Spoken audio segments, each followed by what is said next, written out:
of goals from Dylan Larkin and the first career NHL goals of rookie Emmett Finney, who scored his first goal in the second period before sealing the game with an empty netter in the final minutes. Larkin had a 4-point night with 2 goals and 2 assists. Lucas Raymond also had a pair of assists in his first game back from injury, and John Gibson had another solid day in net. Gibson had a rough start to the year, allowing 5 goals in the season opener against the Canadiens. He was given the next 3 games off in favor of Cam Talbot. Gibson did start Friday and Sunday for the Wings and totaled 47 saves against 50 shots over the weekend. The Wings have now won 5 straight and are one of just 4 teams in the NHL with 10 or more points so far this season, as they now lead the Atlantic Division. Head coach Todd McClellan spoke after the game and said his team is excelling in all areas, including goal scoring, power play, penalty kill, and goalkeeping, and that has led to the confidence and the goal scoring that has led to this 5-game winning streak. The Wings now hit the road for 2 games in New York against the Sabres and Islanders. They'll return home this Saturday against the Blues. In the ALCS, the Blue Jays forced a Game 7 last night with a 6-2 win over the Mariners. Vlad Guerrero Jr. hit his 6th home run of the postseason in what was yet another blowout victory in the series. Seattle took Game 1 in the series 3-1. The 5 games since have been decided by an average of 6 runs per game. Game 7 tonight, first pitch at 8:08 in Toronto. At the Corewell Health Sports Desk, I'm Brendan Shabath. For more, go to 97.1 The Ticket or Odyssey.com.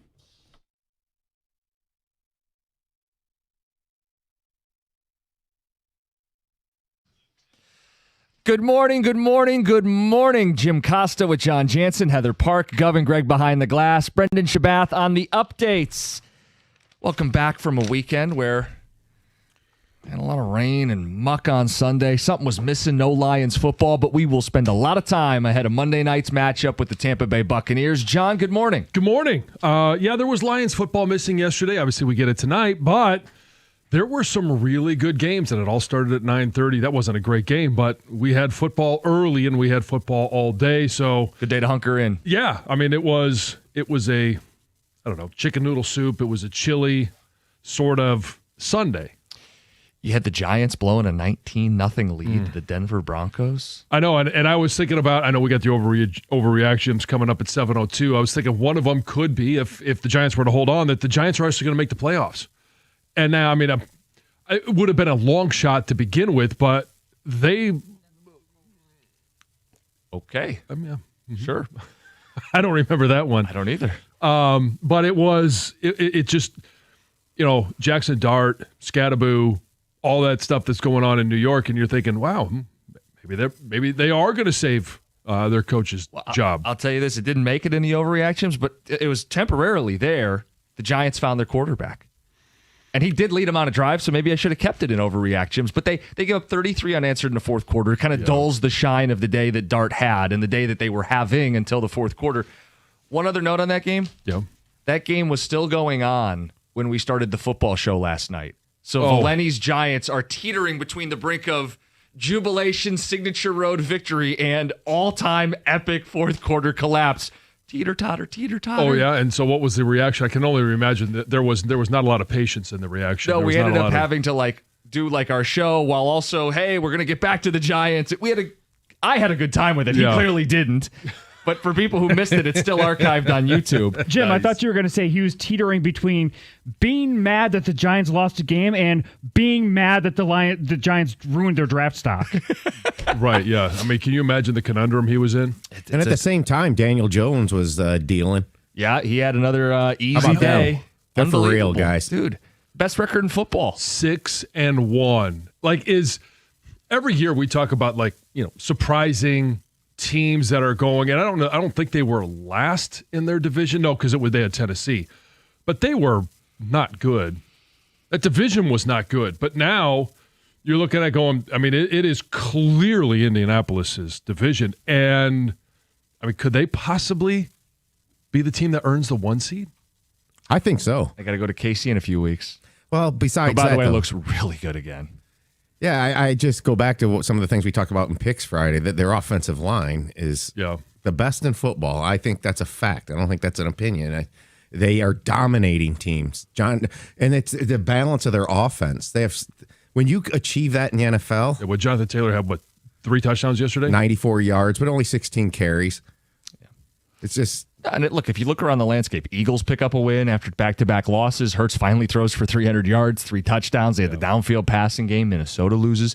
Bears have won 4 in a row. Like, you're right, John. This was not a day where we had Lions football to, like, make our centerpiece. No, but there was plenty of really interesting storylines and good football. Yeah, I mean, souped up appetizers everywhere. So some of those will make their way into the Overreact gyms at 7:02. We're also going to get into Michigan State a little bit today. We are into rivalry week. We have a kick time. I'm sure everybody's thrilled about that. Woohoo, 7:30. You got to be kidding me. It's a joke. Greg Palm is going to have a Monday appearance on the show today, 6:35, because tomorrow's going to be all Lions reaction. Yeah. And TJ Lang will be with us for the last hour of the show at 9 o'clock, help preview tonight's matchup. But, John, we could do that right now. Where's your head at as we get to game day? Well, I mean, it's one of those things where I'm looking at it. And last week, obviously, I had Tampa as number 1 team in the NFL in my power surge. But you look at their team, and running back Bucky Irvin out. Mike Evans, questionable. Emeka Egbuka, questionable. Chris Godwin out. And, I mean, if one of those two play in terms of Evans or Egbuka, you start to think, well, is this last year's version of we just don't have enough people in the backfield, the defensive backfield instead of the defensive front because Terriana Arnold out, Kirby Joseph out, Brian Branch suspended. Thanks, Brian. You don't have any of your starters. DJ Reed obviously on IR. So it's your top 2 corners and your top 2 safeties not playing today. But I think the Bucs injuries extend beyond the playmakers everybody's highlighted. John, their right tackle, Luke Gedeke, IR. Their right guard, Cody Mauch, IR. Their backup right guard, Luke Haggard, out. Yeah. So that right side of their offensive line, boy, Aiden had 4.5 sacks the last time these two teams played. With Aleem McNeil back up front in some capacity, I'm not sure his snap count. That D-line needs to win today, and Aiden Hutchinson's got a mega matchup to take advantage of. Well, he does. And, I mean, so, hey, win some against a really good tackle in Tristan Wirfs, but then take advantage of, I mean, I've known Charlie Heck since he was about 4 years old. Hey, but he's a backup. You're going to have to win against Charlie Heck. God, I hate to say that. He's such a good kid. I know he's not a kid anymore. Still see him as a little 4-year-old running around Northern Virginia. Now he's starting Monday Night Football against the Detroit Lions at Ford Field. This is an offensive line that has found answers because, I mean, Graham Barton had moved over to left tackle when Tristan Wirfs was out. They put Ben Bredesen at center, and you already mentioned Cody Mauch, Luke Gedeke. All of those guys were out. They've been able to piece together enough of a performance for Baker Mayfield, and even when they didn't, Baker Mayfield gets out of it, and that I think right there is the number one reason why people have pause tonight about what might happen is Baker Mayfield, even if you get to him, there's no guarantee you get him down or that he doesn't still make a play, and even if you're up 10 going into the fourth quarter, hell, you could be up 14 going into the fourth quarter, they are never out of it. So this is a game where you would think you're going to have to watch until the very end. Good. Should be a thriller, and the Lions should win this thriller, right? And good, because it starts at 7. We've got the doubleheader on Monday Night Football. The beneficiaries of it are the Detroit Lions, and the number one beneficiary is me. So you don't have to stay up till TV midnight for tonight. 1. Yes. Exactly. Game should be done about 10:30. Nice, easy. Hey, let's go. Perfect. Yeah. Okay, Taylor Decker expected to play, yeah?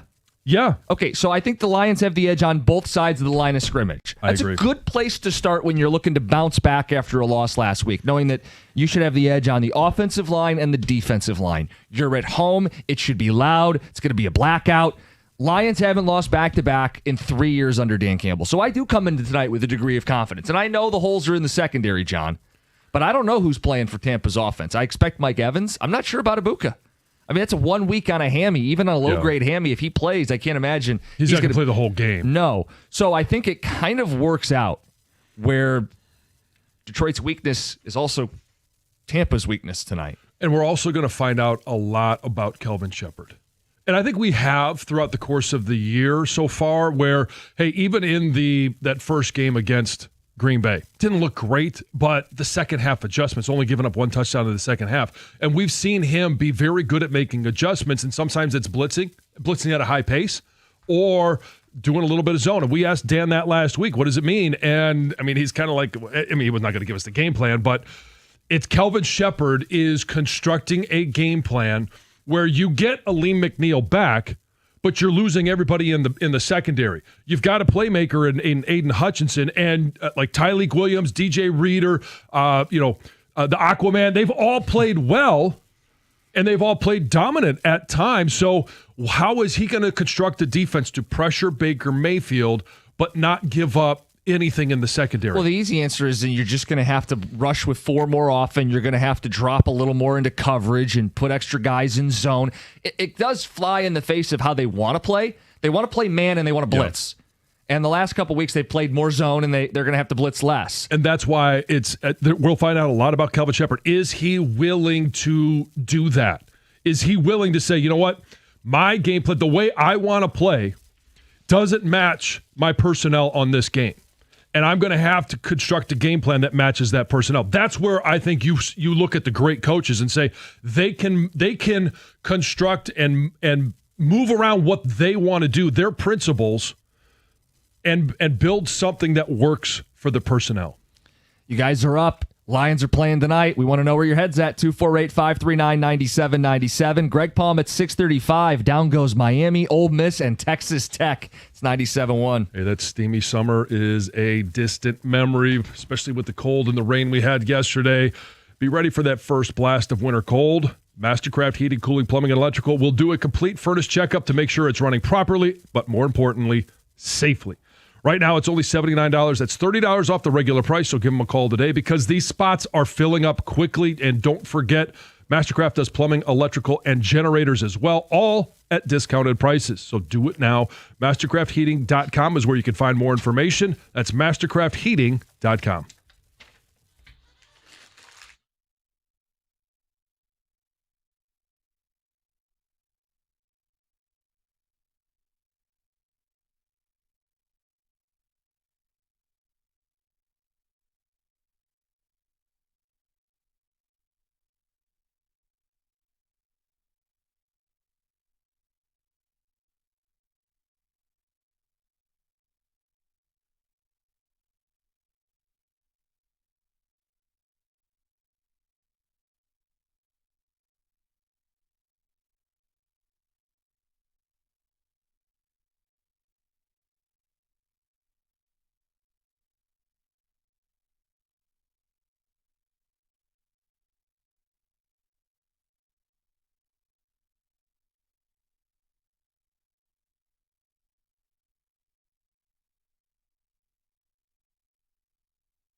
Little Ken Cal and a Red Wing hockey team that's won 5 in a row. Yep. So should we say thank you? Thank you for burying the Wings so early? Just doing my duty, John. I guess. I'll tell you, I was there Friday night. A lot of you guys were there yesterday. It's a fun hockey team right now. It is. And I think we're all trying to figure out what's real. Is this just youthful exuberance? Do they come down to earth? And they're not going to win every game, and they're not going to win 4 out of every 5. But it's a lot of fun watching this team, watching some of the young guys play, watch them grow, and watching some of the young guys or the older guys play with a little bit more zest. Larkin's talked about it. He's like, if these guys can play relentless, why can't I? And Larkin's playing some of the best hockey of his career. He shut down McDavid yesterday, who was held pointless. Yeah. But it's Finney scoring his first career goal on Sunday. It's Axel Sandin Pellikka netting his first career goal and giving a fist pump to the crowd on Friday night.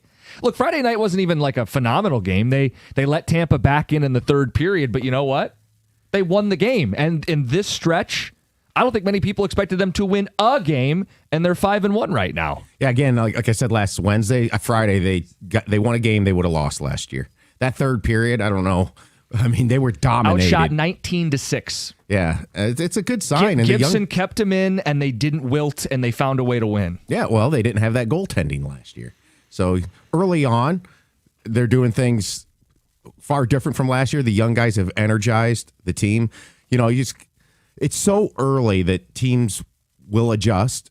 They'll get a scouting report more on how the Wings are playing, and then you'll see how they can adjust. That'll be the key thing. It's way too early to get so super excited. I mean, I've seen teams go 9-1 and not make the playoffs. Oh, sure. Nobody's sitting there. At least I'm not. I don't know what this guy's going to say. You know, what swing he's going to have now that. I will just tell you this: we have a segment called "Overreact," Jims. I'll save it for that. Okay. But I do think it's okay to just acknowledge vibes are high. Yeah. Team's playing well. Everybody's in a good mood. Larkin had a 4-point day yesterday. John, to your point, looks reinvigorated as a guy who has shouldered a lot of losing. But that's what young guys do. They juice up when they bring that energy and they perform, and they're playing at an NHL level. It gives those guys hope. I mean, they are human. I know I've been tough on Dylan Larkin. Good for him to start the season. I've questioned whether he's the right leader, but he must be exhausted from all the texts he's sending in. Dylan from Royal Oak. He's up at all hours of the morning. Been quiet lately. For good reason. Playing now. I was going to say, head down. Playing but some of his to best your hockey. point, yes, they do seem to be rejuvenated. And so my question is, how long does that juice last? How long does that energy go? Where is that midseason? Young guys are starting to sit there, and hockey's so different, right? Because it's not like they haven't played long seasons. It's not like they don't play year round. And so do they eventually hit a wall? And that's where you need the old guys to say, okay, here we go. It's about the 60-game mark, and guess what? There's a Olympic break this year. Right. Now, some of these guys will be playing in that. Tom, what month does the 60-game mark hit? Roughly March. It's a little bit earlier, I think. See, we can't say the word. Well, I was going to say, let's be very cautious. Stop it. MARCH. Okay, you keep playing your bit, all right? Because it works for everyone else. You keep playing your bit. I got to do what I got to do, man. I just want to see it happen. Their demons are trade deadline and beyond on this team. And if they are legit and get to this point where they're in the playoffs and going to the Olympic break, they're going to stare it straight in the eye. Last year, they couldn't get going again. Yeah. So we'll see. You were there Friday night. Yes. And you're going again tonight, right? Or no? I'm going to the Lions game tonight. Okay, that's the one you're going to. Beat Tampa part 1 and part 2. Right, yeah. So it's, what was it like being there? Is there a different feeling at the LCA? I mean, I'll tell you, like, the crowd is super pumped for this team. Like, when Pellikka scored the goal, it wasn't like people were oblivious. They knew it was his first career goal. Like, people who are going to these games, like, they've been going for years. They've been waiting a long time for this. And in terms of, like, the joy to win the game on Friday night in overtime with your captain on a breakaway, I mean, the place was went like, bonkers. Yeah, of course it did. Cool. Yeah. That's really what it is. It's just it's a lot of fun, and that's what I think Wings fans should be having right now is a lot of fun. When do you put the car flag on? What point do we need to be at? I did get some messages about it. It's way too early for that. But beat Tampa part 1. Now tonight's beat Tampa part 2. Yeah, I'm going to the game tonight as a fan. And this is the first time I've been as a fan in the Dan Campbell era. Because I started at the station doing a lot of network stuff. Right. Where I do pregame. I'd be back over in that studio over there for all the Lions games. And last year I went to a couple with the media credential. But I'm pumped to just go as a fan tonight, man. Like, this is going to be a lively crowd, a team that has something to prove off a loss. I'm pumped. I know a lot of Lions fans are foaming at the mouth to get to this game tonight. Are you wearing that Lion sweater that you have? It says Lions across it. I've got It's the ugly Christmas sweater that looks. It's the homely look. Yeah, it's doing a lot of hard work as a Lions sweater. That Lion sweater that says Lions on it. Yes. Yeah. No, I've got the black jacket like Axel Foley. Oh, ready to go tonight. No, you don't. I do. I can't. We need pictures on Twitter. Well, I got it through the tequila place that I do reads for. They hooked me up, so of course I'll have that ready to go tonight. You've got to put this on social media. Of course. You gonna wear the shades too? Yeah, of course. Disco shades. I think it's a cool jacket. Thank you, Heather. You're welcome. Yeah, it is a cool jacket. It's a very cool jacket. It's just him wearing it. I'm not cool enough to wear the jacket. I know why you're laughing. Let's get to Heather with I the can't news. pull it off. I've seen the jacket, and it's a cool jacket. It is. I like it. Anyway, the 48th annual Detroit Free Press Marathon took place on Sunday. Pretty chilly, rainy, cold, Yikes. windy day, but Great day for running. Yeah, exactly. Ferndale's Andy Bowman pulled off an incredible feat. He won the marathon for the second year in a row. Back-to-back winner. Pretty cool. He crossed the finish line at 2 hours, 16 minutes, and 10 seconds. You know, like I said, powered through wind and rain to defend his title. He said the victory felt amazing, but nothing tops seeing his wife and his son waiting for him at the finish line. So his wife last year, I believe, won the women's marathon. Yeah, but I thought they won together, Yeah. but she didn't race because she just had a baby. Oh. Their first child, Liam, last month. So she congrats. kind of took a sabbatical. So that was pretty cool for him to see them Yeah. there. On the women's side this year, Christina Welsh from Florida took first place. She had a time of 2 hours, 46 minutes, and 59 seconds. It was her first official marathon victory of her career. So pretty cool. You guys mentioned it, but for the fourth year in a row, the Michigan State game will be a night game. Kickoff is slated for 7:30 on NBC. And like I said, the two teams have played night games in their past 3 meetings, all won by the Wolverines. It's just something about a night game to me. Like, this doesn't meet the moment. No, not for where these two programs are. And it's just, I mean, 7:30, we've always said it, right? At prime time, you wait all day for this. And I hate night games to begin with, especially this one. I don't like them in Ann Arbor or in East Lansing for a lot of reasons. Yeah, there doesn't seem to be the juice to put this game at night. I mean, hell, you might have fans of both teams rooting for the same outcome. Yeah. So when the Powerball jackpot climbed past $1 billion, a woman from Wyandotte decided to turn to ChatGPT to help her win. So funny. 45-year-old Tammy Carvey asked AI for a set of numbers. She then used that set of numbers for the September 6th drawing, and she ended up matching 4 white balls and the Powerball, and she won $100,000. Okay, then. I mean, it sounds like everyone's turning to ChatGPT for everything, Sure. right? What to Yeah. order at restaurants, the winning lottery numbers. Anyway, she plans to use the money to pay off her house and then save the rest. And Michigan Lottery is saying, hey, we just want to remind everyone that these are random drawings, completely random, and that using any sort of AI tool, won't actually predict the outcome. And don't tell this So, woman that. I know. Nothing's going to stop her. I'm Good sure for she'll her. do it again. This year, Michigan had 21 confirmed cougar sightings. Oh, yeah. that's it? Yes, that's it. Yes. According to the DNR, it's quite a few more than it was back in 2021, but a couple fewer than last year. But what makes this year pretty cool is that this was the first time in more than 100 years cougar cubs were discovered living in Michigan's wild. Yeah. All jokes aside, it is super cool, especially when you see the Cubs. I mean, they look, Yeah. they're so cute. Yeah. They're so cute. They do think we're seeing more sightings because people are using trail cams more than ever. Right. They're much more popular than they ever have been. So people are seeing them on their private property. Most of them in the western Upper Peninsula. Yeah. So pretty cool though. Have you ever seen one up there? I haven't, but there was. I mean, I think the Cubs were in Ontonagon, which is not. I mean, we Not drive far from you, yeah. not too far. And I think there had been some reported near our cottage area Yeah. at one point. And so Have you guys ever put out trail cams? never. We don't really have the property to do it. I mean, we're right. Oh, you don't need much. I mean, it's just. No, I just don't think where we are we'd see them. I do think you need to have more forest. Like we're right on the lake, so okay. we don't really have the. Too much exposure.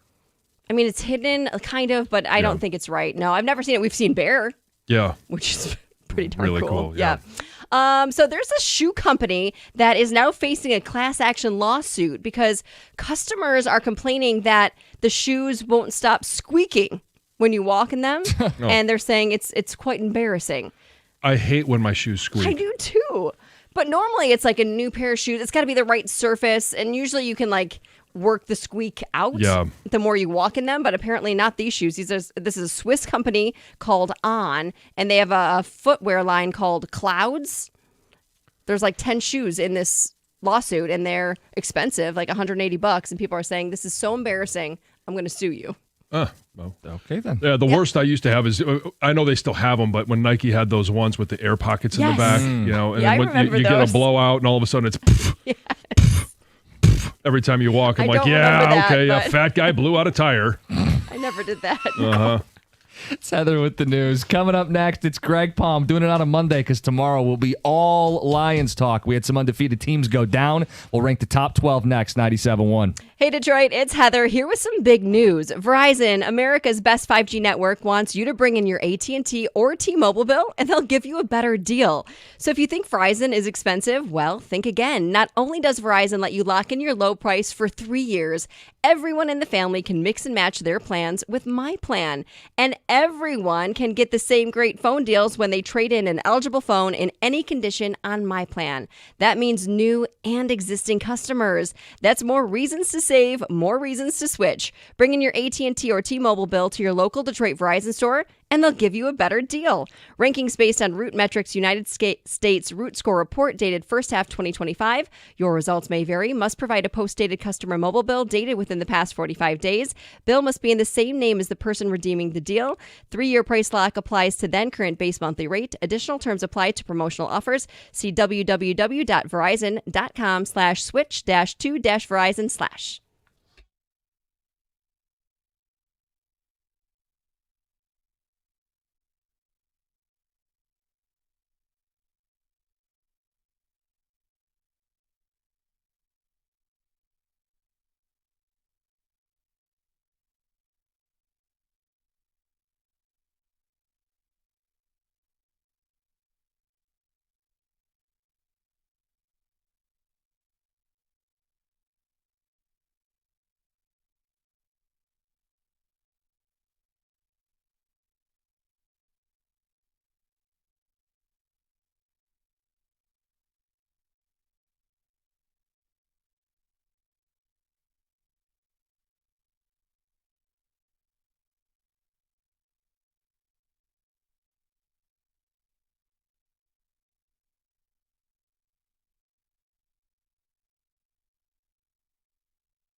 Miami lost. Ole Miss lost. Texas Tech lost. Let's get to it, Greg. So using a data-driven ranking system, it's a real appreciation that every game matters.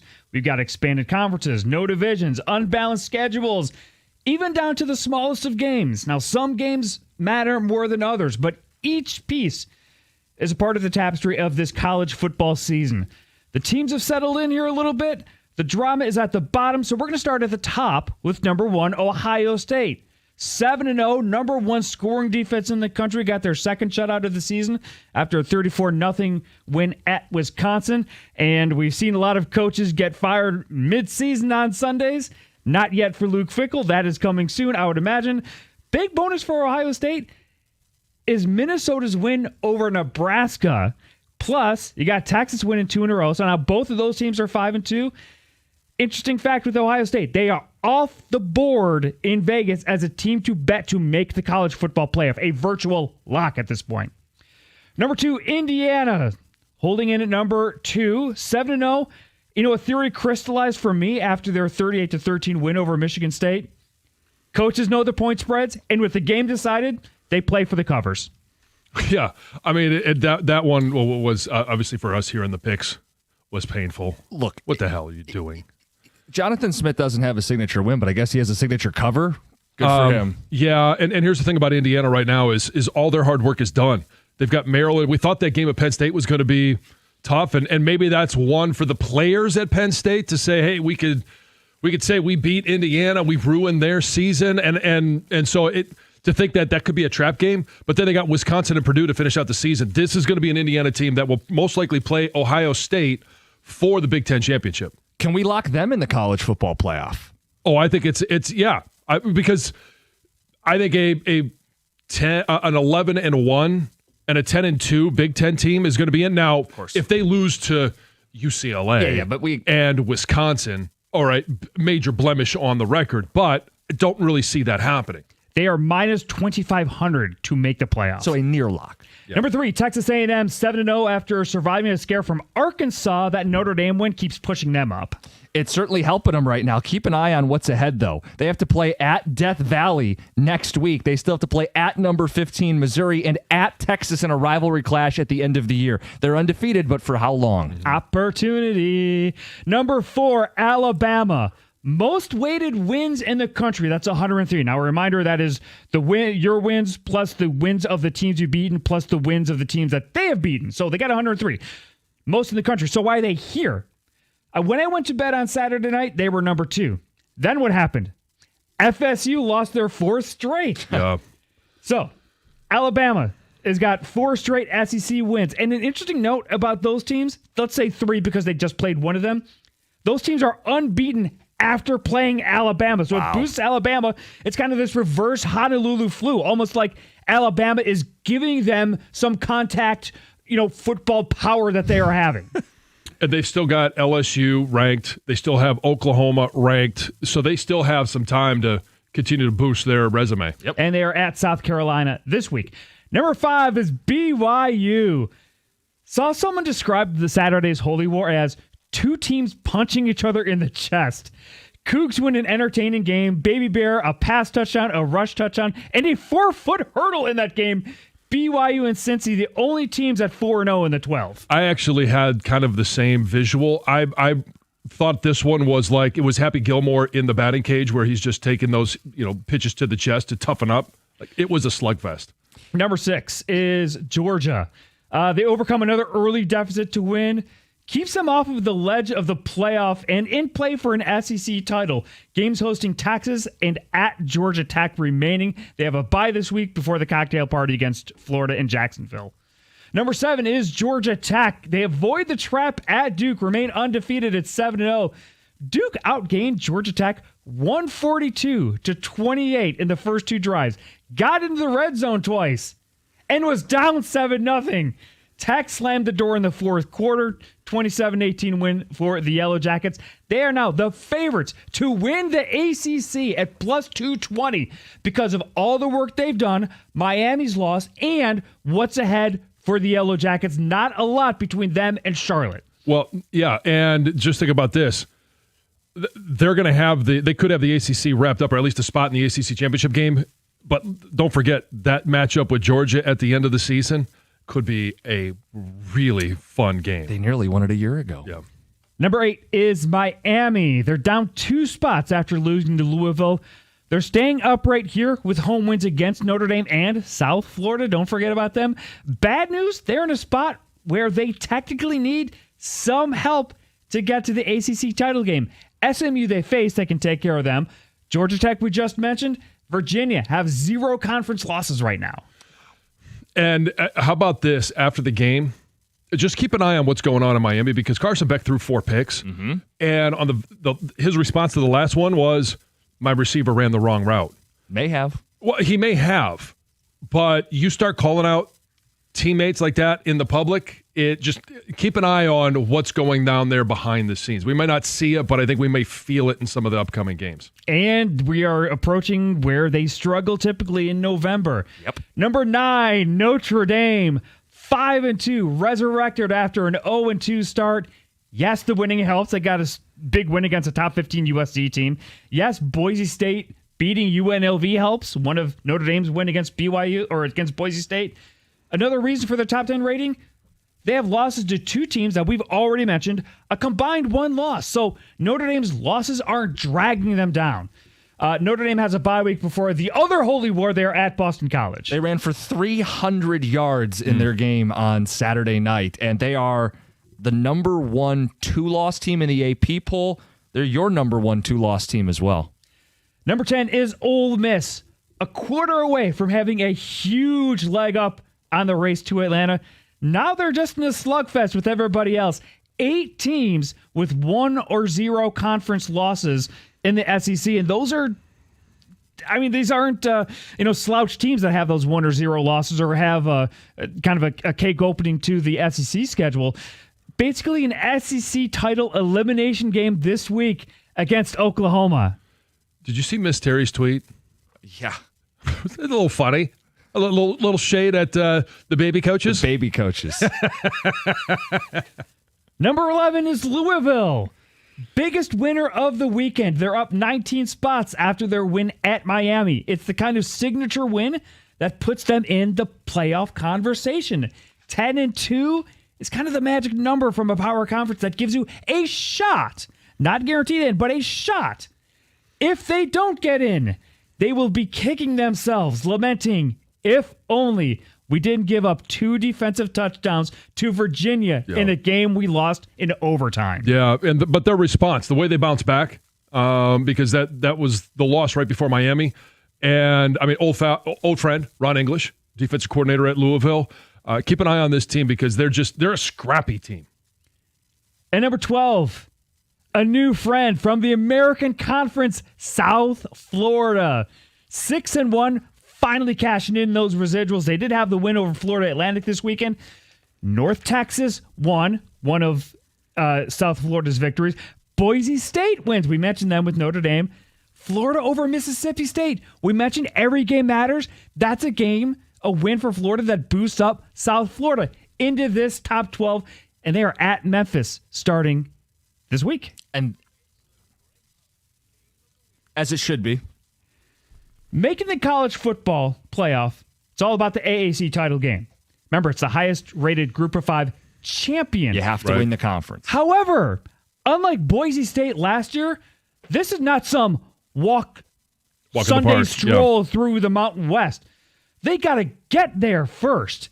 5 American Athletic Conference contenders. These 2, South Florida, Memphis, Tulane, who's been in these rankings, Navy's undefeated, and North Texas, whose only loss is to USF. So it's a gauntlet. A lot of work that still needs to be done, but that's ranked on ranked. That's huge implications for a playoff spot. And South Florida being in the top 12, we're starting to get what a playoff field would look like.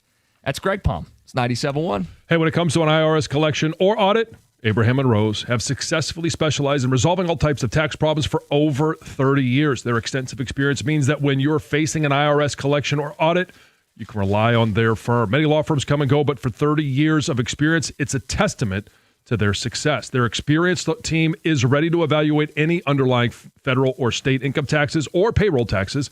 All you have to do is visit abrahamandrose.com or call 248-539-5040 so you never personally have to deal with the IRS.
7:02, we've got Overreact Gyms from the weekend.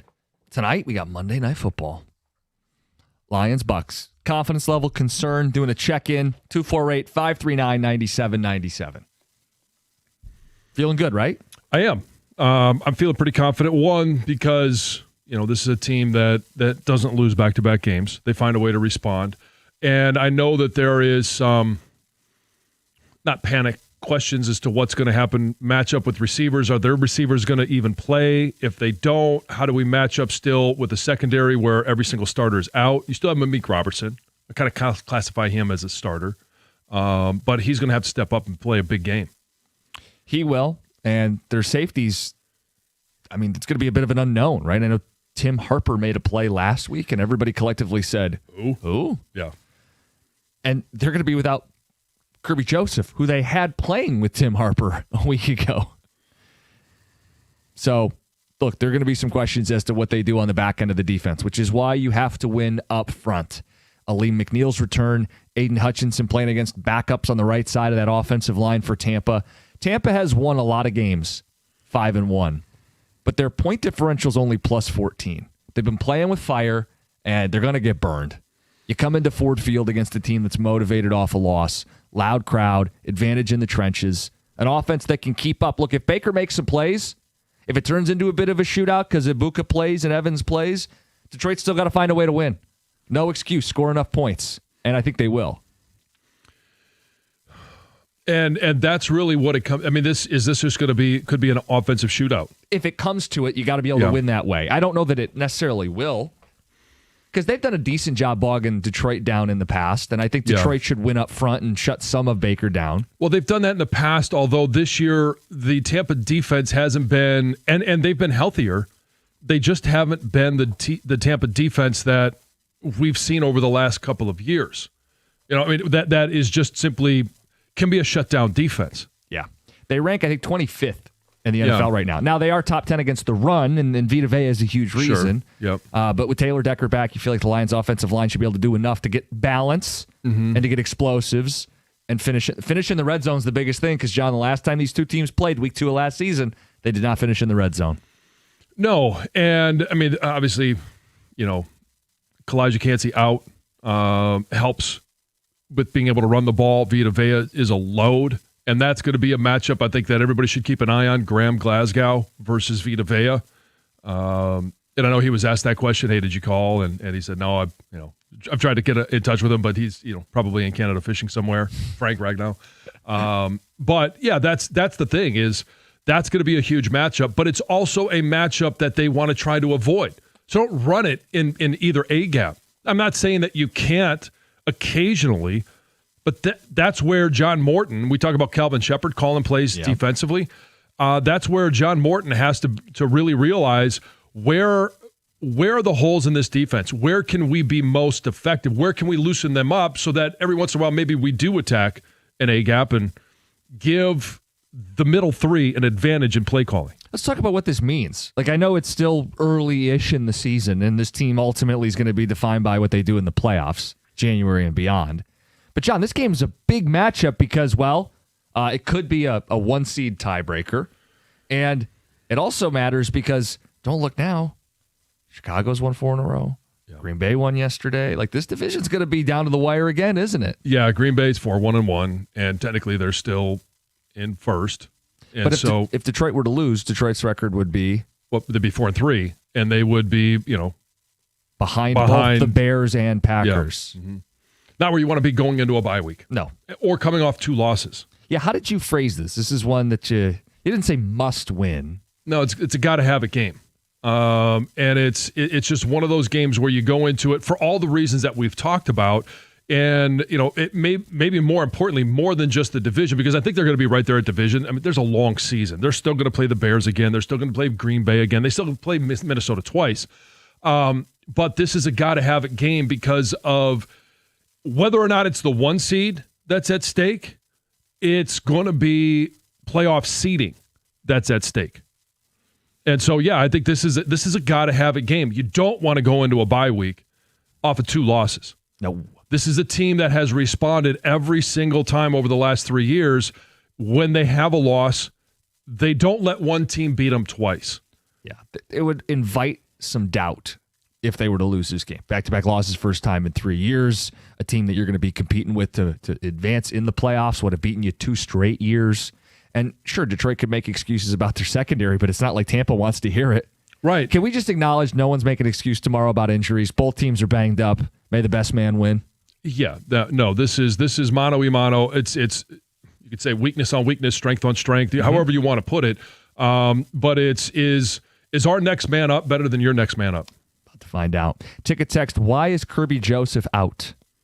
I think it's a knee. Yeah, and he missed time last week. And he looked limited last week. I know they were really – they were – I don't want to say proud. They were watched him gut it out, and he gave everything he could for the team. But they got to make a decision. If he's going to be limited, if he's not going to be effective, they got the bye week coming up. And if they have a healthier player who can execute the scheme better, they're going to go that route. And he's been ruled out. Mm-hmm.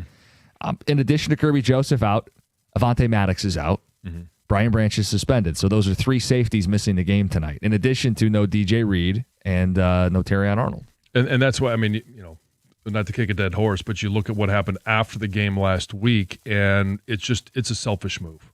And I'm not going to sit here and I know his frustrations, but you can't have moments like that. And he's still a young player. He's still and he's always going to play the game emotionally. You want to have that, but you got to find a way to control your emotions and let them out when the time provides. Yeah, look, and he didn't like the way the game was officiated, the way he was officiated, what happened with Juju. I understand all that. I understand that after the game, tensions are high. But guess what?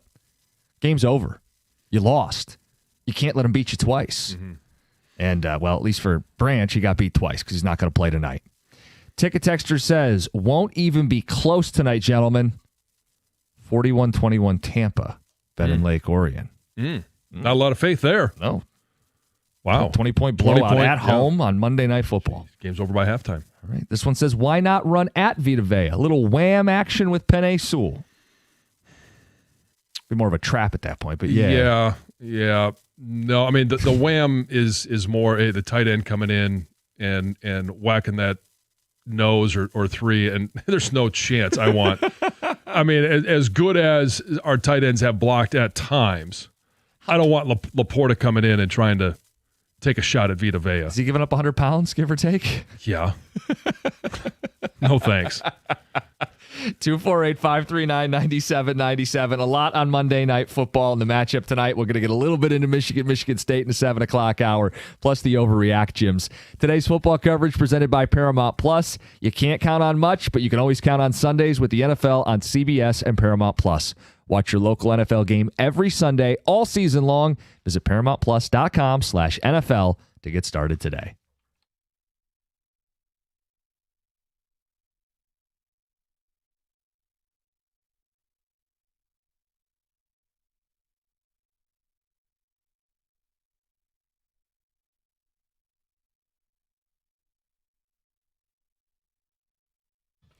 Brought to you by Founders Brewing. After the Red Wings' 4-2 win over the Edmonton Oilers last night, Dylan Larkin had 4 points with 2 goals and 2 assists. Lucas Raymond returned from injury with 2 assists, and rookie Emmett Finney scored his first career goals in the win. Finney first made it 2-0 in the second period before sealing the game in the third.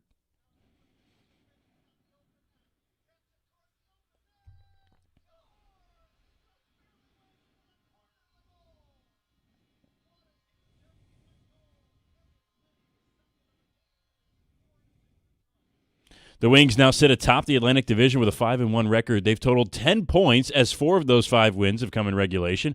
They are one of just 4 teams atop the NHL standings with 10 or more points so far, joining Colorado, Carolina, and Vegas. The Wings are in New York this week for a game against the Sabres on Wednesday, followed by another against the Islanders on Thursday. Detroit's game against the Sabres will mark their first this season against a team that was not in the Stanley Cup playoffs last year. They will return home to face the St. Louis Blues on Saturday at 7 o'clock. No NFL football football in Detroit last night as the Lions are set to take on the Buccaneers tonight in prime time right here on 97.1 The Ticket. However, in college football, Michigan got a much-needed win over Washington 24-7, while Michigan State expectedly lost on the road against Indiana 38-13. It was announced late Saturday night that this weekend's battle for the Paul Bunyan Trophy between Michigan and Michigan State will kick off in East Lansing at 7:30 p.m. At the Corewell Health Sports Desk, I'm Brendan Shabath. For more, go to 97.1 The Ticket or Odyssey.com.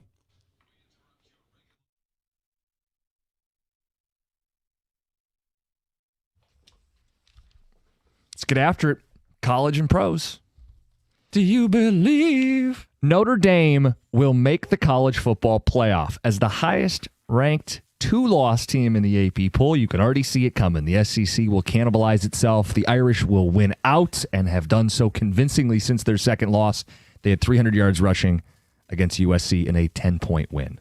I do think it's possible. I'm not going to say this is an overreaction, but, I mean, their two losses came in weeks 1 and 2. And we've seen it before where teams lose early and then they find a way to, it doesn't carry as much weight by the time you get to the College Football Playoff Committee getting together. Now, they may start just outside the top 12 and everyone else will do the work for them because they don't have Boston College, Navy, Pitt, Syracuse, Stanford. There's not a game that they should lose, so they should end up 10-2, and I do think that they'll be in. I don't think this is an overreaction. They're already 12th and 13th in the two main polls. I don't see a loss on their schedule. You never know, especially this year with the amount of upsets we've had. Because they've got the bye going at Boston College, that can always get a little frisky because of the whole Catholic stuff and all that. But look, I think Notre Dame is definitely making the playoff, and they might get to a bye. Thanks, Ken Maeda. Georgia Tech will win the ACC. Undefeated squad, no ranked ACC games left. They'll be in the title game, and I don't trust Miami down the stretch. I don't trust Miami, and I think there's an implosion coming down at South Beach. But you look at what they have. I think they'll at least be in the championship game. And now, who are they going to play? That's going to be the bigger question. The team that Louisville, maybe could be. SMU. So it'll be interesting to see who's even in that game. Yeah, at this point, I think this is an overreaction. We need to get farther with this team to see kind of what they are. Look, to make the playoff, they're in decent shape right now, but I'm going to take the field of Louisville, Miami, and Virginia. Just the fact that you're talking about winning the ACC championship game. Also, Georgia Tech, it's Georgia, the last regular season game of the year. But that has no bearing. I know, but what's at stake there, like in the physicality of the game carrying over to the next game potentially? I'll say this is an overreaction for now. Ty Simpson, Alabama quarterback, will be the number 1 overall pick. Former 5-star, 18 touchdowns, 1 pick. Poised, mobile, big game after big game after big game. He's the number 1 pick. I'm not going to say he's the number 1 overall pick because, I mean, I think the NFL is starting to wake up to those that have only had 1 year starting experience. And some of it will depend on who is actually going to earn that number 1 overall pick. And if it's the Jets, maybe. But I'll take the field at this point. I'm with John. This is an overreaction right now. I mean, who would you say it is right now? I really don't know. I guess most of the mocks out there say Mendoza. I still think Dante Moore is in the mix. Let's not overreact to one game. Lenora Sellers has been routinely projected top 5 to 10. You don't know once we get to the combine and all that stuff who's going to surge. And I still think Arch is in the mix. And if he goes pro, I still think he's a number 1 pick overall because of his pro style quarterback play and potential and the bloodline. I don't see it. I don't see that one either. But the Chicago Bears are a playoff team. Big time buy-in win, 4 straight wins, this time with over 200 rushing yards. It's the style of win that I think was noteworthy. Boy, it's so early. But if you look at their schedule, it's not a daunting task. Can they get to 9 or 10? Yes, they can. Okay. But is this a year where the NFC North gets 3 teams in? Did last year, but took Green Bay 11 wins. Right. To get in. Yeah, I'm surprised by the way they've turned it around here, and kudos to the ripping we've done of Ben Johnson around here a little bit. Good for him, man. They were 0-2 and they saved their season. I think they're going to be in the graphic, that's for sure. I do think this is an overreaction for now because I look at this top 7 teams and I'm scratching my head at who's going to fall out. Right. Plus the lurking of the Cowboys and I think Falcons potentially in that weak division. Cowboys offense is so explosive right now. Bears beat the Cowboys head to head. I know. I think they're going to be in the graphic, and I think they might be in the graphic for the last regular season game of the year against the Lions at Chicago. Wow. Yes, I was rooting for Western Michigan. Yes, I'm happy for Western Michigan. How could you not? Love it. Throw the flag. The Chiefs are the best team in the AFC. Colts be damned. Welcome back, Rashee Rice. KC will host Indy in November. They'll prove the point, but their offense is back, and it's as good as it's looked in years. No. Right now, it's Indianapolis. They're the most consistent team. And it's just I'm not ready to say that Kansas City is where they're supposed to be. It's defense, offense, and you look at the offensive line, clearly Indianapolis. This is not an overreaction, and I 100% applaud the Colts. I think they're for real, but I'm projecting and I'm looking to January. And who am I going to pick to win games head-to-head? And I'm going to pick the Chiefs to win. It was fitting yesterday that Rice scored the first touchdown in his comeback, and they've gotten the engine going offensively. I kind of thought this would happen this year. I told you guys, mostly off the air, that I still think the Chiefs are probably going to the Super Bowl this year. Okay, so maybe they will be the best team by the end of the year. I read this as the Chiefs are the best team in the AFC. Currently are. So if I had to pick... If they played this week, who do you think would win? I think Kansas City would win. Me too. That's why I'm of the opinion. I think it's, at this point, sorry, everybody, because I know you're sick of them, and there's a Chiefs fatigue, and I'm sick of them too, but they've got the best coach and the best quarterback in the game. That's hard to take down. In addition to being a creep, he's a moron. The Raiders made a mistake hiring Pete Carroll. They were embarrassed by the Chiefs. First downs, 30-3. Yards, nearly 500-100. Time of possession, 42 minutes to 17 minutes. It was an ass whooping. Pete Carroll's 74 years old. He brought his quarterback over from Seattle who stinks. They need a full flush. By the time they turn anything around, he'll be 75, 76 years old. They never should have hired him to begin with. Their problem was, and Ashagente will be fine, but they didn't address what they had to address. You may have a really good running back, but you got no offensive line. You may have a quarterback that can operate this offense, but you got no offensive line. When you can't run the ball effectively with a good back, you can't throw the ball with a serviceable quarterback. Yeah, but John, he hasn't been serviceable. He might be leading the NFL in interceptions. He's got 10 of them so far in the season. Because he's always under duress. But as a vet, you got to make better decisions. I agree with that, but he's also trying to make plays. But the question is, did they make a mistake in hiring Pete Carroll? I don't think it was that. I think it's the GM not constructing a team that could win with any coach. But I think that Pete Carroll probably had a say in that. I'm going to pick this apart semantically, and I am going to say this is an overreaction.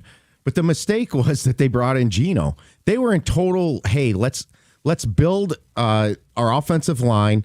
Let's take our lumps this year and not try to compete this year. And the second they got Geno, they were trying to compete this year. And I think that was a mistake. You should have realized the division you're in. Let's sit in the weeds. Let's be one of the worst teams in the league this year.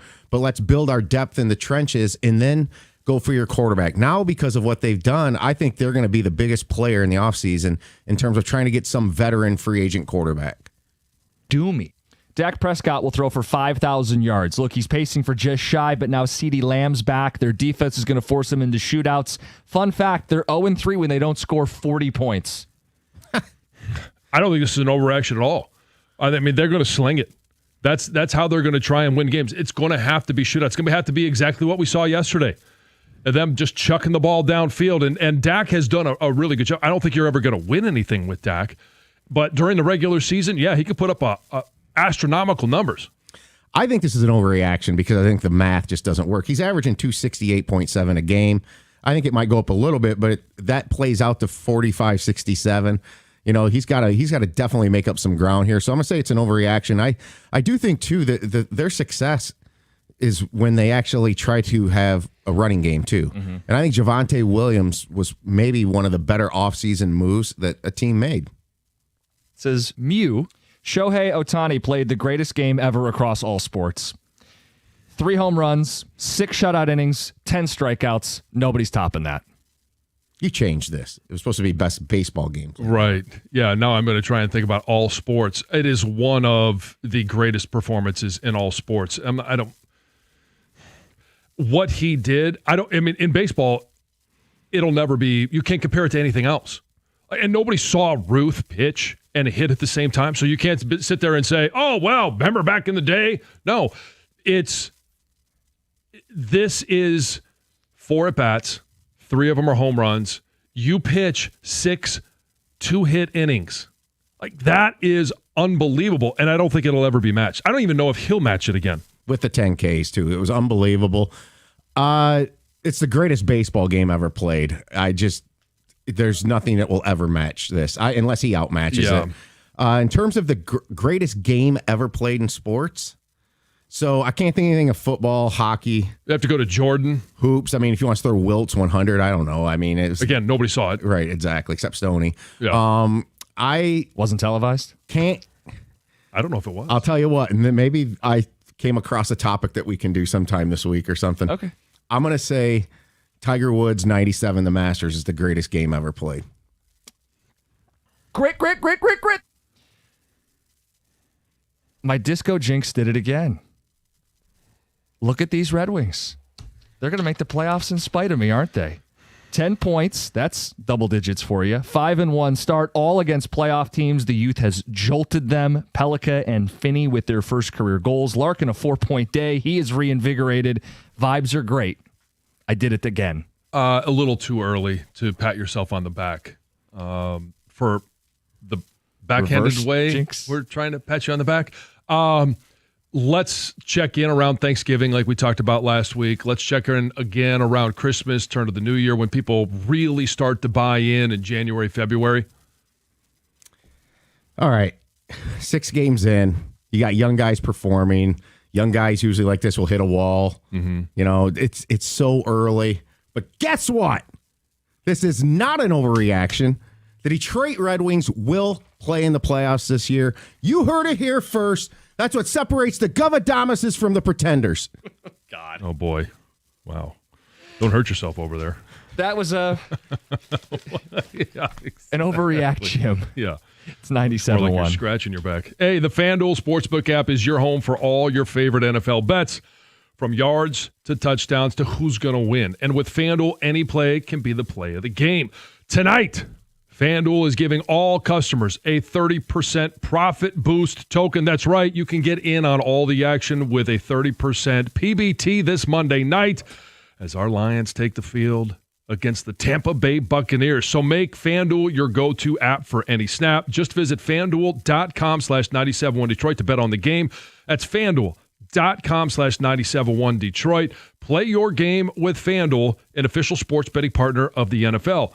You must be 21 or over and present in Michigan. Opt-in is required. Bonus issued as non-withdrawable profit boost tokens. Restrictions apply, including any token expiration and max wager amount. See terms at sportsbook.fanduel.com. If you have a gambling problem, call 1-800-GAMBLER.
All right, guys, time to tell you about KG Law. If you or someone you care about is injured in a car accident, you need someone that cares about you.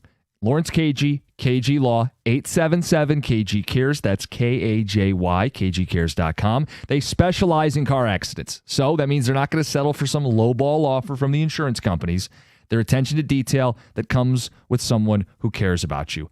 Get my guy Lawrence KG, 877-KG Cares, KAJY, KGCares.com.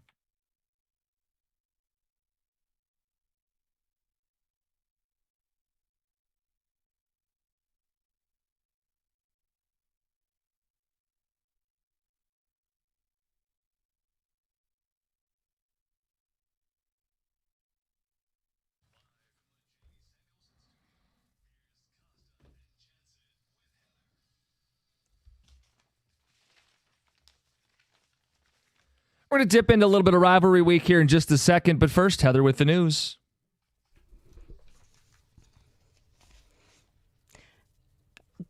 I'm waiting for the music trance. There we Here go. it is. Yeah. There we go. So a 34-year-old Hamtramck man is facing charges after police say he impersonated a custodian and then stole property from Hamtramck High School. Like, what was he stealing? Right. What was he after? Apparently, police say staff members reported that this guy was impersonating a custodian and that he stole a substantial amount of property. So they did go and search his home. They recovered all of the stolen property, which has since been returned, but they also found an illegally modified firearm in that home as well. So he's facing charges of larceny in a building, felony firearm, and possession of a short barrel shotgun. Okay. I want more details. Yeah. Yeah, like what were you after? Yeah, what was all the property and was any of it damaged or was it able to be just returned? And it sounds like it was just returned, but if it was a substantial amount, or were you going after files, or did you want to like switch your son's like AP chemistry score? Like what were you doing in there? Yeah. That's what I think of when I think of somebody like breaking into the building. I always think of like kids trying to change their scores on a test, but who knows? Some sad news out of the NFL. Former running back Doug Martin has passed away at the age of 36. So young. So details of his death are still very limited, but it sounds like he died after reportedly suffering a medical emergency while in police custody early Saturday morning. Police were reportedly responding to a home break-in. Now, they haven't named the suspect in this case, but it sounds like it is related to Martin. There was some sort of brief struggle between him or the suspect and police, and then the suspect became unresponsive after being taken into custody. So no further information quite yet, but he played 6 seasons with the Tampa Bay Buccaneers, was drafted in the first round of the 2012 NFL draft. Yeah. Yep. Something strange happened during a recent flight. It was a United flight from Denver to LA, had to make a 90-degree turn and land in Salt Lake City on Thursday morning after a mystery object smashed the windshield at 36,000 feet. How scary is that? Terrifying, specifically for the pilot. I don't know if passengers knew what was happening or not, but like one of the layers of the 3 layers of glass on the right side shattered. In pictures that are circulating online, you can see like bits of broken glass all over the cockpit. The pilot scratches down his arm. His arms are bleeding and bruised. So what was this object? That's what we don't know, because at 36,000 feet, it's not going to be a bird. It's not going to be hail, most likely.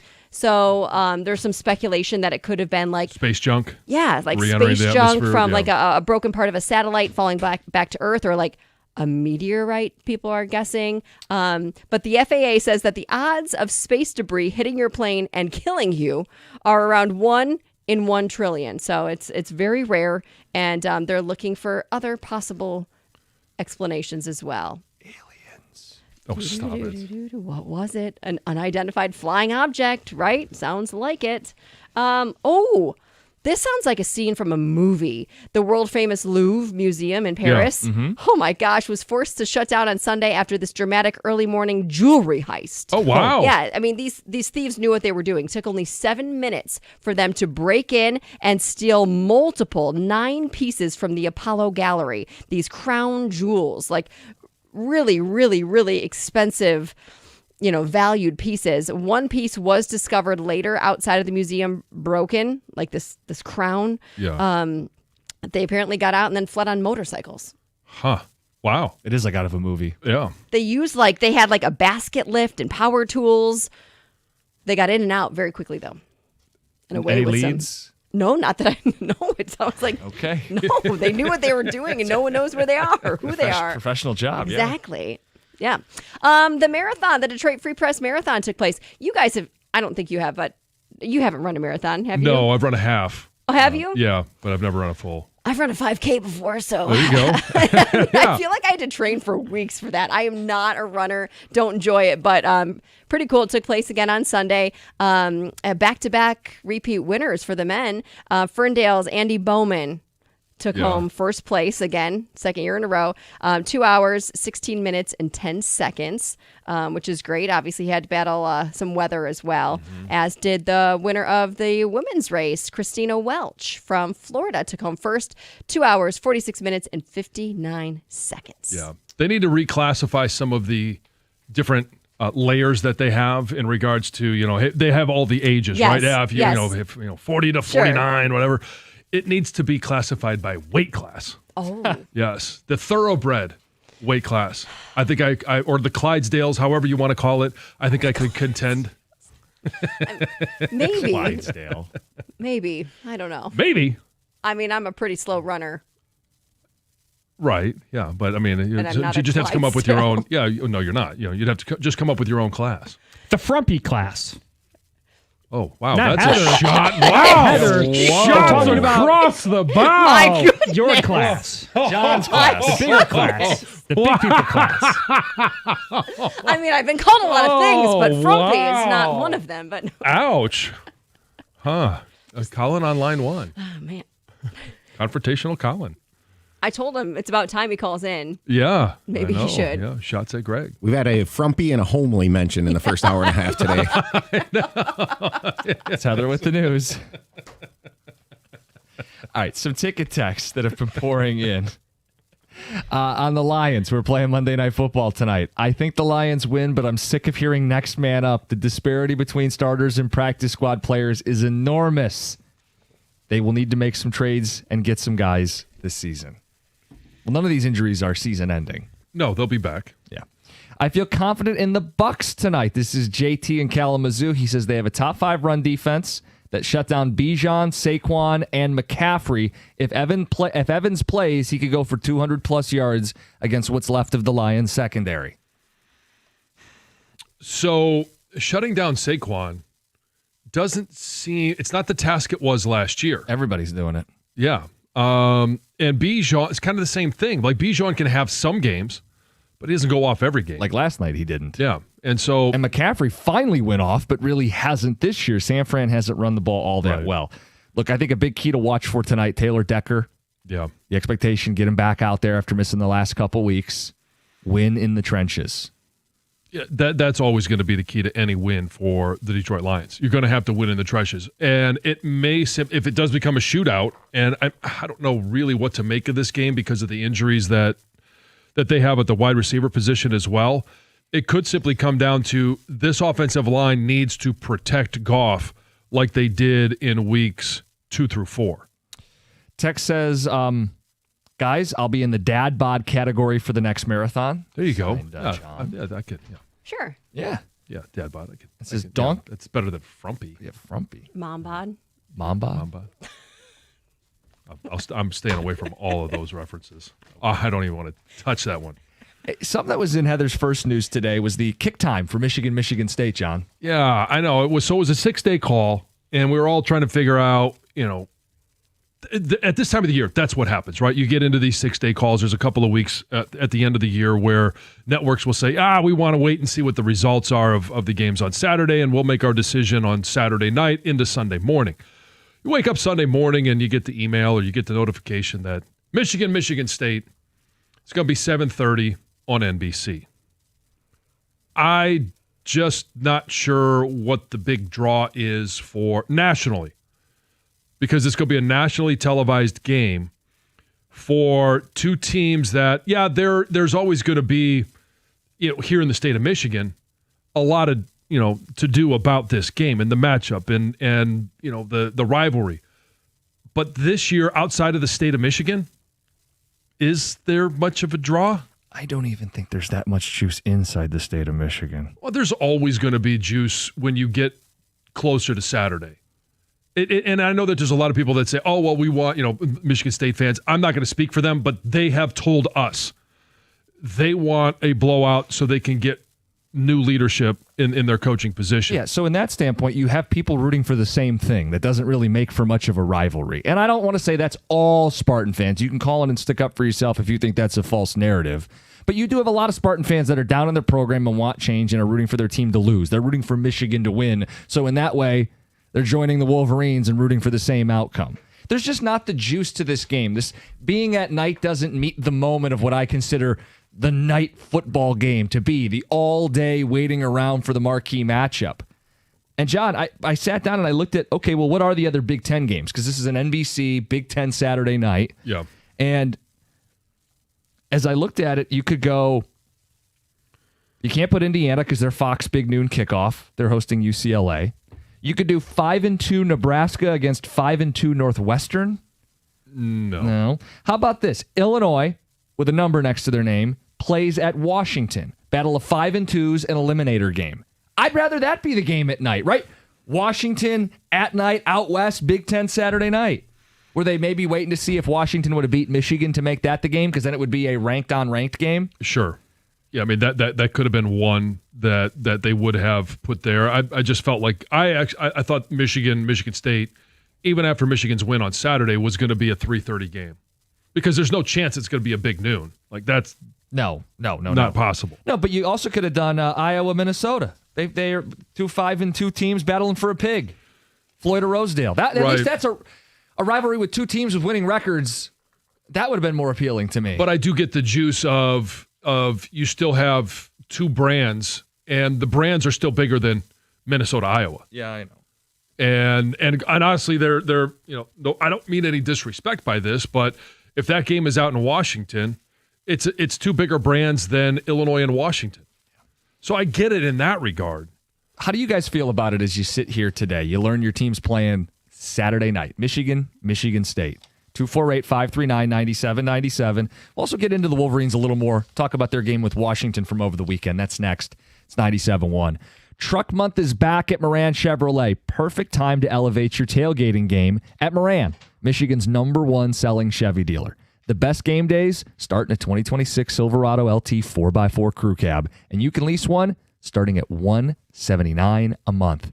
24-month lease, $179 a month. Get your truck payment under $200. Find your ride fast, MoranExpress.com. Stop by there on Gratiot, just north of 15 Mile in Clinton Township. That's Moran Chevrolet, where you always get the best price, period. Chevrolet. Together, let's drive.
Wings win again, 5 straight. Ken Cal on the call. Good morning, 97.1. Jim Costa, John Jansen, Heather Park.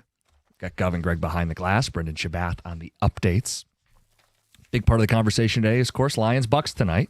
But we also are making some time to talk a little bit about the Wolverines and the Spartans playing Saturday night. Woo. Prime time. Sure. Ticket Texter says the juice for this game must be prune. Just looking to pass something. Not a lot of juice here, but NBC has decided this is a featured game that features one program with a pulse and Michigan State. Tex says Underwood is the draw for this weekend. Let's talk a little bit about him and the Wolverines from the weekend, John. Yeah, I mean, I think his best performance against a quality team. Because you look at and you say, okay, well, how did he do against Oklahoma? How did he do against – and Nebraska is kind of trying to figure out what they are. Wisconsin was nothing. And obviously not a great performance against USC, not a great team performance. So Washington comes to town. I didn't know how they weren't a ranked team coming in last week, but they weren't. So you can look and say, well, it's not a ranked opponent. But 21-27 and minus a couple of drops – those numbers could have been even better. Now, I always think everything evens itself out throughout the course of the game. There was a one-handed catch by Andrew Marsh. That very well could have been an incompletion if Deacon Tonelli catches the first, second, and 20. So it all evens itself out. But he was very accurate, made good decisions. And one of the things I think he is doing much better at is the ball handling skills in the backfield. There were a number of times, and it happened a lot when Jasper Parker was in there, where everybody thought, running back had the ball, but he's doing a nice job of the ball fakes, carrying out ball fakes, which is making everything else operate a little bit better. And it's one of those things that not a lot of people are going to talk about. But everybody's probably sitting there going, "The hell are you talking about with this?" Because you can obviously see he's much more accurate this week than he was last week, or has been throughout the course of the season. And so there's just a lot of little things where you're looking at it going, yeah, he is really starting to round into being a good quarterback.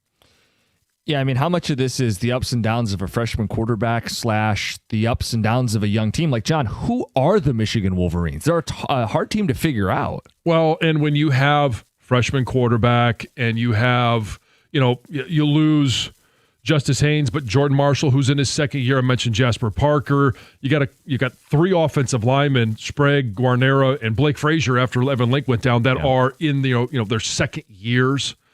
So you've got a lot of young players, and then your number one receiver, which we all thought was going to be Donovan McCulley, and he's still good, but Andrew Marsh has taken over as wide receiver 1. So you're talking about a lot of freshmen. And then on defense, there were times in that secondary where you had freshmen pretty much, or freshman, first or second year players all over the place, whether it was Shamari Earls, Jaden Sanders, Jordan Young, Jacob Oden, and up front, Nate Marshall is still a very young player. So this is a team, when you have so many young players that are participating, it's going to be a roller coaster. There's going to be some times, and you hope they all hit good on the same day, because when they do, you get a game like they had against Washington. When they don't, you get a game like they have against USC. And I'm not going to say USC was all on just young players, because there were some veterans that played horribly. Right. They lost handily in that one. Yeah. The 2 toughest games they played, they lost, and they lost handily. Mm-hmm. Every other game they've won, and in my mind, they've won handily. I know Nebraska was a close game. They thoroughly outplayed Nebraska. Yeah, there was maybe a coaching snafu at the end of the first half that made that game a little closer. So what do we make of this team? They're a team that wins the ones they should, and they're a team that doesn't win the ones they shouldn't. Right. So what is it? A 9-3 is probably the outcome, just outside the playoff, and Michigan fans can do with that what they will. But for a young football team, I don't think that's to be all that unexpected. Right. And I mean, so you look at the rest of the schedule, and when they lost those 2 games, one to Oklahoma, USC, as soon as they lost to USC, okay, I'm not saying they're a playoff team, but they entered playoff mode. Yeah. You cannot lose another one. If you're 9-3 and you've lost all of your best games, you're not in. Right. With the USA lost to a little bit of maybe overreaction. You lost your best player, arguably, in the game. A young team, sometimes they know how to deal with that. Look how bad Big Ten teams have been going out west for the most part. Well, a young team is going to be more susceptible to that. I mean, I guess, John, you really raised my eyebrow what you put in your prep. What is this team? So I've got the color commentator of the radio broadcast asking, what is this team? And you see more than all of us. So my thing is I would say they are improving slowly. And big picture wise, Underwood is getting better. And Aiden Childs didn't get better last year. You know, Underwood is playing better football game by game by game. And that's the most important big picture thing that can happen to Michigan this year. I just would wonder quickly, where's the Sharks that were out for Wink and Moore last week? They're still there. Because they're just going to sit on the sidelines. Yeah. They went back out to the deep water, and the second something goes wrong, they'll jump on them. Am I completely defending both of them?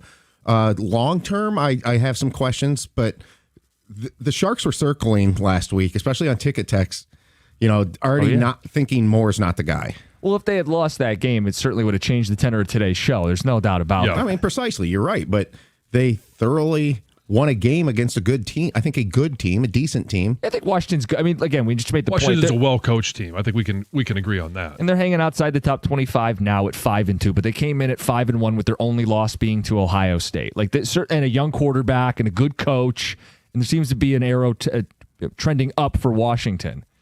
But Michigan needed to win that game. You're at home. You're favored. With or without your running back, you got to find a way to win. And it was tense. It was tight, right? 7-7 for a long time. They make a couple mistakes. Michigan's quarterback doesn't make those mistakes. Think about it. In a lot of ways, the game came down to which quarterback, young quarterback, made mistakes. And it wasn't Bryce. Right. And so it's also trying to figure out who this team is. They haven't played one of the big-time games at home until Washington. But I think we can all agree Washington's not USC, Washington's not Oklahoma. And so they did play Oklahoma on the road. They did play USC on the road. And it is tougher to win on the road. But it's also tougher to win on the road when you have such a young team. And you have inconsistencies with some of the veterans. Now the question is going to be Michigan State. While Michigan State is not Washington, they're not Oklahoma or USC. Or even Nebraska. It's still a big game on the road. And so when you have that up and down, that roller coaster season, some of it due to young players, some of it due to the competition you're facing on the road, what did you learn at Oklahoma? What did you learn at USC? What worked when you were on the road at Nebraska? That's what they've got to figure out and go out there and perform on the road against Michigan State. Some ticket text on the night game.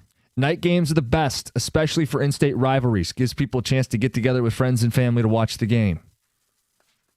I think you could do that at 3:30 or noon, right? Yeah. Blake and Ypsilanti. Whoever decided this should be primetime is a clown. I hope my Spartans get blown out so bad Jonathan Smith is fired on the spot.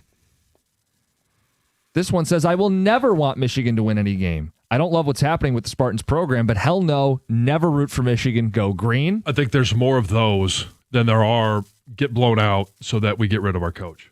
The more you talk about alternative games that could have been in the 7:30 slot on Saturday, the more I understand why this game was chosen. I mean, you're even though it's not the best football in the country that you're going to be watching, when you're talking about those other brands, it's still two of the bigger brands. Eyeballs want to be on Michigan State. You got to fill all the time slots somehow, some way. And with NBC adding this Sunday night game from the Big Ten, look at the Big Ten games this week. Again, Floyd of Rosedale, 5-2, not the same. Right. Washington, Illinois, certainly not a traditional Big Ten game, but those are 5-2 football teams. Those are the ones you would have picked instead of this. Right. And again, not the same. Not the same. Yeah. Texas, Kentucky was a 7:00 game on ESPN last Saturday. Yep. Got to fill the schedule. All right, coming up next, game tonight everybody's excited about. You got Lions and Bucks. We want to hear confidence level. We want to checkpoint, see if you have any concerns. Gotta have it game is what we're calling it. It's 97.1. Replacing a roof isn't something that most of us are looking forward to. It's a big investment. It's why choosing the right company matters. For over 30 years, Michigan homeowners have trusted Shaner Roofing. Here's why.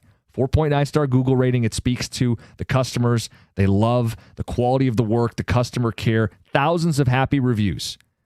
Shaner Roofing's got some deals going right now.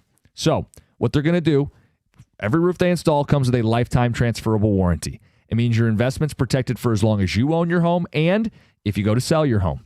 So if your roof is aging, leaking, if you're just ready for peace of mind, mymichiganroof.com. That's mymichiganroof.com, powered by Shaner Roofing, Michigan's trusted roofing experts.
It's a Monday, but it's not a Lions victory Monday.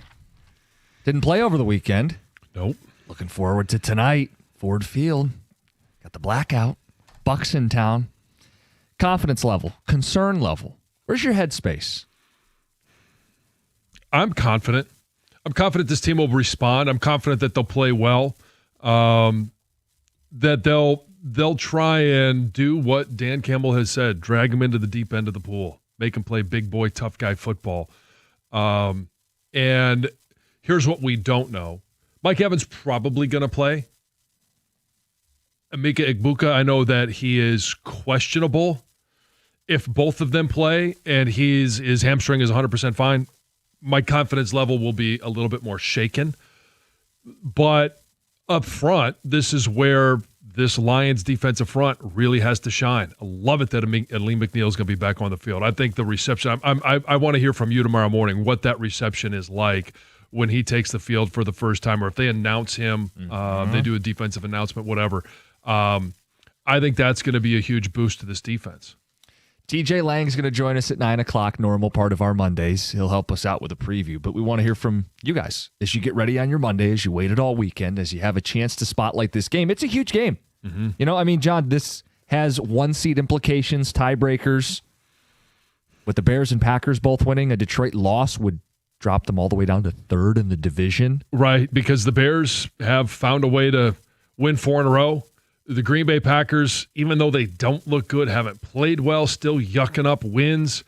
And the Lions are right there. This has got to be one where they just step up and take a big-time win. Mike Evans, a full participant in Saturday's practice for Tampa Bay. He's missed several weeks with the hamstring. That, to me, is an indicator that he will play tonight. He will play against the Lions secondary that's missing its top 2 corners and top 2 safeties. So, lean on your D-line to get home and win their one-on-ones. Help out when you can with different coverages, adding, help underneath with the linebackers, being able to drop your safeties back, cushion a little bit, make Baker earn this thing. And if it turns into a shootout, sorry, Goff, you're at home. Sounds like your entire offensive line and all your playmakers, and nobody's happy with the offense a week before.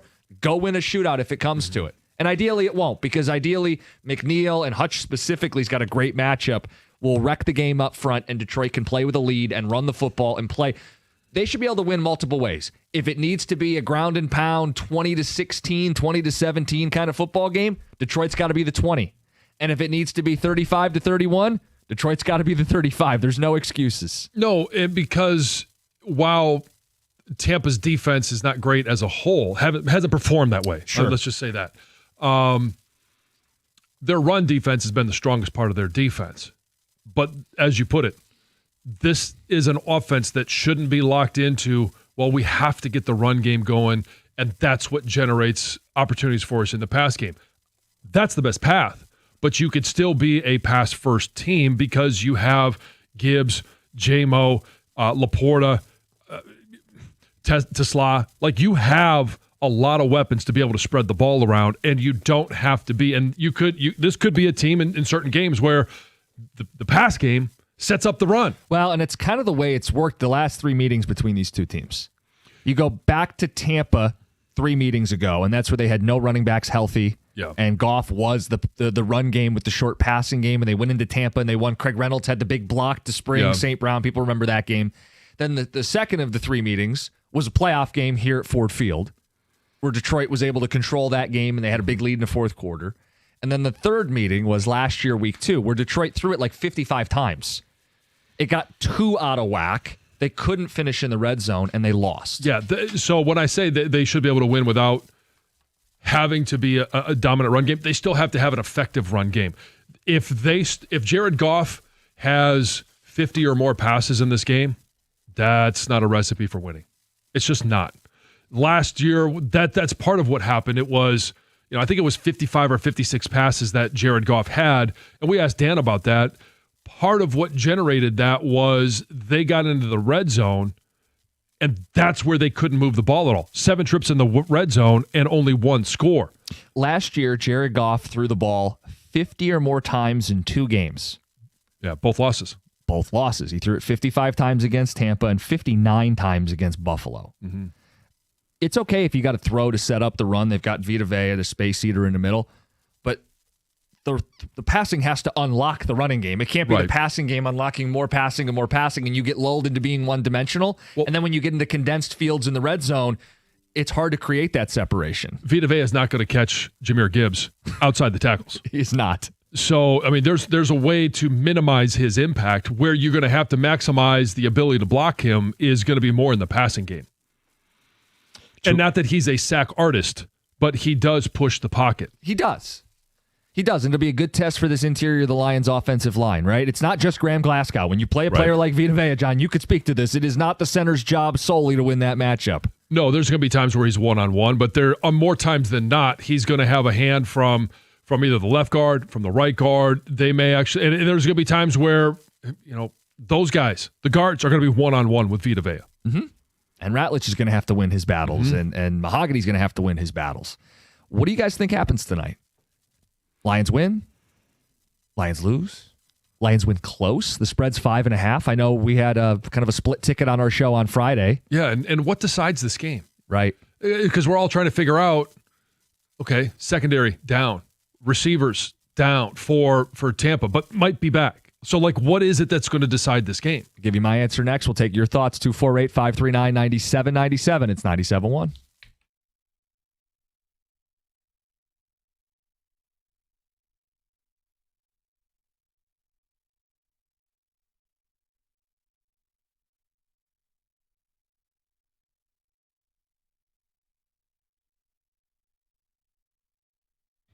Brought to you by Applied Innovation. The Red Wings went 17-29 against playoff teams in total last season.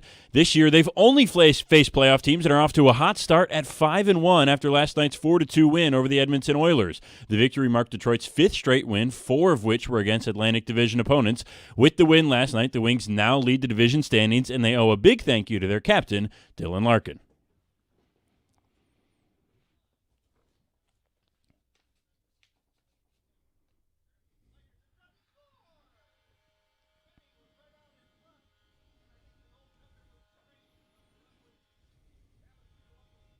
Larkin with a pair of goals and 2 assists last night. He's now got 5 goals and 6 assists in total this year.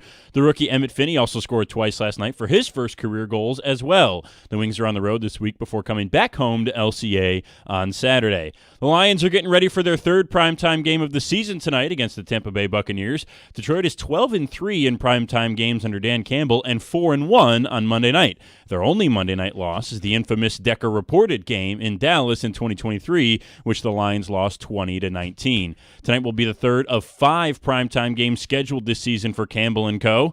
This after 6 primetime games last year and 5 in 2023. Need any more proof that the Lions are a national brand worthy of such an audience? The Lions had never played more than 4 primetime games in a single season in franchise history before 2023. Keeping track of the injury updates for both teams in tonight's Battle of the Broken, Detroit will be without Kirby Joseph, Terrion Arnold, Avonte Maddox, Sione Vake, and of course the suspended Brian Branch. Tampa Bay is without wide receiver Chris Godwin, offensive lineman Luke Haggard, and running backs Bucky Irving and Josh Williams. Taylor Decker and DJ Reader are game-time decisions for Detroit, and for Tampa Bay, Mike Evans and Emeka Egbuka will be kickoff decisions as well. Kickoff can be heard at 7 o'clock right here on 97.1 The Ticket. At the Corewell Health Sports Desk, I'm Brendan Shabath. For more, go to 97.1 The Ticket or Odyssey.com.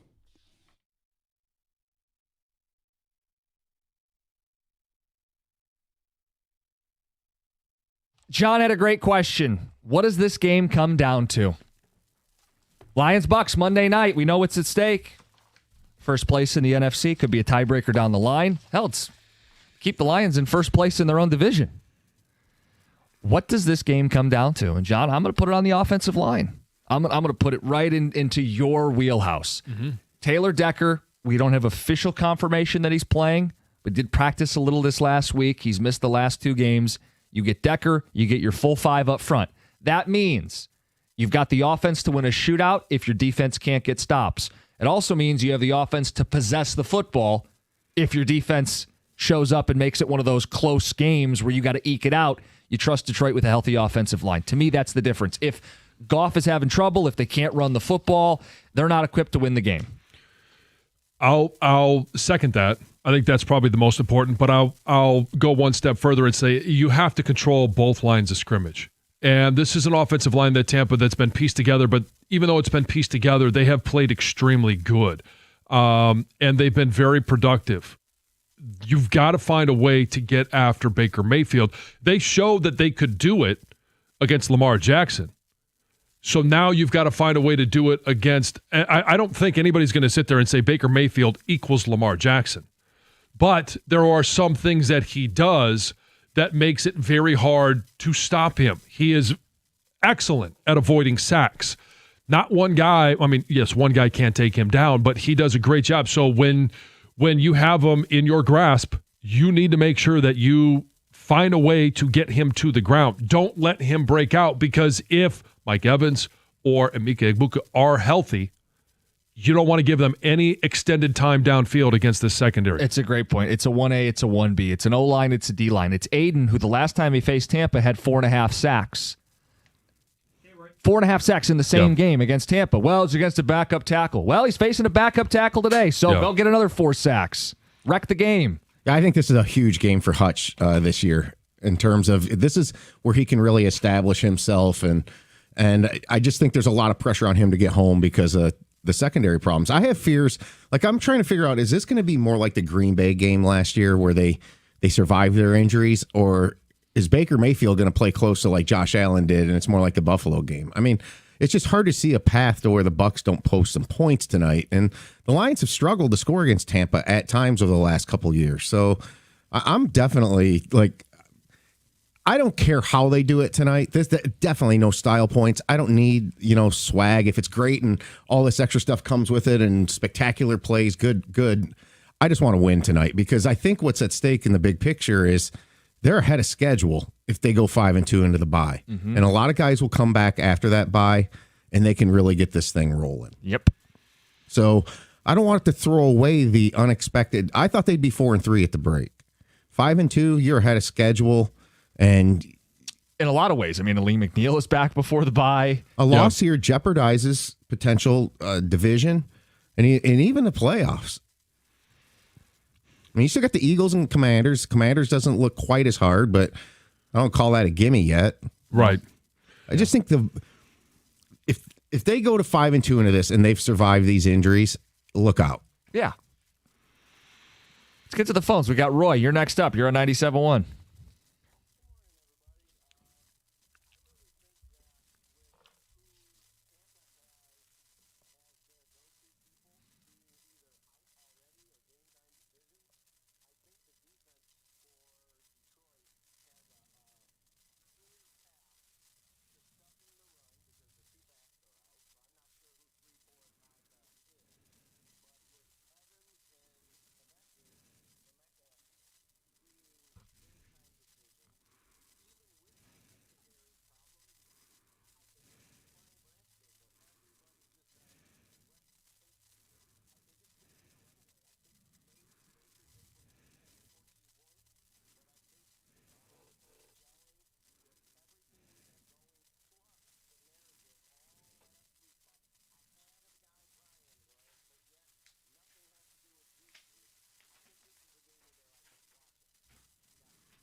A rallying cry? Yeah. And so, I mean, there are questions as to whether Mike Evans or Emeka Egbuka will play. And if they don't, obviously that's good for Detroit. But Baker Mayfield has been able to find Tez Johnson over the top of defenses. He's been able to find Sterling Shepard, Cameron Johnson. That's kind of why we've been talking about Baker Mayfield as a potential MVP candidate or leader in the clubhouse for the MVP award this year early on in the season. Yeah, because what he's been able to do without his top-end receivers. And with offensive linemen that have been out and running backs that have missed time. Yeah.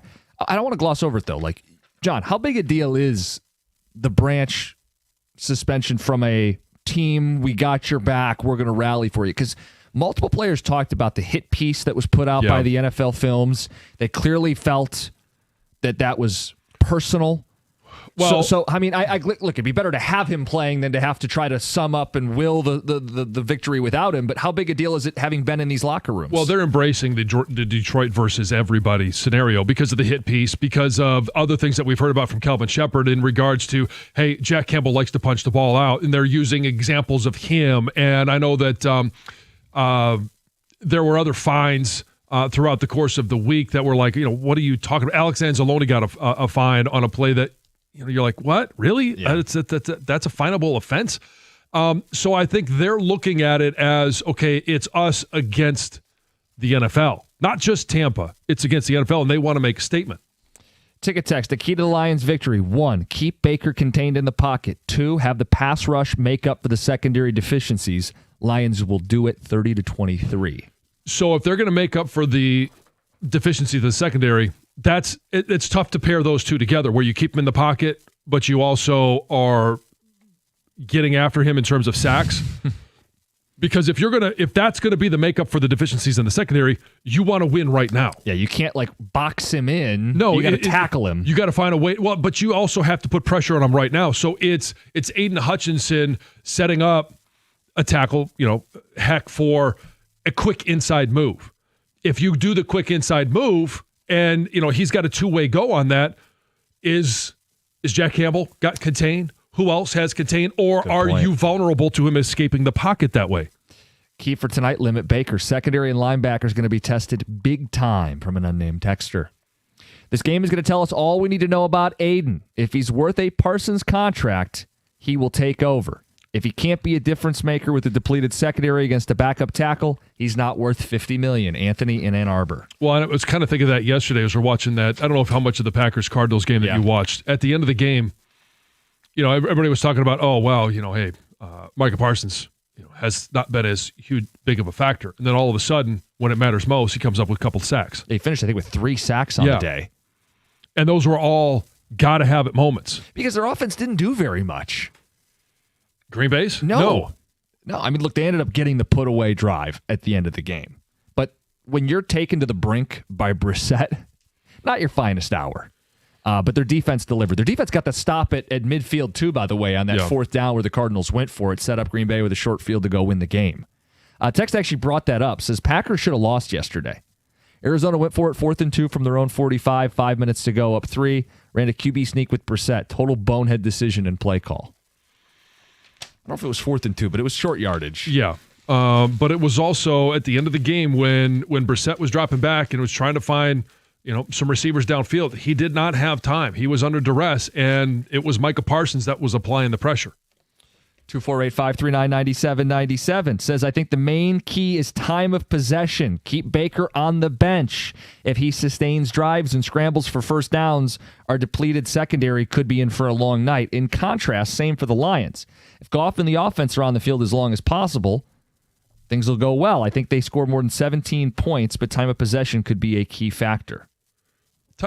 Yes, it will be, but it won't be the only one. I think it's going to come down to the basics of football. It's, do you force turnovers or can you possess the ball? Well, sometimes it's like chicken or the egg. Like, you have TOP because you're doing all these things well. You don't just have TOP, but it goes hand in hand with winning. Typically, the team that's winning has the lead. They take their time late in the game. They run the football. They have the advantage with the lead. TOP kind of goes with being a good offense. Good offenses stay on the field.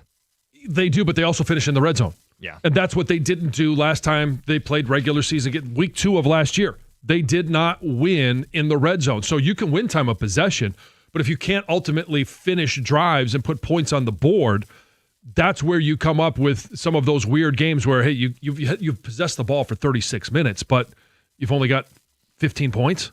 Yeah. Look, Tampa tonight, huge threat in the NFC. We got a text from the Packers. Packers beat Detroit head-to-head. Packers are continuing to win, even if it's not overly impressive. The Eagles bounced back with a win yesterday. They finally got their downfield passing game going. Coming up next, we want to kind of take inventory of the NFC. Is this game with Tampa, is this the team that is the biggest threat in the NFC, or is it somebody else? It's 97-1. All right, guys, tell you about Brightside Dental. Going to the dentist doesn't have to be a pain. I know it's something that you dread. You don't want to see the dentist, and you're worried about your smile. You're worried about your judgment, and you're worried about, well, what if I have to get some work done? I've gotten a cavity filled, actually a couple, with Brightside Dental, and it's not a big deal. They'll numb you up. They'll communicate every step of the way, and it doesn't have to be this scary, painful experience. Going to the dentist at Brightside, piece of cake. Here's what you do. Give them a call, 1-800-PAINLESS. Go to brightsidedental.com. Get back in that routine, those 6-month cleanings. $35 new patient special. It's going to cover your exams and your x-rays with no hidden fees. That's Brightside Dental. No judgment, just care.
Lions welcome in the Tampa Bay Buccaneers tonight. Monday Night Football, 7 o'clock kick. John, are the Bucs the biggest threat in the NFC? Or is it somebody else? Well, I'm not going to say they are, because I don't think, while they've played great and they've overcome a lot of obstacles, Philly's sitting there at 5-2, and I think it's been an adjustment to start the season for them. I don't know if they ever find the magic that they had last year defensively. The components are there, but they don't have the same pass rush on the edges. And the magic isn't there on offense, yet they're still finding a way to win games even when they're not playing good. So I'm not willing to say that Tampa right now is greater than Philly. You have Philly number one. In terms of threats at the end of the season. Because I haven't been impressed. Like, even in their win, I haven't been impressed either, but they still find a way to win. John, even in their win yesterday, and I'm not taking it away from Hurts, I think they desperately needed to get some verticality going. It's predicated on play action pass. And how long is play action pass going to work if you aren't running? Like, to me, everything comes back to the fact that the Philadelphia Eagles have not run the football. Until I see them unlock their ground game, they're not the biggest threat in the NFC. I'm far more concerned with Tampa. Baker, if he had all his weapons rolling, and that might be a fight later in the season. Or how about the Rams? Or the Rams and Niners are in a good battle. I mean, the Rams have a front that can get to the quarterback. It's young, it's ferocious. There's a ton of upside. They got a quarterback who's won a Super Bowl. And I know Hurts has too, but again, a lot of that offense has been disjointed this year. The Rams don't have Puka Nacua. No problem. Throws 5 touchdowns. Well, it's also the Niners. I'm not willing to scratch them off right now. So if you're saying that the Eagles aren't that team, the Eagles did beat Tampa. And so I know that it was televised, and I know it was head-to-head, which you love to talk about. Those are my favorites, yeah. And so I just – Philly is finding ways to scratch and claw to get wins and stay in the fight while they're trying to figure out what they're doing offensively. And they are starting to get healthy on that offensive line. And I'm not going to sit there and say just because they lost an average right guard and they replaced him with an average right guard that's the reason that this is going on. They have a new offensive coordinator. He's figuring things out as they go. It's kind of the same concerns that we had with our own team in regards to offensive coordinator. Are the Lions playing their biggest threat tonight, or is it somebody else? 248-539-9797. You're right. The NFC it's clustered. There's a lot of teams clustered near the top. I mean, of course, the Lions, the Eagles are reigning champs. Bucks have the best record. Rams with 5 wins. Niners now have 5 wins, right? Yeah, Niners are 5-2. Rams are 5-2. Yeah. And I mean, by the end of the night, Tampa could be 5-2. And a team we haven't mentioned, Green Bay. I wasn't impressed yesterday, but John, they keep winning and they beat Detroit head-to-head. If someone wanted to nominate Green Bay, I couldn't be mad at them. Right? I mean, they're sitting there with 4 wins. Detroit's got 4 wins. Yeah. They got the head-to-head. Yeah, but I mean, and Green Bay's had their bye. The Lions will have their bye next week. Everything is going to even out in terms of the schedule. But I'm not willing to sit there and say that Tampa is the number one threat. I still think it's Philly, and I think that San Francisco and LA, and maybe it's just matchup issues more than what Tampa provides this. And maybe it is, I know Lions fans won't like to hear this, but I do trust Matthew Stafford more than Baker Mayfield. I can't say that about Mac Jones. I can't say that about the quarterback position, but I do. Or Love with Green Bay. Right, but I also can't sit there and say, hey, Shanahan as the coach in San Francisco, questions of whether he can actually win the big one, but he does a great job of putting his players in position to be successful. This is such a tough question to answer. Like, I don't think it's Green Bay for sure. Whatever, we'll see. I've been bagging on them a lot. I think the Rams are, without Nacua yesterday and doing that. Look, the Jags aren't a great team, but they had a decent record. Stafford playing unbelievable. I think Kyron Williams is a very underrated running back, and McVay's a good coach, man. Their 2 losses are really good losses to Philly and San Francisco. They're also the only team that beat the Colts this year. Yeah, I mean, I think if barring them going through some more injuries, that they're going to be there to the end. I mean, they played Philly the toughest in the playoffs last year. They did. They nearly had them too. Yeah, I still think in Philadelphia. I still think Philly's going to get things right. That was a big step towards that this week. I mean, the NFC is way more loaded and complicated, I think, than the AFC right now. It is definitely more complicated. And, I mean, so you look at San Francisco, they're doing it with two different quarterbacks. And that's all Shanahan. And the LA Rams, the only question I have is the durability of Matthew Stafford. If he's healthy throughout the course of 17 games, they're going to be a tough out. And they may be the toughest out in the postseason. I think the NFC has really got 5 to 6 good teams. This is the type of season where you might not have to win your division to get to the Super Bowl. Right. Because they're so tightly grouped. But tonight's a big swing game. I mean, I'll tell you what, if Tampa wins this game tonight, I think they're headed towards the 1 seed. Yes. Their schedule on the second half of the season is looking pretty easy. Think about it for them. You go into Detroit. This is their signature win because they lost the game with the Eagles. This is their signature win. It's on the road. It's in Detroit. It's on prime time. They do it. It doesn't matter who's playing or not playing. They win the game. The win counts. They sit in the driver's seat. They've got the head-to-head. They've got the tiebreaker, and they've got the schedule to do it the rest of the way. Yeah. So now, at the same time, I wouldn't be intimidated about going to Tampa in the playoffs if it comes to it. But this matters. I mean, this is a huge game. Well, we speculated kind of in preseason stuff right before the season started that Tampa had the type of team that could get the 1 seed this year, but they wouldn't reach the Super Bowl. It's kind of like, it's almost the argument you're not what your record is. Like they'll end up with this 14-3 record and get the 1 seed, but they'll be vulnerable in the playoffs. Yeah, because you look at the teams that they played, they're not great teams. Other than that's a good win at the Seahawks and obviously the Niners, but then late game heroics to beat the Jets, the Texans, the Falcons. And they lost to the Eagles. Flip side, I said, well, if the Bucs win this game and what it sets them, Detroit wins this game. They've got the best record in the NFC, right? At 5-2, it's a tie. Tied for the best record. Tied, yeah. But I think they're playing better ball than the Eagles are. I do. I mean, Detroit would say we're currently the best team in the NFC if they win this game today. But who's the biggest threat? Well, you wouldn't say Tampa. They just beat Tampa. Right. So then you start looking around. Is it Philly? Is it the Rams? Is it the Niners? You guys let us know. Ticket texters are putting it well. They say it's confusing. There's not one overly dominant team. Tampa, Detroit, LA are good. Philly and Green Bay are confusing because they're still hanging around.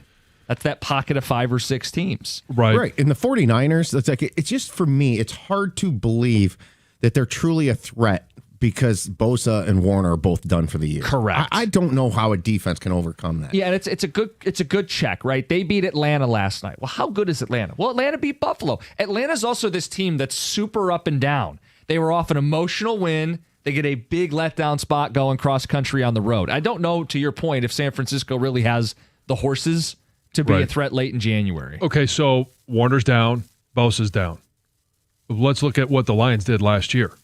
Hutch is down, the rest of the defensive line dies, and yet they were still able to go 15-2. Now, if they're missing some of the guys the Lions still had, though. They don't have an Amon-Ra St. Brown, right? They don't, but I think they have one of the great play callers of our time in Kyle Shanahan. Mm-hmm. And the reason I say that is because they're down some playmakers offensively. Like there's no more Deebo Samuel there. Yep. I know Ayuk is out, but and Brock Purdy went down. Their starting quarterback, Mac Jones, comes in and they don't miss a beat. Tex says it's still Philly until Philly is out of the picture. It's Philly. I tend to agree with that because they've been able to piece together some wins. And here's why I say it. Like if you look at their schedule, it's a first place schedule. And I know that, Tampa, okay, they're playing a first place schedule as well. But to start the season off, they have taken the Jets. Like they should have lost that game. Yeah. And then the Texans should have lost that game. But they did. But on the flip side, they didn't. They made the plays in the moments. That's why you play 60 minutes. You got to play those last 2 minutes of the game. And Baker Mayfield has had late game heroics to win those games. I just don't know that that's a winning recipe to always take it into the last 2 minutes of the game throughout the course of 17 weeks. So your vote's Philly. Yeah. I'm going to go Rams. Tom, you went Rams? Yeah, I'm going Rams right now. Man, it's splitting And hairs. again, no one's saying this is locked in forever and ever and ever. Just today, the way today. you feel like the Rams are the biggest threat in the NFC. Greg, is there a team that you feel is it the team they're playing tonight? Nobody's saying it's the team they play tonight. I think it's a hodgepodge. You can really just throw anybody out there, throw them all in a bag. I mean, this is like, to a degree, this is like a college football season that we have here, where there is not.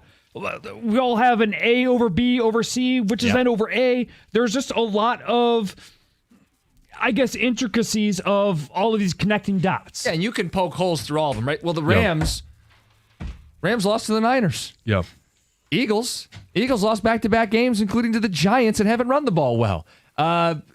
Tampa lost to the Eagles. So you're right. It is this like transitive property. The Lions have a chance to step ahead, and be ahead of everybody with the win tonight.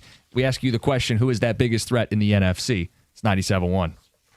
Hey, what's up, Detroit? It's your girl, Heather, and I'm always looking for ways to stay on top of my game, right? So listen, you know how much I rely on my phone for everything. That's why I gotta tell you about this insane deal from Verizon that'll help you be your best self, too. We're talking a low price on the best 5G in Detroit. Seriously, whether I'm blasting my favorite tracks in the morning commute or snagging those last-minute tickets to the hottest new flick. Check this out. You can switch today and pay just $50 a month for a single line. You heard me right, $50 a month for the best 5G in Detroit when you bring your own phone on the unlimited welcome plan with autopay plus taxes and fees.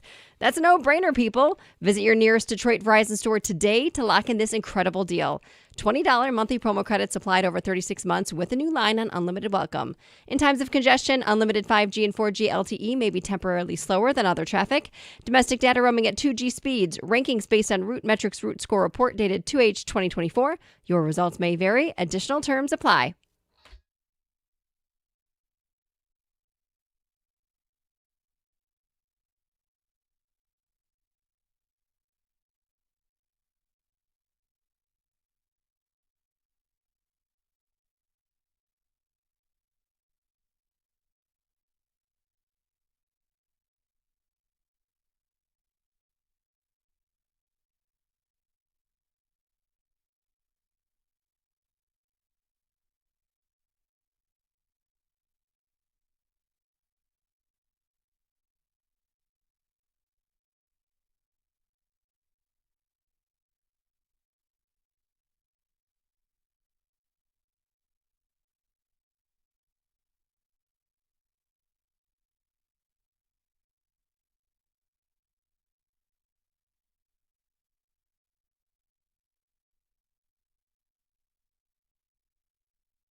Got some ticket text pouring in on the Lions and their matchup tonight with the Buccaneers. And then our other question, which is, who's the biggest threat in the NFC? Is it the team they face tonight, or is it somebody else? We'll have TJ Lang coming up at 9 o'clock. Kirsch and Anderson today are going to be out at the Pistons practice facility. They'll be joined by J.B. Bickerstaff and Trajan Langdon. Pistons start their season on Wednesday against the Chicago Bulls. Yeah, I saw that commercial for the NBA kickoff is on Tuesday night, and Pistons get going Wednesday night. Playoffs again this year, right? It's the expectation, yeah. It should be. They made it last year. Yeah, I hate that Ivy's already hurt to start the season, but They've found ways to win without him last year. And I know the equation will be different this year, but let's go. Kicking down the can of, can Cade and Ivy work together once again? We'll figure it out one of these days. Ticket text on the Lions stuff. LA Rams are unfortunately the biggest threat in the NFC. Stafford's playing his best football, and McVay is in his bag. Yeah, bag of tricks. Yeah, he's got his whole offensive game plan rolling right now. Yeah, he does. 5 touchdowns yesterday without Puka Nacua. And Stafford, I believe, is he leading the NFL in passing still? You know, he's 1, 2, or 3. He's having a big-time year. Questions about his health. If he's healthy, that guy's won a Super Bowl. He's led those game-winning drives. He's going to be a problem in the playoffs. They nearly beat Philly last year, and Philly looked a lot better last year than they do this year. Stafford's currently 3 behind Dak Prescott and Justin Herbert. Yeah, Herbert had they had to throw. They were down 1 million points to the Colts yesterday. Texter says, I don't care who the receivers are. The Lions have grocery baggers playing in the defensive backfield. The Bucs are going to come in here and win 27-16. And that's why the pass rush is going to – I mean, they're going to play with 11. And if our front 7 is better than your front 5, that makes a difference in if you're able to even get the ball downfield. It's a huge Aiden spot, right? Get home with 4, allow your defense to drop extra guys in coverage. You have a great matchup. Their offensive line's banged up. Specifically, they're playing a backup right tackle, a backup right guard. You should run some twists, some games, some stunts, and win with your front 4. Aleem McNeil is back. Lean on your front 4 and win. Yeah, I was going to say, it's not just a big Aiden spot. This is also a big Aleem McNeil spot. I mean, he comes back in because nobody looked at Tyleik Williams as a pass rush specialist. And no one's going to sit there and say that Aleem McNeil is a pass rush specialist, but he's a guy that can pressure from the inside. DJ Reader's not that guy. He just brings a new set of skills up front that this offensive line for Tampa is going to have to account for him and not just put 100% of their resources into Aiden Hutchinson. That's a good point. Ticket Texter says there's more parity this year than ever. And not a dominant team that stands out in the NFC, including Detroit so far. As of today, it feels like a crapshoot between Detroit, Tampa, Green Bay, Philly, San Fran, and LA. It may be just who's the healthiest at the end of the season, BP in LO. What do you think it takes to win the number 1 seed? Win total? Yeah. 14. So 14-3 wins it this year, 15-2 last year. I think it's going to be 13. Okay. Right. I think there's a world where that is. That was Philly a couple years ago. I think the year they lost the Super Bowl. Let me say it differently. 14 definitely, 13 maybe, right? 14 definitely, I think, wins it. 13 maybe. But then it goes to why this game is so important, because are you going to be tied with Philly? Are you going to be tied with Tampa? What are all the tiebreakers going to be? And this game fits one of the requirements that may come into effect when you're talking about ultimately getting the 1 seed. So think about this. Philly has the head-to-head with Tampa. If Detroit wins tonight, Detroit has the head-to-head with Tampa. All of a sudden, Tampa's job of getting the 1 seed may require them to get 14 wins. Right. And Philly's got wins over Tampa and the Rams. So, right. I mean, Lions need this one if they want. I don't think they have to be the 1 seed to have playoff success. I don't think so either. I'm asking the question, if you are going to get the number 1 seed 2 years in a row, what's it going to take? Because I don't think it's going to think that the Lions win out from here and they finish 15-2. I think is ridiculous. I don't. But Tom, you're not one of these people, but I want to clarify. Like, there are people who go, well, who cares about the 1 seed? The 1 seed matters because it's one less game you have to play. It's one more game where something could happen like last year, right? I know it happened in the second round. It could happen in the first round. You want to avoid the first round altogether. Well, and it may be a little bit more important this year simply because the injuries that the Lions are working through aren't season-ending injuries. Good point. So if you get to that point and you have another 1 or 2 that guys are dinged up, to have that 2 weeks where whether it's Taylor Decker in his shoulder just needs that 2 weeks to be a better version of himself.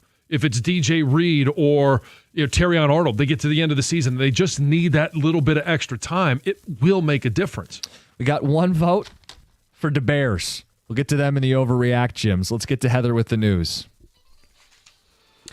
All right, so the Thunder over Michigan Air Show ended in very dramatic fashion back in 2023. This is when this Cold War era fighter jet crashed near Belleville Lake. You might remember this. Well, now the final National Transportation Safety Board report is out, and it really paints a tense picture of what was going on inside the plane at the time. So the pilot blames the rear seat observer for the mishap, but the big investigation basically shows that this person, the rear seat observer, had no choice but to eject the men from the aircraft when he did.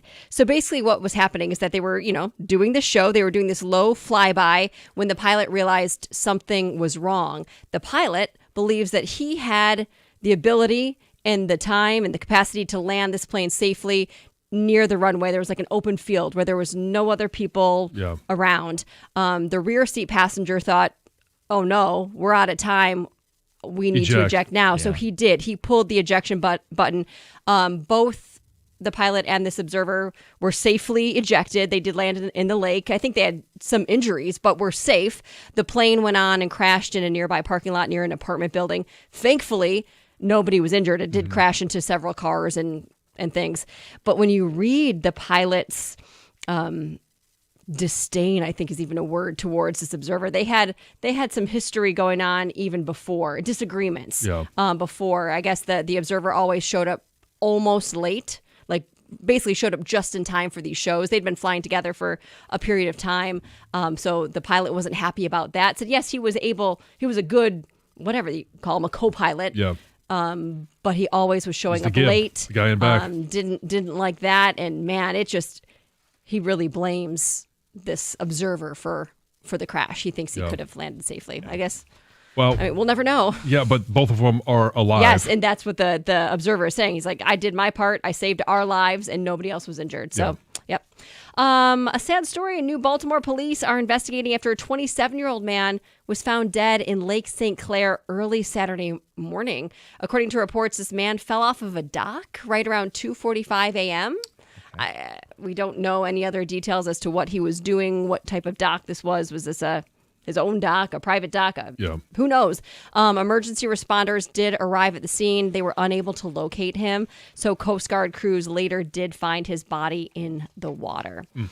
A recent United Airlines flight had to make an emergency landing after this unidentified object struck the windshield as the plane was cruising at 36,000 feet, right? So now it's kind of a mystery what actually happened. The object shattered a layer of glass, left the pilot's arm bloodied, bruised. You can see glass all over the cockpit.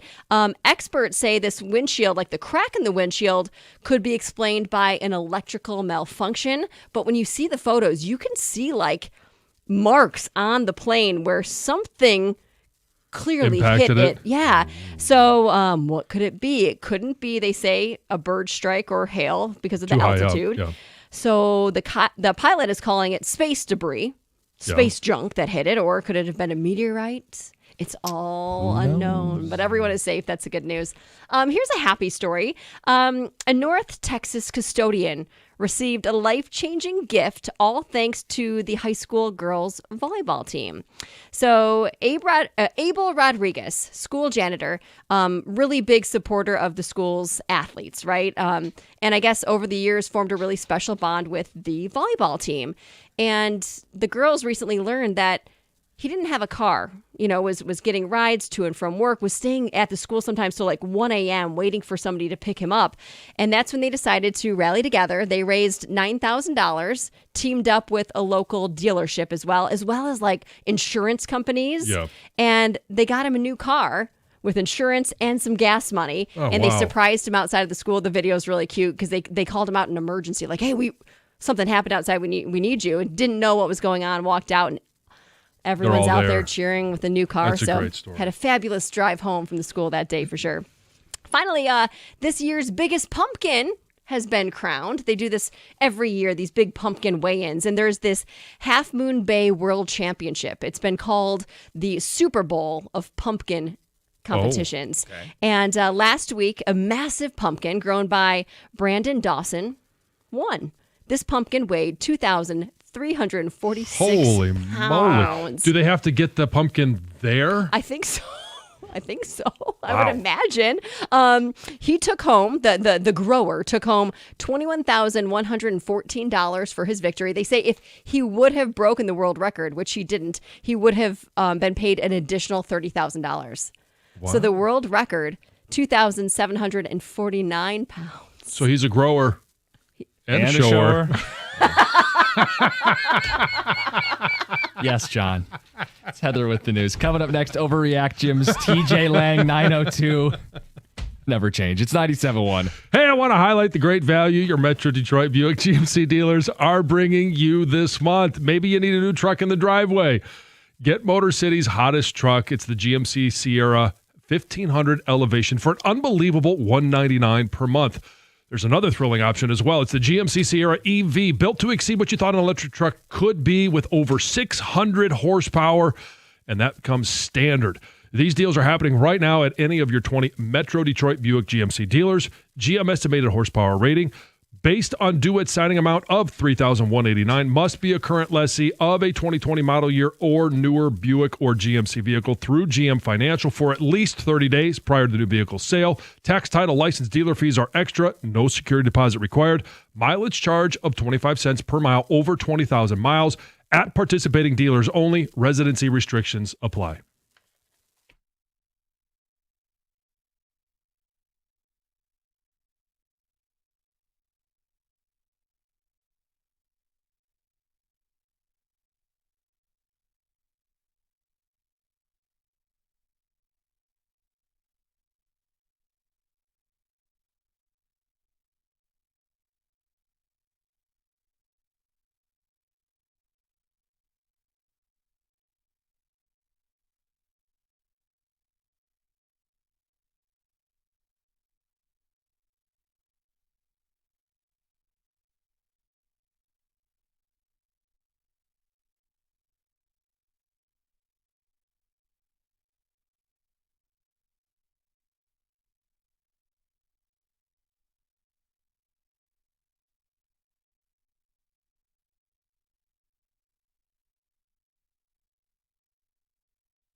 By the way, if you wanted to see Valenti's live reaction to the Giants giving up 33 points in the fourth quarter, it was happening while we started the football show last night. So you can go back and check out the archive, but watching that meltdown with him was something else. All right, football coverage presented by Paramount Plus. You can't count on much, but you can always count on Sundays with the NFL on CBS and Paramount Plus. Watch your local NFL game every Sunday all season long. Visit ParamountPlus.com/NFL to get started today. Your first overreact, Jim. Notre Dame will make the college football playoff. Yes, they have 2 losses. They're also the highest-ranked 2-loss team in the AP and the coaches poll. And, John, I don't think they're losing again. I don't think they are either. You look at the rest of their schedule, there's not a loss on that schedule, and they are 12-1, 13 in another. And this could just be one of those things where, hey, they lost the first 2 games, and by the time the committee gets together, boy, that seems like a long time ago.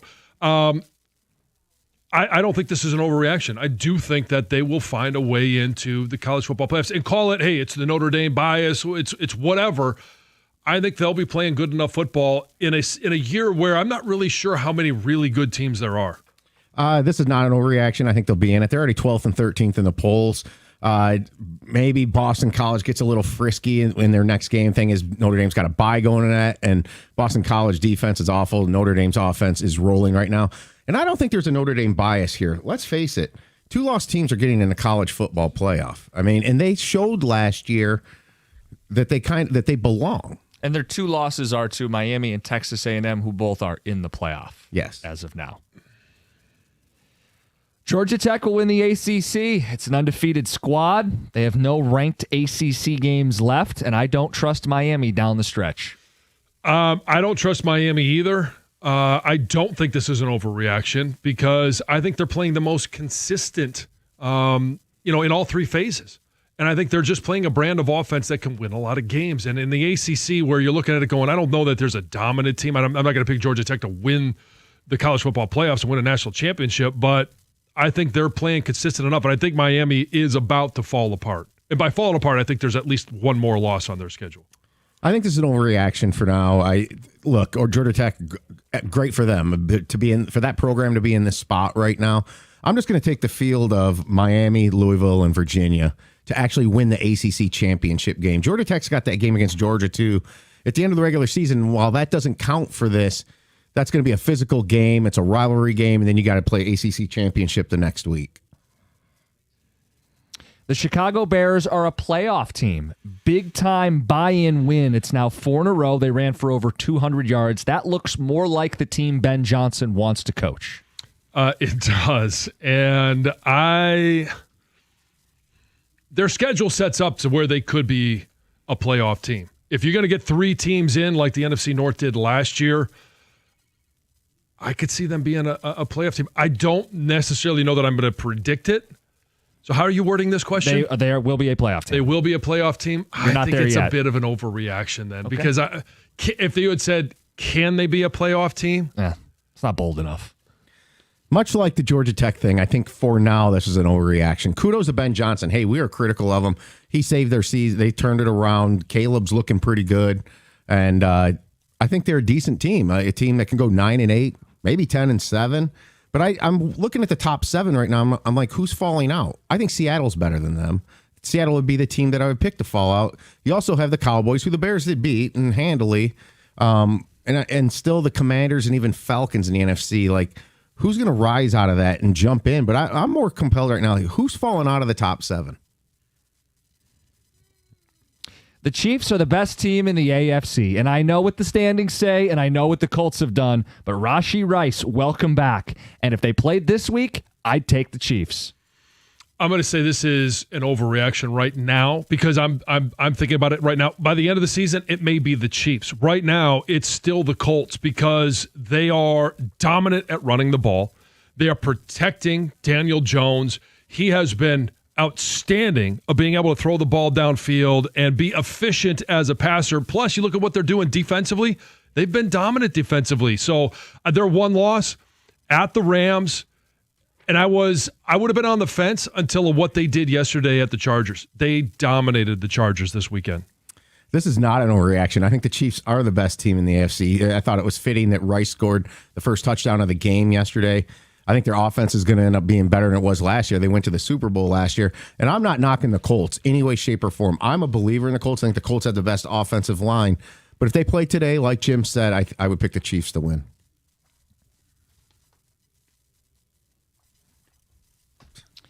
Dak Prescott will throw for 5,000 yards. He's pacing just shy of it, but now they got CeeDee Lamb back, and that defense is going to force him to play a lot of shootouts. Fun fact, the Cowboys are 0-3 when they don't score 40 points.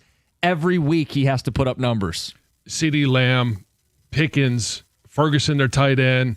I think that I don't think this is an overreaction. I don't know that he actually gets there, but I think that he can, and I think that there are going to be a couple of games here where he's going to have well over 300 yards passing the ball. Yeah, I know he's tracking to be just shy of it, but you only need a couple of those games, and they're going to have a couple of those games if they're going to stay alive in the NFC East. Well, he's got 1861. The pace would be 45-67. I don't think that's that close, to be honest with you. That's an extra almost 500 yards of passing you got to find. Plus, Javonte Williams has kind of been the key ingredient. They have a running game this year. It's kind of one of the sneakiest offseason ads so far. And I think while he'll approach it, maybe 4,800, he just won't get there.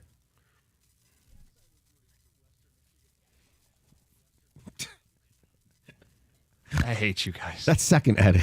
It's awesome. So bad it's good. I know. That's At least you could tell it's an edit. Shohei Ohtani had the best game ever played in the history of sports. 3 home runs, 6 shutout innings, 10 strikeouts. You're not topping it. Certainly not in baseball. And I don't know that you've topped it in the history of sports. I think this is still a little bit of an overreaction in the history of baseball. And okay, we can't go back and compare anything that Babe Ruth did because no one was there to see it. Clearly, the most dominating performance in the postseason by a baseball performer.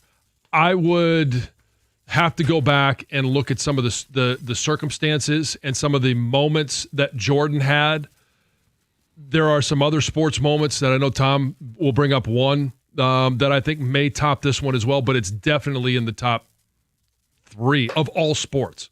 This is the best baseball game played Hands ever down. by one Yeah. baseball player ever. It was unbelievable. And it's sad it got lost in the shuffle on Friday night because of the football weekend that we had and stuff. Yeah. I mean, 10 strikeouts and 3 homers. That's unbelievable. Yeah, so like 2 hit, scoreless, 6 innings. It's unbelievable. Like you could bring up Brady had that comeback in the Super Bowl. It'd be like if Brady also played middle linebacker or played defensive end. Like that's what Shohei just did. Yeah, that's why I talk about Jordan because he was a great defender as well as a dominant offensive player.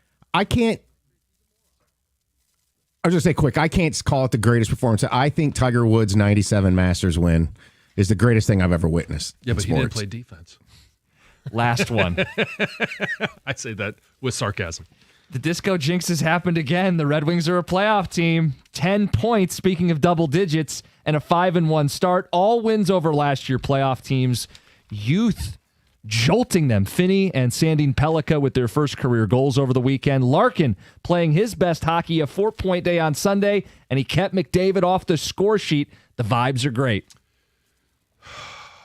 I want to say yes. I think right now it's just way too early to say that this. I'm going to go with it. This is an overreaction. Do I want it to be true? Do I want this to continue? Absolutely. And it's fun. It's exciting. It's energetic.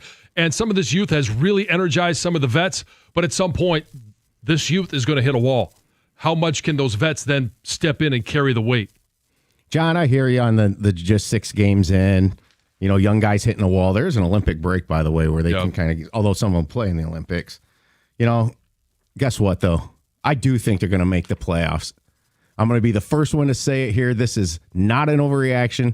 This team is different. They got better goaltending. They'll squeak in somehow, some way. They won't blow it. You heard it here first. That's what separates those Guvadamuses from the pretenders. When does that Olympic break happen? Is that an MARCH? They come back right after that. Okay. Those are your Overreact Gyms. TJ Lang joins us in studio next, 97.1.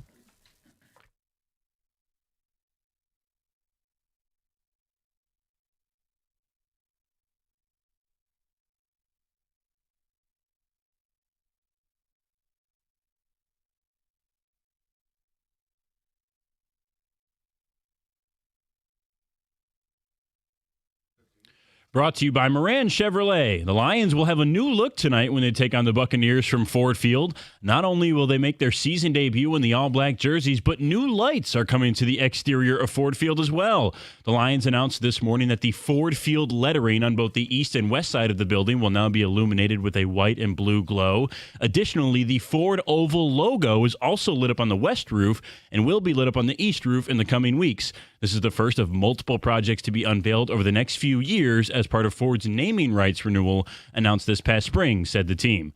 The Bucs will perhaps be playing with heavy hearts tonight as former All-Pro running back Doug Martin passed away yesterday morning. Martin's family said in a statement, quote, "It is with great sadness to inform you all that Doug Martin passed away Saturday morning. Cause of death is currently unconfirmed. Please respect our privacy at this time," end quote. Martin played 6 of his 7 NFL seasons in Tampa, running for over 1,400 yards in his rookie season in 2012 and again in 2015, in which he was named All-Pro First Team. Lions and Buccaneers kick off tonight at 7 o'clock down at Ford Field. You can hear it right here on 97.1. Red Wings with a few days off now as they're in the midst of a 5-game winning streak after last night's 4-2 victory over the Oilers behind 2 goals from Dylan Larkin and the rookie Emmett Finney.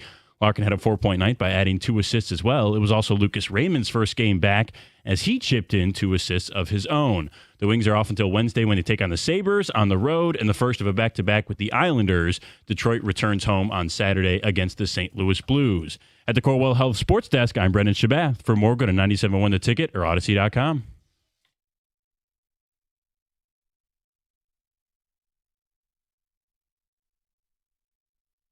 Mondays, 9 a.m. hour. We got TJ Lang in studio, and normally we're talking about what just happened.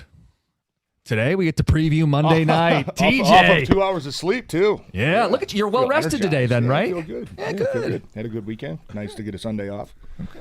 It's a good Sunday. Yeah. Good football yesterday. Yeah, there was a lot of good football. More, I just read this, more drama when it comes to the referees. TJ Hawkinson was complaining about his touchdown catch that got overturned. Right, yeah. And he said even after that the referee's crew told him they considered it a catch and touchdown. Yes. But it wasn't their call. Yeah, New York, yeah. So yeah. New York getting more heat. But it was a good weekend, man. How's your guys' weekend? Red Wings looking good. Of course. 5 straight wins. Yeah. Yeah. Good win for your Wolverines on yeah. Saturday. Yeah, we'll take any win we can get at this point. Yeah, it's been a good one, man. Almost Halloween. What's the Sunday look like at the Lang household with no work involved? Yeah, well, a little bit of work. Still had to go do the pregame show for Fox 2 yesterday morning. Yeah. And then actually we had the whole family over. Mom made mom's meatloaf, famous mom's recipe there, and brothers, sisters, everybody came over for probably about 5 or 6 hours, watched some football, played some cards. It was a good day. What's the side that Mom makes with the meatloaf? Because every time we make meatloaf, it's got to be mashed potatoes. Okay, so we were green bean casserole yesterday. Right, and along with some, my wife made these cheesy like hash brown potatoes that turned out really good. Yeah, it was a good Sunday. Yeah. Yeah, I was some cheesy. I was hibernating by 10 o'clock last night. On the couch, passed out, KO'd, full. It was that was good. It was awesome. It was a good day. How about 10 o'clock tonight? How are we going to be feeling? I think good. I'm obviously concerned about the entire secondary being out, but this is a game for me that, much like last week, where Coach kind of called out his offense and said, we had to score 30, we didn't come close. Like I think that the message is probably the same this week, and I think you're going to get a ticked off offense, a motivated offense, an urgent offense. It sounds like Taylor Decker's going to have a shot to play, which I think will be a huge boost for that offensive line.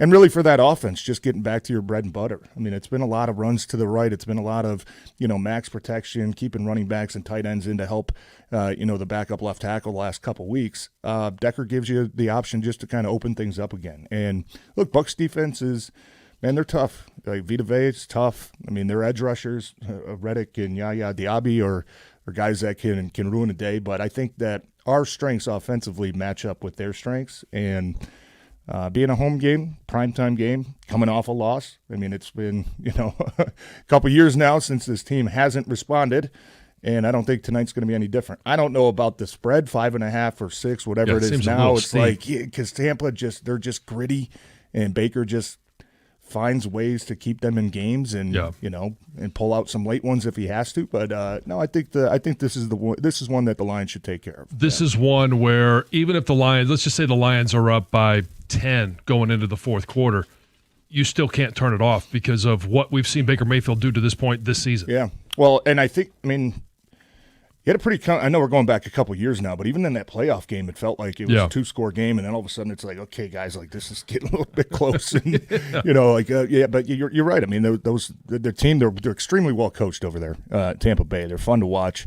They do a lot of creative things, and Baker is playing at an MVP level. And some of the things that he is doing with his legs has been incredibly impressive. Yeah, if we were to zoom out and look at this, not even through the Lions lens, just like a National Football League lens, you go, okay, the Bucs are 5-1, but only have a plus 14 point differential.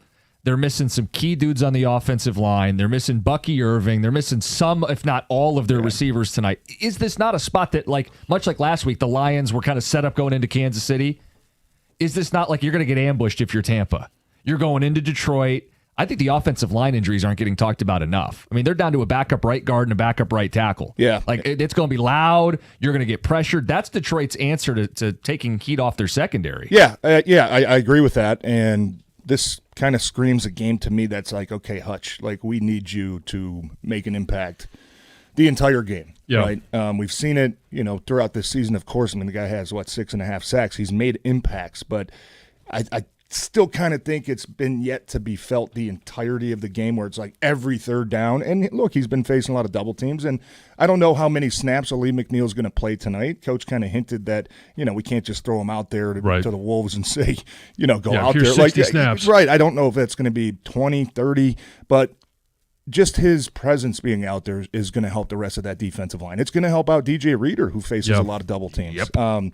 And it's certainly going to help out Hutchinson, right? Having a guy of Aleem McNeil's stature out there and his ability to rush the passer, which has really been something that they've been lacking. If you're going to nitpick this defense, is really hasn't been a lot of interior pressure. DJ Reader and Tyleik Williams and Roy Lopez, that's not their game. They're run stuffers, they're pocket pushers, but you haven't really had that interior guy that is a threat to win one-on-one. And they've tried lining Al-Quani Muhammad up a little inside and Derek Barnes and Nowaski. And they just haven't found that yet. Aleem McNeil is the guy. And look, I'm not expecting him to come back tonight and just automatically jump back into an all-pro level of player. You're not calling for a three-sack? No, I don't think so. I think that would be unfair to ask after, missing almost a year of football now. But just his presence out there is certainly going to help those guys. And if he can give you 15 or 20 high-value plays out there, like that's certainly going to help your defense. Now, I do want to see if this defense is going to try to get back to more of their identity this week. I know last week it was a ton of zone coverage, and Mahomes was chewing them up. I mean, there were open guys all over the place, right? And part of that was the pass rush wasn't as consistent as it should have been. But that's just, you kind of look at it and you're like, man, that's not really what this team's built off of. Like, but can they play man without their guys? Well, I think Amik Robertson, I think that's his game. Like, I think Amik is the guy that wants to be at the line of scrimmage, get in your face, be scrappy, play a little physical. I think Rocky Sin had some really good snaps last week in man coverage as well. So maybe the coach is looking at last week's game, when you come in on Monday and you're saying, okay, like the man coverage actually wasn't bad. Maybe that gives us a little bit more confidence. Now, the flip side of that is, you had both your safeties last week. This week you're missing both of them. So I don't know how much tonight the Lions personnel is going to dictate what they want to do defensively. But last week to me just felt like they were playing outside of their scheme a little bit and trying to play a little too careful. And Mahomes in Kansas City is like, fine, like you want to take away the deep ball? We'll just take 12, 15 at a time and find these open gaps. I want to see what adjustments that Shepard makes tonight. Maybe it's a little bit more pressure, It's just such a big cat and mouse game because you look at Baker Mayfield and against man coverage, he's completing like 48% of his passes, which isn't great. But that's also where he kills you with his legs. Right. If everybody's going downfield and your back's to the quarterback and he finds one little gap, like, man, he can go. So it's going to be interesting. Just probably the first third down, I would say, keep an eye on to see what type of coverage they're running, see if they're going to bring pressure, because that's going to give you pretty good glimpse of the type of game that Kelvin Shepard's going to want to call. And it's going to be about matchups. And you were talking about Aleem McNeil. they're going to have to account for him. And I don't know how much that takes away from what they're going to be doing on Aiden Hutchinson, but even if it's a little bit, or if you have Aleem and Hutch on the same side, their ability to run games. It's one of the things that I thought Aleem did really well with Hutch last year before he got hurt, is that ability to run games. And it's kind of one of those catch-22s, because you want to have Hutch be able to beat Charlie Heck one-on-one, and you want it to happen right now. Yeah. But if he goes inside and gets that win, but Baker escapes on the outside, now who's going to be there to cover it up? Well, that's the risk you run of getting outside of some of your rush lanes. Yeah, and they had a really good plan. I kind of go back to that Baltimore game of, it wasn't really a spy. It was kind of a rush, coffee house, let's drop back. And then as soon as Lamar ducks his eyes, like, we're just going to come attack, right? I think that game plan, and even Baker's no Lamar Jackson athletic-wise, but same threat to get outside the pocket, kind of scramble, elusive, hard to bring down. Kind of go back to maybe that Baltimore game of, do you play a guy like Nowoski or Derek Barnes, who did a really nice job against Lamar Jackson, kind of bottling him up? Do you play that type of game tonight with Baker Mayfield? It's going to be interesting to watch. On John's note about, hey, that right side and games and twists and stunts, it's not just a Charlie Heck at right tackle. Yeah. Their right guard to start the year was Cody Mauch, who's on IR. Their backup right guard is Luke Haggard. He's out. Yeah. Got a third string right guard. So it's not just the games you play with the right tackle, it's the games that you put that right side and you try to mess with them. And again, it's loud. It's Ford Field. Yeah. We missed a check. Uh-oh. Talk about interior pressure. If someone goes in unblocked, I mean, that's your chance to TFL, end the drive, maybe even force a fumble and swing a game. Yeah. And Hutch had get a jump. This was the game last year, Tampa, where didn't Hutch have 4.5 sacks, I want to say it was, and kind of same situation, backup O-line. So, I mean, we're on the same page, man. This feels like it's a game that, man, Hutch has a great opportunity to make an impact and really take this thing over. You got thoughts on the game? We'll take those. 248-539-9797. Some ticket text coming in for TJ. We'll make room for phone calls. It's 97.1. Hey, you hear the ads. It's law firms bragging about some giant verdict. To them, it's a trophy, and it's a big number. Okay, and that's great for them. But if you've just been in a car accident, what does that do for you?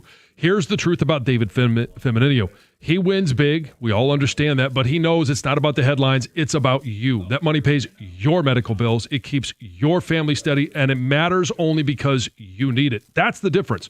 With David, it's never about showing off. It's about fighting for you. You can give him a call at 855-65-CRASH, or you can visit him on the web at getdavidgetpaid.com. That number again, 855-65-CRASH, or on the web at getdavidgetpaid.com.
Next day delivery helps ensure he'll have everything in place and running like clockwork. Call 1-800-GRANGER, clickgranger.com, or just stop by. Dr. B at Michigan Hair Restoration is celebrating 30 years of helping men across Southeast Michigan restore their hair and their confidence. Over 3 decades, he's seen thousands walk in frustrated or skeptical and walk out looking younger and feeling like themselves again. Dr. Berkowitz isn't just a pioneer in hair restoration. He's a patient too. He's had the procedure himself and even performed it on his own son. That's how much he believes in the results and trusts his team. Every procedure is done by Dr. B and his full-time in-house medical team. No traveling techs, no rotating staff, just precision and natural results. He's the only physician in Detroit offering both SmartGraft and NeoGraft, both advanced minimally invasive technologies that deliver real permanent hair. No plugs, stitches, or scars. Just natural growth with results you can run your fingers through. To mark his 30-year milestone, claim the Confidence Package. It's a free consultation plus $1,000 towards your procedure when you mention 97.1 The Ticket. So if you're thinking about doing something for yourself, this is your sign. Visit MichiganHairRestoration.com where your confidence grows back. And they addressed it to start the show about like the podcast comments he made. All the women wanted to know. Like, oh, really? Oh, yeah. Well, the show probably filmed like a year ago. No, normally they do. This was 3 or 4 months ago. Oh, okay. But it was already wrapped up by the time he made those comments. We'll get John back here in a second. He's mesmerized by Mel Owens, who's hanging out at the. He's mesmerized? This girl's mesmerized. I could be out there talking to him all day long. I wish we could bring him in as like our guest every week and talk about each episode. Heather, John's out there asking. is he hot? He looks great. John. He looks great. John, you have a conflict of interest there. I didn't. Well, John's out there I'm not asking gonna about rate the fantasy dude. suites. I don't know if you got the. Asking Heather the question. Oh, okay. Right. Oh, yeah. gosh. Oh, no. Yeah. So, Yeah, he looks great. Just as a little teaser for the future, right? After the final announcement is made, at the end, a week or so after that, he's going to join me on the podcast. And just out there, and I don't know who the girl was that was with him, but I'm asking him questions. And she was like, this is the question. I'm like, yeah, these are the questions that people want to know. And so I will be asking him those questions. It'll be interesting to see how he publicly responds to it with the backlash that he had last time. Yeah, The show is almost over. John almost got this guy canceled. Yeah, first I'm hearing of it. Well, you didn't get him canceled. His comments almost Not got my him audience. canceled. You're not a regular Bachelor viewer? Guy was a little too honest on your podcast one day. Was that what happened? Well, so I don't No have women no under idea what 60. was said. I asked him of the women because he didn't know yet who the contestants were going to be. And I asked So him, you- what are you looking for? You interviewed him before Yes, he went on the show. Yeah, before he went on the show, Okay. before they started recording it, before anything. Okay. And he didn't even know at that time who the ladies were that were going to be a part of the show. And so I just asked him, what are you looking for? And he said, no one over the age of 60 and no false hips. And I think, what was the No other wigs. thing? No wigs. Yeah, we've got to have their own But their it's own the hair. way he answered it that made him come across as shallow. 'Cause he's right? 66, Because he is 67. 66, Yeah. and he doesn't want The to. guy's just old enough to lie, like or butter or- things up. He's just being or honest. He's just, hey, I know wanna be exactly able to what I call want. my shot. Yeah. Like, you're not a part of that demographic. And I'm pretty sure most, if not all of the women were 60 plus. So there's They all are. immediately tension when the show Yeah. started. there there was was a one younger or one, two but that she were got 59, They yeah. got cut like the first Early, night. yeah. And so, yeah. So anyway. Like older people. 66 isn't that old, but like older people can get away with saying more things. Oh, sure. Yeah, so yeah, Yeah. like You if need you to be said pretty that or old I to say said that, I things could like see that. where Oh, yeah. Well, Heather what- would be so offended. Yeah. Yeah. But, I mean, when you're that old, I mean, like you don't Yeah. care anymore. golden years, man. Like You I know what I want. want. Yeah. Yeah. So John, did he tell you about the fantasy suites, or are you saving that for the podcast? Oh, we're going to save that for the podcast. Okay, yeah. perfect. I got a little insight, but we'll save that. We got TJ until 10, so let's get back into the Lions. Okay, they're playing the Bucks tonight, Monday Night Football. TJ's like, why am I here if we're going to do Bachelor Talk? Yeah. We got a text from someone who wants to know about Decker. You said, hey, it's looking like he could go tonight. We'll get official word closer to the game. Tex wants to know if you think he's at the end of his time, if this could be the last year, his final season, as the injuries start to mount for him.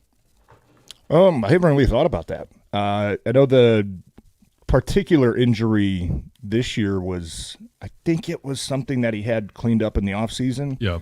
And sometimes those things just take a while before you're feeling 100% again. I don't think Decker I don't think of him as being like an injury prone guy.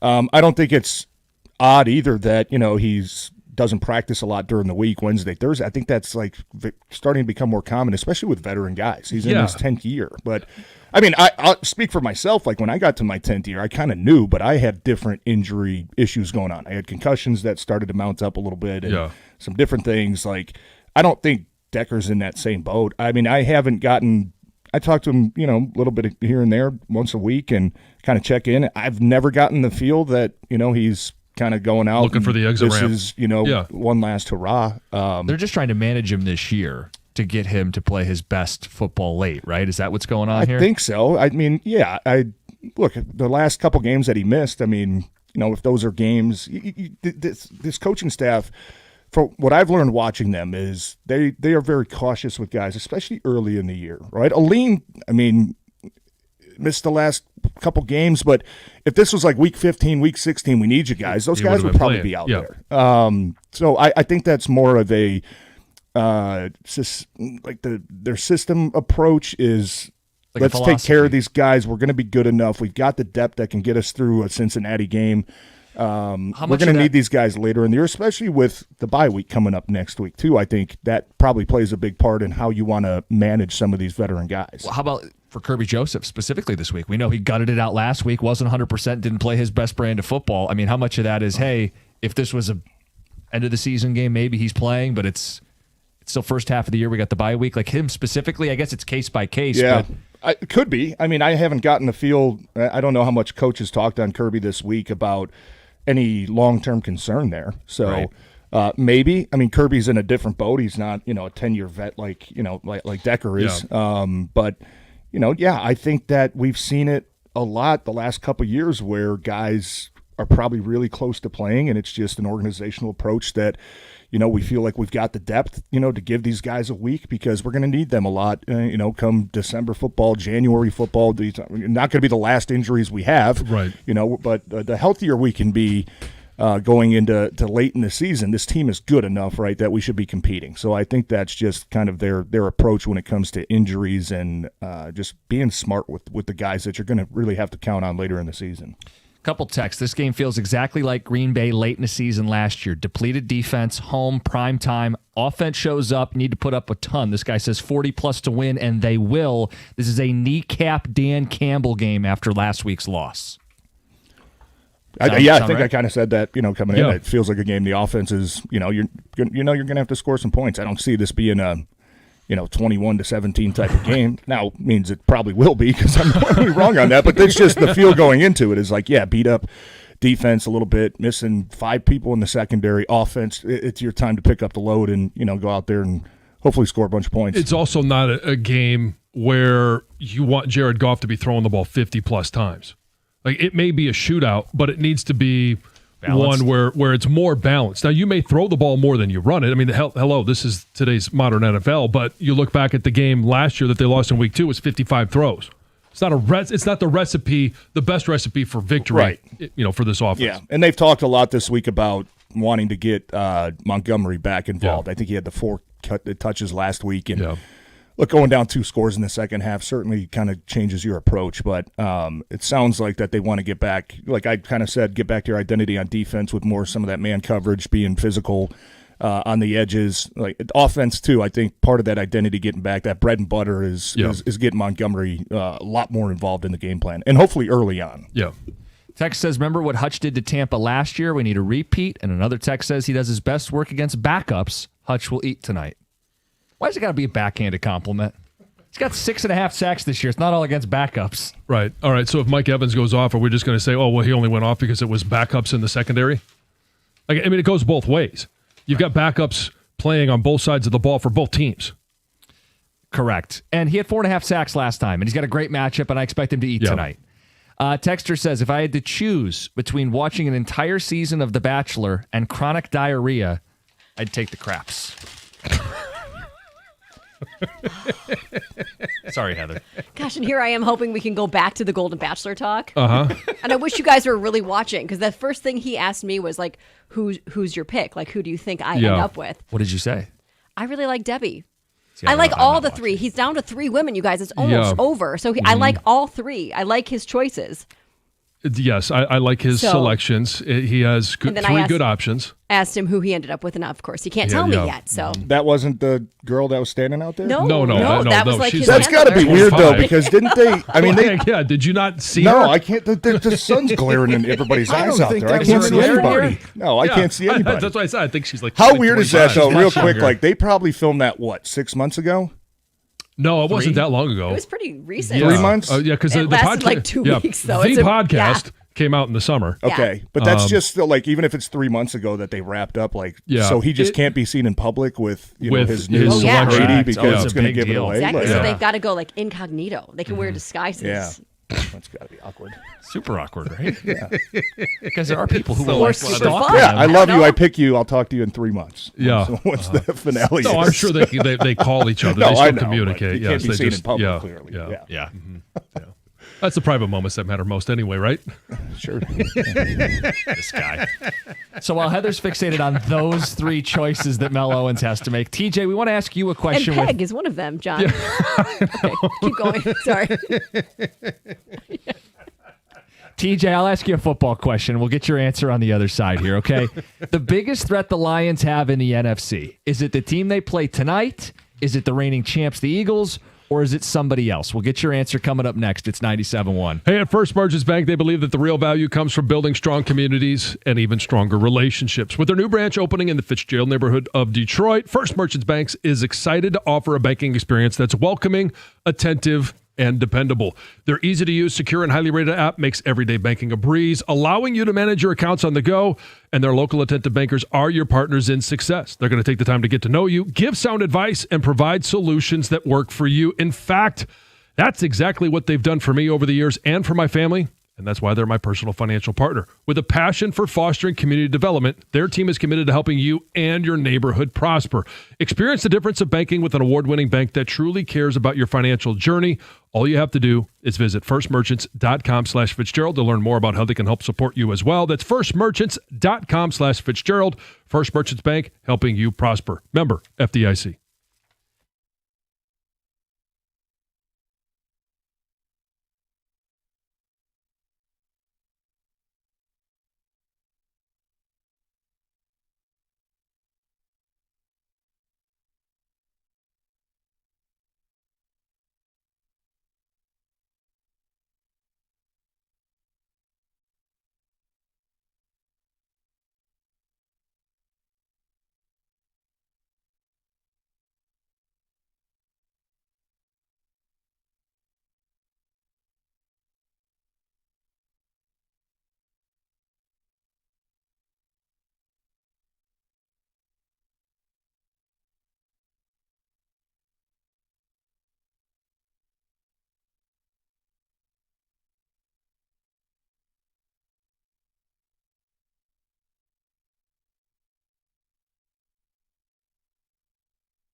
We'll get to Heather's news, some of TJ's thoughts on the college football storylines, but we have a question we want you to answer, TJ.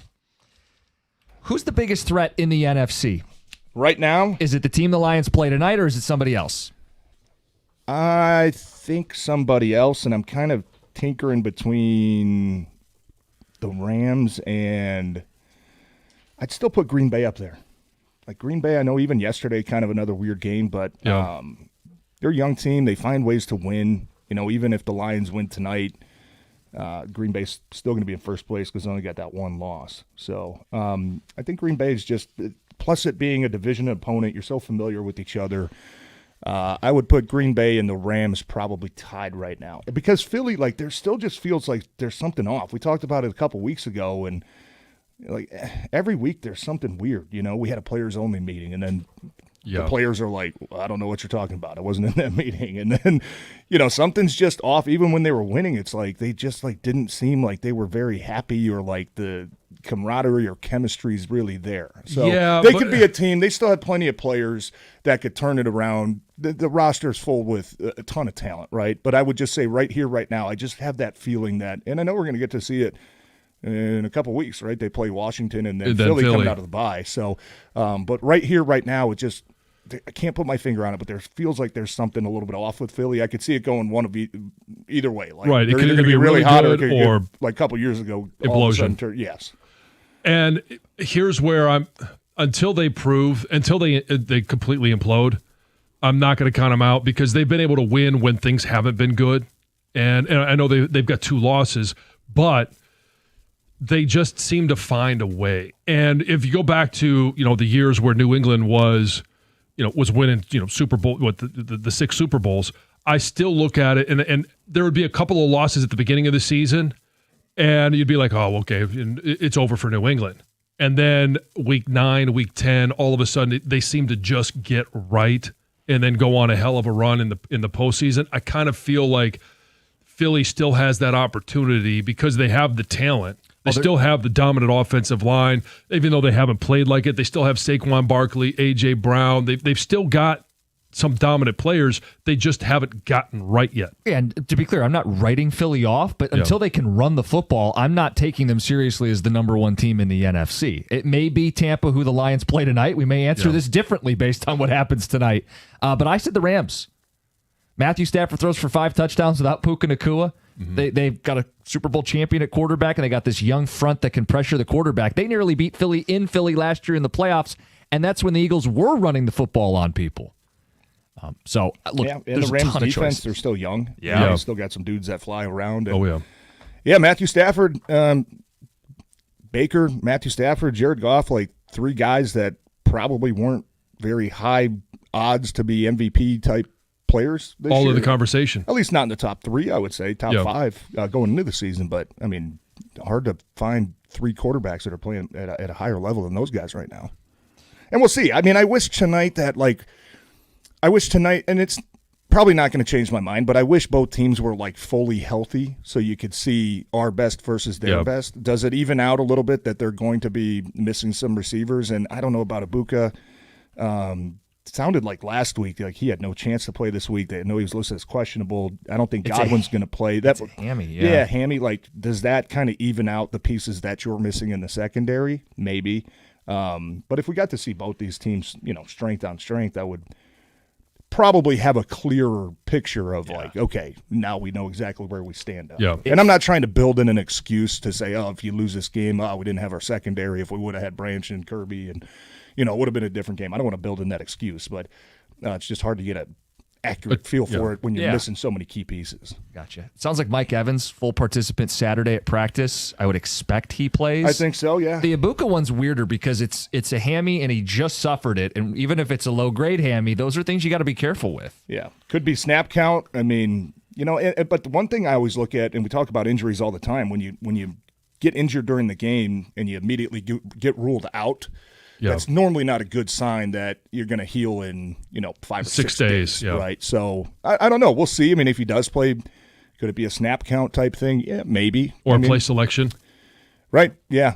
Yeah, or just give us 5-10 routes, and if you can make an impact, whatever. I mean, Yeah, we'll have to see how it just plays him out. on the field helps. If Mike Evans is fully healthy, just having Egbuka out there, you could use him as a decoy and say, hey, we don't need you to go from 0 to 100. We just need you to attract some attention so that we can get the ball to whether it's Tez Johnson or Mike Cameron Evans. Johnson. Yeah. Is there a sneaky team that kind of So the other team, I with look 5 at the Niners, wins, and it's yeah. just like with the pieces now. I know they've kind of been, and it's still early for like trade bait and what teams are linked to this player, but San Fran, I mean, they're sitting at 5-2. I don't think they felt like they were going to be here with Mac Jones, missing Bosa, missing Fred Warner. I know it's only been a week and a half now, but they could be a team that's like, you know what, man, we're still winning games. Like, let's go trade for a Trey piece Hendrickson. to pick up that slack for a Bosa. If they do that, I think they would probably launch themselves back up into being, probably one of those top 2 or 3 contending teams too, because they're a team that's missing a bunch of pieces but still finding ways to win. You talk about Philly finding ways to win. San Fran's doing the same thing. They could kind of be a sneaky one here, depending on what happens, with the roster over the next 3 or 4 weeks. And some of it may just come down to Cincinnati. Like, do they win the next 2 games and are 5-4, and that looks like they could be competitive either at making the playoffs and the prospects of Joe Burrow coming back at that time, or do they lose the next 2 and they say, you know what, we're done. We tried it, but we're 3-6. We're gone, and we want to get something for Trey. Yeah. Like that's Miami could be in the same boat. I mean, Jalen Phillips, I think, is a hell of an edge rusher. He's versatile. He lines up all over the place. I think he's going into free agent year. He could be another guy, edge rusher that could be on the move. And God, did you see Mike McDaniel yesterday? Oh, he looked like a so little baby, uncomfortable. like wrapped up, going outside for his first time. Oh, He had the hat bundled on, up. the hood on, like Yeah. all bundled up. It's like, By the way, that's a new low. It's He doesn't you're have 1-5 and you lose to the 1-5 Cleveland Smoked. Browns, and it's not even Yeah. close. 31-6. What are they waiting for in Miami? Yeah, do they strike you as a serious, Franchise? No. Like, you're right. Like, they seem unorganized, right, and dysfunctional, and dysfunctional teams do dysfunctional things. And I don't know. I've never looked at Miami and been like, man, they're like, the pressure's getting hot down there, right? Right. Like, those fans are starting to get ticked off. It's just different. It's like, team stinks. Let's go to the beach. Okay, nobody cares. Yeah. So I don't know. But yeah, it's something should certainly happen this week if they were going to make a move, just to try to get your fans back on board and be like, guys, we're serious about this. Yeah. We can't keep letting this happen. Speaking of coaches that their fan base wants to get fired, we'll talk Michigan State. Spartans got bombed again, yet they'll be featured in primetime this week. A 7:30 kick for Michigan and Michigan State. Get TJ's thoughts on that and more. First, Heather with the news. This news is brought to you by Randazzo Heating, Cooling, and Electrical. Hey, Holly Campbell is opening up about some of her unique game day rituals, which is kind of neat, a different perspective. So when it comes to home games, she gets to the stadium early. She's going to head down to the field an hour before kickoff to give Dan the pregame kiss that always happens. And if for some reason she's not in attendance, they make sure they FaceTime each other before the game starts. That's something they have to do. So it's Critically either a kiss important. or it's a FaceTime. And then once the game starts, she's watching from a suite. And if things aren't going well, she retreats to the bathroom in the suite and she watches the game on her phone. And she doesn't come out until things start going the other way, right? So when the game starts getting a little better, then she'll come out. She's got special outfits that she thinks are lucky, but if let's say they lose and she's wearing whatever she's wearing, it's done, right? Like it's on the back burner. She's not wearing that outfit again to a game. Just things like that. Certain jewelry. She talks about jewelry she used to wear when he used to play. Just kind of neat to hear stuff like that. So let's see. Multiple suspects have been arrested in this apparent kidnapping on Belle Isle. So according to Michigan State Police, authorities found a kidnapping victim on the island. The victim was discovered after dispatchers informed Detroit police of a body possibly dumped on the island. All happened Friday, right around 2:30 p.m. So in the day, they were able to track down the suspect vehicle, the silver Ford Focus. Officers pulled the car over. I guess they confirmed, I don't know how they knew this, that the license plate matched the suspects. Anyway, everyone involved was taken into custody, and it sounds like they're not releasing a lot about the victim, but everyone was is safe now. So Yeah, I thank saw goodness. that. Some of the details there. I think it was maybe some witnesses that ended up seeing Okay. the car somewhere and ended up Would calling make in. sense. Helping out. Yeah. Yeah, crazy. Did you hear about this? This woman from Wyandotte used ChatGPT to help her win the lottery. The new secret. People are using it for all sorts of things, right? Advice, what to eat when they go out to restaurants, things like that. Well, this woman, 45-year-old Tammy Carvey, asked AI for a set of numbers, used those numbers when the Powerball climbed over $1 billion, and she ended up winning $100,000. All right. Well, I mean, So- maybe we should ask it for the ones that actually win the billion. Yeah, I mean, you guys, Ask the wrong question. You can't get greedy, John. Start You small. know? Start small. Yeah, exactly. So Michigan Lottery is reminding everyone that, hey, yes, while this happened to work for her, there's no connection between AI and the drawing. Everything is random, right? So go for it. Use it if you want, but it's not going to predict the winning numbers. Until it does. Until it does. We all know pickleball is booming with nearly 20 million players in the U.S. Playing the game as of 2024. But now that the numbers are surging, there's a concerning trend, and doctors are warning of surprise serious eye injuries. Eye injuries? Yes. So a recent study found that eye injuries from pickleball more than doubled between 2021 and 2024. Obviously, more people are playing. It's a so this wiffle ball. Those balls are hard. Yeah, but Thank you, TJ. Who said it? so the most common cause of injuries are, oh no, I hate that one, are getting hit by the ball. That's 43% of injuries. Falling also contributes to some injuries, and also being struck by a paddle.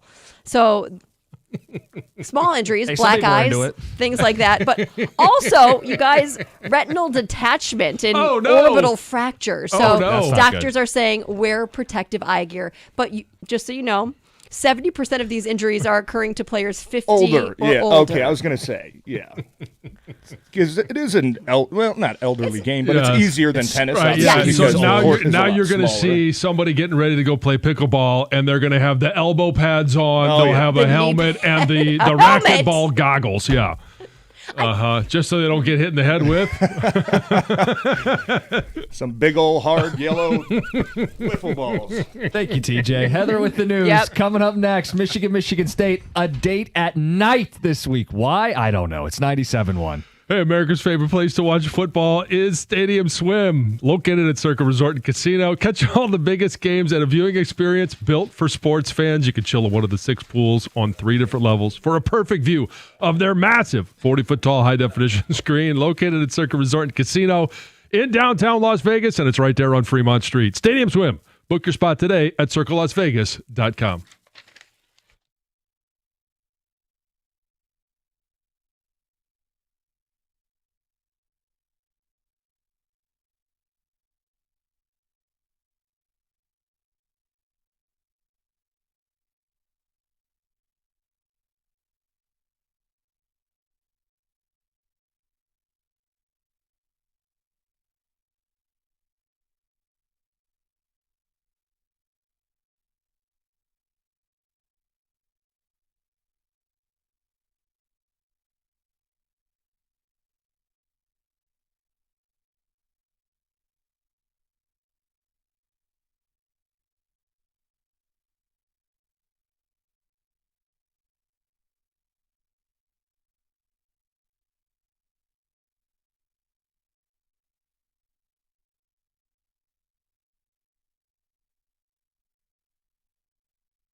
Talked a lot of Lions Bucks. If you missed it, Odyssey Rewind, 9 o'clock hour with TJ Lang.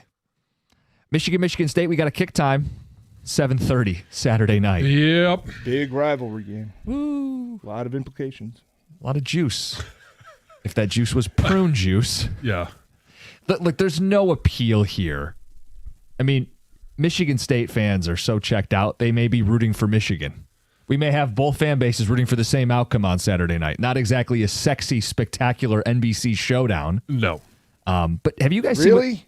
I see. I would still think that like Michigan State fans have such a disdain for Michigan that now, if it comes at the cost of beating Michigan and saving Smith's job, maybe that they Well, that's don't what I'm want saying. that. You But gotta pick. I You gotta still pick. think there's rivalry. You could say that during the week that you're just fed up, but once the game gets kicked That's off, you what I want to think. beat your rival. I Yeah. think it would be a small percentage of State fans that hate Smith so bad that they want Michigan to go in there and just pummel them. Yeah. Well, they want what's best for themselves, Michigan State fans, and what's best for themselves is a coaching change. How do you get a coaching change? You get humiliated by your rival. I mean, ask James Franklin. It took 3 consecutive losses before Penn State did anything. By the way, I don't mean to sidetrack. Did you see his interview he did on College Game Day? Yes. Oh my gosh, it was so odd. It was such like a I didn't PR get a chance to puff see it because piece. we had just gone It live. It was embarrassing, and honestly, I was more disappointed with like Saban and Herb Street and Fowler and those guys. Like it was like, Coach, oh my gosh, like how did this happen, right? Right. And he's talking about all the big games we've won, and like Right. there's no accountability, right? It's like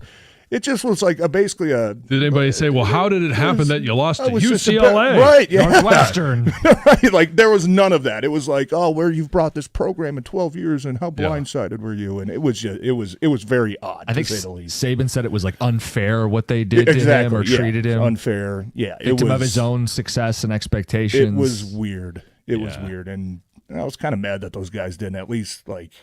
Yeah. Hey, Coach. I mean, got a team in UCLA. Like, At least put the record out there about how he couldn't win Yeah. against the top 5 And team. Franklin is all about his image, and I doubt, if they told him we were probably going to have to ask you some hard questions, he probably no, wouldn't have skip it. agreed to do the interview. But yeah, that whole thing, it was like a 10-minute interview that was just super odd. Yeah. Anyways, sorry, I didn't mean to sidetrack. Well, that's all I'm saying is, there's some MSU fans that'll never bring themselves to it, but I think there's more than you give credit to. And it's not just a couple guys in the afternoon. We've been talking to Spartan fans who do the updates, who work in the building. Is Rico? I would expect Mike to have that type of a take. Oh, I'm pretty Rico's sure all in on it too. I shouldn't speak for him, but I think Rico is also team get blown out. He told me that going to one of these Lions pregame shows a couple weeks ago. Like he's ready for a change to the point where, John, they may be showing up on Friday in maize and blue gear. Well, okay, yeah, no, they're not. They won't show up versus showing up like that. No, I'm saying Mike and Rico. No, I know. Yeah, Do you think they just skip the show before they'd wear Michigan gear? There's no chance. Mike has such No a way. deep-seated hatred No for way. everything maize and blue that. No way. Like, look at it this way: if Michigan State happens to go out there and steal one, I can't picture seeing Mike Mad like, about all it? mad and slamming things because Right. he wants his coach fired more than he wants to beat the hell out of the team that he hates with Despises. a very Yes. deep passion. Maybe I'm wrong. Maybe it's that bad where they do need to have something so demoralizing happen to them to make a move. But I just can't see it with Mike. No. He has such a deep-seated hatred for Michigan that it'll be impossible for him to root against his team. The fact is they haven't fired him, right? Yet. Right. So Right. if you want him fired, you apparently need more evidence. And this would be pretty damning if they got blown out. In terms of the game itself, the spread, neither of you have looked. So I've seen it. I want to know what you think it should be, and then we'll get your reaction to what it actually is.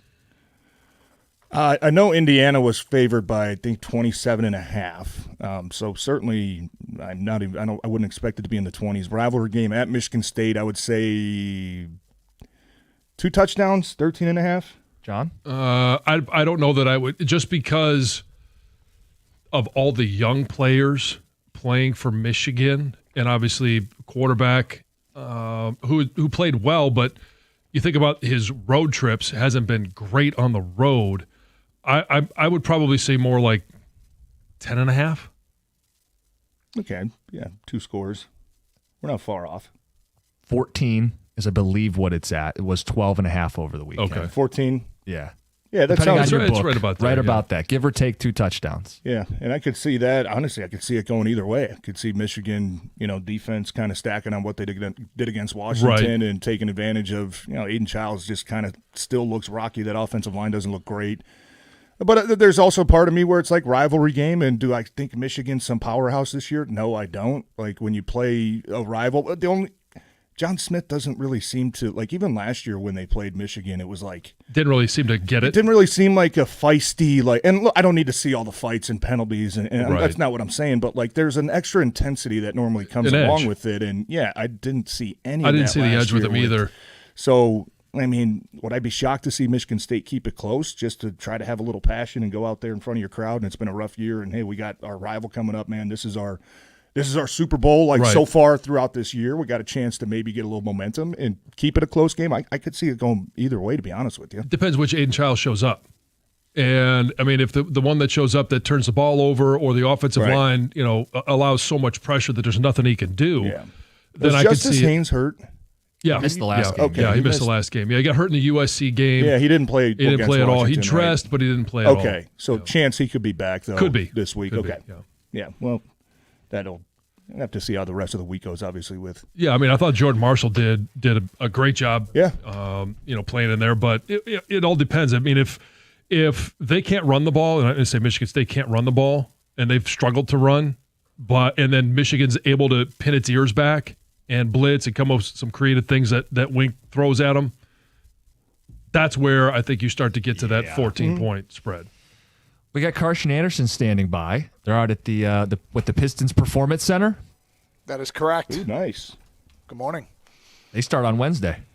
Yeah, they do, and quite a different feeling this year as opposed to last year going into the season, huh? They, No Yeah. kidding. five straight seasons with 23 wins or less, and then you come back last year and make the astronomical jump from 14 to 46, and so they enter the season with an expectation. Well, that's good. Obviously, no Jaden Ivey to start the season, so we still won't have the answer. Can Cade and Jaden play together? But when they get him back, they found ways to win. In his absence last year, even though the equation may be a little bit different. Yeah, it was kind of fun to watch it last year. They had just started to get into the groove where they were all playing together, and then unfortunately, Jaden breaks his leg. But they absolutely figured a way to play winning basketball after that, and that was kind of exciting. But one of the big pieces of that is not part of the team right now, and Malik Beasley. So we'll see what exactly they look like. But they did add some players in the offseason. Duncan Robinson, Karis LeVert. They dipped their toe in the Michigan basketball pool and see how it works. Nice. Well, it's Monday. We got Champ and Chup coming up too, right? I'm just That is gonna keep. correct. I'm gonna keep chumping James Franklin every week. He's just gonna be my I've been doing that for years. chump for eternity. Yeah. Yeah, so I have Champ and Chump. We'll talk some Pistons. Trajan Langdon will join us at 10:30. We got a Monday Night Football game to preview in depth. A Twitter question out there regarding that game, and you can go give us your 2 cents on what's going to go down tonight. We'll read the best answers on the air. JB Bickerstaff will join us a little bit later on. So we're excited. It's a Monday and revved up and ready to go. Carson Anderson next, 97.1.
Good morning. What are you laughing at? What? Just the way things started. You were over, ready to roll here. I wasn't quite ready to roll, but we're all good. It's okay. Yes. How are you today? I'm fine. Yeah. Yeah. Did you have a good weekend? Yeah, it was nice. Went to the nuptials for Lori and her new husband, Kevin. Yes. Our promotions director, Lori. She's awesome. So I went to the reception, and it's a good time. Did you behave at the yourself? Henry Ford. I did. Okay. For the most part, yeah. Yeah. I thought I did. Sometimes. Yeah. I know you can. I've heard stories. I kept the genie in the bottle. That's good. That's Yeah. good. So Monday, it's going to be a busy Monday here on Carson Anderson. First of all, there's a Monday night football game tonight that we know that Detroit is excited about, Lions and Buccaneers, and it's going to be an interesting game and how we approach it mentally, given all the injuries. Nobody ever likes to, quote unquote, accept a loss or anything like that. But this is a long season. This is a big game. It has tiebreaker ramifications, of course. Lions and Bucks tonight, and we'll go in depth on that. We are at the Henry Ford Health Pistons Performance Center, as we have now become a bit of an annual thing, help preview the Pistons season, and it's a different feel when we were down here last year as opposed to this year. Coming off a 14-win season, people were excited because there was a young core, but the results hadn't happened on the court. Then they go out and they win 46 games. They get into that series with the Knicks, and it felt like the NBA was back in Detroit, and people were fired up. And we'll approach this season completely differently. You know, they open in Chicago Wednesday. Sunday's the home opener. And then right away, Cleveland's here on Monday. We're talking about a team that goes into a season with expectations and a bit of a buzz, huh? Yeah, no, there is, and it's pretty cool to finally have that here in Detroit with the Pistons. It's been a long, long time, and last year was such a fun wave to ride. And yeah, I think you said it well. We get into the playoffs. It was a legit playoff run, even though it was one round, but it was 6 games against the Knicks, and certainly some hard feelings about things that happened in that series. One game in particular, I think it was game 4 or 5, where they got screwed. But it's okay. Yeah, it's all right. New season. We'll see what happens, and there's still some other shoes to drop, perhaps, in this season. If they've got a little bit of a timeline tonight, if they want to sign a couple players to extensions prior to the season, and then there's always the what's up with Malik Beasley situation, which will be interesting. I mean, it seems like they've addressed that already with acquisitions, but can't help but think, I mean, that was a pretty big piece of last year's team, and obviously his situation off the court is still ongoing in a way. So what we'll do is we'll ask Trajan Langdon about Sure. that today at 10:30 and see if he has anything to add to those conversations. As far as on the court, it's weird because now with all piling up all the wins last year, looking like a team that could make a run at the East, and we still can talk about young pieces that can get better in Jalen Duren and Ron Holland and Asar Thompson. I mean, we're talking about some players that still seem to have upside that could take this team from 46 wins, to into the 50s. Maybe this is a team that can push for one of the top spots in the Eastern Conference this time around. Yeah, I mean, health is a big part of it, right? And they're starting the season not as healthy as you want to, with no Jaden Ivey for at least the next 4 weeks. I mean, he's going to be evaluated after 4 weeks, so can't imagine that's going to happen. His debut will happen anytime soon. And like I said, you got new pieces coming into the mix. It's going to take some time before that feels like it's just well-oiled machine and part of the team. So we'll give it a little bit of grace period, but there are high expectations. That's what happens when you storm in and make the playoffs and do it kind of in resounding fashion. Didn't have to get to the play-in game. You were in the playoffs to start the season, to start the postseason, which was great. Now the expectations are there. Do better. Improve your seeding. Can you be a top 4 seed in this conference? It's not easy, but there's been some movement in the conference, and you've got young players that you expect to take steps forward and get better. That's why the expectation is going to be higher. So not having Dennis Schroeder and not having Malik Beasley, 2 veterans that definitely did good things for this team. Sure, they got Duncan Robinson and Karis LeVert, but the expectation I think is more on the younger players taking on more of a role. But those two veterans did help, and we'll see what happens, how the Beasley thing sorts itself out. But God, I really had always been a Schroeder fan. Loved him being here.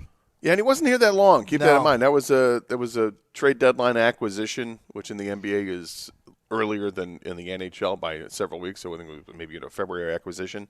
So, but he absolutely played a role for this team. It was confidence at the point. That guy was ultra confident, and it was a guy who had been there and done that, and it showed to have that kind of experience on the floor, and to not have him this year, okay, that just means that you're leaning on other guys to get more minutes. And I'm excited for what the future holds for Ron Holland, what it holds for Asar Thompson, those two guys in particular. Let's go back to our studios. Kang, our guy sitting back there at the command center, and I know you've followed this team and have followed this team and are deep into it. What are your thoughts as we get set to launch this 2025-2026 season? I'm really, really excited. And, just like a lot of Pistons fans, finally some real expectations heading into the season after last year. We've tasted the playoffs. We probably felt like a lot of us felt like we should have won that playoff series. And this year, the growth of the young guys continuing, hopefully. We know what Cade can be in this league. He can be an all-NBA. He's an all-NBA player. Now, can the rest of them follow and become borderline all-star type players, whether it's Jaden Ivey or Jalen Duren? Thompson, of course, looks like he's got tremendous upside, definitely defensively. Can he put together, the offensive game to go along with that? But, yeah, this year with the expectations, the excitement, I'm very excited. Cannot wait to see how this team continues to grow. But there's going to be some real expectations this year. So when you lose now, there's going to be, there's going to be criticism that didn't come along with it before, right? Before it kind of just, it was, okay, whatever, they lost. But now it's like, hey, I think more eyeballs are going to be on you. More people are going to care. And that's a good thing. Looking forward to it, and we will talk some Pistons again. Trajan Langdon will join us sometime around 10:30, the Pistons GM. And then afternoon, we expect to have J.B. Bickerstaff, the head coach. Might have a player stop by as well here from the Henry Ford Health Pistons Performance Center. It is a Monday, and, of course, Mondays mean champ and chump on a weekend. Who should be singled out for having the best weekend? Who should be called out for having a weekend that stinks? Love to get your champ and chump calls at 248-539-9797. Who do you have for champ and chump on a weekend? Also, we've got a Monday Night Football game to preview and an NFL and college football weekend to recap. So it's going to be a busy day here on Carson Anderson. Again, we're live at the Pistons practice facility, the Henry Ford Health Pistons Performance Center, and we will be here all day. So that to look forward to, and we'll get you set for the coming season. Hey, FanDuel. The FanDuel app is your home for your favorite NFL bets. From yards to touchdowns to who will win with FanDuel, any play can be the play of the game. Tonight, FanDuel is giving all customers a 30% profit boost token. That's right. You get in on the action with a 30% profit boost token this Monday night. So make FanDuel your go-to app for any snap. Just visit FanDuel.com/Doug to bet on this game. Play your game. FanDuel, an official sports betting partner of the NFL. And there's two bets, and they actually give you an option. You can get, if you like, parlays. There's a parlay boost as well that I noticed on the app, on the banner top. So make sure you click on that. You have to opt in. Once you do that, make sure you hit the toggle too when you go to place your wager. But I like to take those profit boost tokens and bet on favorites, and you get a better return. That's what I do, but you can do whatever you want. Hey, it's FanDuel and 30% Monday night profit boost token. Must be 21 years of age or older and present in Michigan. The opt-in is required. Don't forget to do that. Bonus issued as non-withdrawable profit boost tokens. Restrictions apply, including any token expiration and maximum wager amount. See terms at sportsbook.fanduel.com. Gambling problem? Call 1-800-GAMBLER.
Doug Carr, Scott Anderson, 97.1 The Tickets. Thanks for being with us on a Monday. The Pistons Performance Center. We will speak coming up shortly with our guy, Trajan Langdon, the general manager of this team.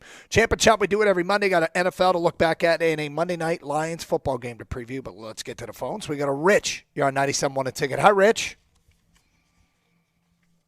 Hey, Rich. Yeah.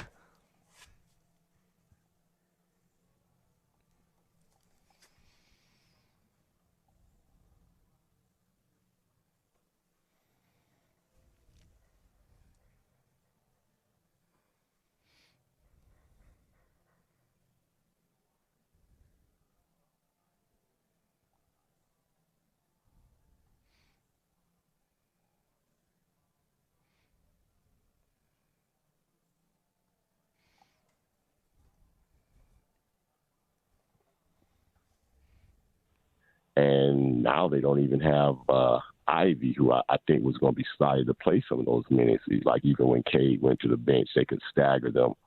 I always thought, Westbrook was sitting out there for a very cheap contract. I thought it would have been something if they would have signed him and had a Cade Westbrook type of thing going on. But I don't know. I was expecting a little bit more in the off season, but I'm ready. I hear you. I hear you. I'm not totally underwhelmed by the off season because here's what I think.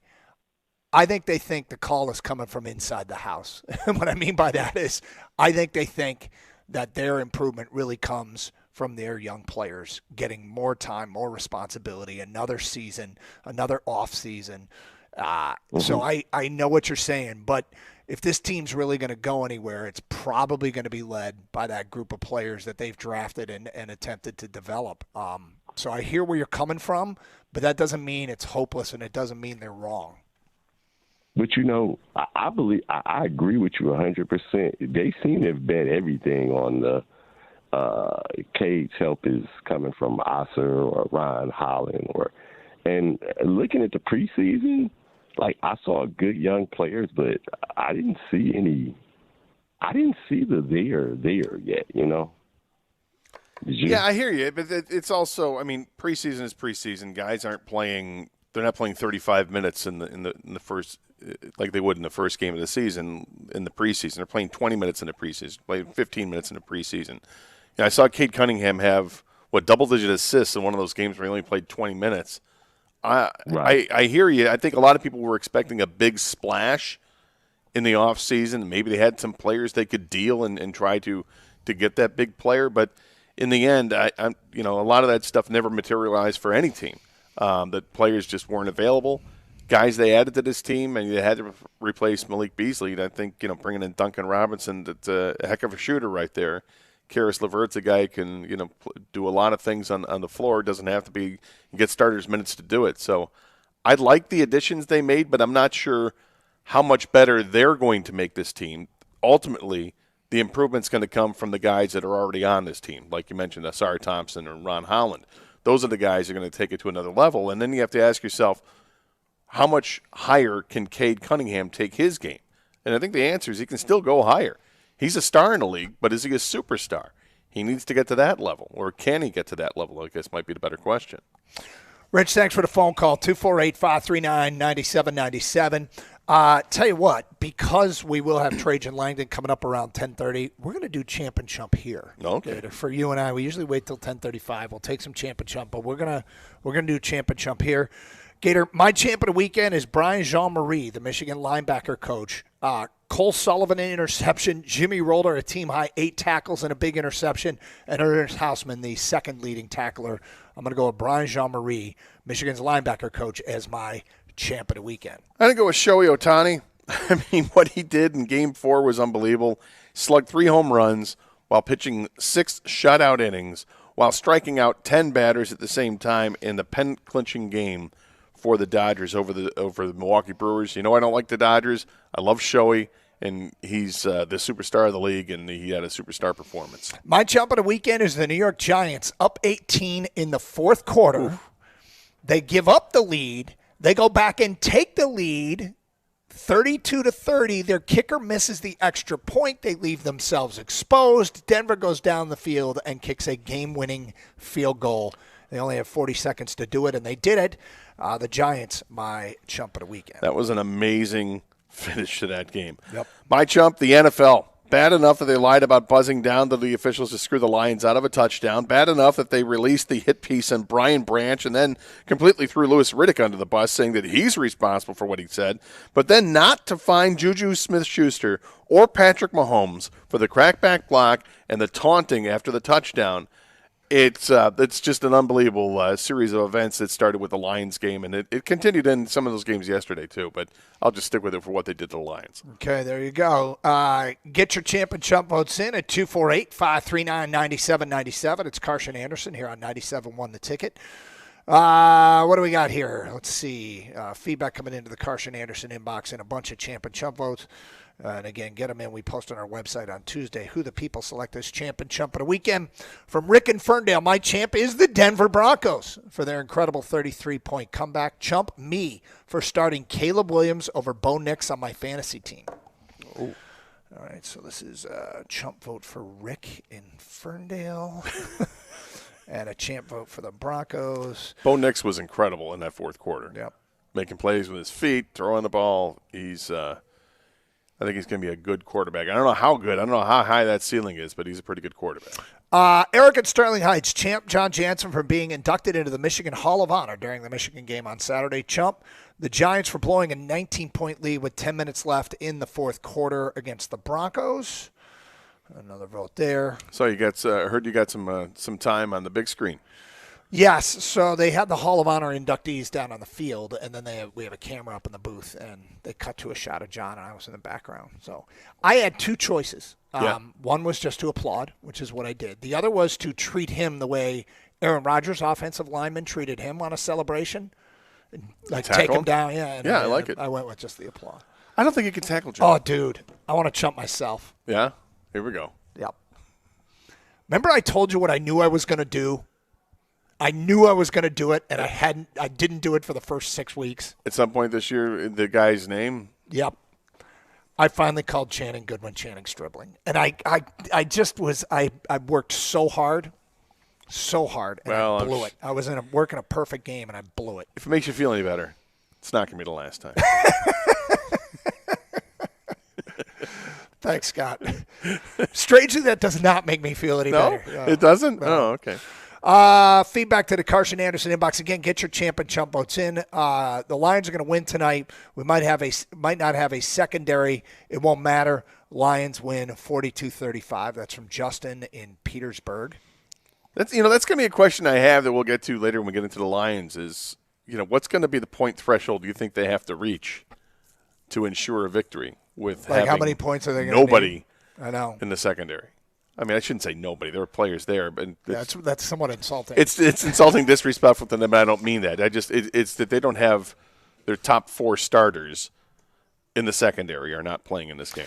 Another week of an imposing team going to scorch our D1 college secondary. Tampa is getting healthier. They are getting a few guys back. Evans, both their corners, and we are losing guys by the day, specifically in the secondary. Baker's going to throw for 450 yards. At least it's D1. Yeah, interesting that he used a D1. I thought, if he's really trying to prove a point, but he went D1. Baker, 450 yards. I'll take the under. I'll take the under as well. It's not like Baker's got all of his full complement of receivers available. No, now Ibuka was back on the practice field, limited practice on Saturday. Yeah, but okay. Then this one, John of Detroit says Chiefs, no penalties 2 consecutive weeks. How statistically rare is that? Did they not have penalties again? I think they did have penalties. I think he's wrong on that. Chiefs have 5 penalties for 38 yards. You're way off. Yeah, so I don't know what that's about. But. No, they didn't have any issues with the Raiders. No, they and didn't. I don't think they needed any help. I was watching Red Zone, so I didn't fully see what was going on there, but it looked like Mahomes was doing Mahomes-like things. The off-platform throws that he can do so well, faking people out with his eyes, looking one way, throwing the ball completely over their heads because he ends up throwing it the other way. It's a good performance by Kansas City. Champ and Chump brought to you by Sarah Chevrolet Sterling Heights. Greg from Grand Rapids says, my champ is the Detroit Red Wings. My chump is Michigan State. How about those Red Wings? How about those Red Wings? Yeah. Come on, man. Wow. I mean, they're stacking up impressive performances. 5-1 start. Hey, they had really, an awful start to the season, and now it's 5 wins. I'll tell you what, by awful start, you mean the first game. Yeah, the sample size question now is the one that I think, it's like, okay, when do we start going, okay, there's something special happening? When can I fully embrace that? Well, that's going to be fun to talk about because they're fun to watch. Yep. My champ, the Denver Broncos, down 19-0 and put 33 up in the fourth for the win. My chump is the New York Giants for letting that comeback happen. That's from Devin in Southgate. Well, here's what's funny is I had a hockey game last night, and game ends, and I fire up my phone, and I go, oh, my God, the Giants are killing Denver. By the time I got home, Denver was in the lead, and I was like, what just – you finish the game, sitting around the locker room, you shower, you load your gear into your car, you drive home, and it's not like you leave – the game ends and you're home 10 minutes later. But when I got home, I'm like, what happened? I was watching on Red Zone, and when Denver scored, I think the first time in the fourth quarter, and the announcer said something, oh, don't count them out yet. I'm like, all right, relax, dude. There's like 7 minutes left in this game, and they got – a long way to go here before you start thinking that they're really going to make some sort of comeback, and yet that's exactly what they did. It was stunning, but it happens in the NFL all the time. We see games like these, and although this one may have been a little bit more historic because of the amount of points they came back from. Champ Monty Quinn, Curry College, 20 carries, 522 yards, and 7 touchdowns. That's insane. Beat Samaj P. Ryan's previous NCAA record for rushing yards in a game. Chump, yep, the Giants. 248-539-9797. Pistons GM Trajan Langdon joins us right around the corner from the Pistons Practice or Performance Center. It is Carson Anderson here on 97.1 The Ticket.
Doug Carr, Scott Anderson, 97.1 The Tickets.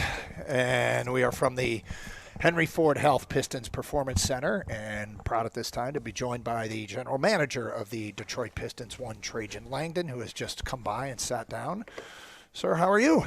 Doing well. How about you guys? We're good. Thanks for having me. It's a different feeling this year, isn't it? I think so. Yeah, I think so. I think there's a little bit more known in the gym, with a lot of continuity from both our players, coaching staff, performance, but a lot of familiar faces in the building, which I think helps. Well, it's been over a year now that you've been here. How Detroit are you now? I love it here. It's still weird. I'm not going to lie to you. Just because I hit the ground running so fast, and even though I've had some time this summer for my family and I to get inundated in the city, it still feels like this is still brand new to me. But the people have been great, the city's been great, and we're really enjoying it. Some business things I want to get to you with. First of all, contract deadlines for Duren and Ivey deadline tonight. Is there any update there? No update at this time. We'll see here tonight. Okay. And Sorry. Tell you what, if there is any update, we'll be here till 2. Sounds good. If you could come by and just let us know. We'll do. And Malik Beasley, is there anything new on that front? No, definitely nothing new there. So, for his sake, I'm really hoping that he can get cleared, but obviously still under investigation by the league and the feds. So, for his sake, I hope they can figure this thing out and he can get back to working. Okay, well, let's get into this team and what you have. When you have a young roster like you had a year ago and still have, there's always that question of who's poised to make that big jump. Mm-hmm. So when you look at your team, where are you seeing that just on the brink of happening now? Yeah, I hate putting that kind of pressure on any player or two players, but our whole group put in a lot of work. Over the summer, they were not only in the gym here, but we had our staff flying out to see them whenever they wanted them. And when I say staff, I mean coaching, performance, medical, whatever they needed at whatever time. So we put a lot of hours in with our players, and which is great because I think we garnered a lot of the trust from our players. But they really worked. I think they got better. They know there's an opportunity coming into this season, not only individually but as a group. So. I think the pieces that we added really will help. But the biggest thing for us this offseason was continue, like you said, to allow these young players to continue to grow and get better and have an opportunity to show what they can do from the work that they've put in. Looking at more of the bigger picture down the road, doesn't have to be this year or the improvement from this year, or from last year, this year, but just the bigger picture. How high is the ceiling for guys like Asar Thompson and Ron Holland? Yeah, the one thing with those two guys is they work. So they are going to reach their ceilings. I have no question that those two will reach their potential. That's all you can ask of any player that you bring in a program is that they are going to reach who they can be. How long is that going to take? That's going to be up to them. And obviously JB and his staff do a great job teaching the game, developing the players. But they do put in the work. We think they can be really good players. I think they'll both they'll both be better this year. They're going to get the opportunity to get better, and they have the trust of their teammates as well from not only what they did last season, but the work they put in. Obviously, you saw Ron in Summer League took a leap, and Asar has put in a lot of time, so him having a complete summer, a complete training camp, and being healthy now, I think you'll see two different versions of both players. It's probably hard to answer this question right now with not knowing where you'll be at that time, but because this team now looks like can make a push in the East, does that change your approach at all or your thinking come trade deadline time? Come trade deadline time. We're in October. I know. What are we doing? I know, but I can guarantee. Here's what I guarantee. We're going to get 10,000 phone calls when the trade deadline rolls around, and I'm going to think back to what you said. But, I mean, last year, coming off a 14-win season, we weren't thinking buyers at the trade deadline. This time around, you could be. Yeah, no, I wasn't thinking buyer either until about 2 to 3 weeks before the trade deadline, and that's what we ended up doing. So, for me, it's continue to assess and watch these young guys grow. Try to have an understanding of who we are within the Eastern Conference, and then figure out where we need that. Do we need a position? Do we need a skill set when that time comes? So it's hard to tell right now. Would I like to be a buyer then? Because that means we're playing good basketball and we have a chance. Sure.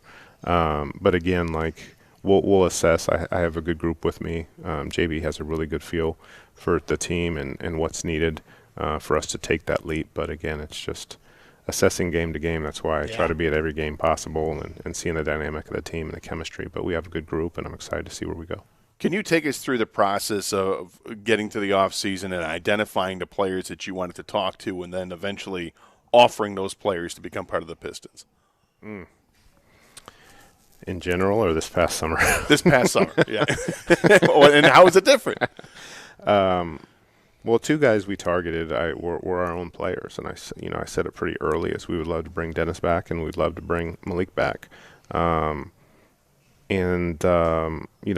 was great for us, but I did want to see our young guys continue to grow, so I knew that was going to be a tough one if we brought him back in a different role. And so I think we all agreed that probably for him too, that probably being in Denver and getting that opportunity was a great situation for him. But Dennis obviously got a great contract from Sacramento with the starting role, and there's no way we could give him the same thing. And then the thing that happened with Malik was difficult late because we really wanted him back, and then we had to pivot.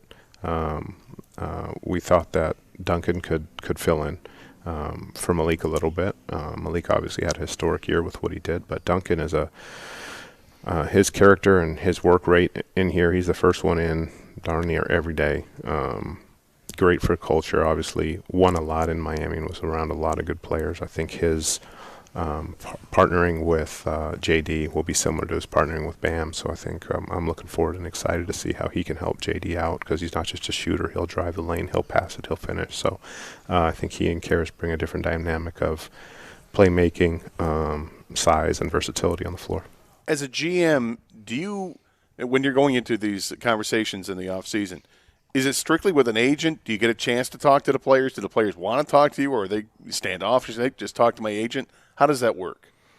Yeah, there's a certain time frame where we can engage. We can obviously engage our own free agents and talk to them earlier. But obviously that July 1 is around the time that you can talk to other players. And if it gets to the point where the player is interested, then yeah, we'll have phone calls with the player. I think it's more important for the player than it is us. We've done our intel, we've done our background. I pretty much know the character of the different players in this league. They just want to know, okay, well, what is my role going to be? And it's more important to hear from JB than me, in all honesty. We got a question here from a listener. Joe in a van sent us the following when he heard you were coming on. As a Duke fan around Detroit, what is one lesson you learned from Coach K that most applies to your current position with the Pistons? Coach K was such a great coach and a leader. I'd be curious what his answer would be. Yeah, a big thing that always amazed me with Coach, and it was more after I was done playing than while I was done playing, was his ability to flush the results from the past season. He never... I realized in my years there that he never referred to the team the year before. He never talked about, we did this last year, you guys did this last year, weren't we? It's always like, this is what we need to do this year. This is where we're strong. This is where we're struggling. We need to watch film. We're not guarding.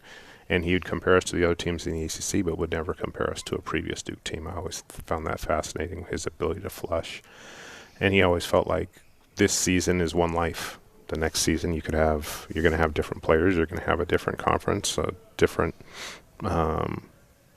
league you're navigating. So he was always like, this season is one life, and I move to my next life next season. So I wouldn't say that I'm able to do that. But day to day, week to week, season to season, I try to be able to move on from things that could be difficult and affecting me in the same way. Okay, Eastern Conference now with injuries, Tatum, Halliburton. That feels like you're excited about that one. What's that? Sound like you're a little bit excited about this. Where we're going here. I'm not excited about other people being hurt. I am excited. I know where you're going. I know where you're going. But that kind of opens up the door, right? Yeah. Right. Yeah, I think that's what I was referring to earlier when I said that our players see that there's an opportunity. And again, not talking about the other players. Obviously, what happened to them is horrific, and I wouldn't wish that on any player.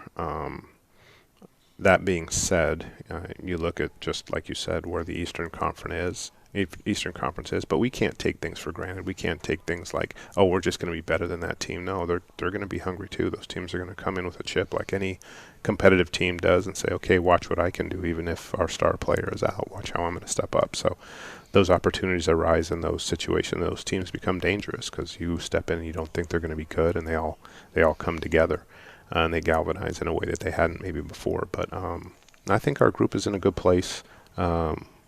we got some tough games that are gonna challenge us right off the jump. And I think like anything in this league is you got to stay healthy. You earned a reputation at college, the Alaskan Assassin, one of the great nicknames of all time. You're a shooter. Still competitive? Do you get out there with the guys and shoot in practice? Do you have competitions? Do you get cocky? What's it like when you kind of take the GM hat off and the competitive juices get going? Can you still light it up from 23 out? I can still shoot. I can't run up and down, obviously, like I used to, but I can still shoot. I kind of stay away from that because I'd like to take the GM hat off, but it just doesn't come off when I'm around those players, like in their view. Do you get called out by them at all? No, they don't. No, they don't.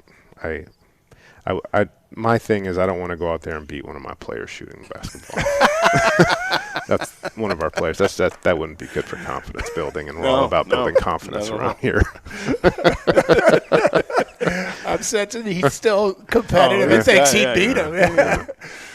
Well, we appreciate your time. Thanks for being with us, and good luck this year. Things have changed, man. In a year, I can tell you from our perspective. Thank you. It was fun to get phone calls last spring. I mean, people fired up. So we're excited. Yep. Thanks, good luck. Guys. Appreciate you. Yes. Trajan Langdon, the GM of the Detroit Pistons, joining us from here at the Pistons Performance Center here on Karsch & Anderson. We will get back to your open line calls, your champ and chump votes, 248-539-9797. It's Karsch & Anderson, 97.1 The Ticket. So if your garage door is making some kind of strange noises, or maybe it's just working slow and sluggish and you don't know what to do, let me help you out. Call the great folks over at Precision Garage Door Service today. They will come right out, diagnose the problem, and fix it on the spot because they've got expert technicians in the field that have the trucks with all the equipment necessary to get the job done right, and they will get the job done right. I know this firsthand. I called them years ago. They fixed the problem with my garage door. I'm confident they'll get the job done with your garage door. Give them a call today, 1-800-DOOR-REPAIR, or schedule an appointment online at your convenience at PrecisionDoorMI.com. That's 1-800-DOOR-REPAIR, or schedule online at PrecisionDoorMI.com.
Doug Harsh, Scott Anderson, 97.1 The Ticket. We're at the Henry Ford Health Pistons Performance Center. Thanks to Detroit Pistons President of Basketball Operations, Trajan Langdon, who just joined us here live. And Kang, I want to bring you in. Anything stand out there on what he had to say? So Trajan, he can still shoot, huh? So we were talking about that during the break. Kind of a low-key flex, huh?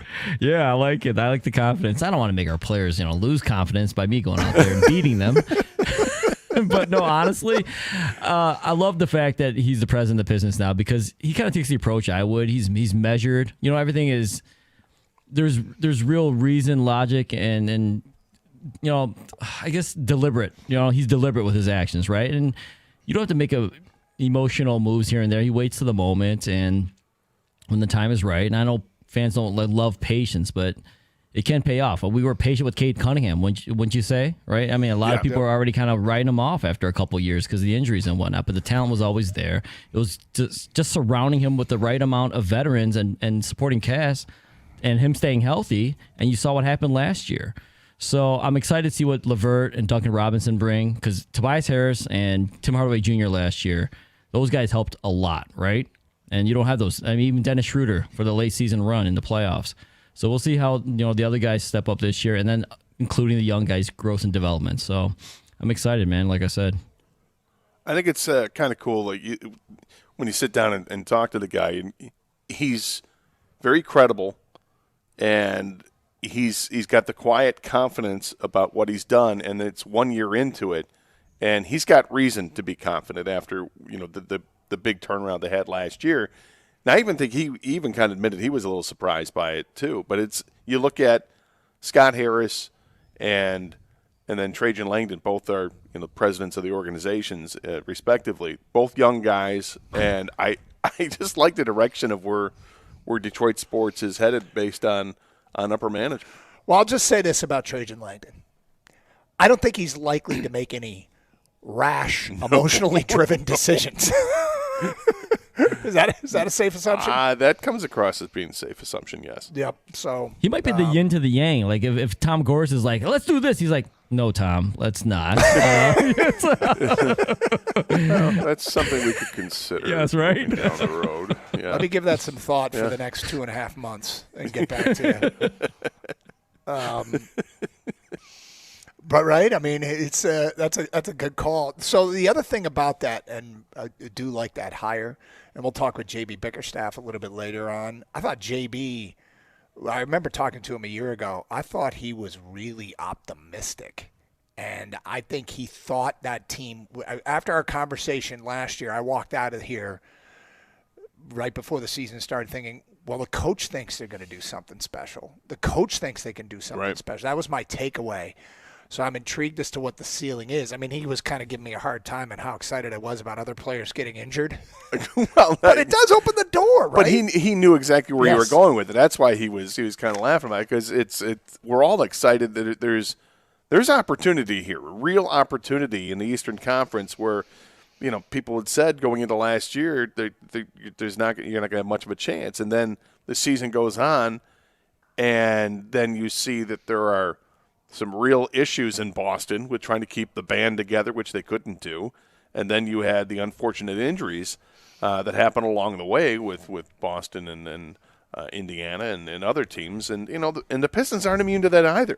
And we're getting excited to get Jaden Ivey back, and unfortunately he's out for at least the next 4 weeks. So, I mean, it's just part of the game, but without a doubt, Pistons, at least they played without Jaden last year to make it to the playoffs. These other teams rely heavily on those guys to be the leaders of their teams, respectively. So I think that, there's reason for us to get excited about that. I'm not predicting this, but I want to get your take on this, Kang, you as well. And that is it a ridiculous statement that the Detroit Pistons can win the Eastern Conference? I don't think it's ridiculous. It's not what I predict. Yeah, but I don't think it's likely, but it's not ridiculous. This isn't like there's a 4% chance. I think there's greater than that, but I don't. Yeah, it's not likely. But this is a team that I think can really do some damage based on what we saw last year, and then expecting improvement from young players like Thompson, in Holland and others. We don't know what to expect out of Chaz Lanier, what kind of shooter he is. Bobby Klintman didn't really play much last year. Is he going to be somebody who comes off the bench and gives them quality minutes, and then can Cade take it to another level? Can Jalen Duren develop an outside shot of any kind of respectability to add to his inside dominance? I mean, these are things that can happen that can make this team better. And keep in mind, I think the reason the Pistons didn't advance in the playoffs is because they had suffered a pretty significant injury to one of their big guys. And getting him back and healthy is going to help when you talk about Isaiah Stewart. So I just kind of like where the way this team is built. It's still a young team. The guys they added are veteran players that fill roles. So I think that helps this team overall as well. Can ridiculous or not ridiculous? I don't think it's ridiculous. I think you have a guy in Cade Cunningham who could be that guy. He is him, right? And you need one of those guys in this league. Can you have the supporting cast to help him grow and all do this together? It is a team sport in the end. I know you need superstars in a league, but tell me how many, one of those dream teams, that have put together recently that have done anything. It's still a team game. And then you talked about it. You were excited, Doug, but it's true. It's open in the East, man. You look at the rest of the teams and the injuries they're suffering. Giannis isn't happy in Milwaukee. He got all his brothers there now for whatever reason. And, Halliburton, Tatum, name your team and name the injury, right? And the Pistons, they have a chance to capitalize on this. So I think that plays a huge role in the fact that it's not ridiculous that they could win the East or, be definitely one of the threats in the East. All right, well, we can continue talking Pistons if you so choose. 248-539-9797 as we have open phone lines here on Karsch and Anderson on 97.1 The Ticket. We also have a Monday night football game to preview, the Detroit Lions and the Tampa Bay Buccaneers. Tampa 5-1 on the year, Detroit 4-2. The Bucs have been the kings of comeback wins, and we tweeted out a question earlier today just to kind of get a sense for what people were thinking and how they felt leading into this game. What's your prediction for tonight? Give us a winner score and a quick sentence on what's going to happen, and we will read many of these answers on the air. And I got, we tend to do this thing where we look at the micro and the macro. And if you zoom out on this game, I got a take that probably won't be particularly popular, but we will get to that today at 11:02. Again, open lines, and we do want your thoughts on tonight's Monday night game between the Lions and Tampa. When you call in and make a prediction, we record those and then take a look tomorrow on tomorrow's show who did the best job of calling the shot of what's going to go down tonight. We got some shots to call, what's going to go down tonight. We will get to that again starting at 11:02. Champ and Chump, we do it every Monday. Get those votes in at 248-539-9797. Doug Karsch, Scott Anderson, 97.1 The Ticket.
Brought to you by Michigan Hair Restoration. Lions versus Bucks coming up at 7 o'clock right here on 97.1 The Ticket. Tonight will be the battle of the broken between Detroit's defense and Tampa's offense. There's a possibility that only 8 of the ideal 22 starters for both teams will be on the field when facing each other tonight. Detroit will obviously be without safety Brian Branch, who was serving his suspension from the NFL after last week's post-game altercation in Kansas City. The Lions will also miss safety Kirby Joseph as well as Avonte Maddox and Terrion Arnold in the secondary. They do get Aleem McNeil back to make his season debut after a torn ACL last December. DJ Reader and Taylor Decker are game-time decisions. Decker participated in limited practice last week and was off on Friday. Reader skipped Thursday and participated in a limited capacity on Friday and Saturday.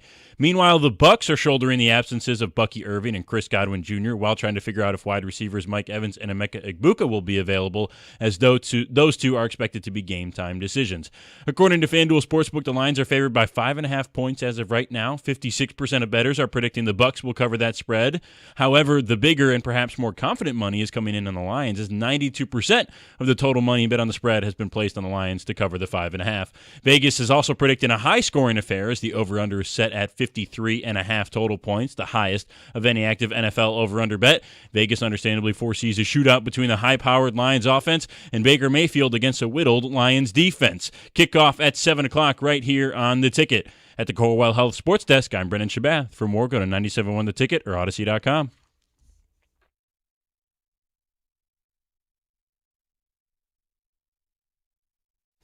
No cuts? 2 cuts. From 2 cuts to no cuts? Yeah. Well, uncut. He's well, I don't know. It's his own business. What's that? Never mind. All right. I'll let it go. Yeah. All right, so we've spent most of the first hour talking about the Pistons. We're here at the Pistons Performance Center. Practice is going on right to our right, but they will be – actually, they're warming up prior to practice. Practice officially starts at noon, and J.B. Bickerstaff is scheduled to join us sometime around 1:30. Monday's main Champ and Chump, so get your votes in for Champ and Chump of the weekend. We've got early contenders on both sides. But, Scott, we got a big Monday night game tonight. You look at 2 good teams playing one another, and you heard during the update there the litany of injuries, the long list. Not good. But the intangibles back at home is important. The Lions, Covers.com put this out, that after a loss, the Lions have covered the next week 11 out of 11 times. So they've won 11 after losing. They're 11-0 the next time out. You uncomfortable with this? No, I mean it's just statistics. It's just facts. I mean it is what it is. If you're of a betting persuasion that this might be something that you take into account. The average score in those games. Okay. Mm-hmm. So this is the game after a loss. The average score. Sure. 32-15. 32-15. Well, that's 47. What is the over/under set on this game? Well, I don't know. I bet it's higher than that. I haven't looked at it. Yeah, I think it is. I think it's like 52 or something like that. Yeah. But well, look, we all expect the Lions offense to be able to score points. And the addition, hopefully tonight, of Taylor Decker, we're assuming he's going to play, or at least I'm assuming he's going to play. Maybe he doesn't. But if he does, I think that'll help out the offense, maybe calm things down a little bit, and maybe help to get this run game going a little bit. But I think we all expect the offense to play pretty well. They're back at home. It'll be nice and quiet for them as an offensive unit. And they'll be able to put up some points. But how many points are they going to have to put up? That's the question I have. Here's what benefits them defensively. Is getting Aleem McNeil back is not a small thing. No. It's a big thing. It's a big thing because it helps to keep the defensive tackle rotation fresh. And they've got good defensive tackles. They can rotate these guys in. I'm not expecting McNeil to have 30 or 40 snaps on defense. But if he gets 15 quality snaps, it's going to be perhaps a difference maker. And when you have to contain a quarterback like Baker Mayfield and make sure that he doesn't start to freewheel, because that's when he's troublesome. Because he makes plays with his feet. He buys the time. And then if he has to, he'll run for the tough yards. Maybe he's not going to run for a 50-yard sprint down the sideline. But if it's 3rd and 7, he can get the 8 yards. And he's a scrappy guy. Having Aleem McNeil in the middle, being able to kind of police that area, helps to free up Hutch. I do expect Hutch to have a pretty big game. It's a hunch. It's a gut feeling, but I think Hutchinson's going to have a big game with multiple quarterback sacks tonight, and I think we'll be talking a lot about his presence and domination tomorrow. Well, that's interesting, and I'm looking forward to sort of going through this game and these matchups because Tampa's going to focus on him, right? He's going to get the primary attention as far as an offensive coordinator and an O-line coach when they sit there and they bullet point what they need to try and limit from Detroit's defense. Everybody's going to point to Aiden Hutchinson, and that's just the way it is now. He is still making plays. He's getting to the quarterback. He's creating sack fumbles. He's good at knocking the ball out. And Baker freewheeling improvisation is his game. So we'll see how it goes. Here's the thing, Gator. These seasons are long, and this feels like it has massive ramifications from a playoff perspective in terms of like the tiebreaker. And I'm not saying I don't. You want to win every game. You know what I want to see more than winning the game? More than winning the game? Is with the bye week looming, I really want to see them come back from the bye week healthy, ready to make a run. And I guess what I'm saying is, if they lose this game, I'm not going to freak out about the direction of the season. And I'm sure we're going to get the storyline about look at the records of the teams they've beaten and look at the records of the teams they've lost to. Because if this is another loss, then it will be another loss to a good team. It'll be Green Bay, Kansas City, and Tampa. And there'll be some real undermining of the confidence of whether or not this team is good enough to win it all. I'm more concerned with just getting guys back on the field, and I can't believe we're doing this storyline again. I guess the only thing I'm hoping that's different from a year ago is that the injuries are coming early in the year and that they can be more healthy in the back end of the year. And I know this sometimes it gets kicked around, and maybe every team says this, and maybe it's always good. But I think the bye week is coming at a very good time for a team that could use a chance to rest some guys and health up. Like Terry Arnold being back on the practice field last week was cool and everything, but he's already ruled out for this game. That's fine. Yep. And that's and I'm like you. It doesn't as a fan or as somebody who's looking at this maybe closer because of our jobs, it won't bother me if they don't win tonight's game. It won't bother me as much. I mean, I'll be bothered because you always want to see them win, but I'm expecting that if it's not, it's probably easily to point fingers and say, well, I mean, they lack in this area because this guy isn't on the field. And getting healthy afterwards is vitally important. And hopefully the big difference between this year dealing with injuries and last year dealing with injuries is that the injuries they have to deal with this year, and I hope this is the case because we know there's going to be more, is that they're not of the season-ending variety, which we saw way too much of that last year. Or that they happened late in the season and it was an 8-week injury instead of a 1-week or 2-week injury. So hopefully they can avoid putting players on the IR and missing 4 weeks at a time. But yeah, I'm with you on that. I still like where this team is at right now. Even with the division, Green Bay looks like they are a formidable team. Even they had a little setback and then they came back yesterday and played reasonably well to win their game.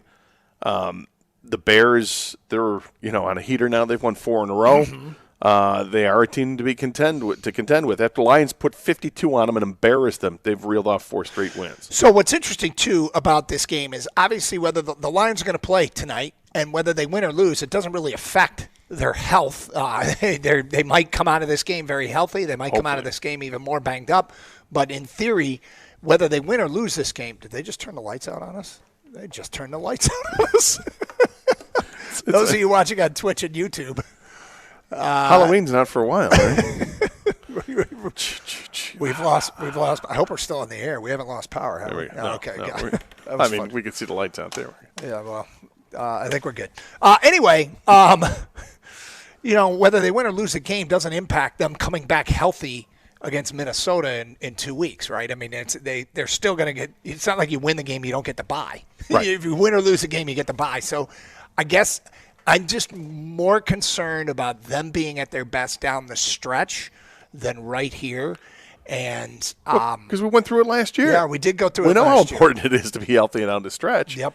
you're going to suffer injuries, now's the time to do it, and hopefully you can get past it and still win games, have the winning record during any kind of stretch where you have to deal with significant injuries, because having a winning record is basically guaranteeing a playoff spot, and that's what matters. I know we like to talk about seeding and all that, but I just want the team to be healthy when it gets to the postseason.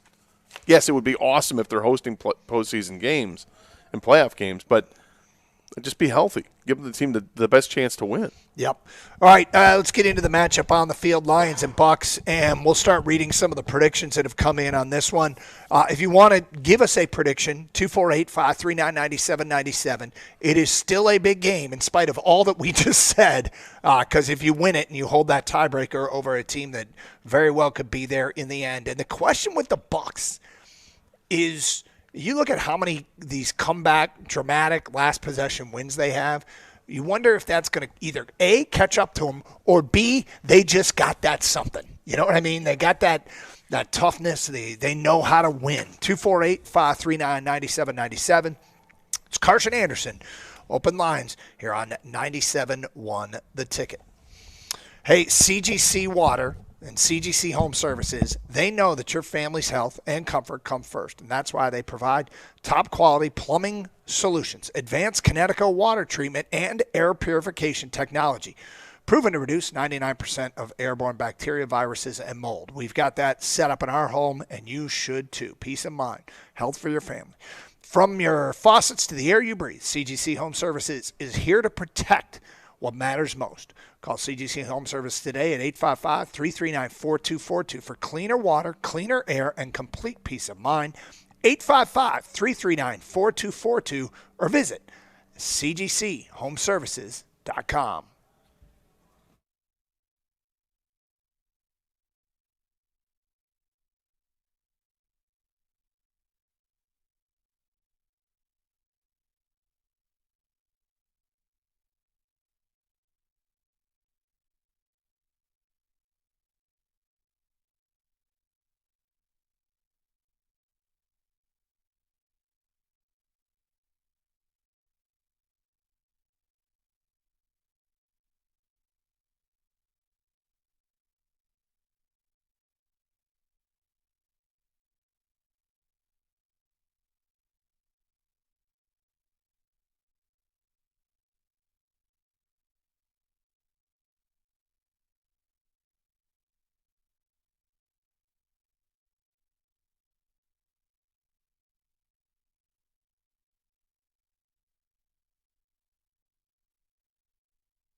Doug Carr, Scott Anderson, 97.1 The Ticket, 248-539-9797. Let's get to your open line calls. We go to Steve here next on 97.1 The Ticket. Hi, Steve. Hey, good morning, guys. What's up? My score is Lions 36-23 to win. And my prediction is I think Mayfield is hot. I think they'll score some points. It's great having McNeil back.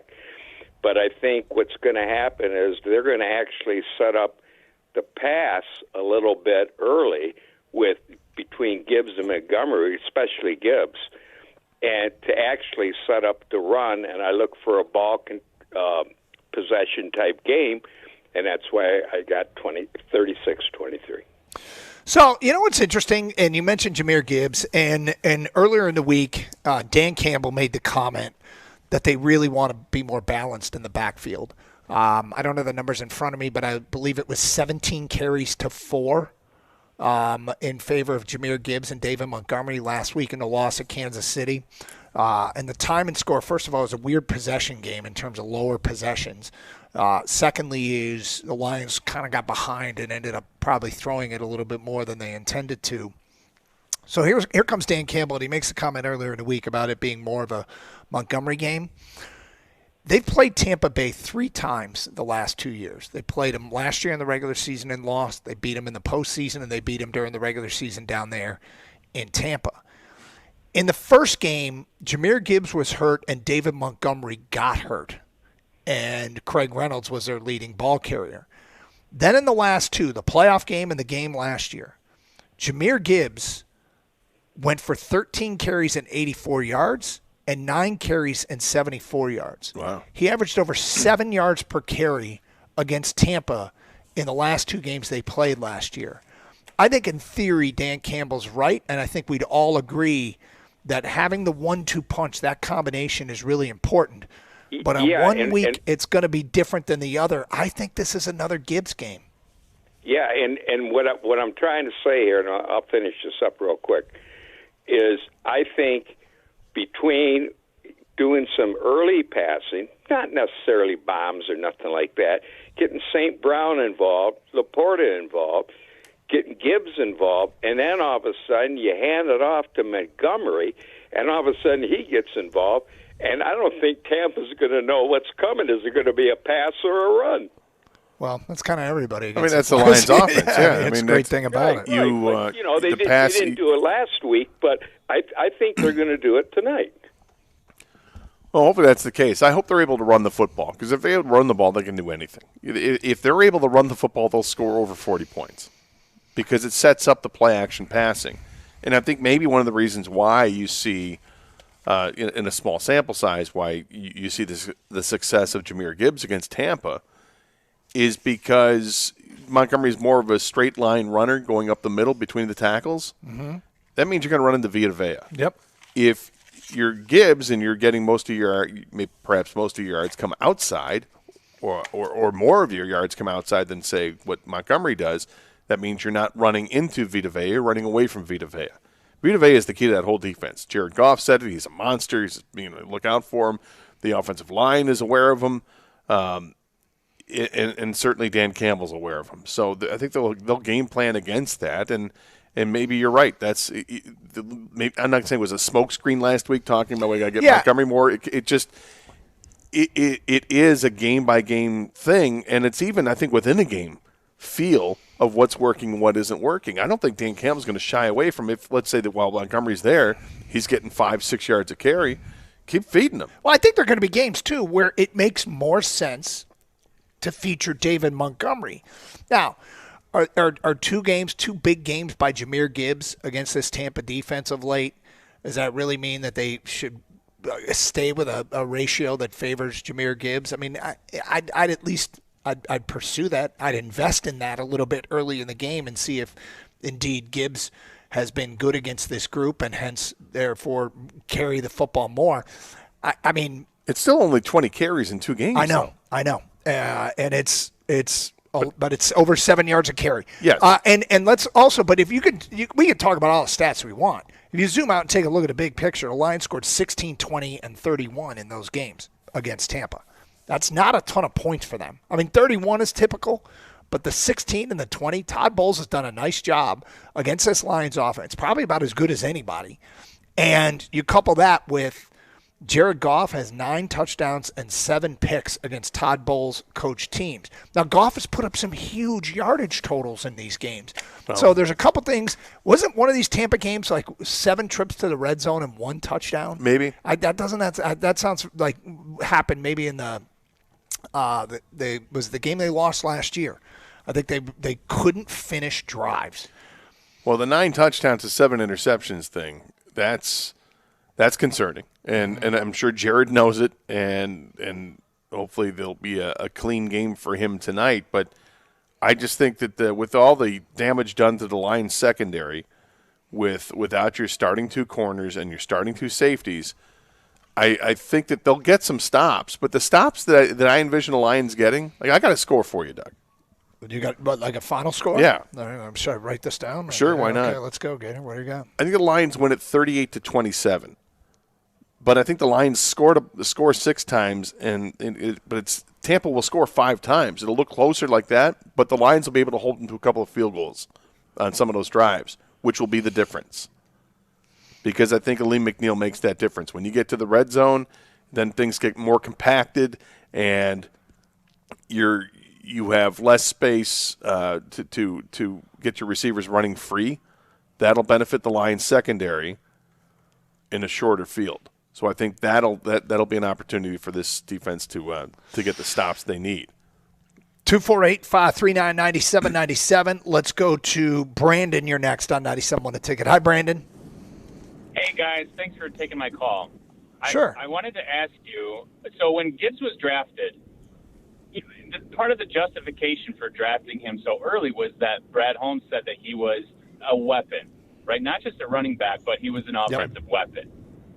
From your perspective, and I've watched each game, but I don't know if I've really noticed, has he been that, or has he been just a running back? Because maybe this is the game where we split out Gibbs, keep Montgomery in the backfield, and use Gibbs as a weapon instead of just a running back.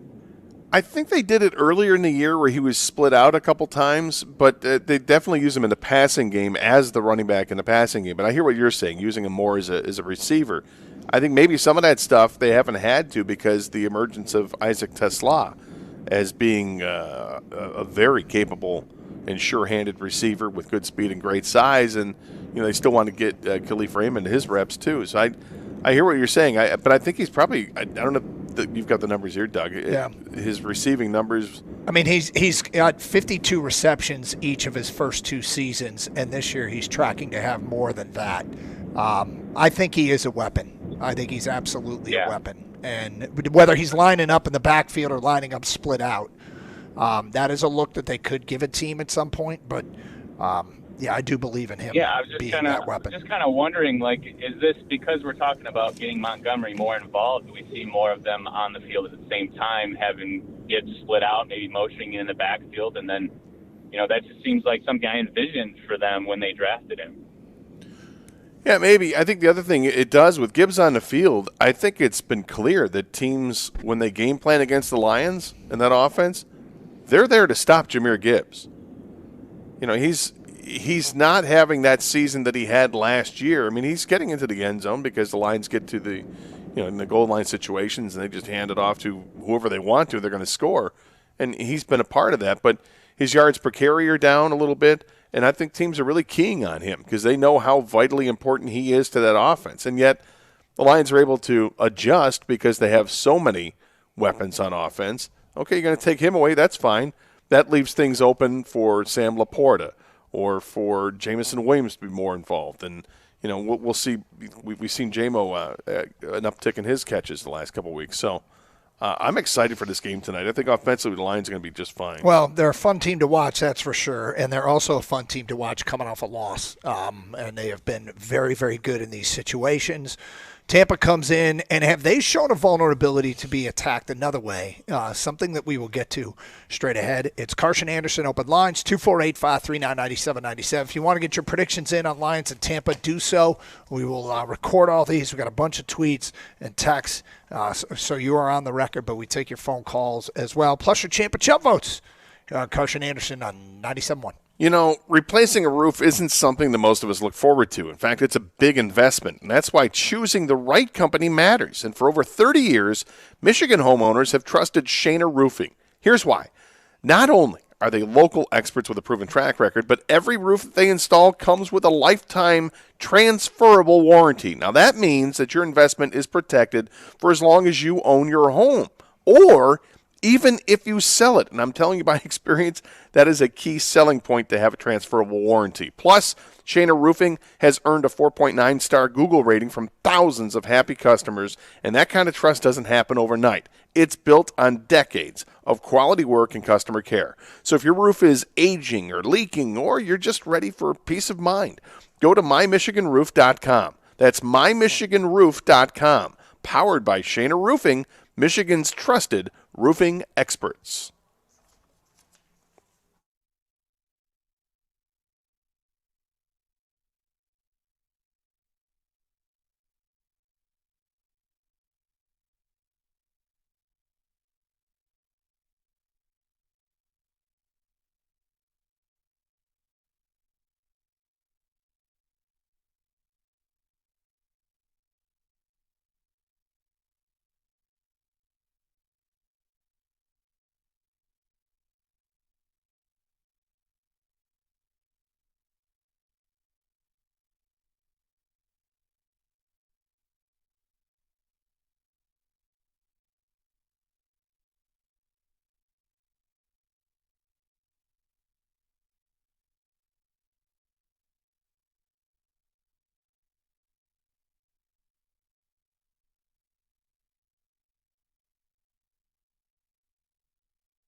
What's the problem? There's not a problem. I just wondered, maybe we can improve the backdrop of our situation here with the video stream. Yeah.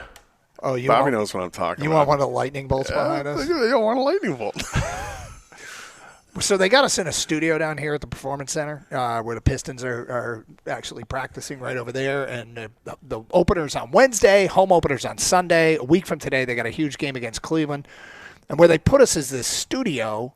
And studios, when they are broken down, it just can kind of look like a little bit like a storage room. But we do see some of the props. And so you want one of those lightning bolt props? Yeah. Okay. Nothing against this Pistons logo behind us. It's great. It looks brilliant in the gray with the blue backdrop. I think it looks great. Mm-hmm.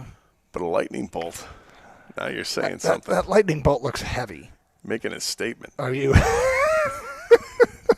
Well, I'm looking at it. I see they're on a big platform, so maybe that's not wise. It might not. I mean, we can investigate this during the next commercial break. But if you want to see, go to twitch.tv and youtube.com. And then Gator wants to rearrange things and bring in a lightning bolt. Just like kind of like having Big Floyd.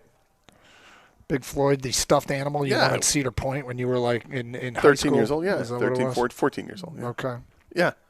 I mean, he was in studio with us for a while. He was in studio with us for a while. Riding shotgun it's been a while since we've had Big Floyd in studio. But, all right, well, we'll investigate it. Okay, so we were talking about the Lions and this matchup tonight. Something else to look for, and I've kind of called for another big Jahmyr Gibbs night in spite of what was said earlier in the week.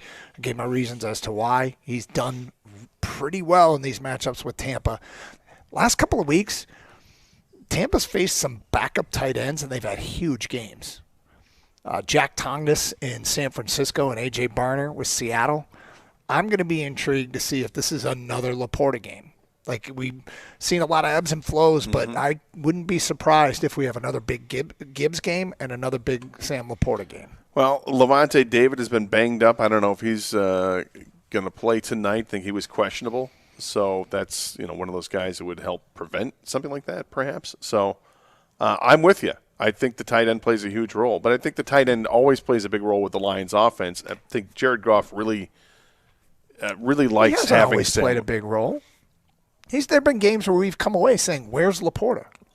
I think the tight end position has been a big one for most part, and I think Jared Goff, the way that he is. The last couple of weeks, I think, in particular, at least in games I've watched. He's been big the last couple of weeks. In games I've watched. But we do this invariably. It seems like it always happens. Somebody has a big game, and then we get the call and go, yeah, but what about so-and-so? Where was he? Well, there's only so many footballs to go around. This is true, but I could see, I agree with you. I think Laporta could be playing a big role and just continue what he's done. There's a really good rapport he's developed over a very short amount of time with Jared Goff.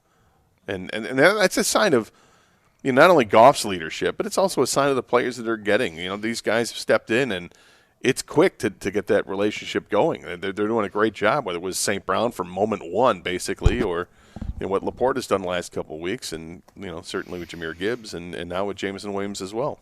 All right, here we go. From Marlon. Gentlemen, I guarantee you the Lions win tonight. I shoot the boot, guarantee it. It will be a statement victory. I think they're so angry with what happened versus Kansas City and the whole officials that they will come out firing on all cylinders. I'm predicting a 38-20 Lions win. Unnamed texter, they need to utilize J-Mo more as a weapon as well. Not necessarily the deep ball, but the shorter passes and use his speed. Do you think that there's any kind of screw you moment with the Lions to the NFL with some sort of play that they run? No. Do you think they dare run that same play again this week that they ran last week to success, except for the fact that Goff didn't stop for a second? Do I think so? No, but, I mean, you never know. Sometimes they do the little wink and a nod kind of play call, but I'm not sure they're going to do it this week. Gator, regarding Tesla, somebody says the emergence of Tesla, he's had 3 catches. Yeah, but the fact that he's on the field a lot more now, his snap count has gone up, and he's there whether it's a decoy or not. He's somebody that's on the field a lot. That's my point, is he's taking up that spot as a receiver spot instead of using a running back there. TT writes in, I have Tampa beating Detroit 35-17. We are in trouble, and Tampa Bay, I feel, is the best team in the NFC. Tampa's good. From Rich and Algonac, hey guys, great show. The Bucs or any other NFL team for that matter cannot keep going to the last minute comeback well and continue winning. Their luck will run out eventually, starting with their game against our gritty Lions tonight. Go Lions. Thank you, Rich. 248-539-9797. Let's go to Pete. You're next on 97 The Ticket. Hi, Pete. Hey, guys. Really excited about the game tonight, and I just wanted to say that I feel that they should have the pass set up the run to start the game. I feel that, it's always been the run to set up the pass, but when they came out against Chicago, I think it really worked. And I just having those great short passes or something like that when the receiver's open can get momentum for them rather than Gibbs up the middle or something and we go 3 and out. And I just find that That's been kind of like the way it's been. I know that the season is going to be an arduous season. It's going to be a tough season, and I'm up for it. I don't expect them to roll over people all the time, but this is a big game to win. And it's going to be a tight game, I feel. Well, they wasn't last week against Kansas City, they had that monster first drive? Yeah, the 10-minute drive. Oh, that was beautiful. That was beautiful. No, there's no question. Well, there was a lot of running involved, and they only ended up with 3 points. Yeah, and that's going to happen. I mean, that's going to happen. And you know, I think that there's a lot of things that went against us last week. One, our play. And then two, the calls, I believe the way it went about, it was kind of ridiculous. But we got to look past that. And I think with Tampa as a forceful team and trying to get to Baker Mayfield is important, because once he scrambles, that's when we start losing it on our defensive back, because they get open in that. So there's a lot to think about, but I think if we stick to our game plan and that back-to-back and not losing, I think that mentality is important. Pete, do you think they win this game tonight? I do.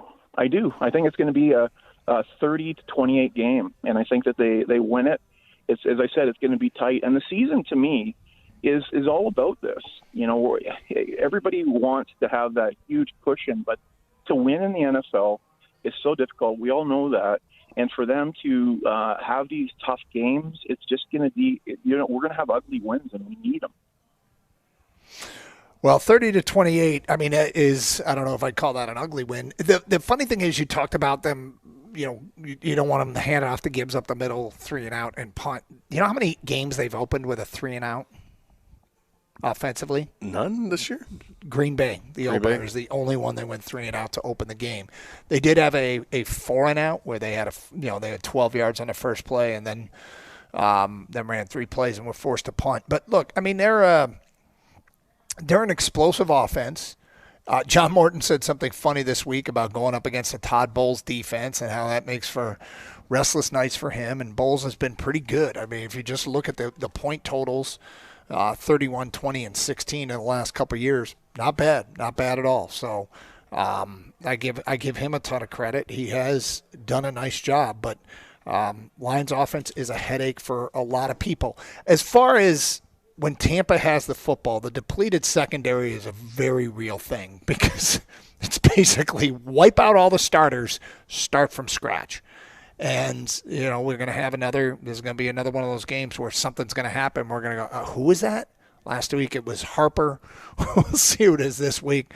But, if they don't have Emeka Egbuka, and he did practice on Saturday, I don't think he was officially listed as questionable with the hamstring. Did not practice Thursday, did not practice Friday, was limited on Saturday.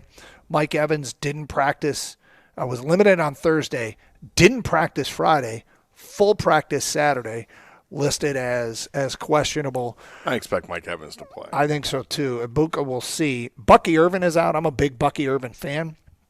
As a versatile back and a weapon out of the backfield, he is out for them. They do not have a great rushing attack. They're down on their depth chart a little bit on the offensive line, and Aleem McNeil being back should help. But, this is where the quarterback position and Baker's ability to make things happen can make a difference. Well, he is a playmaker, and he has found a way to resurrect his career in Tampa. He's done a great job. Got to take your hat off to him, and he is one tough son of a gun out there on the field.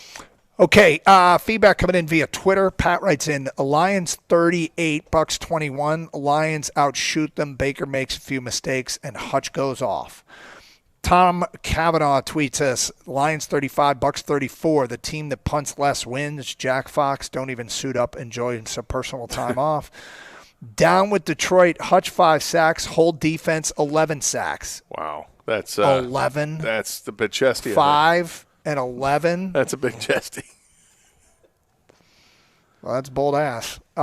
Dennis R. says Tampa 34, Detroit 27. Both quarterbacks throw for over 300 yards. Lions fall short on game-tying drive. Jeffrey Pitt.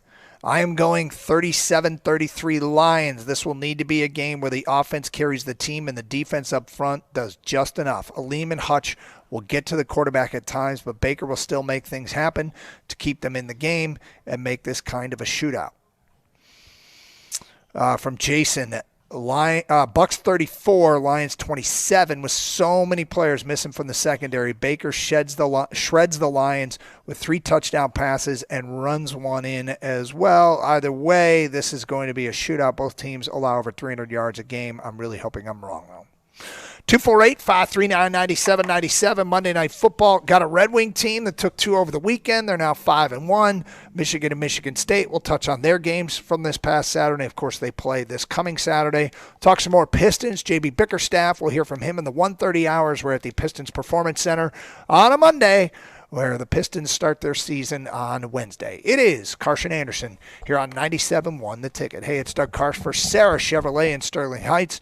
Rake in the savings with low payments on the remaining 2025s. Lease a new 25 Trax LS for $299 per month for 36 months with 0 money down. $299. Go now to 17.5 in Van Dyke in Sterling Heights.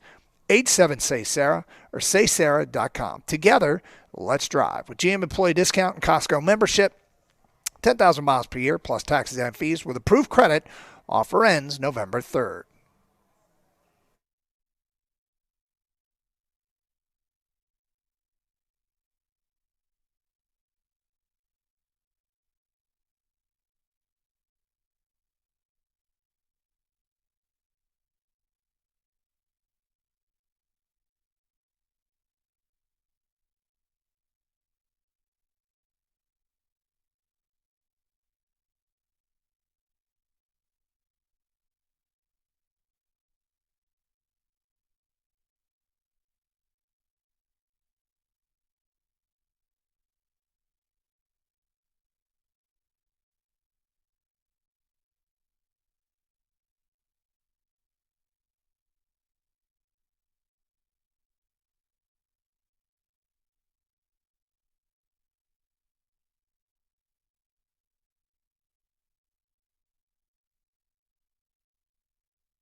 Doug Carr, Scott Anderson, 97.1 The Ticket. Thanks for being with us on a Monday here on 97.1. We're at the Henry Ford Health Pistons Performance Center, and JB Bickerstaff scheduled to join us after practice, which is just about set to get underway.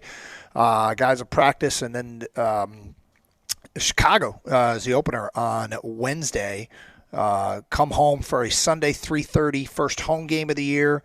And after that, by the way, for fans going to that, as always, you want to get there early, report for duty early, because there will be fan activations on the concourse. There will be T-shirts on the seats, so you want to get there early if you do have tickets to Sunday's opener. Big game against Cleveland on Monday. There are tickets available for both games. Limited number for the opener, but tickets available for both games if you're interested in going. So, taking your calls and your predictions on the Lions tonight. Your champ and chump calls coming in as well. We'll get to some Red Wing stuff a little bit later on. Michigan with a big win. Michigan State, they fought for a minute, Gator. They fought for a minute. And we'll get to the Spartans a little bit later on. But continue taking your open line calls and your feedback. Do you like Baker Mayfield?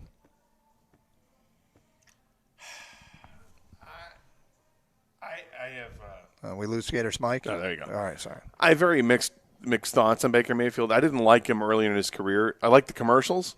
Right. But I didn't like him as much as a quarterback. But I think he's been humbled by the league and finding a new home in Tampa Bay. I respect the way he plays because he's so tough and gritty, and I do respect that. I've grown to like him a little bit, yeah. He's no longer in my list of quarterbacks that I can't stand. I don't mind him. It's funny, you asked the question last week of Jared Goff about guys who went number 1 overall, he and Baker. And Goff made the comment to us, hey, we're both guys who went number 1 and on another team, had success. I really remember when Baker, was he with the Rams when they were playing, where was it, Carolina? It was with the Rams, right, when they were playing that game we needed him to win in Seattle? Yeah. And he looked nothing like the guy he looks like now. No, and in fairness, I think he was there for a half a minute and was thrust into that situation. But yes, could have used his help, didn't get it. Yep. And I don't hold it. That didn't help. I can't help but like the guy. He's got this swashbuckler thing going, right? Well, he is playing for the Buccaneers. I know. But it does. I think he's kind of polarizing, and I wonder how many people like you have gone from not liking Baker to liking Baker. And I didn't really have strong feelings one way or another. But I definitely kind of like a good redemption story. And as you put it out, does he seem, I mean, look, I'm not around him all the time, and I wasn't at any point, but it does seem like the league humbled him and he's, grown up a bit. And that makes him likable, I guess, for me. I'm sorry, did you say Lightning Baker or liking Baker? You can barely contain your excitement, can you? What? Just, wondering if you had said lightning or liking. Gator I feel like we're waiting for 10 questions or something. Gator wanted the lightning bolt prop behind us, and you got what you wanted. So if you are watching on Twitch or YouTube, you want me to bring up the video stream on the computer so you can see what it looks like? I mean, Gator? I'm curious what it looks like. Kang, he's a child. I can't keep him focused. This no, is all of course he cares not. about now. Gator, I just pulled up the YouTube feed because of this, and the lightning does look better now for you guys. I can see your faces better. You know what? Looking at this, what do you think of that as a logo? For the Pistons? A Yeah, lightning like bolt have a lightning through bolt. the Pistons? Well, maybe behind it so it doesn't disrupt the Detroit Pistons script, but lightning bolt and behind it? Is this like, hey, your peanut butter's in my chocolate? Did we just discover something fantastic? That this is what the actual – if you're watching on the video stream, if you're not – our backdrop is a Piston – like the traditional Piston basketball logo where it says Detroit Pistons. They had props around the studio, and Gator was fixated on the lightning bolt, which we have now moved into the background. And you think this could be the permanent logo, huh? I'm just saying, I think it'd be a pretty sweet alternate logo to have this behind the Pistons script. I think that's a good look. And, I mean, look, this is cool. Like I said earlier, I really like the silver or the gray with the blue backdrop, but then you add another color blue with with the red outline, the lightning bolt. Now we got something. Okay. Now we're cooking with grease. All right. Let's go. Come on. Am I wrong? I mean, people watching on Twitch.tv, you can clearly see, or YouTube, you can clearly see the logo. He's very, very fired up. Just curious what people think. Am I way off on this? Or is it just that awesome?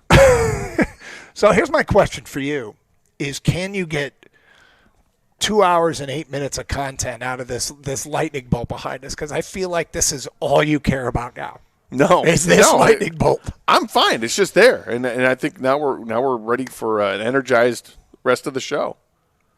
Well, I think. I mean, that's the way I look at it. I mean, I feel better. Bobby feels better. Yeah.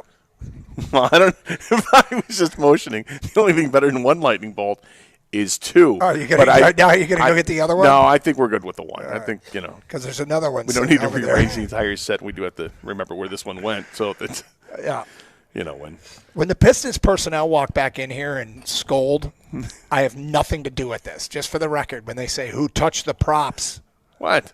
Let's say it was this guy. I didn't touch it. I suggested it. Oh, good God. Wasn't me. It's all good. Yeah. I'm just saying, I think it's a nice addition to the logo. All right, well, there you go. Comments coming in. He's been waiting for Doug to notice. Yeah, I noticed. Big D Dog says it looks way better than the big turd background on the broadcast this weekend. Did you see that? Big Ten Saturday night. It had the two commentators. I can't remember who it was. I was at a wedding, so I didn't. It was the two commentators, and it was the Big Ten Saturday night, and it says, the Big Ten logo, the B1G, and then Saturday, except the logo, the commentator on the right was covering up the S and A, and the commentator on the left was covering up the A and Y. It just said turd? It said big turd. That's fantastic. You didn't see that? No, I didn't see. I was out, so I didn't see just thought you might have saw it on social media. No, I want to. Well, big turd. 737. Yeah, no, that's a big. That's big. Right there. What network was that on, Doug? It was on NBC. And I'll hold it up for the cameras for people to see. Yeah, good thing they weren't covering up other parts, other words on there either. Big turd. Yeah, that's right. They could have really messed up if they covered up part of the peacock. Yeah, Yes, you're right about yes. that. No. I see what you're implying there. It could have got real bad. Uncensored. Yes, Big D Dog, it is better. It Big is better. turd.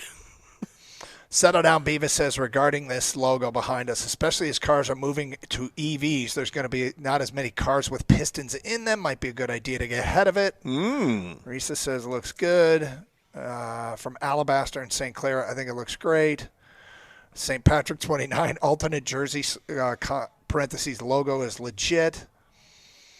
The bolt behind the text would be peak. Does it give you a Tampa Bay Lightning feel? I don't care. Yeah. And yes, it does a little bit. But it's. I think it's a good logo. Mm-hmm. I think our lightning bolt is different than theirs. Okay. Gotcha. Well, you can see it for yourself if you want to follow us on Twitch or YouTube. Feel free. In the meantime, the Lions taking on Tampa tonight on Monday Night Football. Jason writes us, Tampa is a really tough matchup, let alone not having a secondary. Get ready for the sky is falling crowd for the next 2 weeks with the bye. Tampa 31, the Lions 23. Well, there are plenty of panic farmers out there, and we know how this works. When you lose a game, people lose their you-know-what, but it's a long, long, long season. I am more concerned with them getting healthy after the bye and stringing wins together then. It's not that I want to lose tonight, but I think that is the biggest thing that this team needs. They need their guys back on the field, and it's been going on too long. Brian says it will be a shootout, possibly the last team that touches the ball wins. A big game from J-Mo on Montgomery seals it. Lions 37, Bucks 31. I'm seeing it as another Gibbs game, man. I really am. Mark says Lions 35-31. Penei Sewell scores. Raymond says Lions 37, Bucks 28. Lions due to the Bucks what they did to the Cowboys last year, torch them with multiple trick plays. I see 2 touchdowns for Amon-Ra tonight. 248-539-9797. Your thoughts on the Pistons. If you want to talk a little basketball, we will hear from J.B. Bickerstaff in the 1 o'clock hour. We got Lions and Buccaneers on Monday Night Football. A prediction and a score. Tell us what you think is going to happen. Champ and Chump will reset our picks. We'll talk about the college teams over the weekend, the Red Wings as well, next hour here on Carson Anderson on 97.1 The Ticket.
Brought to you by Mastercraft Heating and Cooling. Fans planning to attend tonight's Lions game against the Buccaneers may have trouble accessing their tickets. Ford Field confirmed to us minutes ago that the Lions app is down and they are waiting on a solution from Ticketmaster. Ford Field confirmed that the issues with the Lions app are related to the Amazon Web Services outage from this morning. Ticketmaster has not yet commented on the matter. Frontier Touring, another ticketing site, said on social media today, quote, "Please note the Amazon Web Services outage is impacting the sites of Frontier Touring, Ticketmaster, and Eventbrite, amongst numerous other global businesses. While the sites are all appearing to be live publicly, there is no ability to edit the site content or transact sales. This also means that any scheduled pre-sales and on-sales may go live at any time when service is restored, and we are unable to stop this at this time," end quote. Gates open tonight at Ford Field at 4:30 p.m. in what is expected to be a busy night in downtown Detroit, with a Mumford & Sons concert also taking place at Little Caesars Arena at 7 o'clock. Tickets for that that concert are also being sold through Ticketmaster. An average of 65,000 plus fans attended Detroit's Monday night games against the Seahawks and Vikings last year. Kickoff tonight can be heard at 7 o'clock right here on 97.1 The Ticket. The Lions will be without safety Brian Branch, who was out with a suspension. Fellow safety Kirby Joseph and defensive backs Avonte Maddox and Terrion Arnold are also listed as out for tonight's game. Taylor Decker and DJ Reader are listed as questionable and expected to be game time decisions. Aleem McNeil is officially listed as questionable, but is expected to play and make his season debut, as Dan Campbell told 97.1 The Ticket last week. At the Corewell Health Sports Desk, I'm Brendan Shabath. For more, go to 97.1 The Ticket or Odyssey.com.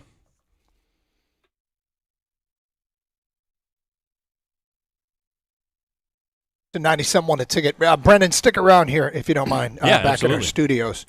This Lions app story being down, I got up this morning and checked my FanDuel account, and it couldn't log on. And did a little search and found out it was because of this Amazon Web Services thing. So is there any projected solution? Like, do they have a timeline for it? So we've reached out to Ford Field's box office and to Ticketmaster to no avail so far about a possible solution if this issue is not resolved by game time and likely by 4:30. So they're obviously running out of time here. But it sounds like this outage has affected a bunch of different aspects all across the world of everyday life. I mean, McDonald's and Starbucks and other various vendors use different portions of Amazon Web Services. Amazon has said they found the root of the cause of the issue, and I think are working to solve it as of right now. But yeah, right now there's no current solution from Ford Field or from Ticketmaster. We're still reaching out to see if we can get a comment on that and if there's anything they want to tell fans on how to proceed in this kind of state of limbo right now. Saying there's a power issue? No. No, it's not a power issue. So I thought I heard the word current? No, no, Gator. There's some sort of outage. Yes, there's an outage. Was Sorry, there a Brendan. He's lightning strike anywhere? He's obsessed with this lightning bolt behind us down here at the. Just asking a question. Okay, so fans are just if your tickets are in the Lions app, I'm intrigued as to what they're supposed to do and what's going to happen if they can't access them. Like, how do you?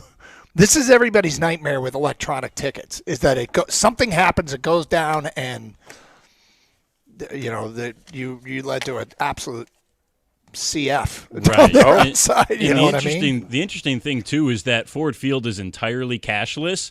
So there's not a whole lot of paper floating around that building. Obviously, people don't really print their tickets anymore. Screenshots don't work. The ticket vendors have come up with different forms of electronic tickets that prevent screenshots from being available. So it's a very strange situation that's going to need a unique solution. We're going to continue reaching out and let you guys know as soon as we hear something.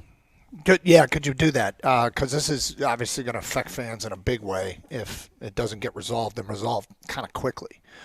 I'm intrigued here a little bit. Kang, have we had any feedback or traffic on Ticket Text of people asking what to do? Because I know sometimes these kinds of things come up. Have you seen anything? Yeah, people just want to know what we did before this. Oh, actual tickets.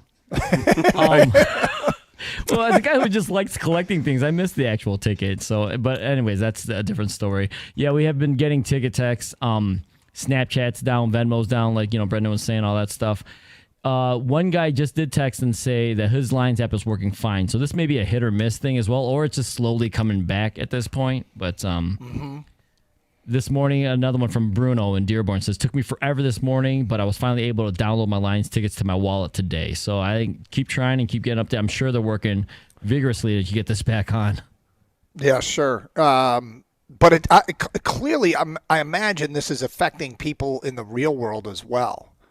That some Amazon Web Services are down. 248-539-9797 if it's affecting you in any way and what you've been told.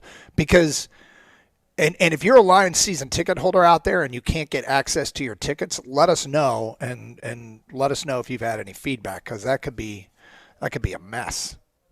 That could be an absolute mess. It'd be absolutely disastrous. I know you're not, Gator. I know you're a little. Some people are early adapters. You are not. and this is probably one of the reasons why. Yeah, no, this doesn't help. Mm-hmm. Not real thrilled with this. I'm just trying to retrieve, see if because I have parking. I want to make sure that I have parking.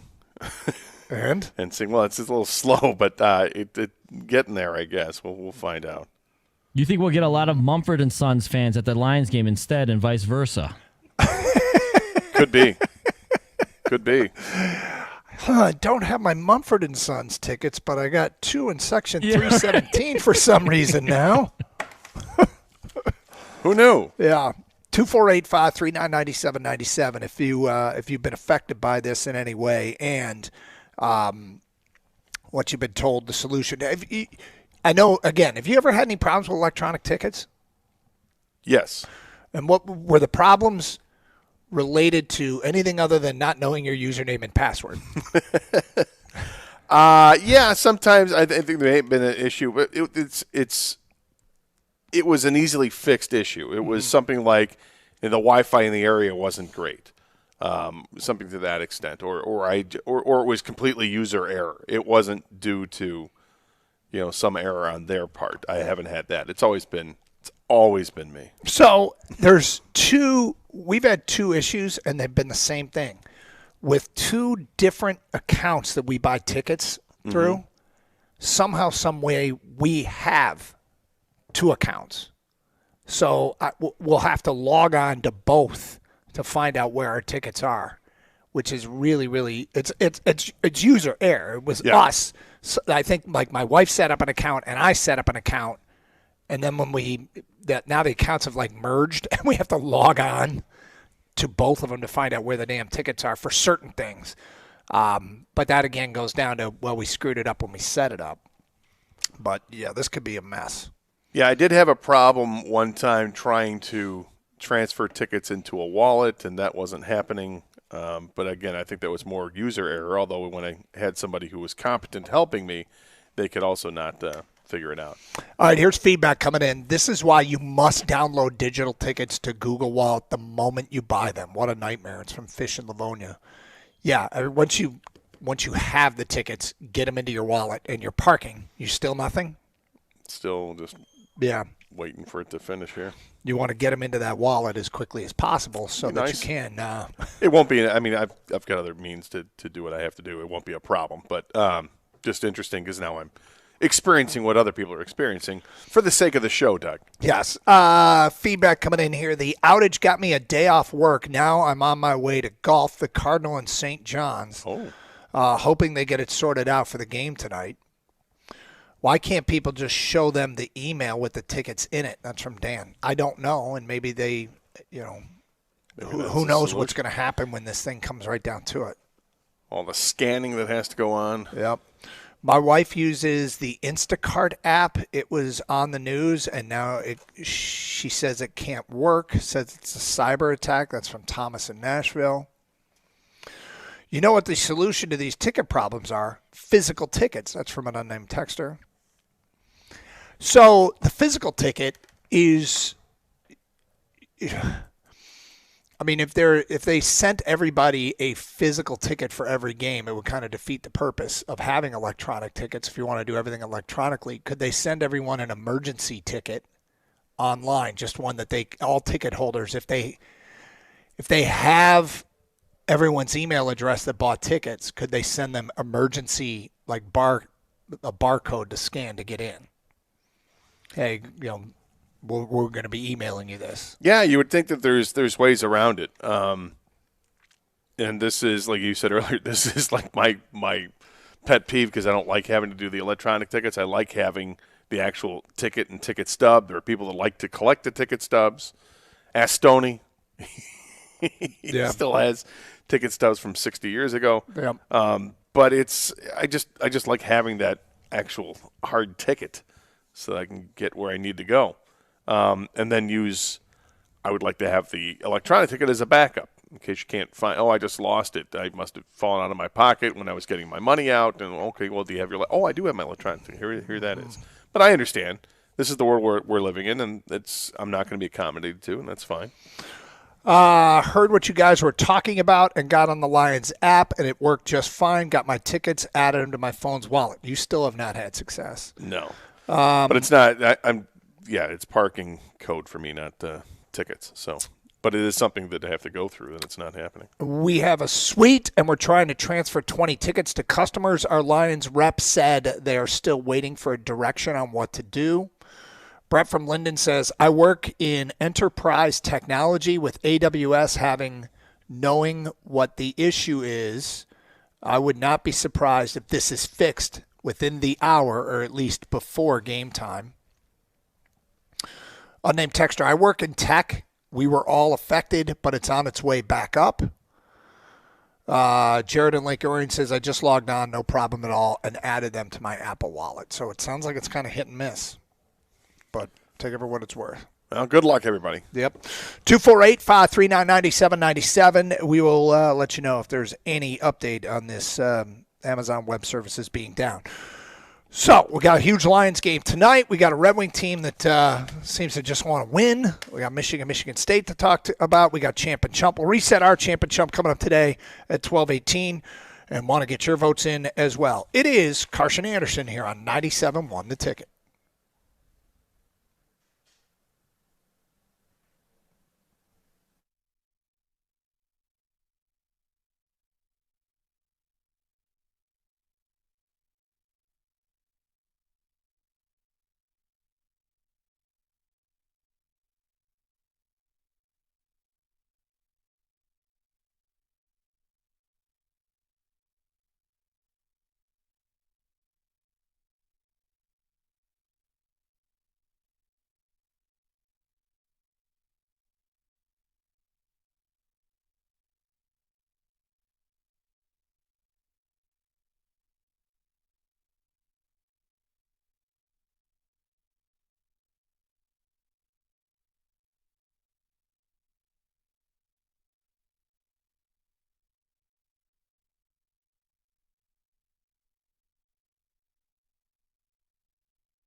Doug Carr, Scott Anderson, 97.1 The Ticket. We're at the Henry Ford Health Pistons Performance Center. Pistons practicing right now, off to our right, and we expect to be joined by J.B. Bickerstaff in just over an hour's time. Trajan Langdon, the president of basketball operations, 12:30. Hear what he has to say about this team this season, about contract deadlines tonight, Malik Beasley, his situation. We got champ and chump votes. Gator, my champ of the weekend is Brian Jean-Marie, Michigan's linebacker coach. The linebackers really made the difference on Saturday. Cole Sullivan with a huge interception. Jimmy Rolder had a team-high 8 tackles and an interception. Ernest Hausman second on the team in tackles. So I went with their position coach as the champ of the weekend. Gator, your champ is? I went with Shohei Ohtani. I mean, man hit 3 home runs in a single game. And, oh, by the way, he pitched and threw 6 shutout innings, struck out 10, and that was the game that clinched the National League pennant for the Dodgers. My chump of the weekend is the Giants, up 18 in the fourth quarter. They give up that lead.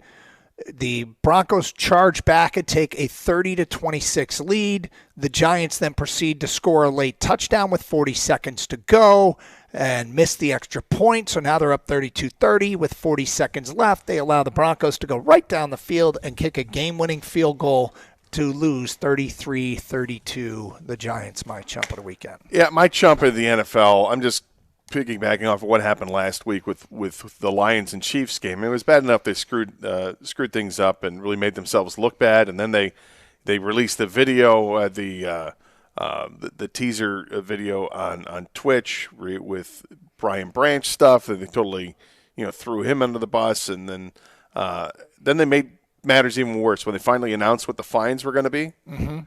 And there was no fine for Juju Smith-Schuster. There was no fine for Patrick Mahomes for the crackback block and for the taunting, respectively. But 2 Lions were. You get Alex Anzalone, he gets fined, and one of the other players got fined as well for tripping, kicking, kneeing, or whatever the call was, unnecessary roughness with that. So get your champ and chump votes in, 248-539-9797.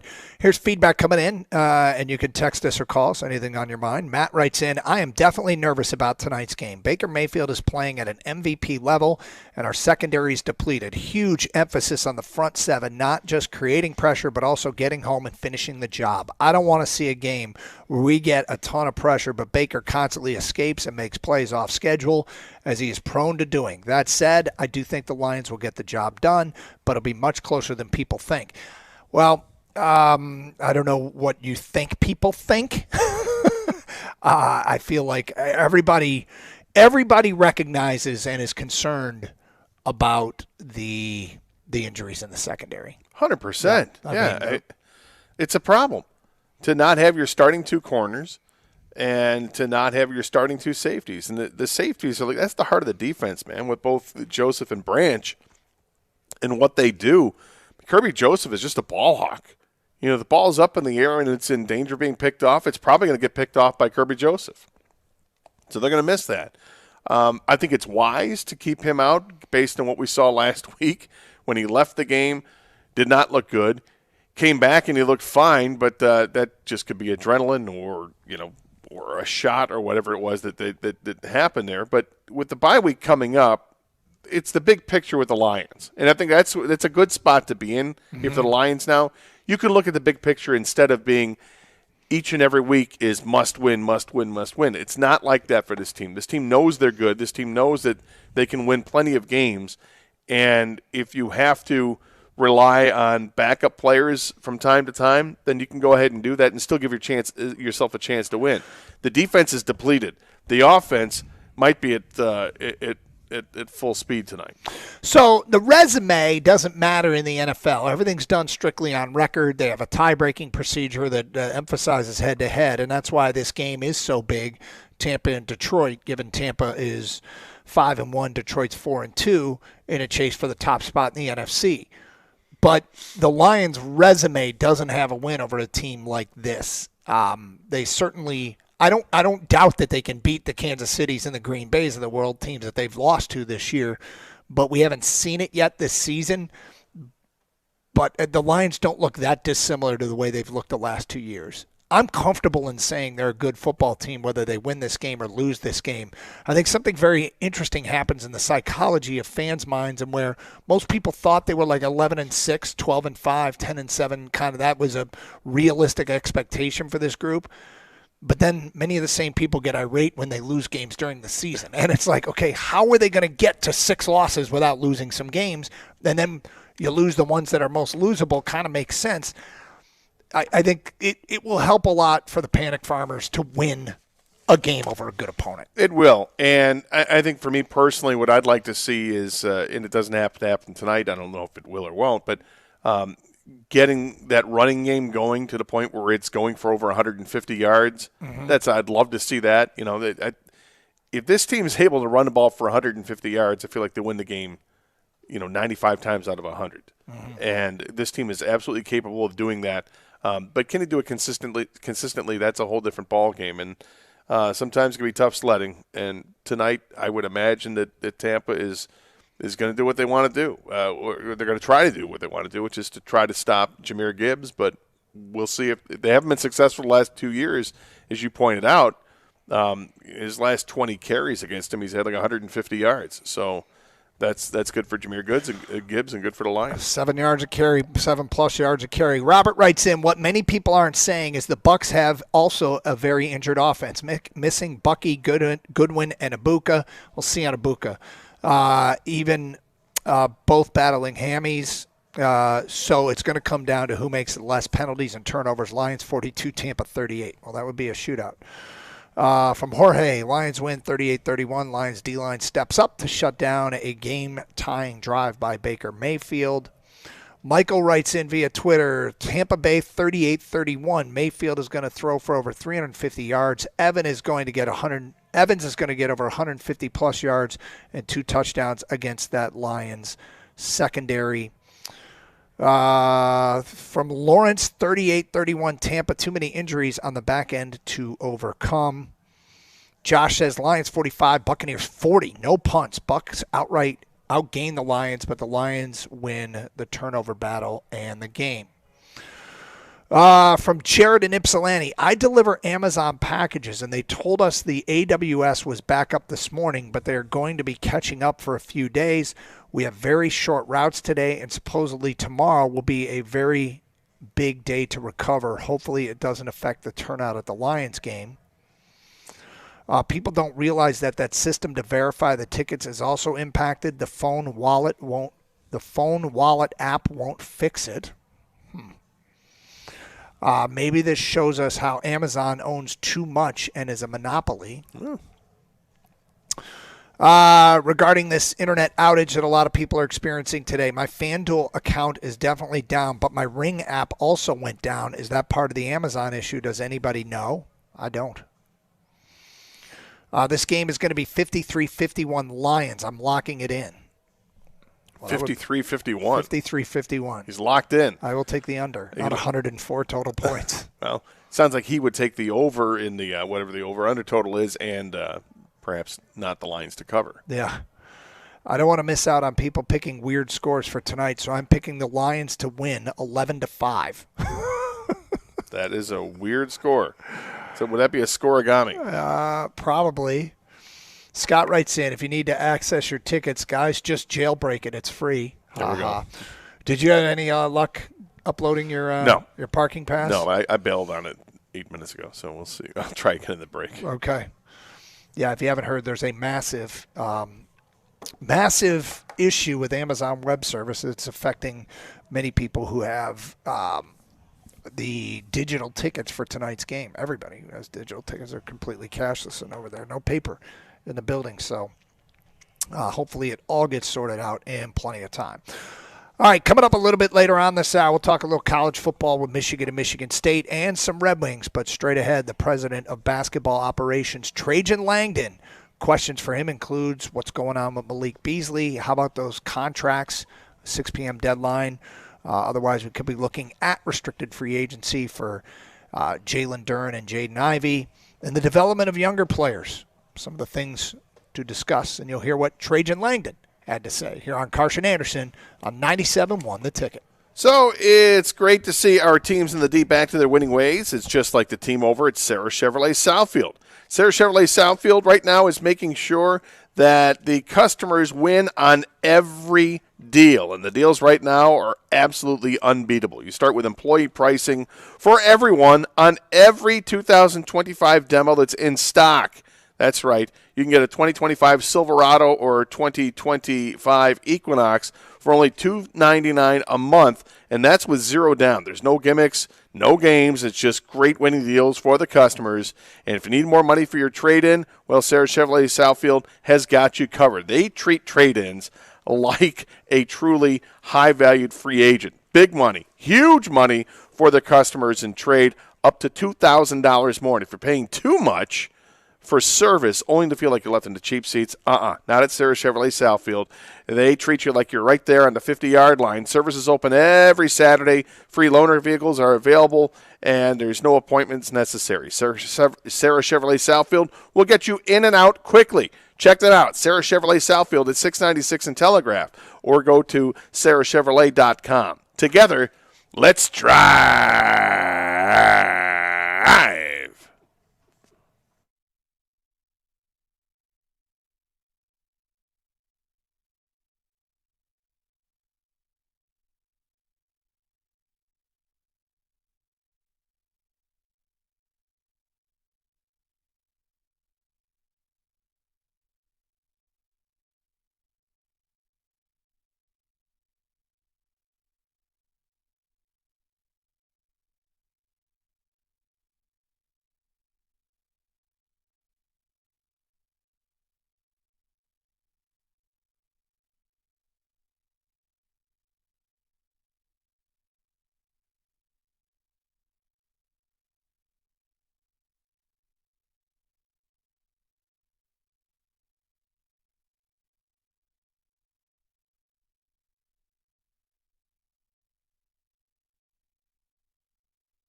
Doug Carr, Scott Anderson, 97.1 The Tickets.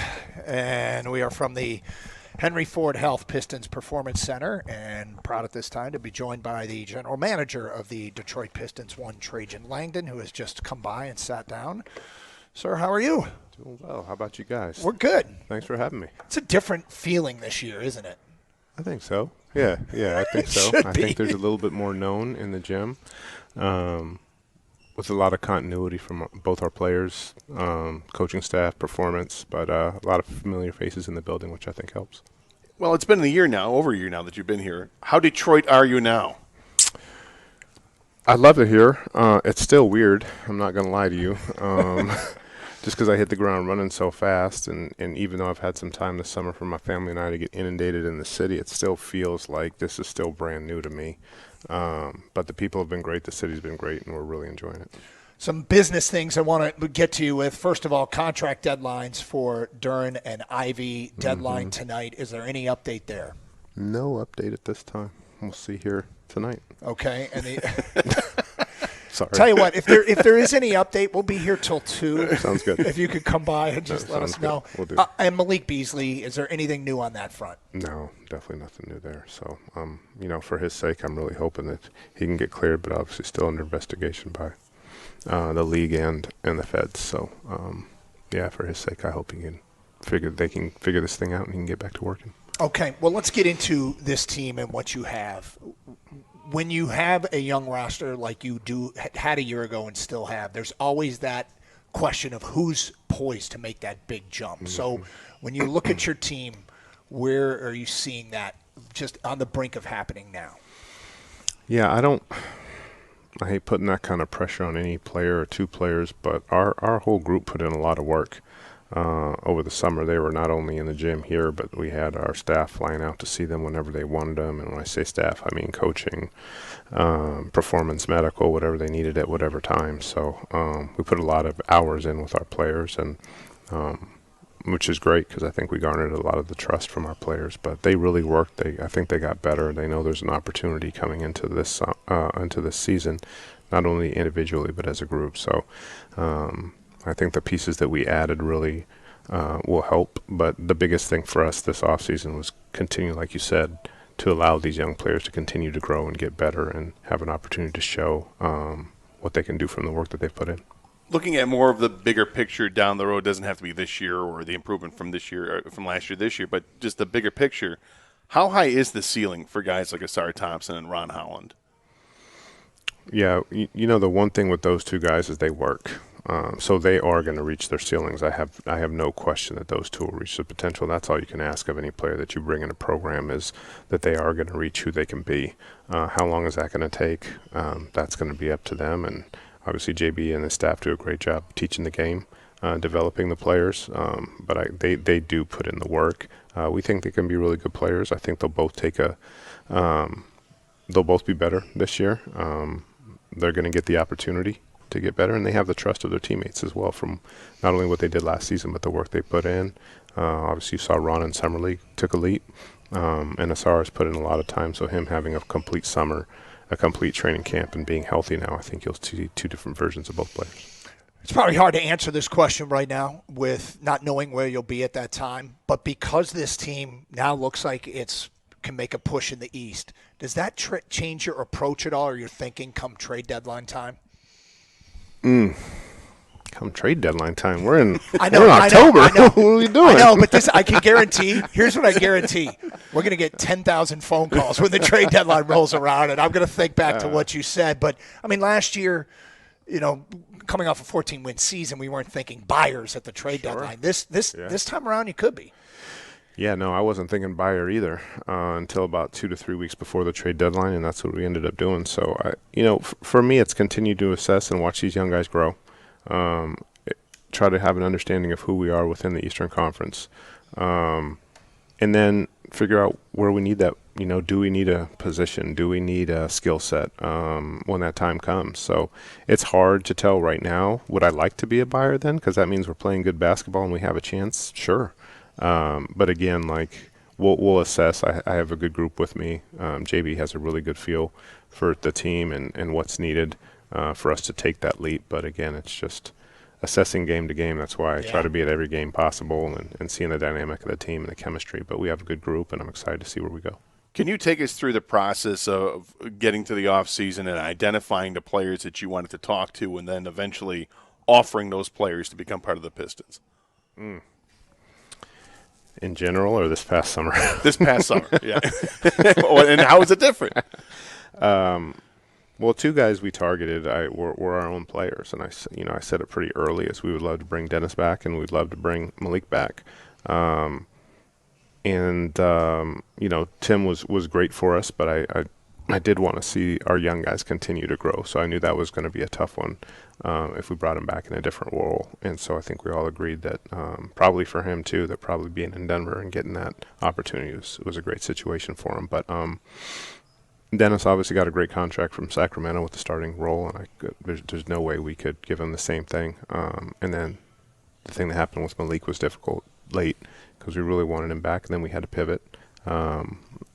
We thought that Duncan could fill in for Malik a little bit. Malik obviously had a historic year with what he did, but Duncan is his character and his work rate in here. He's the first one in darn near every day. Great for culture, obviously. Won a lot in Miami and was around a lot of good players. I think his partnering with JD will be similar to his partnering with Bam. So I think I'm looking forward and excited to see how he can help JD out because he's not just a shooter. He'll drive the lane, he'll pass it, he'll finish. So I think he and Karis bring a different dynamic of playmaking, size, and versatility on the floor. As a GM, when you're going into these conversations in the offseason, is it strictly with an agent? Do you get a chance to talk to the players? Do the players want to talk to you, or are they standoffish? They just talk to my agent? How does that work? Yeah, there's a certain time frame where we can engage. We can obviously engage our own free agents and talk to them earlier. But obviously that July 1 is around the time that you can talk to other players. And if it gets to the point where the player is interested, then yeah, we'll have phone calls with the player. I think it's more important for the player than it is us. We've done our intel, we've done our background. I pretty much know the character of the different players in this league. They just want to know, okay, well, what is my role going to be? And it's more important to hear from JB than me, in all honesty. We got a question here from a listener. Joe in advance sent us the following when he heard you were coming on. As a Duke fan around Detroit, what is one lesson you learned from Coach K that most applies to your current position with the Pistons? Coach K was such a great coach and a leader. I'd be curious what his answer would be. Yeah, a big thing that always amazed me with Coach, and it was more after I was done playing than while I was done playing, was his ability to flush the results from the past season. He never... I realized in my years there that he never referred to the team the year before. He never talked about, we did this last year, you guys did this last year, weren't we? It's always like, this is what we need to do this year. This is where we're strong. This is where we're struggling. We need to watch film. We're not guarding. And he would compare us to the other teams in the ACC, but would never compare us to a previous Duke team. I always found that fascinating, his ability to flush. And he always felt like this season is one life. The next season you're going to have different players. You're going to have a different conference, a different league you're navigating. So he was always like, this season is one life and I move to my next life next season. So I wouldn't say that I'm able to do that. But day to day, week to week, season to season, I try to be able to move on from things that could be difficult and affecting me in the same way. Okay, Eastern Conference now with injuries, Tatum, Halliburton. That feels like you're excited about that one. What's that? Sound like you're a little bit excited about this. Where we're going here. I'm not excited about other people being hurt. I am excited. I know where you're going. Right? I know where you're going. But that kind of opens up the door, right? Yeah. Right. Yeah, I think that's what I was referring to earlier when I said that our players see that there's an opportunity. And again, not talking about the other players. Obviously, what happened to them is horrific, and I wouldn't wish that on any player. That being said, you look at, just like you said, where the Eastern Conference is, but we can't take things for granted. We can't take things like, oh, we're just going to be better than that team. No, they're going to be hungry too. Those teams are going to come in with a chip like any competitive team does and say, okay, watch what I can do even if our star player is out. Watch how I'm going to step up. So those opportunities arise in those situations. Those teams become dangerous because you step in and you don't think they're going to be good, and they all come together and they galvanize in a way that they hadn't maybe before. But I think our group is in a good place. got some tough games that are gonna challenge us right off the jump. And I think like anything in this league is you got to stay healthy. You earned a reputation at college, the Alaskan Assassin, one of the great nicknames of all time. You're a shooter. Still competitive? Do you get out there with the guys and shoot in practice? Do you have competitions? Do you get cocky? What's it like when you kind of take the GM hat off and the competitive juices get going? Can you still light it up from 23 out? I can still shoot. I can't run up and down, obviously, like I used to, but I can still shoot. I kind of stay away from that because I'd like to take the GM hat off, but it just doesn't come off when we're around those players, in their view. Do you get called out by him at all? No, they don't. No, they don't. My thing is I don't want to go out there and beat one of my players shooting basketball. That's one of our players. That wouldn't be good for confidence building, and we're all about building confidence around here. I'm sensing he's still competitive and thinks he beat him.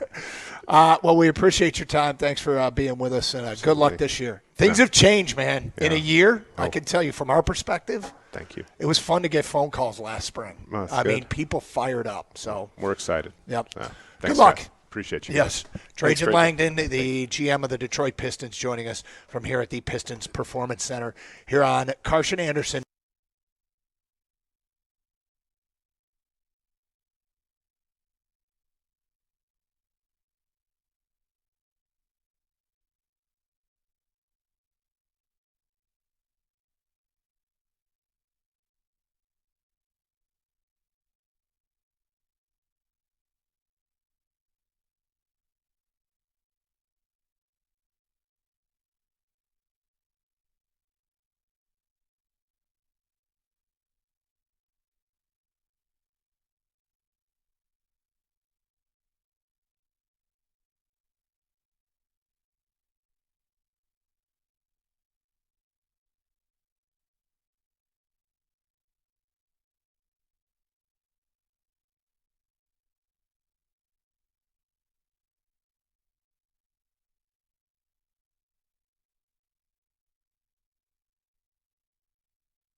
Michigan Auto Law, auto accident attorneys. They specialize only in auto and truck accidents. Many law firms don't specialize but focus on many different areas of the law. You wouldn't go to a doctor who specializes in all sorts of medicine, so why would you do that with your lawyer? Specialization, it really matters. Educated consumers will choose Michigan Auto Law.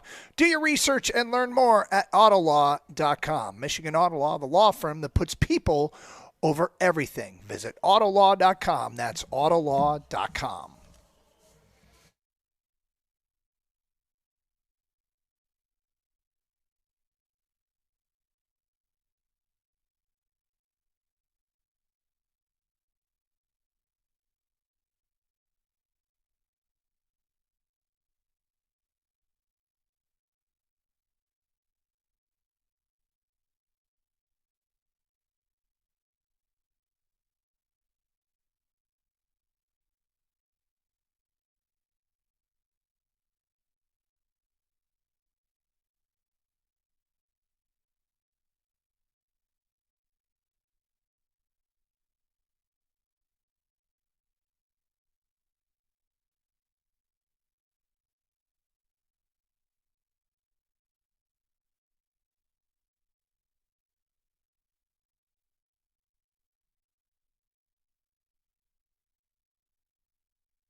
Doug Hart, Scott Anderson, 97.1 The Ticket. We are at the Pistons Performance Center, and JB Bickerstaff will join us, expected to be around 1:30. We continue to monitor this Amazon Web Services outage, which has been a problem for a lot of people all over the place today. This is the latest from FanDuel as I tried to log on. Sorry, we're temporarily unavailable. FanDuel Sportsbook is currently unavailable, and our team is working overtime to get you back in the game ASAP. All wagers already placed are currently unaffected and will settle per our terms and conditions. We apologize for the inconvenience. Thanks for your patience. That is from FanDuel right now. Meanwhile, you're trying to upload your parking pass. Yes, and I've gotten a message that says, it's only temporary, we promise. Something's off on our end. We should have everything running smoothly any minute now. So hang tight and try again soon. Well, we're hoping that that's the case because we don't want it to be a problem for tonight's game. So I'm hitting the try again later button and see what that does if we can start this whole mess over again. All right, so other things going on. We've obviously had plenty of Pistons talk, plenty of Lions talk, but how about the Red Wings taking 2 over the weekend? 5-1. You know, it's clearly early. How many games do they have to log before we start talking about this team being something different? I mean, I think because we've been hurt before, it feels like you're going to have to get a longer of a runway. Like, don't jump on after 10, not 15, I don't even think 20. I think you might have to get to like 30 games to get Red Wing fans on board to say something's different. 30, I could see that. 30 would be appropriate. Dylan Larkin, 5 goals and 11 points in 6 games. We've talked a lot about the kids and what they're bringing to the table. I mean, you know, it's a good boost because, you know, what's funny? I was thinking over the weekend how people really struggled with the Red Wings not giving up their guys at the trade deadline last year. Then we had Scott Harris not want to give up his guys at the trade deadline, and you see Eugenio Suarez out there, and we forget that, you know, people give up our guys to go get Eugenio Suarez. The reason they don't have Eugenio Suarez right now is because they gave him up early in his career. So, you know, that's a good point. It's ironically that is the player that people want, and you'd have to give up more guys, young guys, unproven guys. We all know the balance, the delicate balance between developing your prospects and trying to give an organization gas at the appropriate time. It's good to see some of these Red Wings young players playing at least. It is, and congratulations on Suarez for finally making a difference in a game for Seattle. In a postseason game. In a postseason game, or I mean, there wasn't much during that in the regular season either for them, but he had a huge grand slam for them that sealed the deal. And I say that sort of facetiously, but at the same time, he's an impact player, and the Tigers can still go ahead and get him in the offseason and give up nothing to do so, which would be ideal. But with the Red Wings, you're seeing Emmett Finney. It's not just that he's a rookie. He's a rookie who is tasked with playing on the top line. I mean, that's a dream come true for anybody in the league. Everybody wants to play on the top line because their top line has Dylan Larkin and Lucas Raymond. Those are outstanding players. And Emmett Finney gets there and gets the opportunity. And, you know, I watched him in the preseason, and I kept saying the puck just seems to find him. Like, it's like a magnet. He was showing up every preseason game you saw, but it's preseason. It's a totally different animal. And then I go out and watch the season opener against Montreal at LCA, and after the first 5 minutes, the Red Wings scored a power play goal, and it was done. They offered nothing of any substance the rest of the game. The goaltending was bad, the defense was bad, and the offense took a 2-hour nap. Well, Todd McClellan is the reason this team got out of it, because I forget what the exact wording of it, what he said, but it was something to the effect of, you guys done? Are you ready to start playing hockey now? Got that out of your system? And he said something to the effect of, hey, he took a 2x4 to their heads, and here we go. And now it's a 5-game winning streak. Emmett Finney nets his first 2 goals of the season yesterday, and it adds an assist to it. So a 3-point night for the rookie. Dylan Larkin with a 4-point night. Dylan Larkin has 11 points in 6 games, including 5 goals. He's off to a great start. You know, they had to go through a little adversity there, play a couple games without Lucas Raymond. No problem, navigated through that. Had to play yesterday without Patrick Kane. They navigated through that. doesn't seem like it's terribly serious with Patrick Kane, and they're off until Wednesday night on the road at Buffalo. So hopefully he's going to come back and be ready to go. But this team looks different, you know. Branzik Nygaard has not scored yet, doesn't have a point on the season yet, but yet you still see the impact that he can make. He's a sniper out there getting shots off, and it'll go in the puck at some point for him. I like what you see out of him. Sandin Pellikka, Axel Sandin Pellikka, the defenseman, logging huge minutes, over 20 minutes a game. He's on the second pairing with Simon Edvinsson. And keep in mind that, you know, Edvinsson missed the entire preseason basically, so he's still getting up to speed. This team could be very good if they keep this trajectory, obviously. But I think there's reason to believe that they might be able to hang on to this. If I'm like me, I'm counting on Edvinsson to be even better. And I think that they've added a couple of smart players there. Defensively, Bernard Docker, I think, is a decent addition. You know, trying to solidify the goaltending when you add Gibson, and he had a horrible first game, but since then he's played well. Talbot has played very well, and the goaltending looks like it's solidified. Look, do I think it's top 5 goaltending in the league? Absolutely not. But it needs to be top half, and maybe if it lingers there in the middle and sort of looks into the top third, that's great for this team. But if they stay healthy, Dylan Larkin, Lucas Raymond, Patrick Kane, Alex DeBrincat are going to light the lamp plenty of times. DeBrincat hasn't even scored yet, and this team is off to a 5-1 start. So I like what I see, but I feel like for all of us to truly buy in and get over the presumed March swoon that maybe, just maybe 30 games is enough to say. Maybe March. Or maybe you just wait till, you know, prove it to me. We'll talk about April 1st. We'll see where they're at April 1st. But, you know, they're going to have to, if they can keep the feet under them, they look like it's a pretty good hockey team because they've beaten some good teams during this stretch. Let's go to Greg. You're on 97.1 The Ticket. Hi, Greg. Hey, boys. So, champ and chump. I was going to champ Dylan Larkin for everything you guys just said. I think, you know, after not the Olympics, but the tournament, and then he's getting in the veteran young guy status now. You know, he's talking. He's got the power alleys going a little bit.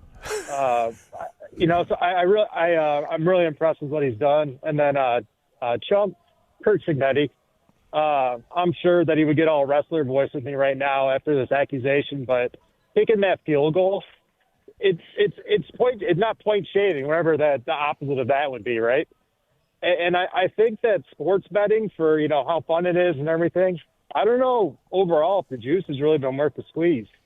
I mean, you could blame a lot of stuff on it. I know it's just money basically, but I mean, it feels like there's a lot of decisions going on right now, and more people are watching these games, but I don't even know if people are watching the games. They'll just place the bet, have no idea what's going on, and just check to see if, you know, they won later. So you're talking about adding a field goal towards the end of the game to try to beat the spread. Yeah, so I think it put him at 20, it was going to put him at 28, and I think a lot of books had it like 27 and a half. Yeah, okay, and then Michigan State went down and kicked the field goal themselves, right? Yeah, I love that. That was good. Just to, you know, back at you. I mean, did you have a bet on the game? No, not at all. You know what? Oh, honestly, okay. I might be the only person in Michigan that doesn't bet on these games. I'm mad.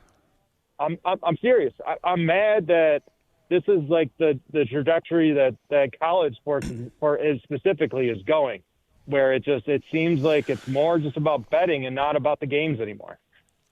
Interesting. Greg, thank you for the phone call. I do want to follow up on that, Gator. We're up against it here, so we'll get to a break and come back and respond to what Greg had to say there. And we will talk some Michigan and Michigan State. JB Biggerstaff, Piston coach, should join us next hour from here at the Pistons Performance Center. It is Carson Anderson on 97.1 The Ticket.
An Amazon Web Services outage this morning has caused chaos in many different areas around the world. Ford Field confirmed to us this morning that the Lions app is down and they are waiting on a solution from Ticketmaster.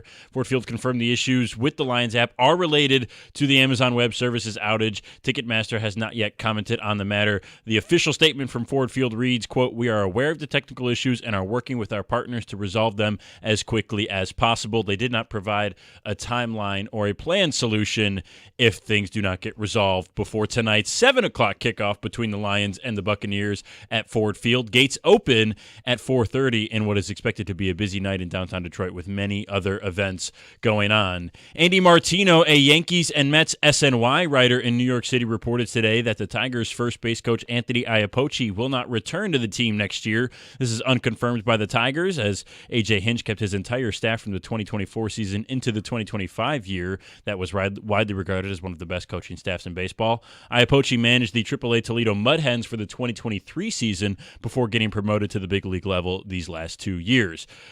Pistons GM Trajan Langdon spoke with Doug Carson, Scott Anderson this morning ahead of the team's season opener in Chicago against the Bulls on Wednesday. Langdon would not comment on the extension deadline for Jalen Duren or Jaden Ivey tonight, or the situation with Malik Beasley. He did touch on the addition of Duncan Robinson ahead of the season and the positives that come with that, his offseason process this past year, and the state of the Eastern Conference, and more. Odyssey.com/rewind for more on that conversation. Pistons open the season in Chicago at 8 o'clock on Wednesday. Also, both head football coaches Sharon Moore and Jonathan Smith spoke to the media today ahead of Saturday's battle for the Paul Bunyan Trophy between Michigan and Michigan State.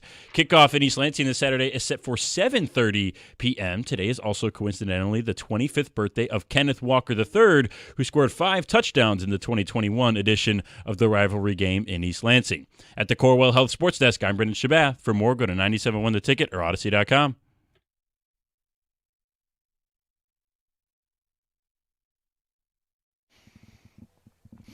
Well, Gator, typically on Monday we get start times for Big Ten games that are 10 days away, 12 days away. Yeah. And we just got them.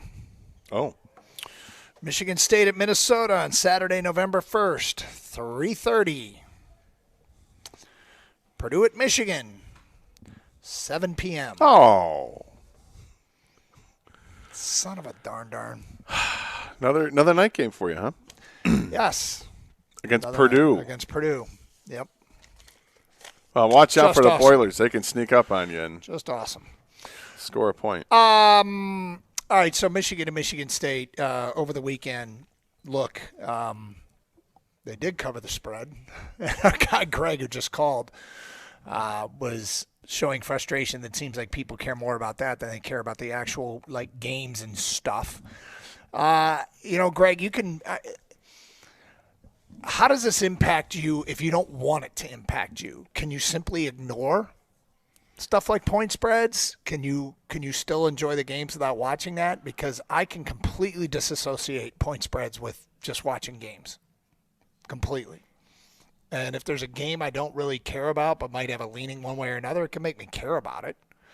But at the end of the day, the only thing is there are a lot of betting shows now made available. Yes. I don't watch any of them. I hear you. I don't pay attention to that either. If I'm going to wager on something, I'll do my own research on it and figure it out. And to varying degrees of success. But it's called gambling for a reason, so be careful out there. Yeah, that's the big thing. But yeah, I do notice. I pay attention to spreads because we do the segment every Friday, the If I Bet It portion. So I'll see at a glance all the spreads on the game, and I do wager occasionally on Saturdays and Sundays. So I'm aware of what they are. And when there's something that looks a little funky in the game at the end of a game, I will go back and say, what was the spread on that one? And see how some teams react. And look, I think you make a leap if you're going to assume that what they do at the end of the game is to cover a spread. I think sometimes you may feel very strongly like, oh, they only did this because of that. Mm-hmm. And I get it. There are times I've jumped to that conclusion too. But by and large, I don't think that that's what happens or that they're that cognizant of it. At the end of the Michigan State game, if you go back and look at the play-by-play of that for Indiana and their last possession, I mean, they were running the football. They just kept moving the ball downfield, and then it gets to a fourth down situation, and you're at 2 minutes. I mean, you could, and you're inside the 20-yard line. I mean, what are you going to just take a knee? Well, or I always wonder, like, kick a field goal? I don't think there's anything wrong with that. What if they have a big game, and it comes down to a game-tying, game-winning field goal, and it's raining, and your guys have made field goals in the rain like they did in this game in a live situation. So I don't think there's anything wrong with, like, is there a possible motivation other than point spreads? Yeah, I think there's a possible motivation. Now, some other than people point might spreads. look the other way, and then Michigan State comes back, and they come all the way down the field throwing the ball because they should. They got a backup quarterback in there. They're trying to get their reps in, and they're trying to score.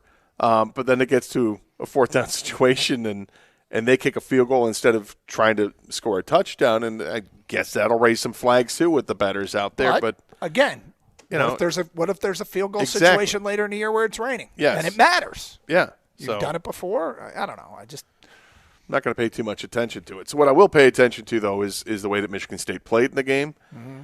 And, it's a tale of two halves. I think that the first drive was a hell of a drive, eating up 10 minutes, almost 10 minutes worth, and they end up with just a field goal. But, I mean, that's kind of a win for them to get that.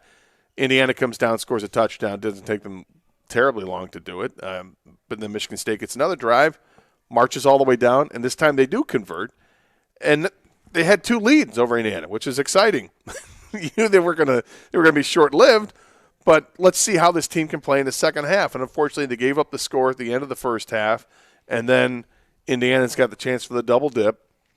They got the double dip to start up the second half. They score again, and Michigan State could not get their defense off the field, and that is a major problem. I think they have a couple of really good players on their defense, but they're constantly playing through injuries, and not that all teams aren't, but it feels like Michigan State they're always decimated by injuries, particularly their secondary, and they can't. You're not going to be able to compete with one of the top teams in the country, which is hard to believe. I'm saying that about Indiana, but that's what they are. Cignetti proved it last year. They got to the playoff. They played Notre Dame really well, lost, and now they're trying to back that up this year now they're off to a 7-0, 8-0 start, whatever it is. They beat Oregon. That's impressive. This is a good football team they have in Indiana. And if you're not going to get stops, you have no shot. And Michigan State didn't have much of a chance to win, but they had a chance to keep it closer than what they did. I thought Aiden Childs was great. He completed, 19 in a row or 20 in a row at one point. He looked like he was dialed in. His receivers looked good. But in the end, they didn't score enough points, didn't come close to scoring enough points. And they couldn't run the football. And if they can't run the ball, then you become one-dimensional, and it's just a matter of time before the other team just tees off on you and wins their battles. And that's what happened. Michigan State not strong enough to last 4 quarters again. I don't know what's weirder. Michigan State has lost 3 consecutive games, giving up exactly 38 points, or they've lost back-to-back games, losing by the exact same score, 38-13. But this is their Big Ten game so far this year. 45-31, 38-27, 38-13, and 38-13. It's altogether too many points allowed. Yeah, their defense is a real problem. I don't know if it's a personnel issue more so than it is a coaching issue. I tend to always lean towards the personnel and the players that you have. You just don't have enough good players. But I've said this to you before. Watching Michigan State play each of the last couple of years, it feels like every time I see somebody make a tackle, they get up, you read the name on the back of the jersey, like, who the hell is that guy? You just don't know because it's a constant change with the transfer portal, but it's also a constant change because of injuries. They have to cycle new players out there. So it's an unfortunate situation for Michigan State, but they've got a chance this week against Michigan, their top rival, and to certainly feel better about themselves if they can come away with a win. It's going to be a daunting task. I don't think this is certainly not one of Michigan's great teams, but it's a good team that played a pretty clean game on Saturday, and Underwood played pretty good, which was good to see him get that trajectory going in the right direction again instead of maybe plateauing a little bit or hitting a wall. But you would expect that out of a freshman quarterback. But he played well. Marshall, the running back, stepped into a duty that you knew that he was going to be counted on, and he delivered. He was great. And the defense from Michigan was very solid against perhaps a tricky quarterback, but they took care of it. We will get more into the Wolverines next. It is Carson Anderson, 248-539-9797. Champ and Chump, last hour to get your votes in. 97 won the ticket. Hey, I know you see them. The red, white, and blue trucks are everywhere. So do you know if your furnace or your boiler are ready to fight against the crisp fall air? Well, the team at Birmingham Plumbing, Heating, and Cooling are going to help you stay warm this fall with the most up-to-date and efficient equipment on the market. Don't just take my word for it. Check out their A-plus rating that they have from the Better's Business Bureau or some of their 5-star reviews on Google. So whether it's your furnace or your water heater, a boiler or water filtration, schedule an appointment online at birminghamplumbingco.com. Birmingham Plumbing, Heating, and Cooling, your Metro Detroit boiler experts.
Doug Hirsch, Scott Anderson, 97.1 The Ticket. All right, so talk a little bit about Michigan State. And you mentioned Aiden Childs coming off maybe his best game. Probably same thing for Bryce Underwood. Talking about two quarterbacks here in state, both putting up big numbers. And, I mean, Bryce could have been 25 at 27. Early on in that game, there were drop passes, and maybe he needs to take a little steam off a throw here and there. Yeah. But I also think receivers have an expectations of they think they should catch everything thrown their direction. But some of the throws he made in that game, he had one down the seam that was actually dropped early in the game to Deacon Tonelli because Michigan was playing without their top two tight ends.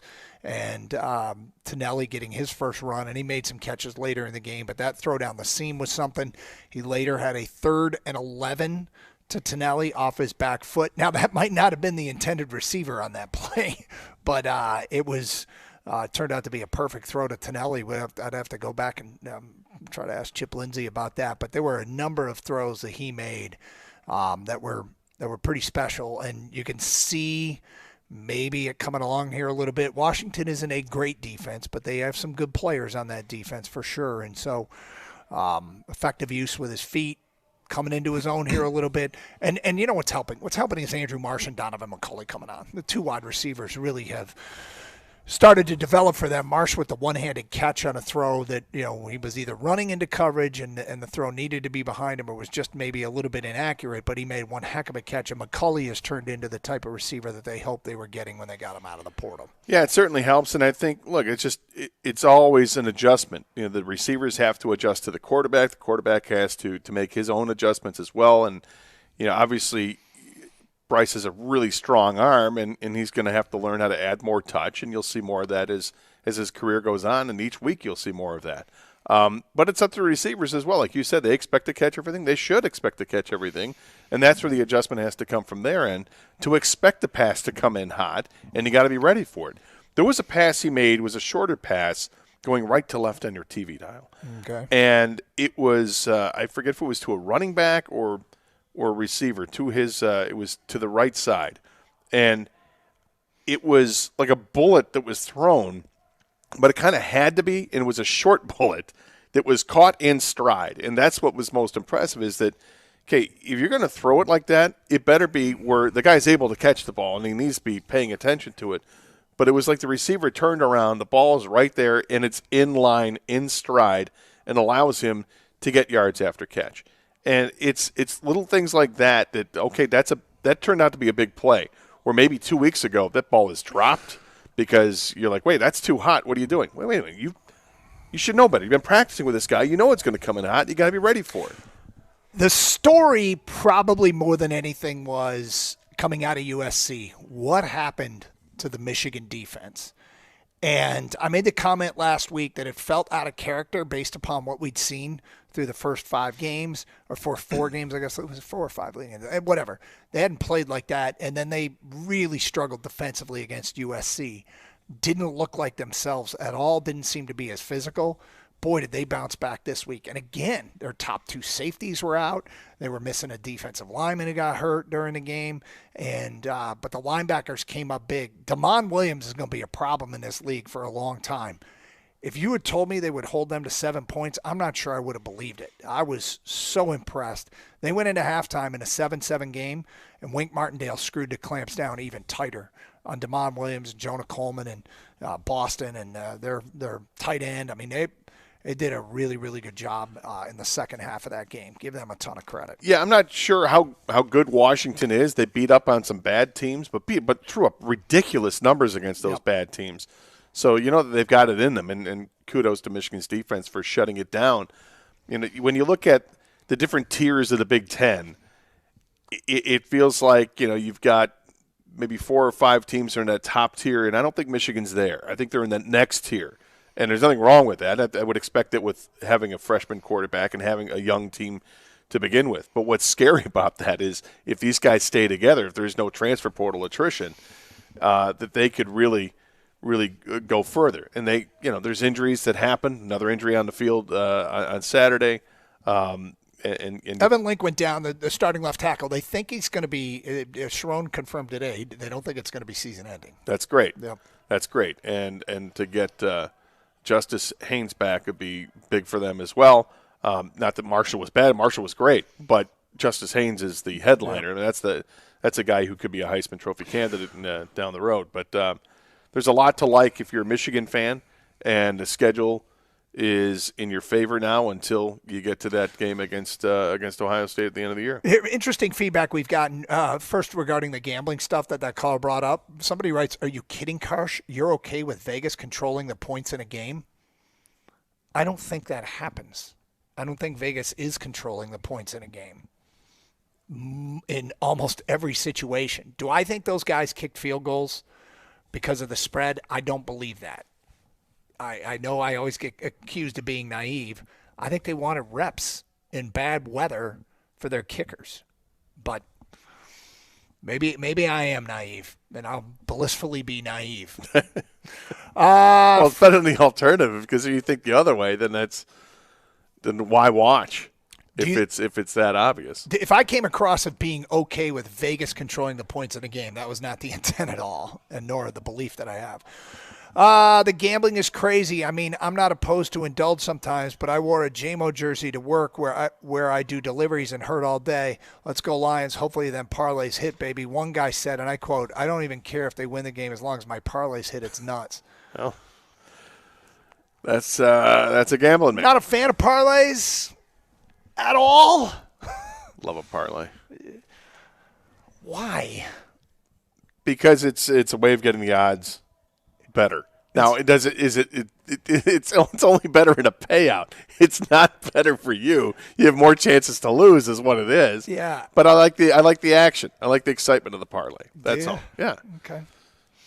I mean, you could lights spend. again, Hang Bobby. on, let me try something. Yeah, we got to get the lights fade out here every once in a while in this studio. We'll get Bobby on it. I thought maybe A little creepy here doing the show this way. Huh? I think it's kind of cool. I feel like I need a pumpkin in front. Regarding the Red Wings, you guys are outrageously ready to be hurt again by a team that's having a hot start. Tigers must not have cut that deep. That's from Ron. I don't even know what it means. We are outrageously ready to be hurt again. I'm going to watch the team and hope that they win and think it's cool that they're off to a 5-1 start. The Red Wings. They're off to a better start than I thought they were going to be. And then, yes, I call me crazy. I thought this was a playoff team going into it. I thought they were barely going to be a playoff team. And we'll see how it goes. It would be awesome if this team was, a number 4 seed in the Eastern Conference. That'd be great. Am I counting on that? No, but I am counting on this team making the playoffs, and this start is a very good start. As far as the Tiger comment, hey man, I'm not that stung by it. Here we are, a week and a half later, after they get ousted, and I'm fine with it.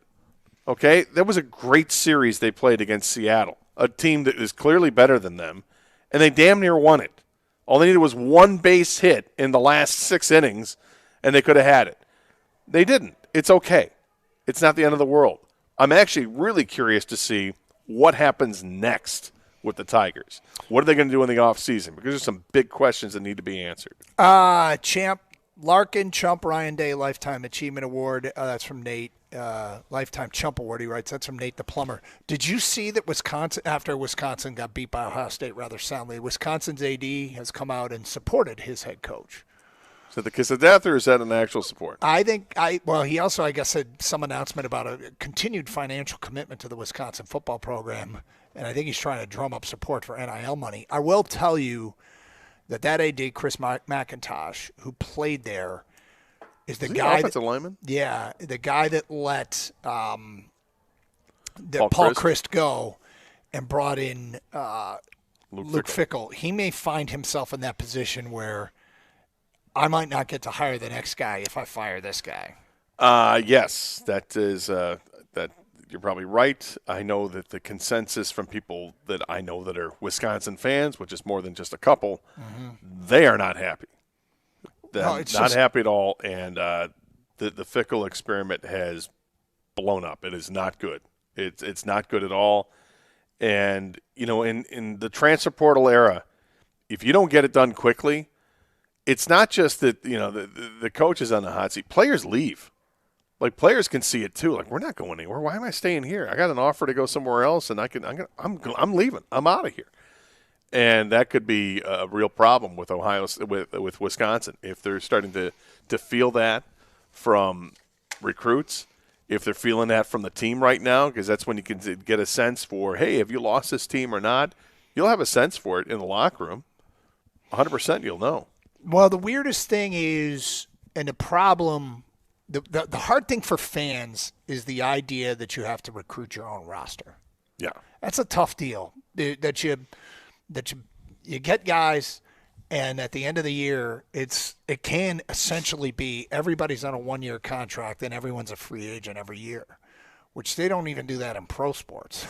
So it's really kind of an odd deal. And you think about every good player on your roster, somebody will probably offer them a better NIL package than you have.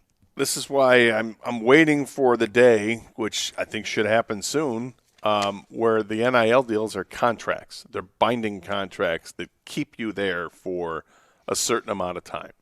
Because that's really what they are. They're paid athletes now. And as an athlete, you might want to sign it from the standpoint of, okay, if this doesn't work, I have a binding contract to get paid for 2, 3, 4 years. Because not every recruit, that's a big deal, pans out. They just don't. Right. So there's risk-reward on both sides. Which is going to be really interesting to see how that plays out, because I don't think the NFL isn't looking at this, and the players it would be so much better to be in college these days. Yeah. Because I can get a new contract every year. It's cool is maybe it'll keep more players at the collegiate level, which Hopefully. I like. But all right, we'll continue talking Pistons when practice ends. JB Bickerstaff scheduled to stop by. It is Carson Anderson here at the Henry Ford Health Pistons Performance Center. 97-1 The Ticket.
Doug Carr, Scott Anderson, 97.1 The Ticket. Down at the Pistons practice facility and JB Bickerstaff, we can see practice is still going on. So we're going to expect that the coach will probably be with the team throughout the duration of practice, as one does. So if they you guys keep running it. I'll be back. We want him to be with the team during practice. Yes. But if they can wrap up practice here soon, we will get JB on. In the meantime, huge Monday Night Football game tonight. Lions, Bucks. Bucks have been the kings of the comeback win. Lions with the depleted secondary. They've reached the point where all starters are indeed out of this game, whether they're injured or, in the case of Brian Branch, suspended. Did I read there's like an online, Kang, did you see this? Did anybody see an online movement for anybody with a Branch jersey to wear it tonight? This show sign of solidarity. I did see something a little like that. grassroots movement. Well, I know that Coach Campbell's wife had put something on Instagram, I believe, that she was giving away a couple of tickets and parking pass and whatnot for someone who could show they owned a Brian Branch jersey. So maybe people are taking that to the next level and saying, hey, let's just all wear one, Everybody wear a Brian Branch And jersey. if you have a green mouthpiece, go ahead and do that too. Yeah, wear your green mouthpiece. Either in your mouth or stick it in your head the way Brian Branch, if you have your Lions helmet. Use some wear your painter's helmet tape. with the Put on your head. Just people walking around with a green mouth guard. Yes, First of all, where do do you it. find a green mouth guard? Diet. fluorescent green one like that. Yeah. Diet. It's Halloween season, man. Let's go. Yeah, people get creative, right? So it would feel like Go it with was sexy like Brian Branch.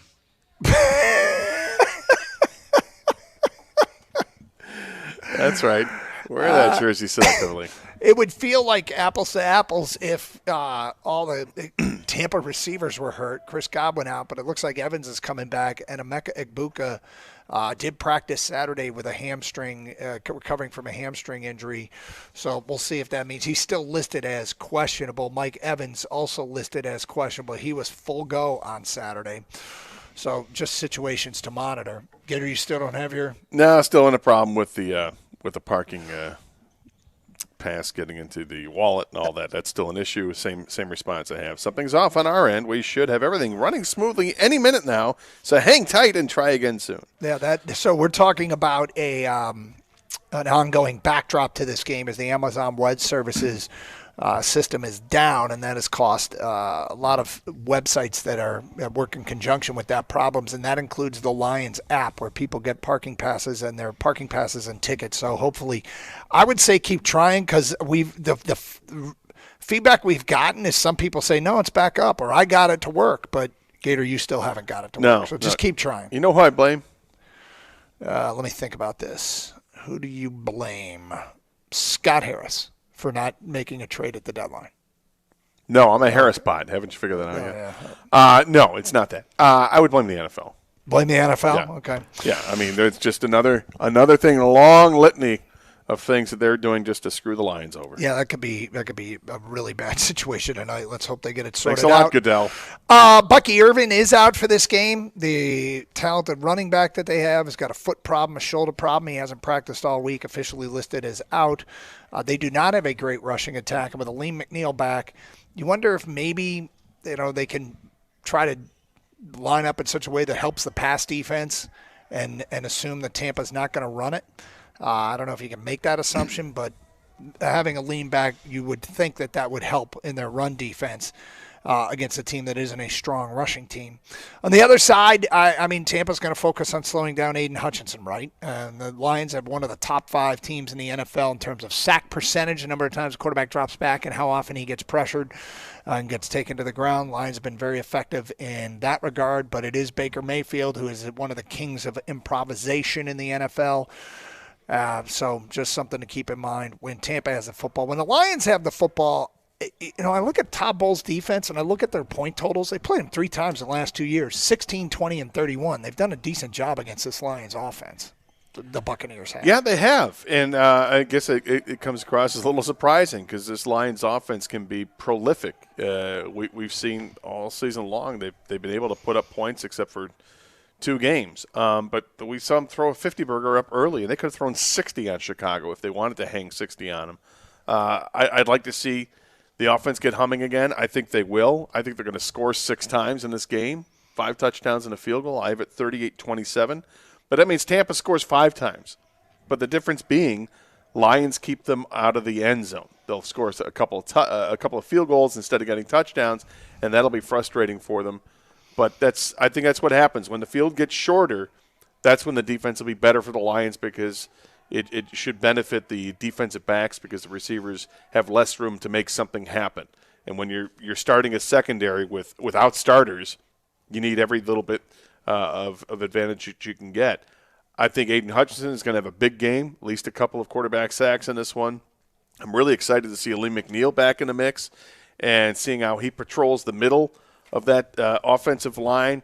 And he gets pressure too, and he and Tyleik Williams, and he and DJ Reader. Reader's more of the run stuffer. Tyleik can get some pressure on the quarterback. I'd like to see how that's going to work, and if that forces him to try to go to the outside and wham, right into Aiden or El-Kani Muhammad. I got the Lions winning this one 34-17, and I've said it all week, last week. I think this is one of those games that when it's over, it's going to be that exhale.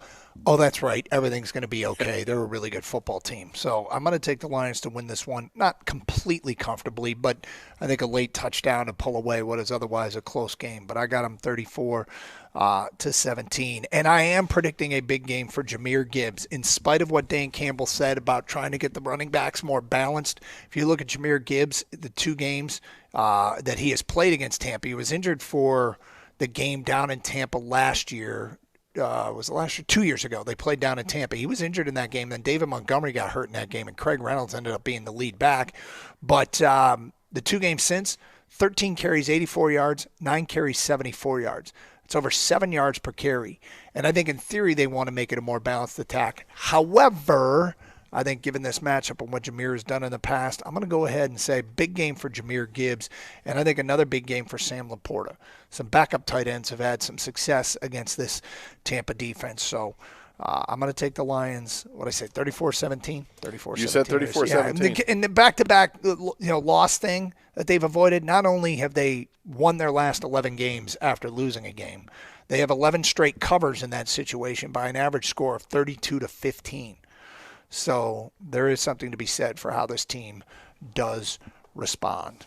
So, Kang, do you got any pick you want to get in on this game? I got a high-scoring one, boys. 42-30. I think there's going to be no defense tonight. I think the Lions need all the points they can get, obviously, with no secondary, no starters from week 1 playing in this game. And I think you can never count Baker out. I mean, he's going to try to rally them. They're going to score their points, but I think it's going to be too little compared to what the Lions put up tonight. So, big scoring game for me. Take the over. Yeah, just a reminder, too, that it is a 7 o'clock Monday night start because they have two Monday night games.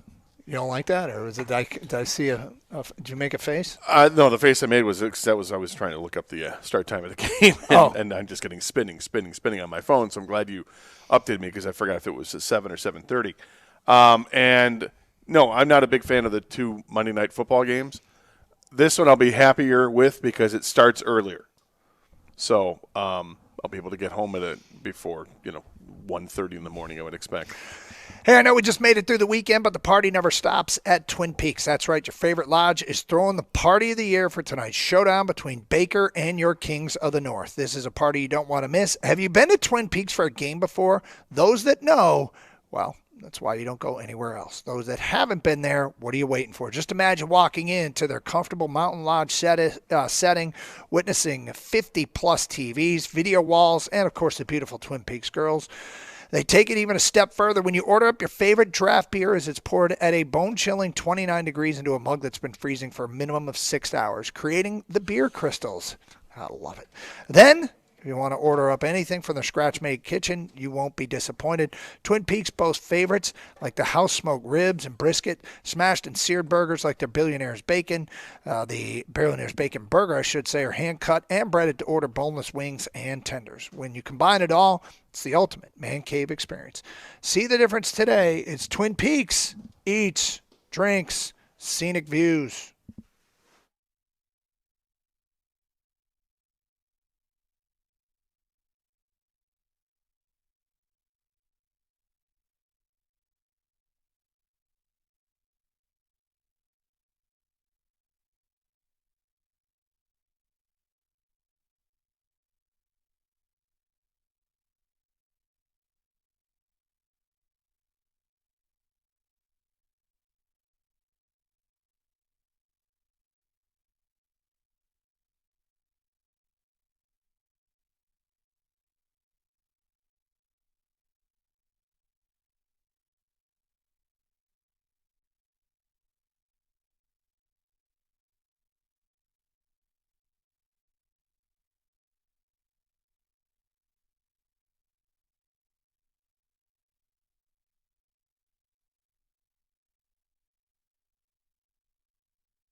Doug Carr, Scott Anderson, 97.1 The Ticket.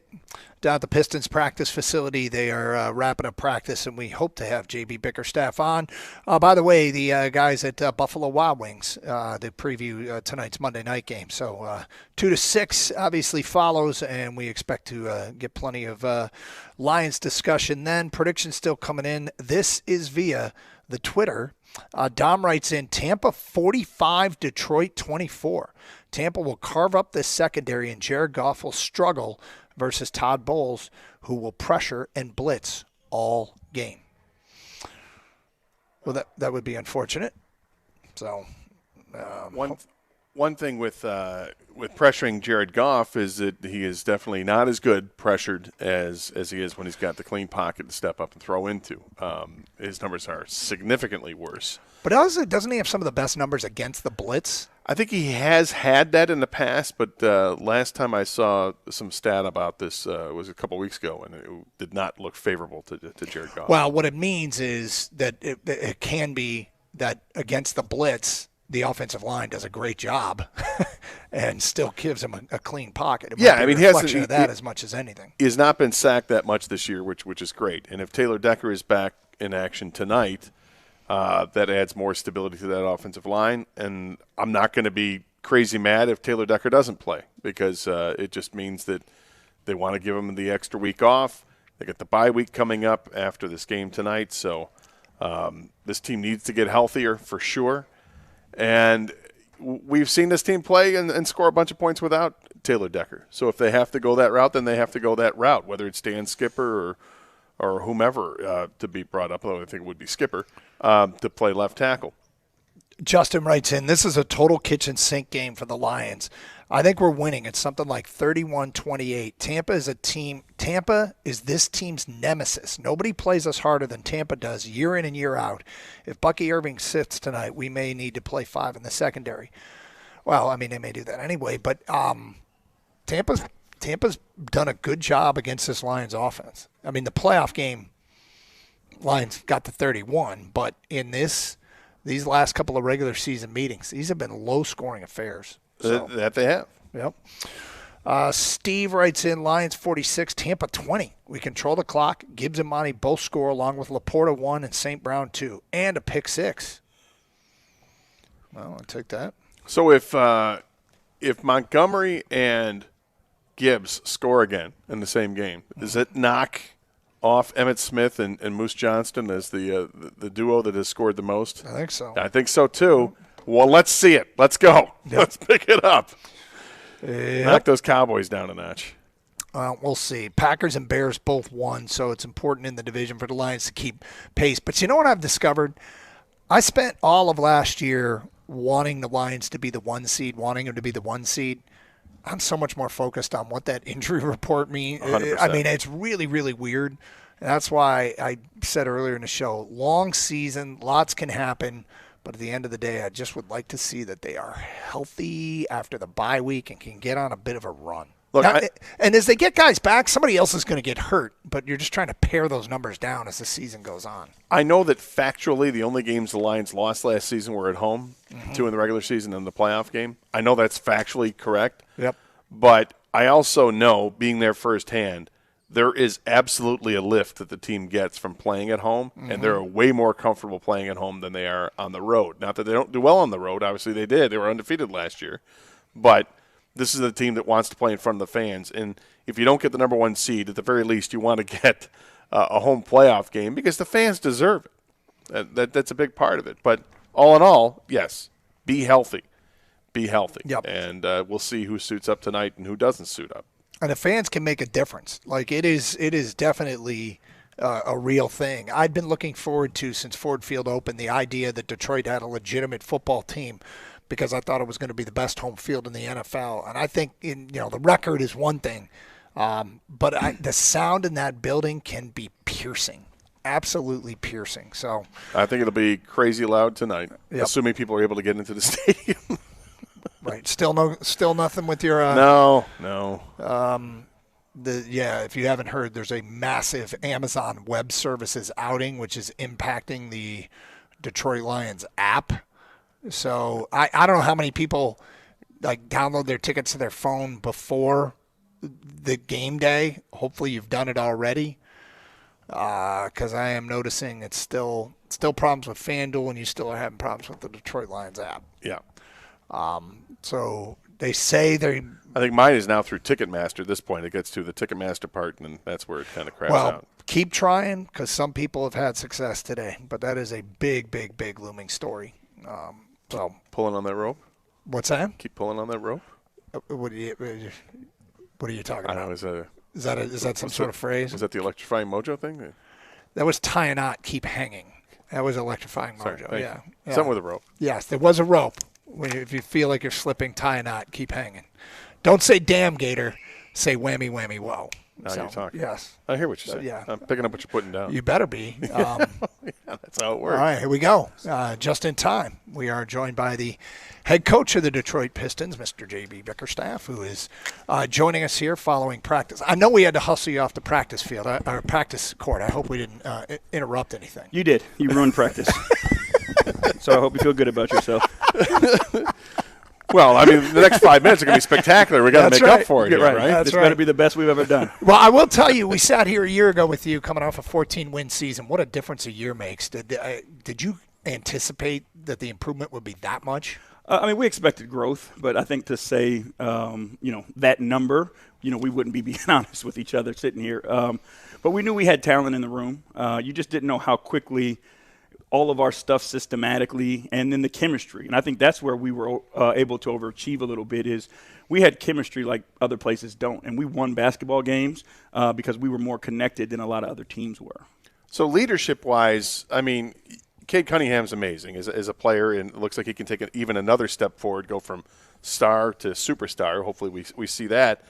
But in trusting that leadership of somebody that young, how do you go about doing that? And obviously you've surrounded some other veteran players here, but how do you feel about his leadership? I mean, it's earned. You give guys an opportunity to show you what they're capable of, and then you make decisions based on that. And, giving Cade that opportunity and just being around him, like, I couldn't be more pleased with the way that he handles himself and the way he carries himself.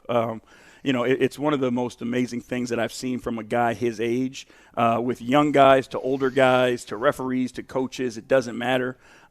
He's a leader no matter how you look at it, and he's so selfless but so talented. And that's the fun part about Cade is, Cade can go out and do the things that Cade does, but he's always at the same time supporting people around him and making his teammates better. He doesn't have to take away from them in order for himself to grow. And I think that's when you got something special, and he is. When you guys got to the postseason, we started looking up the rosters and comparing your roster to everybody else in the East. You're by far the youngest team that's contending for the conference. Now with the injuries that are elsewhere, I mean, it's not a ridiculous thing. You guys could ascend to the top spot in the East if everything goes right and the arrow keeps pointing up. Yeah, I mean, we've got to do the job. Sure. And that's our focus. And I know that sounds like coach speak, but it's the truth of it, is we're a process-driven team. Every single day we do what we feel like we need to do in order to get the results that we want, but we focus on doing the small things every single day. And, again, we believe in the group and the talent that if we do things right and we're the team that makes the least amount of mistakes, we'll get the results. But can you feel the incentive is there? Like, hey, when you were a 14-win team, nobody was talking about winning the East. Can you feel that the guys see that achievable goal? There was a hunger in our guys following the end of last season, and I was impressed to a man of what our guys did this summer as far as work goes. So you can feel the energy that they have to get better for it, to get back to where we were before, and then take another step. So, there is a purpose to us. It's a different purpose, obviously, than we had this time of year last year, and you can sense that from all the guys. Is it a setback to see what's happened with Jaden Ivey? Obviously, the injury, I mean, he's going to be gone for at least 4 weeks here. But playing without him last year, you guys played really well down the stretch. And the thought of getting him healthy and getting him back was really enticing. What does it do to the team's morale or to you as a coach to see, damn it, he's going to be out for another 4 or 5 weeks? Yeah, I mean, it's more frustrating for him than it can be for any of us, right? Like, to be able to work your way all the way back and do all the stuff that he did to get back to where he was and then have this happen. Like, we feel more for him, and just, like, we miss his energy. We miss him out there with the guys, every single day. So we'll figure that part of it out. Again, we'll go through the same process with him, do what he needs to do to get, hit those markers so we can get him back on the floor, and then we'll ingratiate him back to the team. And we know what talent he can bring for us. We know how he can change games and win games for you too. So, it'll be like a 6-week trade or 4-week trade, whatever it might be, where we get an influx of talent where other teams are just standing pat. I feel like coaches don't like answering this question, but is there a guy on this team you think is really ready to take a huge leap forward? Yeah, I mean, again, it's tough for us to answer that because we believe in all of our guys. I expect guys like Asar, like JD, like Ron, to take big steps for us this year. I think their opportunities are going to be greater, and I think they're ready to handle those opportunities as well.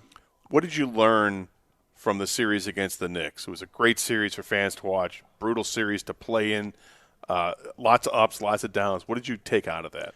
There's just so many small things that matter, and I hope our guys saw that also. It's a possession in the first quarter where you make a mistake on a rotation that gives up a 3 and the game ends up being a 2 or 3 point game. And understanding just how important possession by possession is in playoff basketball. And that's the thing for myself and our guys that I hope we took away from it, is that you can implement in the regular season. If you do those small things in the regular season consistently, they become habit for you.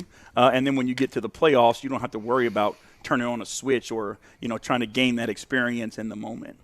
Well, there's been a lot of talk about replacing the shooting and Duncan Robinson coming in, being able to provide some of that. What about Dennis Schroeder's minutes? Yeah, I mean, we'll miss Dennis for sure. What he was able to do post-trade deadline and how he helped, run our offense and, like, the small things. Like, when we were in the bonus, we knew we were going to get a foul call because he was going to dribble into somebody and fall down, right? Like, he would help you gain extra points that way.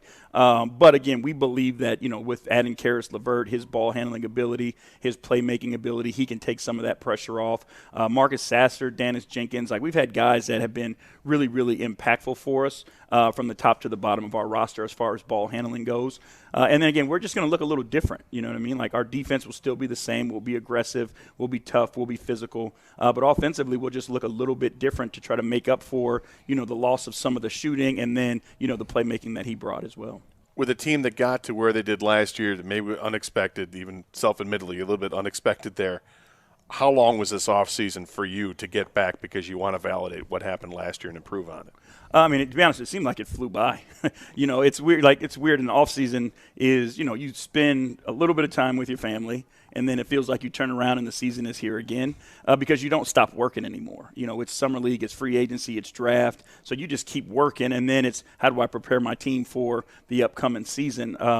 So, like, by the time, it came, we were chomping at the bit to get going. But then we look back and it was like, damn, where did the summer go? Well, Coach, we appreciate you hustling off the practice floor to be with us, and good luck. I appreciate it. It's been fun watching you guys. Thank you very much. A lot of fun. There is the head Appreciate it. coach Thanks, of the Detroit Pistons, J.B. Bickerstaff here. And that'll do it for our show from here today. Thank you, everybody, for being with us. Don't forget, coming up next from Buffalo Wild Wings in downtown Detroit is we got the 2 to 6 extravaganza with Mike and Rico. So thanks, Kang, back in our studios. Bobby here on site. Stay safe, everyone, and treat each other with respect. 97.1.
Hi, my name's Mike, and I hate football.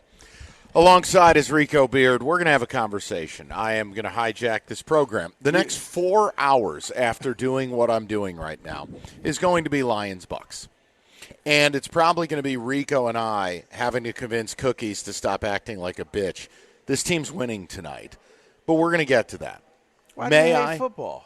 I want to discuss something with you because I need Detroit's help with something. Okay.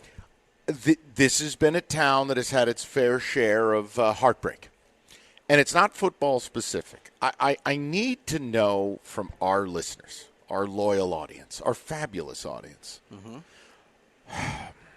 what in your sporting life compares to the absolute traveshamockery of what I watched in Denver yesterday. The New York Football Giants were up 19-0 and 26-8. Don't get me started about this ass pimple kicker that we have, Rusney McNinini or whatever the heck. How about this? Not going to work here anymore. Guy missed 2 extra points. I hate this guy's guts. I hope this guy has lifetime diarrhea. Now, we'll move on from that. Don't even get me started about Shane Bowen, who's an absolute waste of skin. Shane Bowen is a lampshade of a defensive coordinator. Has he been fired yet? No. No, he hasn't. Okay? So you can go to hell too. But what I really want to ask is I need something before we talk 4 hours of Lions that compares to the first time. Look, the highlights. It's like watching your grandmother get murdered live. So, NFL history. Teams up by 18 points in the fourth quarter with 10 minutes or less had won 1,600 straight games. And then here come the New York Giants. Drunk, wasted, no pants on, and they stumble in front of a city bus. Dead. Give me a collapse in Detroit history of that proportion, where you went from a franchise-altering win after beating the Eagles, go on the road with a rookie QB. And again, I have a million reasons to be angry, but Detroiters don't care, and I respect you for not caring. The point I'm trying to make is I need to know in your sports life what compares to that, because that is, bar none, that's worse than anything Michigan State did to me. That's worse than any loss in Giants history. That is worse than anything I have ever witnessed. Ever. And considering it has been 1,600 games of NFL history since that's happened before, yeah, I'm going to need a little counsel. And then the next 4 hours, we'll talk about the Lions, and I'm telling you, they're going to win tonight. You're going to be just fine. You're going to have a big party down here. It's all good. Now, do you have anything for me, or do you want to sit this one out? Because I'm not in the mood. And Jonathan Smith is still employed? Yes. I'm not in the mood. Joe Rossi still employed? Yes. Shane Bowen still employed? Yes. What about this goofball Irish kicker who killed my dad yesterday? Dustin McInerney Poo-Poo. He's still on the team. Well, then everyone can go to hell. 248-539-9797. Did you make it home last night to see the Sunday night game?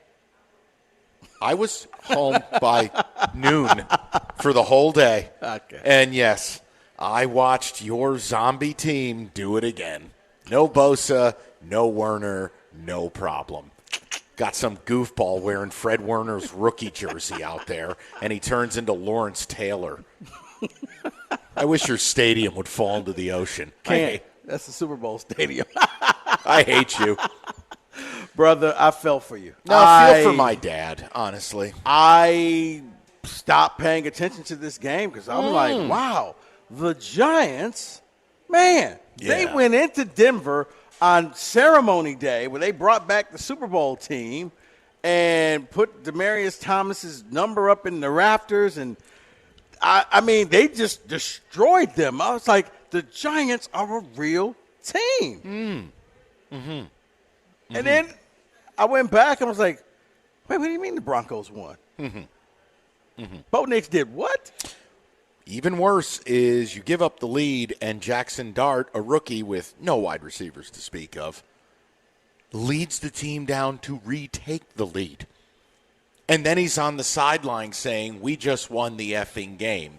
No, you didn't. Scene, you missed the extra point. No, you didn't. Because that absolute piece of human garbage, Shane Bowen, went prevent. And we know what prevent does. So what I need from Detroiters is this. Any sport, anytime, as long as it happened in your lifetime and it's not a story from your pappy, give me the collapse of all collapses that haunt you. Starting at 3, we will do Lions and Bucks. And then at 4, I'm told Jim Costa's taking over, and I'll sit here as if I'm Shane Bowen. I'll be a lampshade. And we'll do keys to the game and whatever other nonsense. Yeah, exactly. Here's the key to the game. Lions a lot, Bucks a little. Book it. What's the collapse? What do you got for me? I mean, Lord knows you're a Spartan and a Niner fan. You got to have plenty. Give me something. No, I think the biggest collapse for Detroit. No, for you in your life. Oh, for me in my life? Well, yeah. I thought it had to be Detroit. Yeah, it could be selfish. I just talk Detroit because that's what our people. I need to know what compares to it. 1,600 games since that has even happened. Yeah. Yeah. That's nice. Did you sleep good? My father didn't. Is he walking the streets? Wait, was that Big G I saw when I drove down here?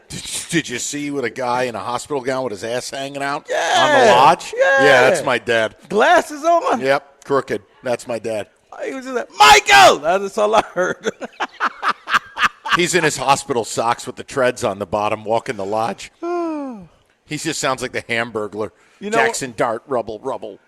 The biggest collapse for me actually was the opposite. I wanted State to lose. I wanted them to be. I wanted Jonathan Smith fired. Not this current one, the previous one, the Northwestern game. I'm sitting there saying, yes. Oh, the Drew Stanton game. And then I'm like, what do you mean they came back?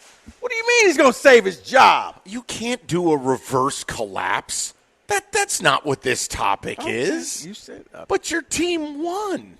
I didn't want them to. But, okay. People, can you assist? I mean, for God's sake. David, can I give you one? I hope somebody does. I'm going to play this for you, and you let me know if this counts.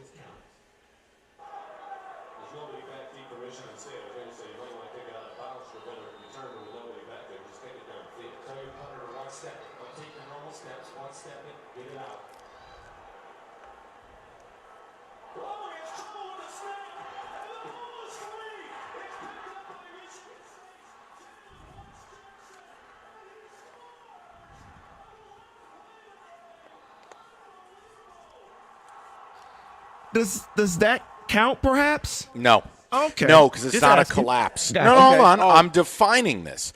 That's a moment. That's a heartbreaking, gut-wrenching loss. Respect. But it's not a collapse. It's a singular moment in time. What I'm looking for is just a falling down the stairs, ass first, into a pit of lava. That's what the Giants did in the fourth quarter yesterday. Okay, so I think I have that then, Mike. I forgot which year it was, but MSU Hoops Elite 8 was playing UConn. They were up, I believe, 16 points with 8 minutes to go in the game. They had one basket the last 12. I was actually booking flights to the Final Four. You hate to see it. So, yes. Would that count as the collapse? It could. I still don't think it approaches giving up 33 points in the fourth quarter of an NFL game that doesn't feature a pick six but that or a was kickoff or a punt return for a TD. Okay, that's historic. And missing 2 extra points because your football team refuses to have a real kicker, and instead you end up with this Irish goofball who couldn't even be the starter at Rutgers. I don't know what garbage can they found this bleep hole in, and he misses 2 extra points. 2. Not just 1, 2. Yeah, that was an epic collapse. I think the only thing I can even remotely was the Reggie Miller Knicks game where he just buried the Knicks in the final 50 seconds of the game. I want to know the collapse that haunts you as a fan. I'm being selfish. I need this. And then starting at 3, all Lions the rest of the way. And David, at some point, I hope you break in that Shane Bowen's been fired and Jackass McEnany Poo-Poo, or whatever the hell this goofball's name is, has been released or launched into space on a SpaceX rocket with broken GPS. And maybe he floats away like George Clooney in that movie, just into the darkness. I want this guy, McEnany, in a spacesuit and disconnected from a space station. I want him to float into the black. Yeah. Because I know I'm not going to get what I want from State. Somehow Joe Rossi's still employed. Sick game plan. It's called Indiana Doesn't Punt. Ready? Break. 248-539-9797. Other than that, Mrs. Lincoln, how was the play? Let's talk about David Femininio. Every lawyer says the same damn thing. We have experience. Well, all lawyers do. The bottom line is, do you want to be treated like a number, or do you want to be treated like you matter? David is the latter. He will fight for you from day one, and it's personal. All of this is personal. So call David if you've been in an accident, 855-65-CRASH, or you can visit online anytime. GetDavidGetPaid.com. That's GetDavidGetPaid.com.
Hey, this football season, where else would you want to place a bet other than my friends at Fanatic Sportsbook?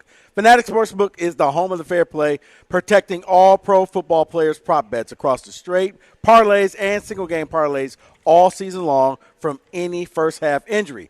They were the first to protect the prop bets throughout this first quarter, and now they've extended the protection throughout the entire first half. That's 30 minutes of player prop protection on all bets. Whether it's quarterback, running backs, receivers, or even defensive players, Fanatic Sportsbook's fair play policy gives you an edge when it comes to cooking up a parlay. Why stick with a book that leaves you empty-handed when you can bet with one that has your back for the whole first half? If you want to protect your parlays from injuries, switch to the sportsbook that will always have your back across the first and second quarter of all pro football, every single game, all season long. Fanatic Sportsbook, winning hits different here. Got to be 21 or older. Gambling problem, call 1-800-GAMBLER.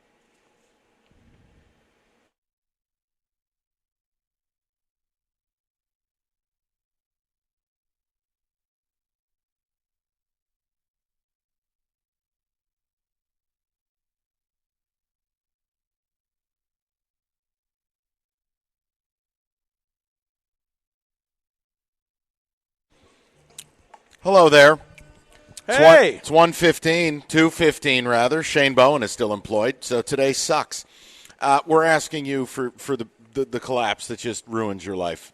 We're going to get to Lions-Bucks at 3, but I need this because, well, it's cathartic. What the Giants pulled off yesterday is NFL history. So I need to know the collapse in any sport of your lifetime that ruined you. And yes, in fact, we are getting reports of Big G in an untied hospital gown on the lodge. So just wave as he stumbles by. 248-539-9797. David, do you have a couple of ticket texts while we get the callers sorted out? Yes, ticket text here says the Wings losing to the Sharks in 1994. MSU football versus Braylon Edwards. Oh, wow. Okay, now hold on. Let's analyze that for a second. So that was DeAndre Cobb scores with, I believe, 8 minutes and 25 seconds to go on that little delay draw. They go up 27-10, I believe. Yeah. The game comes down to an onside kick, which at that point in history, MSU never recovered those. They still go to overtime. They still go to triple overtime. MSU, for some reason, on third and inches, at the goal line in one of the OTs, doesn't have J.U. Kalkrick in the game, and they instead use the smaller back. Ringer. Correct. So to me, it would be close. Yeah. That's that style of collapse. And I believe on one of the plays, it was like 4th and 3rd and 2, and there's Matt Trannon going up against a 5'8" Michigan corner. Yeah. Yeah. Now the problem, Drew Stanton got hurt in that game. So you still had a backup in there. So it's not as bad that the Giants had their starter. Yeah. I'm just throwing stuff out there. No, you're right. It's not terrible. Go ahead, David. Red Wings win 70 games and then get bounced immediately? Yeah, I mean, that's part of the defining President's Trophy curse. But are we talking single game collapse? Well, then here's I'm this talking one. Single game that haunts you. From Rob, bro, Lions versus Niners. What are we doing here? 17 points, but remember, that was halftime. You didn't blow that collapse in the last 9 minutes of a football game. I don't think it's the same. Now, you should absolutely be haunted by it because you might never be up 17 points in a playoff game again, much less the NFC title game. But I can't comp that to what I watched yesterday. No, but I think Lions fans, it's close because the gambler went conservative right before the half. Could have really pushed the score up there, and he didn't. Let's get to the people. Let's see what everybody's got to say. And like I said, at 3 o'clock, we will start the business. We're going to start. Let's go to Chris, 97.1. Chris, what's going on, buddy? Hey, Mike, Rico, how you guys doing? Listen, do you remember, I forget what year it was, 95 maybe, Michigan State playing Purdue. They were up 14, 2 minutes to go. Went to go kick a field goal to Roosevelt, go up 17. Colvin. He blocked it, runs it back for a touchdown. Yep. They did an onside kick.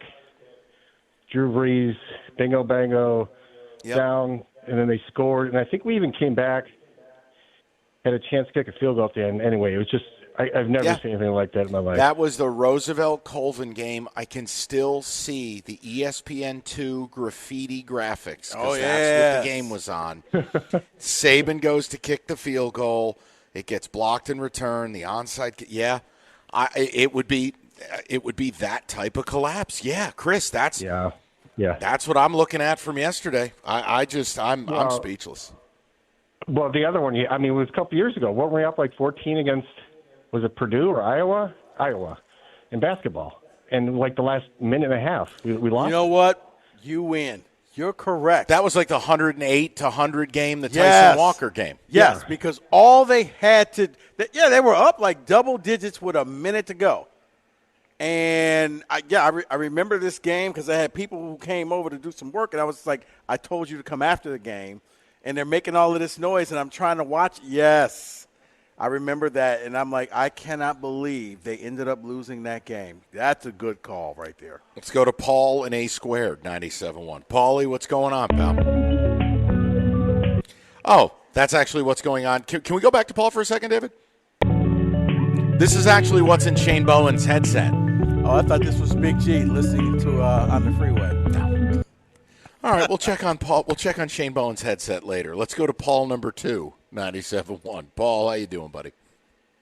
Hey, you faked me out there. I thought that was me, the first one.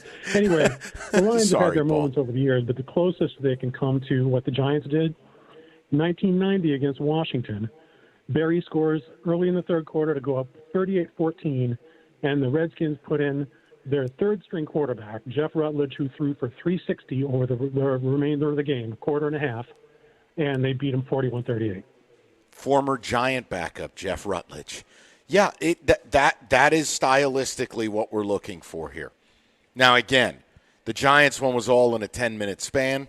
They were up 19-0 to start the fourth quarter. They gave up 33 points.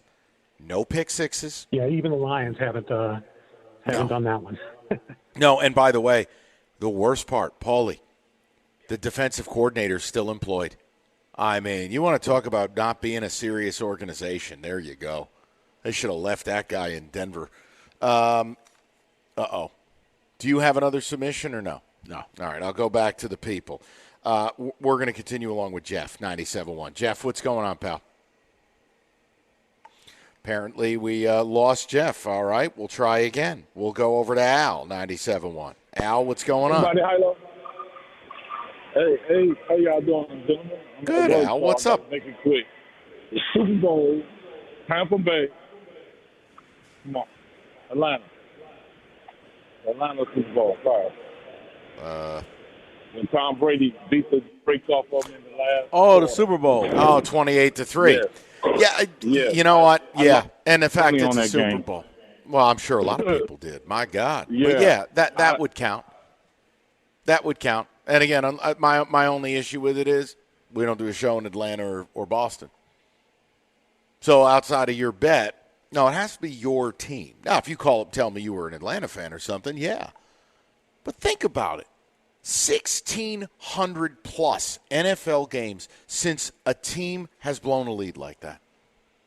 And I guarantee you the way the Giants did it was more egregious because it featured 2 missed extra points.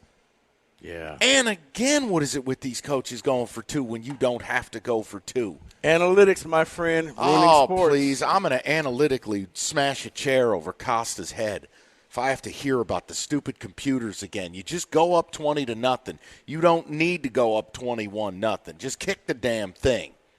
I'm with you, but it's analytics.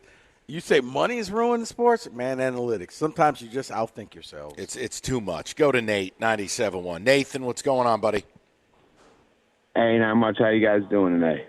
Stellar. So, going back to 2016, week 2, the Lions were up in the fourth quarter, 15-3. Then Mariota completed a pass to Andre Johnson. They scored another 63-yard rushing touchdown, and Matt Stafford comes out and throws a pick to Parrish Cox, and they lose 16-15. Oh God! There's a blast from the past. I went Lions free until Dan Campbell came back. Yeah, well, you made a good move because now this might be the best team in football. Honestly, I had this conversation, and we're going to do a ton of Lions. Cookies is just looking at me. He's like, well, the middle class of the NFC's a mess. I go, there is no middle class. The Lions are Monty Burns. Everybody else are the Simpsons. There ain't no middle class. There ain't nothing close to this team. So you're still not going to count the Packers win over them? No. It doesn't matter. The Packers are no good. They beat the Lions. No. Okay. Well, unless you want to do transitive property, where I'm sure I could tell No, you that's not Navy transit- won the national No, title. Mike, that's not transitive property. They actually It was played week each one. other. It was week one. That's not transitive, It though. was a dress rehearsal. What have they done in the 5-6 weeks since? No, look at the tape. 3-1-1. Yeah, and do they look good? Did they look good yesterday? Did they look good in No. Cleveland? Did they look good in to Dallas? sit here and say, oh, they're the best team, like they played the Packers and they got destroyed. I can't just sit here and say if they played them this week, one who are you doesn't picking? count. Play them this week, who are you picking?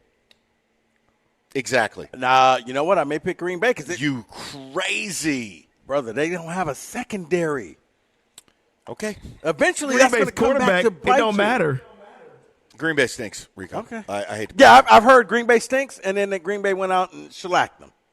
But then that game doesn't count No, because it it was counts. week one. The game counts in the standings, but if we're taking the aggregate and watching 7 weeks of NFL football, it is incomparable what the Packers have put on film and what the Lions have, to me.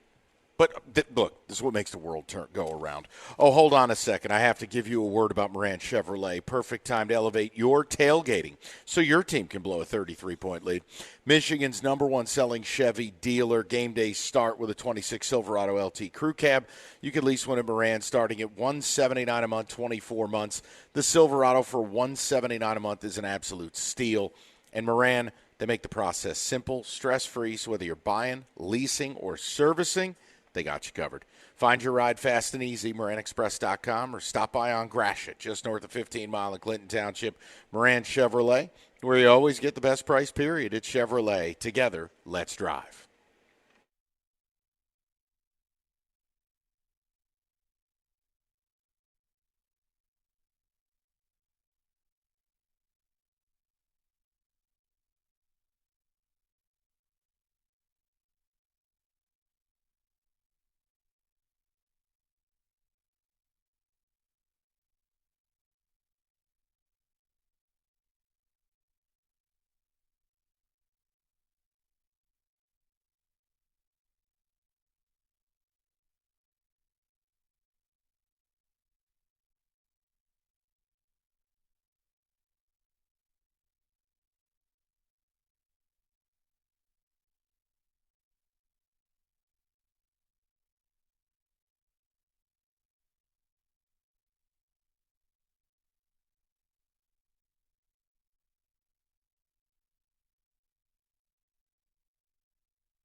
We're going to get to the Lions at 3.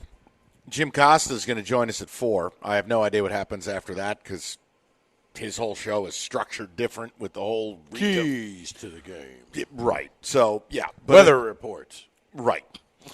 We're going to get to all that. I've simply asked a question. I need you, as our loyal audience, to comp whatever that was the Giants did in the fourth quarter yesterday. I need the greatest collapse of your sporting life. The thing that is just, you're never going to forget it. I'll never be able to forget that game yesterday. And the fact that it's 2:30 in the afternoon and Shane Bowen still exists, the fact that I haven't read that the Giants have launched this ginger Irish idiot kicker, whatever garbage heap they found this bleep hole on, return him back there. And he hasn't been cut yet? Nope. They're a less serious program than Michigan State. Good heavens. So I've asked my people here in Detroit, tap into the pain and give me the comp. What was it? 1,609-0. If you've been up by 18 in the fourth quarter with less than 10 minutes to go in the NFL. And the Giants are the 1 of 1.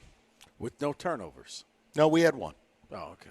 Because Brian Daboll is a red-faced idiot who decided to let Jackson Dart throw the ball when we didn't need to do that at all. Lies. Keys. Lies. Yeah, exactly. David, where are we going? Let's go to Mike. Thank you. We'll go to Mike, 97.1. Mike, how you doing, bud? What's up, fellas? Hey. I couldn't believe that yesterday, man. I was watching 2 games, and I just cut it off at one point. I said, it's over. It's over. So, Mike, I had to think back, man. I have 3.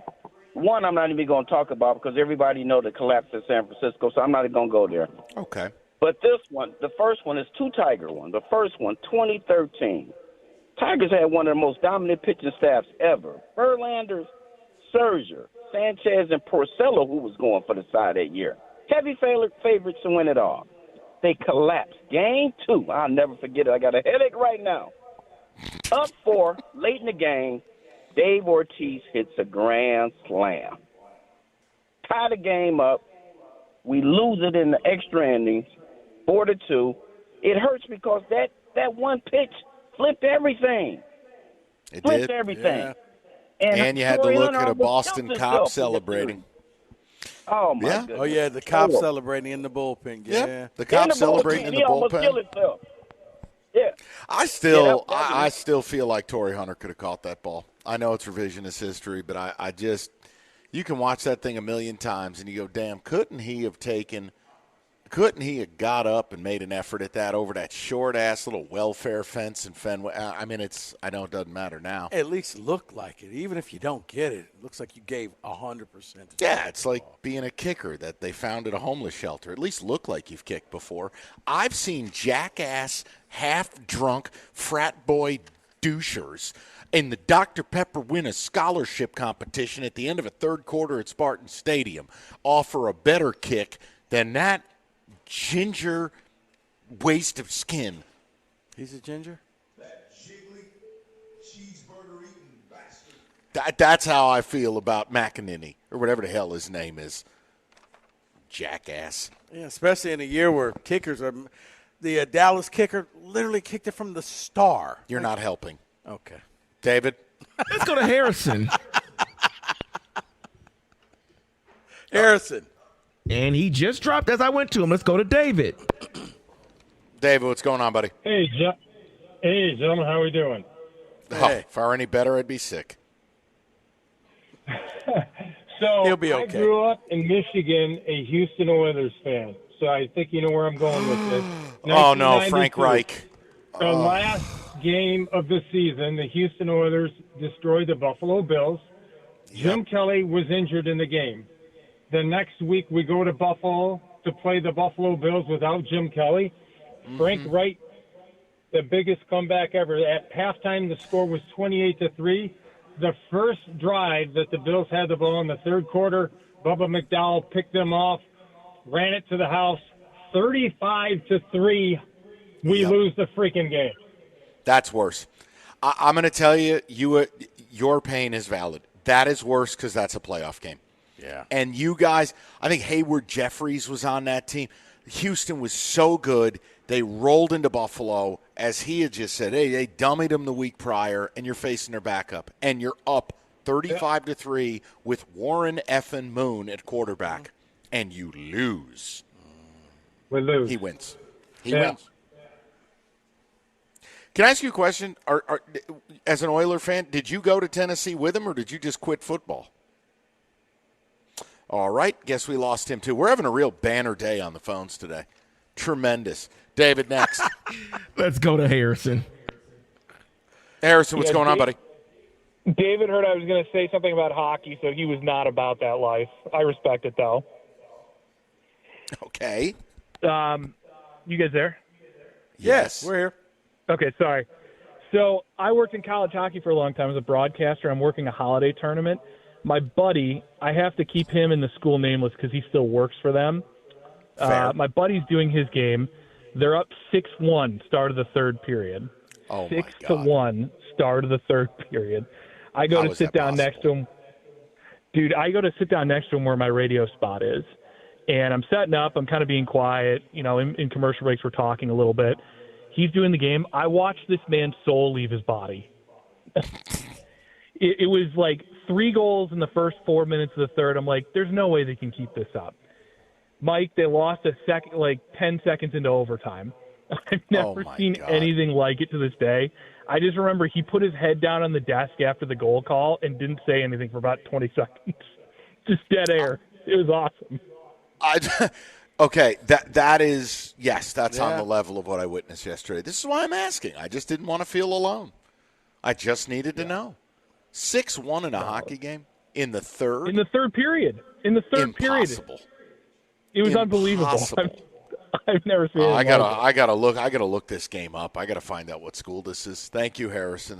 Oh boy.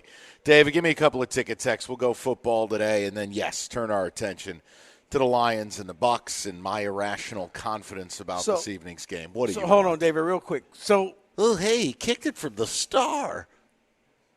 When Dart scored, Yeah. You thought that the bleeding had stopped, right? Yeah, 100%. Okay. I didn't think there was any way Shane Bowen would be stupid enough to rush 3 and drop 8. Not when you have a really good pass rush. Not when you were shutting them out by actually pressuring both Knicks. Oh, man. But then Abdul Carter's coming back from the dead. He's on the ground. He comes up. Broncos talking smack. Yeah, yeah. You're not helping. I'm trying. David? Not to help. David? Lions-Eagles 2013 snow game. I don't remember the details of that one. Was that the Lomas Guarantee game? No, that was 94. Oh. 95, whatever it was, when Ray Rhodes was coaching the Eagles. I do remember there was a fumble slipping on the snow, I think, from the Lions. I forget, man. Anytime they play, remember the Kevin Cobb game? Yes. The Eagle game? Yes. And they were wearing the messed up unis. They got a bomb dropped on them there. But see, getting blown out, I would have rather the Giants had gone to Denver and lost by 50. Honestly, I'd rather dress like Cam Newton than have my team give up 33 points in the fourth quarter. Seriously. I'd rather have Cam Newton coordinate my defense, dress like the idiot that he is, than Shane Bowen. I would take Cam Newton with no headset over Shane Bowen. Wow. No headset. Wow. He's still employed. I'm still checking.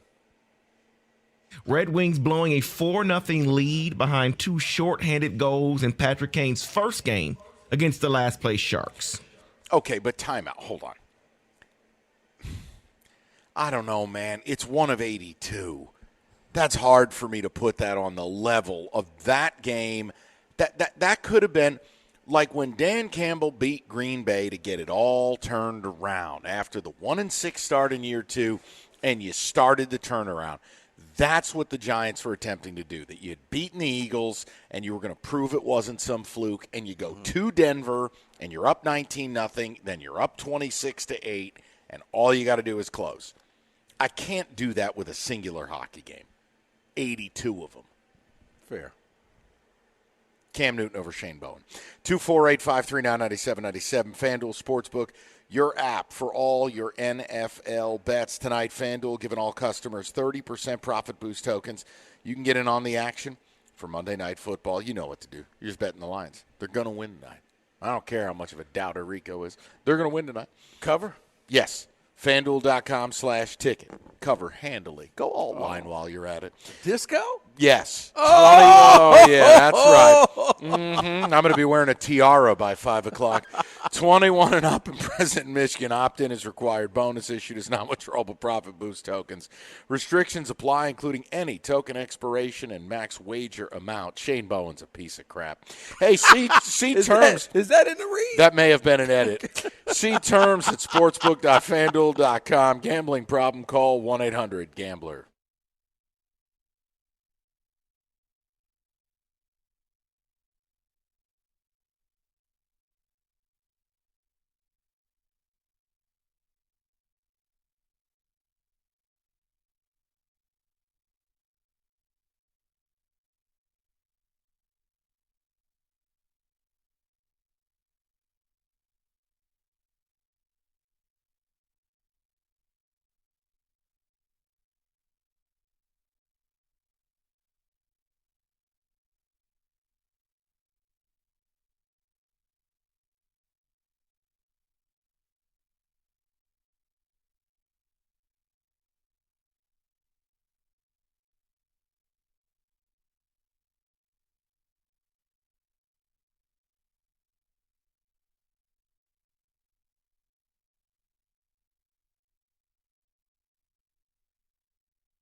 All right, it's my favorite segment of the damn week, honestly. I am addicted to Can We Say That, so let's do it. I thought about something over the weekend, so I'm going to play a little game called Can We Say That? Can we say that I'd rather have one of my dogs coordinate the Giants' defense than Shane Bowen? Yes. But they don't have opposable thumbs. How would they hold a play sheet? Doesn't matter. Would they just bark in the play? I would take it. Carry on. All right. the big news, this is actually going to be, can we say this college style, more so coaching style. Okay. Can we say that Florida will be good in 2 years since firing Billy Napier? Yeah. I mean, look, I don't think it's any secret who probably their number one target is, Lane Kiffin. And I think Lane's looking for a way out of Ole Miss because much like Michigan State will never be Ohio State, Ole Miss will never be Florida. And, you know, I love my people at the Grove, but that's a tiny place and a far-flung place. Florida's the big stage. I think you go after him, and I'll give you another name to consider. I think a lot of him. I think he's an offensive wizard. I think he's a quarterback-driven guy, and I think it's time for Florida to get back to having great quarterbacks. Don't sleep on Jed Fish. I think that'd be a really nice hire for Florida. Who I don't think you want James Franklin there. Because the SEC, unlike the booty-ass Big Ten, you're going to play ranked teams every week. And James Franklin's proven, I can't win those games. I'm not hiring you. You know what? I'll allow that. Oh, That's thank valid. you. Thank you. Valid. David? Can we say? Well, the only other name, and yes, Lane Kiffin is probably the name they're going after.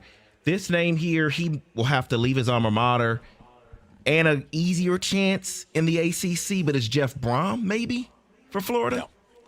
No, you're not getting him out But I don't think he's leaving Louisville, yeah. Not after beating number one Miami as well. And I'm not really big on when guys leave their alma mater because I think they work a little harder. You mean that Ziploc bag of Ready Whip that we hired? It's a rice cake dipped in water, Mike. Get it straight. But no, I'm not big on that. Okay. James, can we say that James Franklin improved his image with that College Game Day interview? 100%. It was real. It was direct. It was honest. He did it without totally throwing Penn State under the bus. And I love the fact he put his ass in the jackpot. We'll just have to win a national championship somewhere else. It's a lot of bravado, and he probably won't win a natty, but I dug it. I was good with it. Yeah, go ahead and let Nick Saban do the ripping, do the, destroying of Penn State for you. Everything else was great.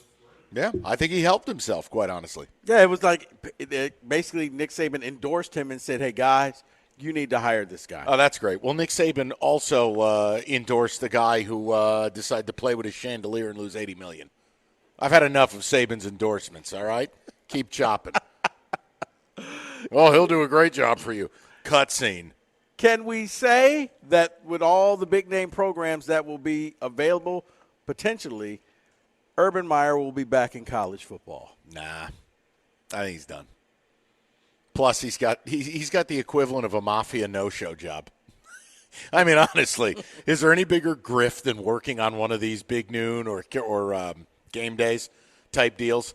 I mean, it's like Kurt Menefee. Has Kurt Menefee worked a day in his life? But there he is. He does one promo. He basically hands it off to drunk Terry Bradshaw. Like, these TV gigs are golden.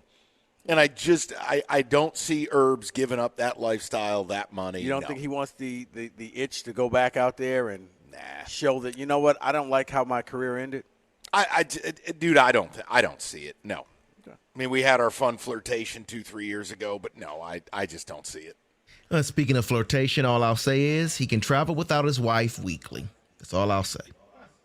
Honestly, I don't care. If he came to Michigan State, I don't care. Can we say that Florida State's coach Mike Norvell is the next to be let go? Yeah, but no, actually you can't, because the AD came out and said he's the coach for the rest of the season. It'll be a postseason evaluation. So, no. So that wasn't the vote of confidence? No. Okay. I also think, to me, Fickle might be next. They haven't scored a touchdown in 27 drives. They're going out to Oregon and might lose by 100. Well, funny you say that, Mike, because he got the vote of confidence from the athletic director. He's our guy. And they're going to invest in the program, too. That's it. Well, that's what he said. Yeah. So, Fickle's going to be fired probably tomorrow. Can we say that Jonathan Smith just doesn't get it, and he won't be around next year either? That's how I feel. I mean, to me, look, I have read his quotes about the rivalry. I hate his guts for what he did with that field goal late, but that has something to do with cash the ticket. I think he stuck it to everybody. when he kicked that field goal. He just looks like an AI-generated coach wearing the team's gear, but he's actually not the coach. I'm out. I'm just done with it. They can do whatever they want. If they don't fire him now or Sunday, they're going to make a declaration whether they're a serious or unserious program. And I'm not really interested in him crawling down the stretch, maybe getting to 5-7 and what? Saving his job, and then he's lame duck. You won't be able to bring a coordinator worth a damn here because they know this guy's on the way out. And why, if I got the NIL where it would be needed, why would I let this guy do supermarket sweep with it? There it is. There are your evaluations. How's that defense look? So Rico, I just, again, I don't need him to be fake. But the fact that a year later, what's he even going to tell this team about the rivalry? He doesn't know anything about it. No, he doesn't. And Mike, it was bad when the one person who never lets up and never takes it easy, Kirk Cignetti, just powered it down in the fourth quarter. They could have scored another touchdown. He rolled out his field goal team and said, enough's enough. I can't take a knee here. I'm just going to take the 3 points. David, you got anything to say about it? Nope. All right. Can we say that Shane Beamer won't be at South Carolina? Yes. I actually believe he will do what he said he didn't want to do. Interesting, isn't it? He's going to pull a Lou Holtz. He's going to be one step ahead of the posse. He won't get fired by South Carolina because he's going to do the solid, and he's going to go coach where his dad did. He's going to be VTech's next coach. He always said, as long as I stayed here, as much as I loved it, I'd always be Frank Beamer's kid. Well, unfortunately, you got to return to the sandbox because I don't think they're putting up with it at South Carolina. This year has been an unmitigated disaster. Yeah, that's interesting because I saw his comments about the dream job and it's at South Carolina. He's saying some things here. I think you're right, Mike. He's bye-bye. He's leaving. Can we say that Houston's coach Willie Fritz will not be coaching the Cougars next season? Yes, he's a winner. Dude's a stone-cold killer, and he's a program builder. I think someone would be smart to go and get him. Did a nice job at Tulane. I think he's doing a nice job at Houston. He's a little long in the tooth, so it probably precludes him from some of the higher-level jobs. But Willie Fritz is a winner, man. He's like Lance Leipold. He's a winner. It's funny that you say that because do you think it's a copycat? Everybody, it's a copycat league. Because of what you're saying with Cignetti and he was long in the tooth, do you think teams would be willing to take that risk now? Maybe. And not go after that young, hot name? Maybe. Okay. Hell, State may be one of them. We should hire Johnny Majors. Oh, wait, he's dead. That might be the only person who'll take our bum-ass job. David? Yeah, just asking. Muddy Waters available? Just asking, guys. Arkansas for Willie Fritz? You better be careful because old neck brace has got them balling. Like they're competing. And in this day and age where kids can quit or leave. You just keep them there? Yeah. And guess what? I think Arkansas is winning this weekend because they're welcoming old hospital bed to town. And you know the refs hate Auburn. I've never seen a team get put over a chair on a weekly basis more than Auburn. They can't get a call. And the locals love Bobby Petrino. Hospital bed versus neck brace. Here we go. Oh, man. Couple of hounds squaring off this weekend. The only thing would be better if this game was played at Iowa so they could wave to the kids. Real leaders, real community leaders with those two. All right, I actually got a couple football questions. Can we say that Vandy and Georgia Tech will make the college football playoffs? Not both, no. I think Georgia Tech's fake as hell. They got super lucky in that game against Duke. They should have been down 17-0. They were up 7-0. Duke fumbled at the 1, got returned 100 yards. G-Tech, to me, Haynes King, he's hurt every week. I'm going to say no to G-Tech. You don't think they're going to win the ACC? Nope. And the ACC's only getting one team. That's why. That's the key. That's the key. The ACC's so weak, they'll only get one. So it won't be a both teams get in type of thing for conference championships last year. It won't happen.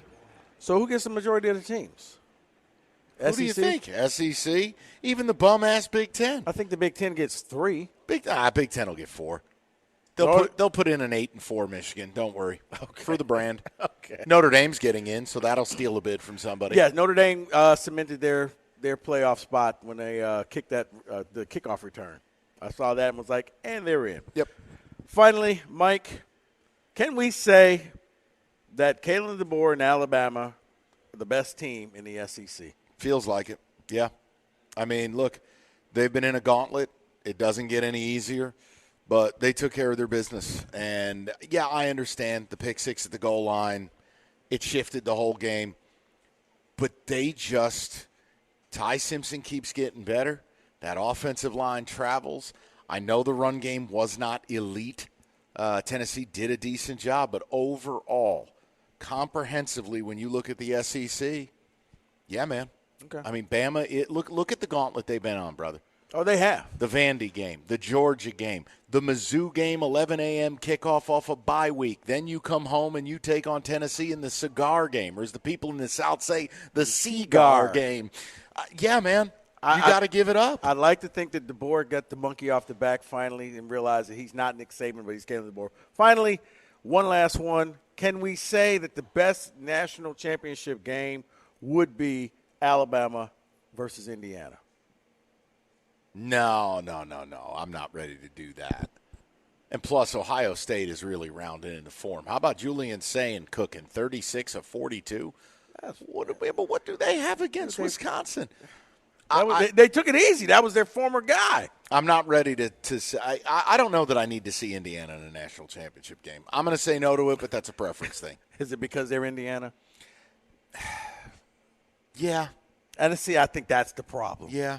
If they were Penn State. And they didn't do their damn job. I needed blood this weekend, and Cignetti didn't pop his Cialis. Did. No, he didn't. 38. They were 21 points short of what I needed. And they had a rain delay. They didn't want to hurt Give anybody. a damn. I needed 70. All right. That's Can We Say That 97.1.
Brought to you by CNL Ward. The Lions battle the Buccaneers tonight on Monday Night Football. Kirby Joseph and Terrion Arnold are out. Taylor Decker and Ali McNeil are questionable. Pre-game coverage begins at 5 p.m. right here on The Ticket. With the Amazon Web outage, some fans may have an issue getting in the gates. The team said they're working on it. The AP has listed new Wolverine forward Yaxel Lendenborg, one of 5 preseason All-Americans. And according to Pro Football Focus, Bryce Underwood had the highest graded freshman QB outing last week. According to Evan Petzold of the Free Press, Tigers first base coach Anthony Iapoce will not return next season, and Red Wings forward Dylan Larkin has been named one of 3 stars of the week. At the Corwell Health Sports Desk, I'm Jeremy Otto. For more, go to 97.1 The Ticket or Odyssey.com.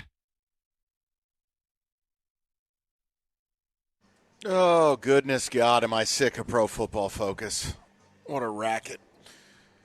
People buy it, man. No, I know. And, I mean, on some level, there's some value, but I get so tired, like this is the Bible. Do people realize it's just Chris Collinsworth's grift? That's all this is? I'm tired of it. I agree with J.J. Watt about it. I'm sick of everything being distilled down into this mysterious PFF grade. If PFF were so sweet, why don't you tell us who the graders are? Oh, wait, you can't find them. Wow. That's pretty deep, Mike. Yeah, it's cool. Give a bunch of grades with complete anonymity. Yeah, I'll pass on that. Oh, well, coaches work for who?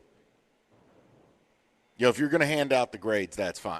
I'm sorry. I know it was an update. It's not. No. I mean, I've never really thought about that. I just think we've gotten too comfortable accepting that as the New Testament, and it's quite annoying. Well, I guess because it's arbitrary. It's totally unbiased. What's the grading?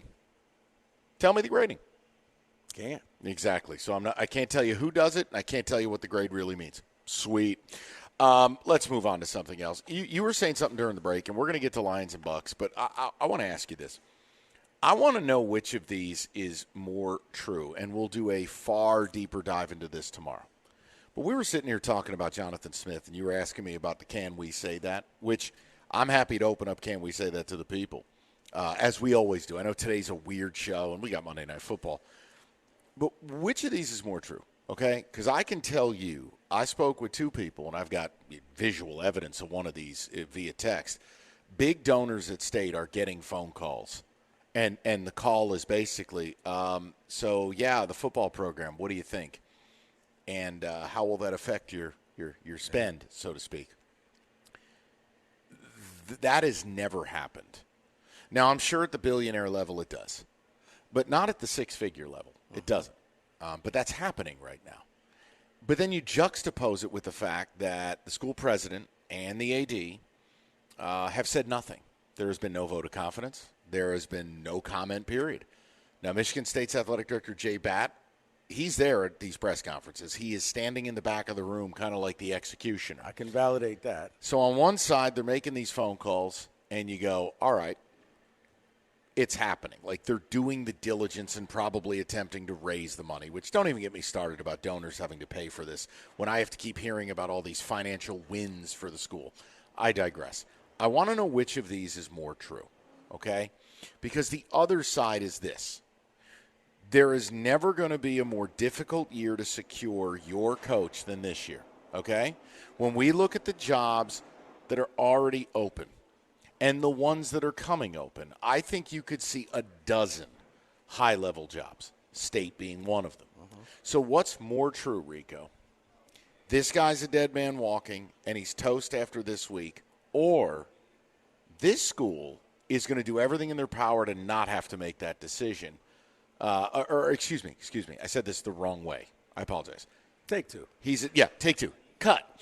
He's a dead man walking, or the other side of it is, as much as you want to fire him, you can't.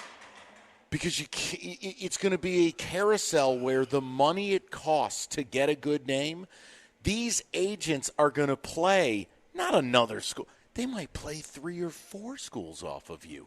It could cost Michigan State buyout plus new contract. This could be a 9-figure move, meaning they will need $100 million to do this. Which of those 2 is more true? Wow, dead man walking, or he's dead, but they can't. They can't. Oh no, kill him. I think they don't kill him. And It's the biggest fear. They somehow mess around and win. They are not winning. No, Saturday. Mike, hear me out, okay? I'll be so angry if they win. And that's what I'm saying. Well, that's what I said. My biggest fear, they win, and then you'll have people feeling good. Well, we beat Michigan, so that's a successful This Michigan season. team stinks. Right, but the fact if you beat them, well, see, it's progress and it's working, and maybe we need to give him one more year. The problem is if you give him one more year, it's really going to cost you 3. You're not going to be good for 4 seasons because this year's written off. Next year it's probably going to be written off. He's going to be fired. And then the year after that is going to be the new coach's first year. You can't really expect nothing in that year. So you're looking 4 years from now that they possibly could be good. Now, the thing is, with the coaching and all the money they're making, Mike, that number's not going to come down. So where it looks like it's expensive now, you might as well jump in the pool. But here's the problem. Now, and again, I want to be clear about this. I think a move should be made because I just don't think this guy's ever going to be a long-term fit here, that he's ever going to get it. And again, we asked the question last week, do you see Sharon Moore bringing you championships? Not fake-ass playoff selections because you got a cool brand, a Big Ten title, a national title. It's the same thing with Jonathan Smith. No, I just don't envision him winning championships here. So at that point, I want to make a move. But think about this. Just spitballing. Here are the jobs that are out there. And this is what Jay Batt is tasked with. And I'm going to only make light assumptions. Okay? Is it fair if I tell you I do believe at the end of the year Florida State will be available? Yeah, that's fair. All right. Florida State, Florida, Arkansas, Oregon State, Michigan State, Penn State, UCLA. Kentucky probably is coming open. Right. Which I've heard, believe it or not, they're interested in James Franklin, UCLA. I would leave Skipper. I mean, he's winning. I like him. He's cute. It's a cute story. What an endorsement. Wow. The point I'm making is you are going to see VTech is open. You may see South Carolina come open because VTech is open. Just go up and down the list, man. Oh, it's going to be highly competitive, Mike. Now, let me ask you this, and I know we're just kind of spitballing here. Could the answer to Jonathan Smith be exactly what happened with Kalen DeBoer in Alabama? DeBoer finally went back and got Ryan Grubb, his old OC, and now you're seeing a different Bama offense. Could Jonathan go get his old defensive coordinator who just got fired, Trent Bray, and bring him in to run the defense? Here's the way I'll put it. That'd be the only guy you'd be able to get because no real coordinator with real professional options is coming here. No, because I think, I thought DeBoer was going to be dead man walking this year. He went and got his guy and said, screw it. If I'm going down, I need my guy calling plays. Yeah, it's possible. Grubb got fired, and now, he's there, and he looks like a genius. Yeah, it's possible. Anything's possible. I mean, we've seen coaches Matt Patricia looks like the dude right now. Yeah, but no, I don't see it. So, no, I just wanted to do one segment on that. We can go more long form tomorrow, but I just thought it was interesting because you do have the department making calls to their donors and, hey, so, about the football program. But then on the other side of it, you can make a case that this school and this new AD who's only been there for 4 months, do they have the chops to do this? See, my issue is I just don't think MSU's a serious athletic department. They're not. They're hayseed. Now, Jay Batt was brought here to not be that. Jay Batt had a very good job at Georgia Tech. He had raised a ton of money. He had hit a home run with his head coach. And he had, from everything I've been told, almost autonomy, complete autonomy of power, that any decision he wanted to make, it needed rubber stamps, but the stamp was on his desk. Right. It's pretty much like Tom Izzo saying, I need something done. So is it going to be that way here? Look, I want to have a lot of faith in him, but the fact that he has said nothing, the fact that Joe Rossi is still the DC, it doesn't lend itself to a lot of belief. You didn't see any of that game, did you? I watched all of it. Oh, okay. Rico, you are aware that you have internet at horse tracks.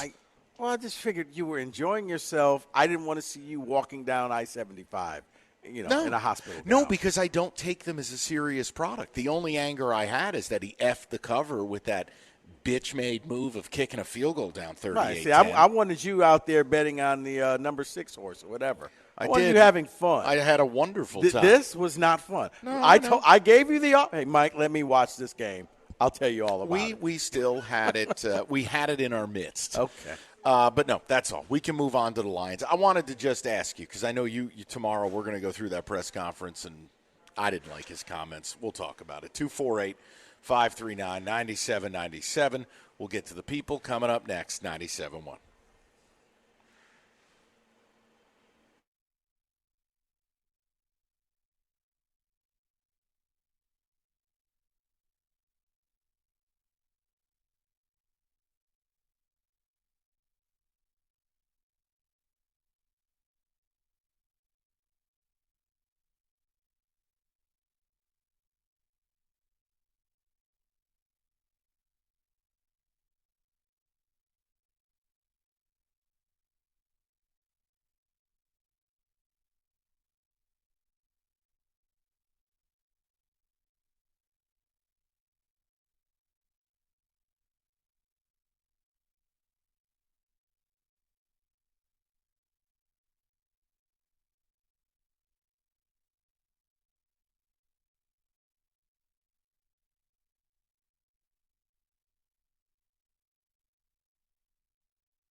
All right, I mentioned Northville Lumber for a long time. Largest Trex decking outlet in the country, and they are the best. Everything's in stock all the time, absolute lowest prices, and they have it all, from decking, railing, lighting, and it's there all the time.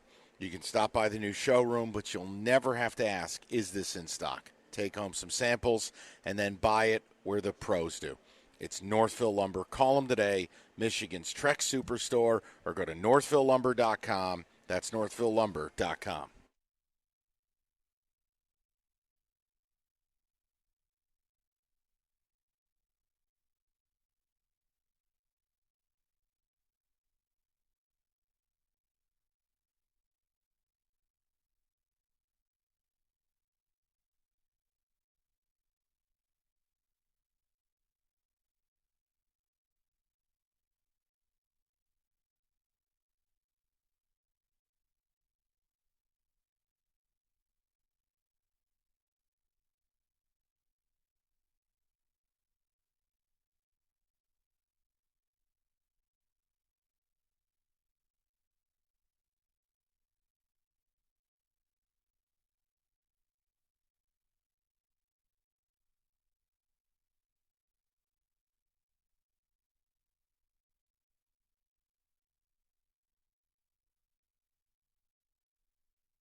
All right, David, give me a couple of ticket texts. We'll go Lions and Bucks here in a few minutes. 4 o'clock, Jim Costa joins us, and then he just does whatever he does in pregame with Rico.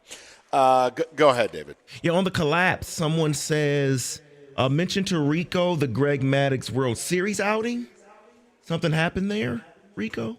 Well, Maddux was largely terrible in the postseason. He was. You hate to see it. You do. You just hate to see it. I'm sorry.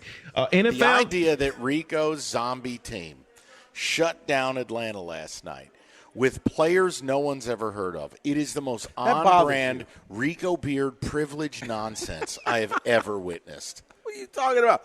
You've heard of Christian McCaffrey. David, just say something. NFL, can we say that? Can we say that Minnesota made a mistake letting Sam Darnold leave? Ted from Novi. No, I got to tell you their problem. Carson Wentz was never the intended QB. That's one. But two, I have reached Brian Flores' criminally overrated phase. They had 3rd and long all day. And Flores decides he's going to show Philly the same look. He's going to drop 8 and cover every time. Oh, wait. A.J. Brown holding a book in one hand and catching the football in the other, 30 yards down the field.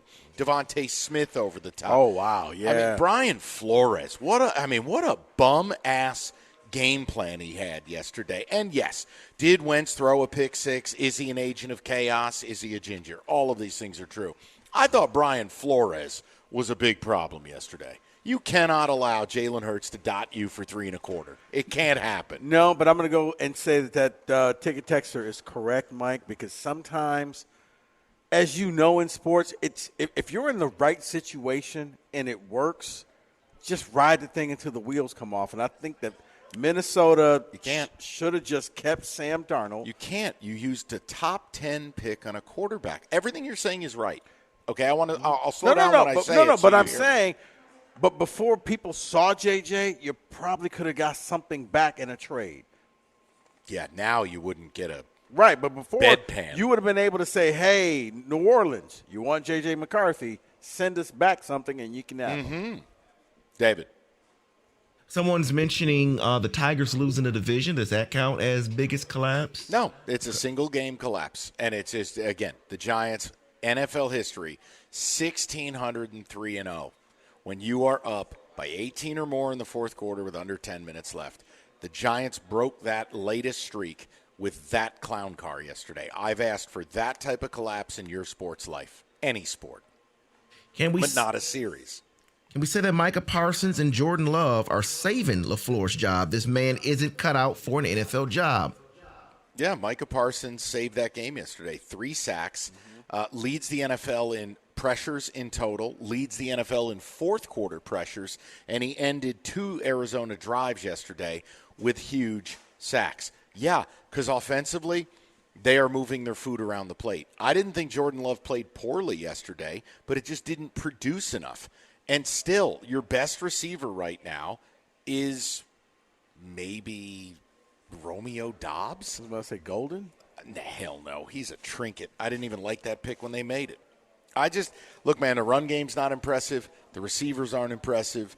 The team in sum total isn't impressive. And without Micah Parsons. They do get some receivers back. Who? Down the line. Is Jordy Nelson walking through that door? Devontae Adams? They got Christian Watson? Yeah. He just got hurt this morning taking a poopy. You got to be kidding me.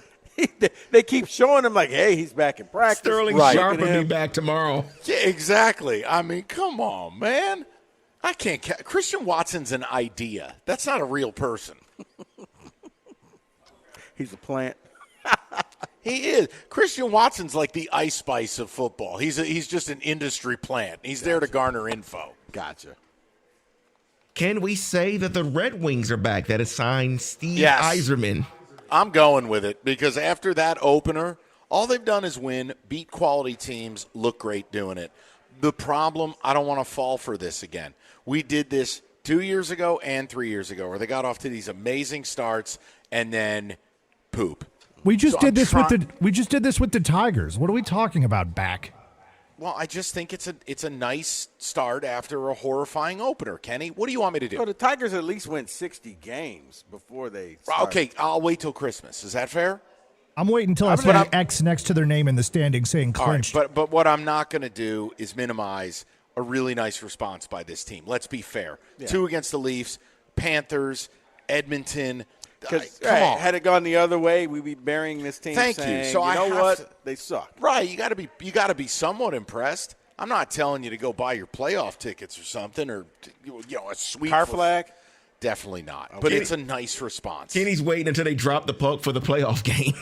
Yeah, no, respect for the good start. I'm glad they're doing what they're doing right now, but I just saw what it looked like with the Tigers when they were winning and winning and winning and winning, and all of a sudden the sand started to slip through your fingers as a fan. Yeah, I do think the city is a little bit jaded because they've seen it now. 2 different organizations, a ton of winning, and then nothing. Kenny, I can respect that. Regarding Michigan State, someone says, I'm so tired of these schools crying poor when they have these massive TV contracts. Honestly, where does all that money go? Well, you know what? It ranks right up there with the lottery and going to education. But well, yet part of teachers it, are still too, poor. they need to open their books because I don't want to hear about operating deficits and all this crap. Well, then guess what? Get rid of sports. Oh, but you can't get rid of the fencing team. The hell I can.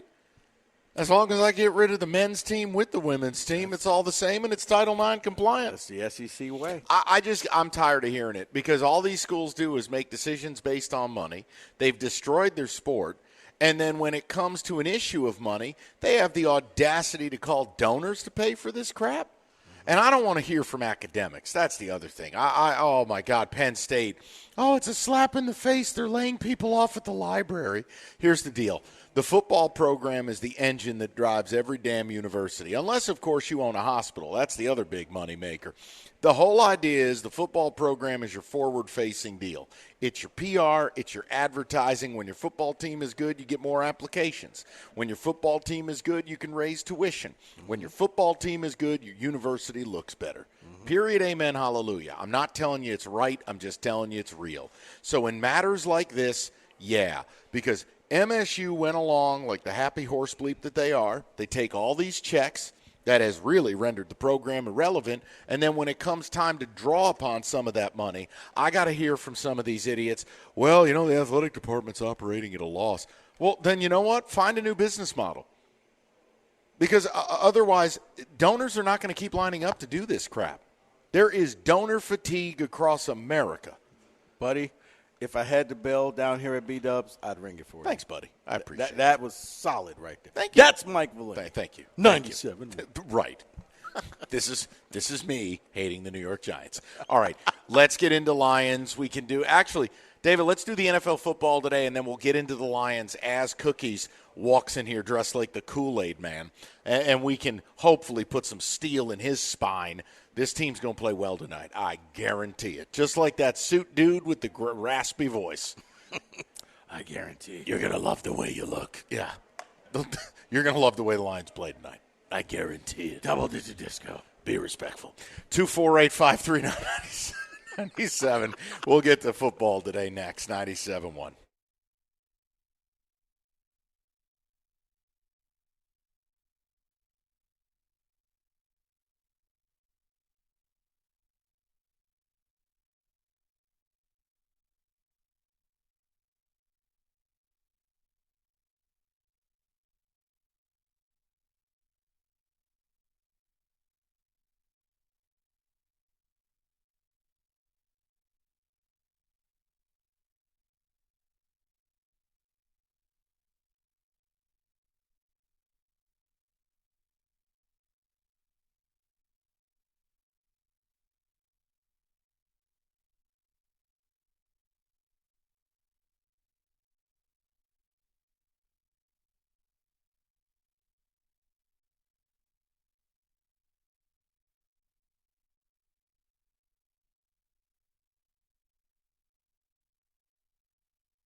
Brought to you by Mother Waddles. The Lions and Buccaneers clash tonight on Monday Night Football. Kirby Joseph and Terrion Arnold have already been ruled out. Taylor Decker and Ali McNeil are both questionable on the offensive and defensive line there. Pregame starts in just under an hour and a half right here on the Ticket at 5. After his 3 goals and 5 assists last week, Dylan Larkin was named the NHL's first star.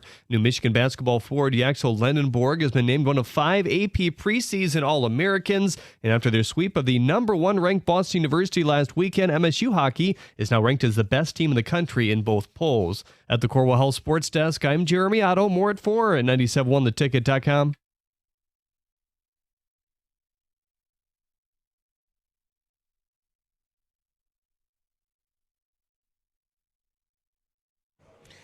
All right, let's get to football today before Cookies arrives, and then this shifts totally to Lions and Bucks. David, music, please.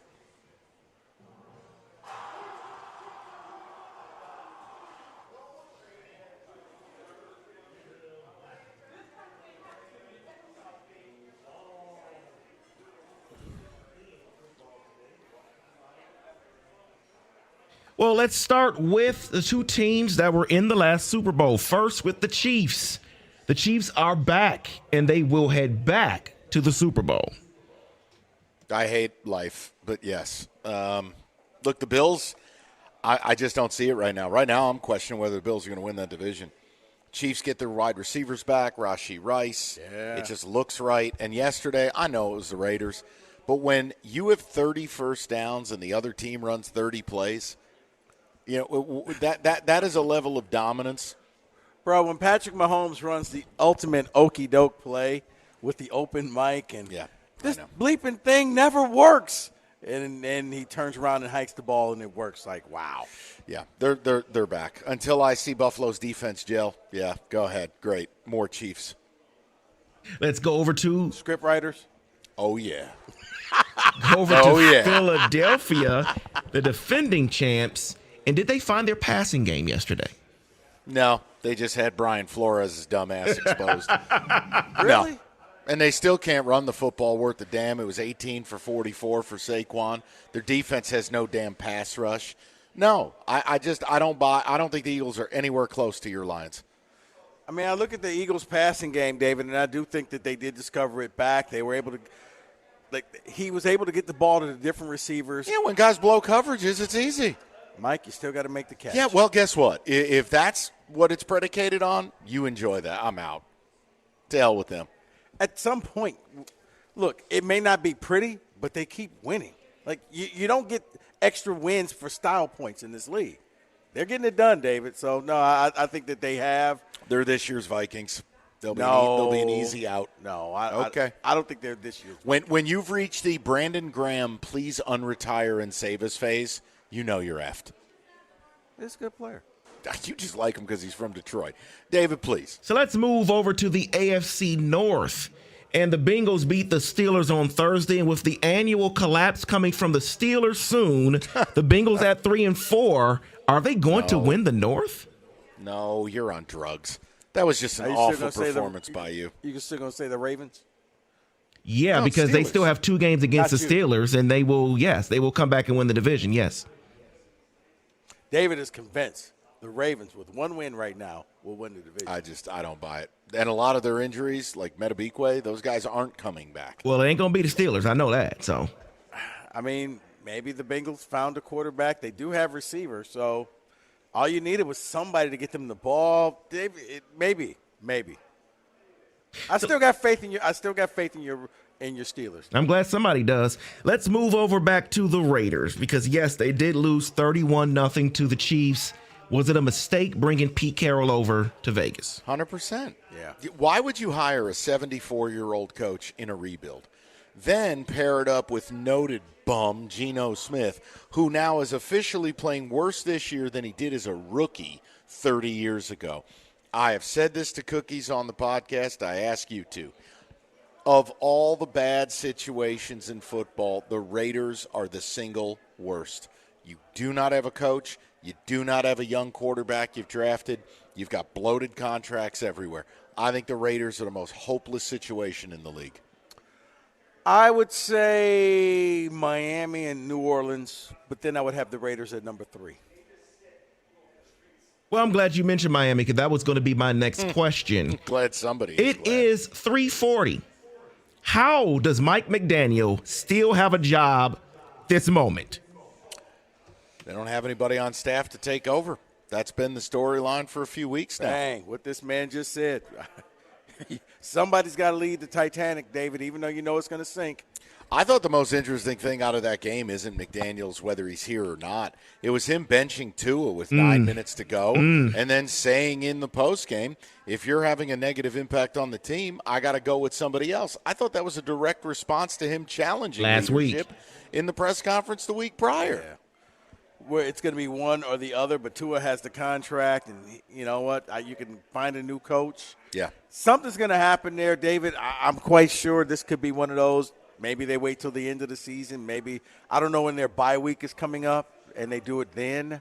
The problem for them is they destabilize the line of scrimmage on the offensive and defensive line. Their downfall is directly attributed to that.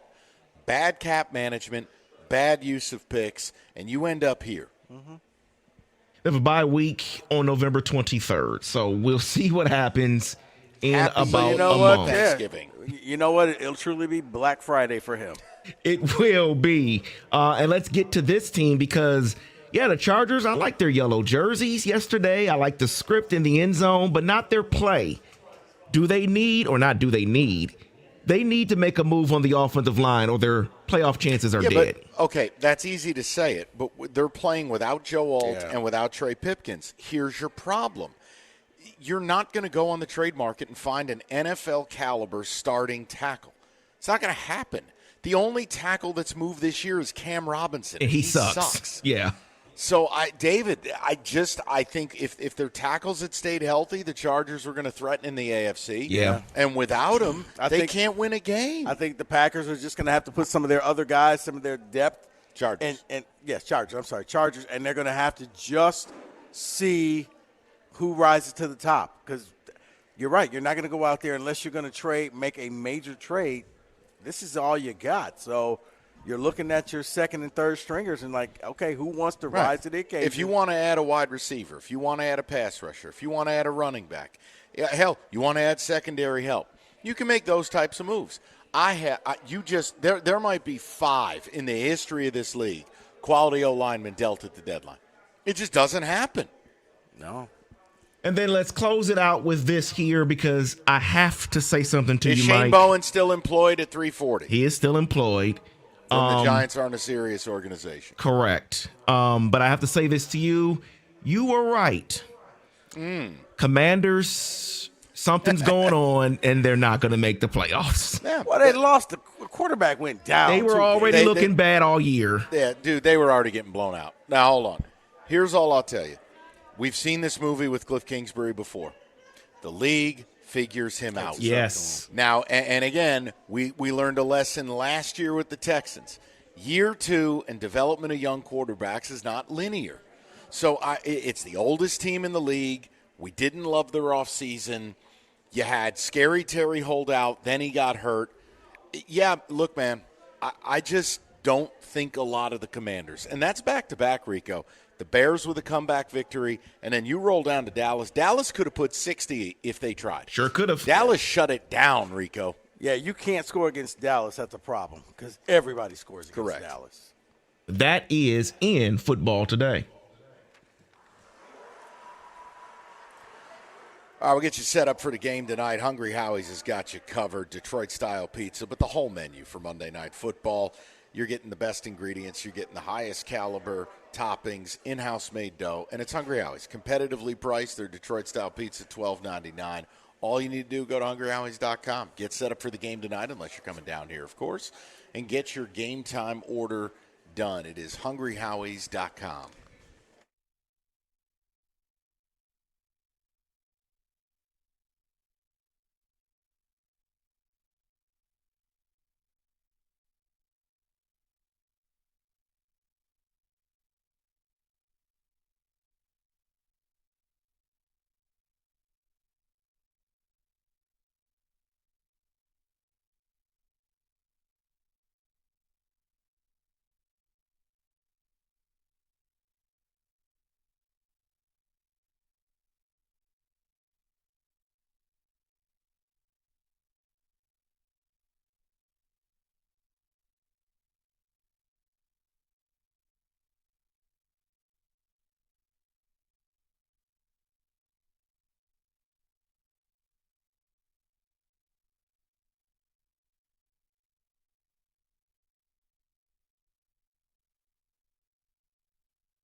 All right, David, give me a few of the ticket texts. Cookies has arrived dressed as Axel Foley, so this is going to be an exciting afternoon for us. Oh my. Okay. That's all right. He's going to get to bed early tonight. Oh, we're not kidding, David. He is dressed like Axel Foley. Oh, I believe it. I definitely He'll believe it. be all set. This game's going to be over in the third quarter. Ackwell. Can we say that there were more flags thrown this weekend in football than any other time? I watched London to midnight, and I couldn't believe all the flags. That's from Richard. It's the ref show, man, and everything's geared towards the offense. You got a 3rd and 20, we'll bail you out with a ridiculous defensive holding. It's making football unwatchable. There was That's a really lot the of, issue. you know what, you're right. There was a lot of defensive holding this last week. Well, and it's bailout stuff. Look, if it's the intended receiver, I have no qualms. You got to throw the flag.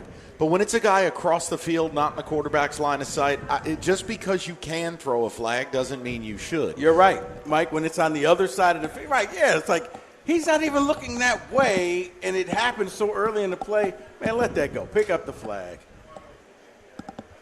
Can we say that the Bengals offensive line has made Joe Burrow look worse? Did they look how bad Joe Flacco looked great on Thursday? No, it's a one-off. It's a week-to-week league. That line has done nothing to get Joe Burrow murdered. Period. We lost Mike for a second. No, I'm there he here. is. Okay. I never, believe me, I didn't go anywhere. Okay. No, I think that organization has gotten Burrow killed routinely. So 1 week it works with an aging quarterback against the Steeler defense that has spit the bit in several of their games this year. No, I'm not going to overreact to it. It's a week-to-week league. You know what, David, real quick before we get back to you, how about one more? Can we say that? Yeah. Can we say that Jim's hair looks electric right now? Yes.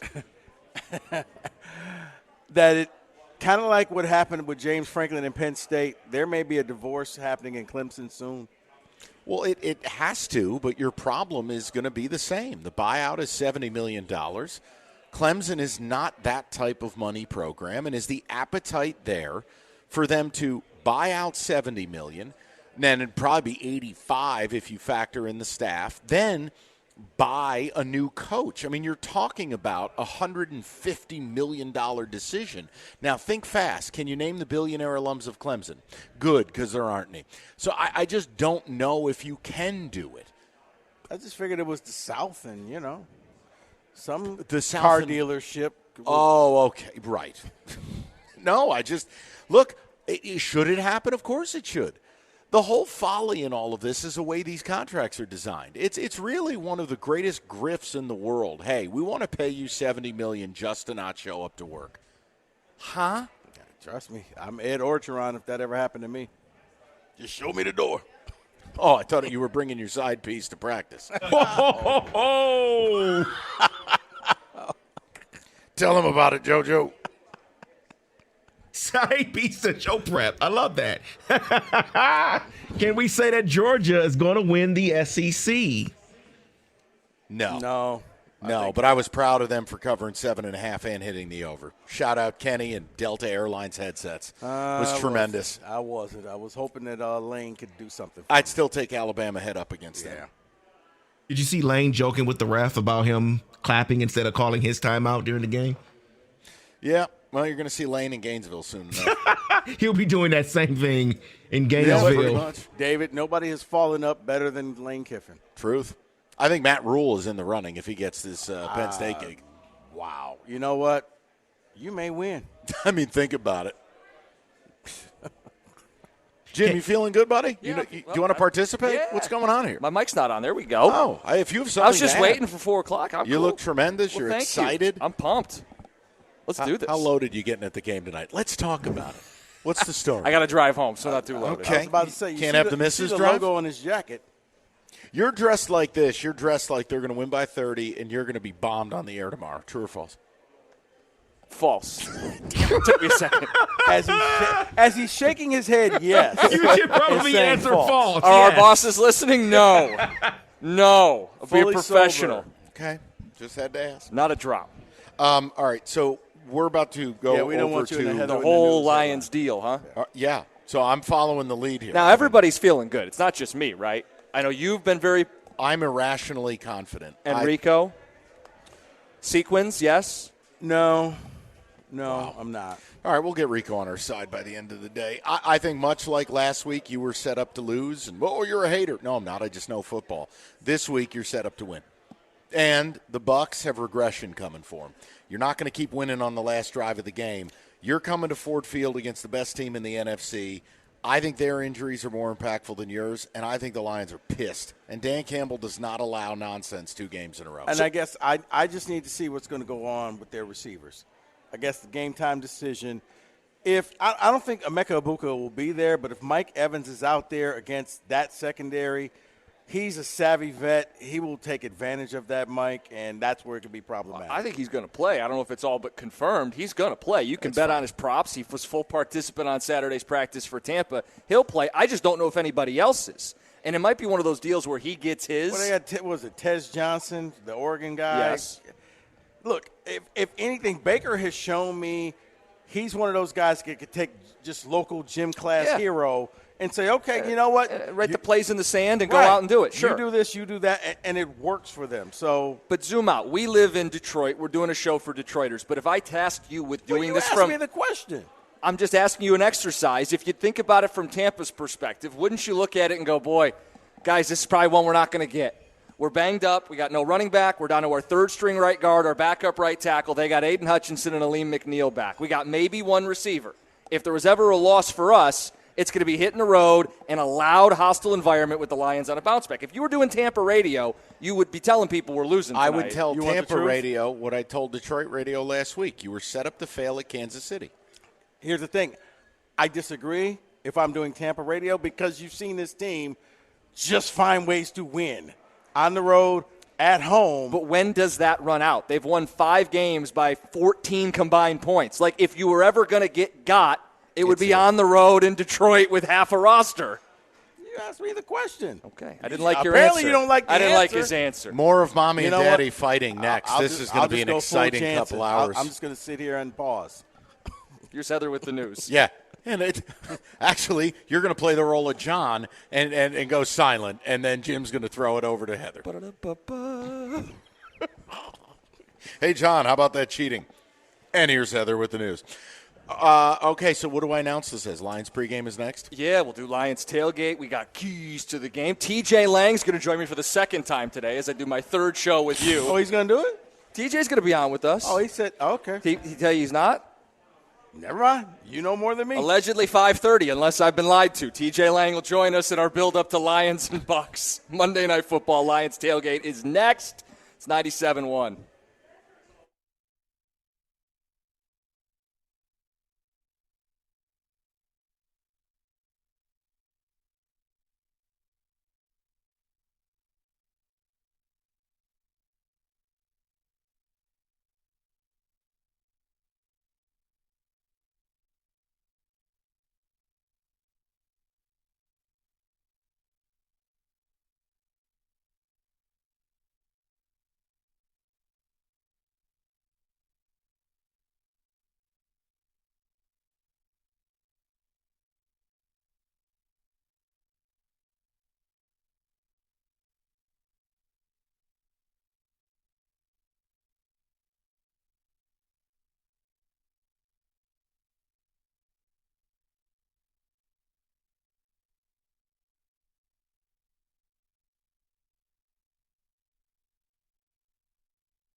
All right, now we're partying. We got Lions tailgate as we take you up to Monday Night Football. Lions and Buccaneers. Jim Costa, Rico Beard, Mike Valeni tagging along for the next couple hours. And there's a lot of confidence in the room, but Rico, apparently you want to be the... No, I just need to see what's going to go on with the wide receiver situation with the Bucs, because here's the thing. I'd feel a lot better. I'm not trying to bring back an old story. If Branch was playing, I'd feel a lot better. But the fact that no Branch, no Kirby, no starting corners, it's just like there's a lot not happening. And the fact that Baker can take just anybody and win with them, it's a little concerning to me. This is a game where, you know what, you're going to need a guy like Hutchinson to go out there, put the pressure on, make his life miserable. And don't you expect that of him? You need your linebackers to step up and play the way that they did the last couple of games. Oh, of course. You need to bring some pressure to him and contain him and not let him get out there. So, no, once I find out, like I said, if Mike Evans is out there, you're going to take the Bucs? I feel a little different. If Mike Evans is there, you're taking the Bucs. Yeah. What are you looking at me for? I wonder if he's Jerry Rice mixed with Randy Moss. You don't have – your secondary is Rico, crap. I know. Rico, I'm well aware they're down 2 corners and 2 safeties tonight. You already hit on it, though. The key is Aiden Hutchinson facing a backup right tackle, stunts with a third-string right guard. He had 4.5 sacks last time these two teams played. He should have a big day today. Aleem McNeil should help unlock more of that D-line. And here's the other thing, more importantly – I'm expecting Taylor Decker to play tonight. I'm expecting a full, healthy 5 up front for the Detroit Lions at home. If they need to score 35 to win it, they're going to score 35 to win it because they've got their guys and they're running and humming. And that's the other thing is, you know what, if you score that 35th point with 1 second to go in the game. Do not give Baker any time. He doesn't need a timeout. The man is scary, Jim. Oh, we've seen it. If you're going to yell at me for 2 hours because I'm going to pick the Bucs, I'm going to go home. Okay. Well, people are going to disagree with you for the next couple hours. I hope that's going to be all right. But I'm saying, look, to me, I think it's just very problematic that you don't have a secondary back there. So, yes, I do expect guys to get burnt. And even if Aiden's coming there, Baker's enough that he's mobile enough he can just fling the ball down the field, and this is a big play. And that concerns me. We can bicker. We could throw it out to the people as well. We're going to have a couple hours together. We'll get TJ Lang's thoughts. We'll do keys to the game. We'll recap last week in the NFL. But we start by throwing out the phones. 248-539-9797. What does this game come down to? Because you are highlighting one area that you feel very strongly about. You feel this comes down to the Bucs pass catchers against the lack of pass defense for the Detroit Lions. Mm-hmm. I feel like this game comes down to the trenches, where I think the Lions are going to have the edge on both sides of the ball. Decker up front on offense and having the guys on defense. So, yeah. Mike? Can it just be about regression? The Bucs aren't this good. And again, you needed to escape against the Jets. You needed to escape against the Texans. You needed to escape against Atlanta.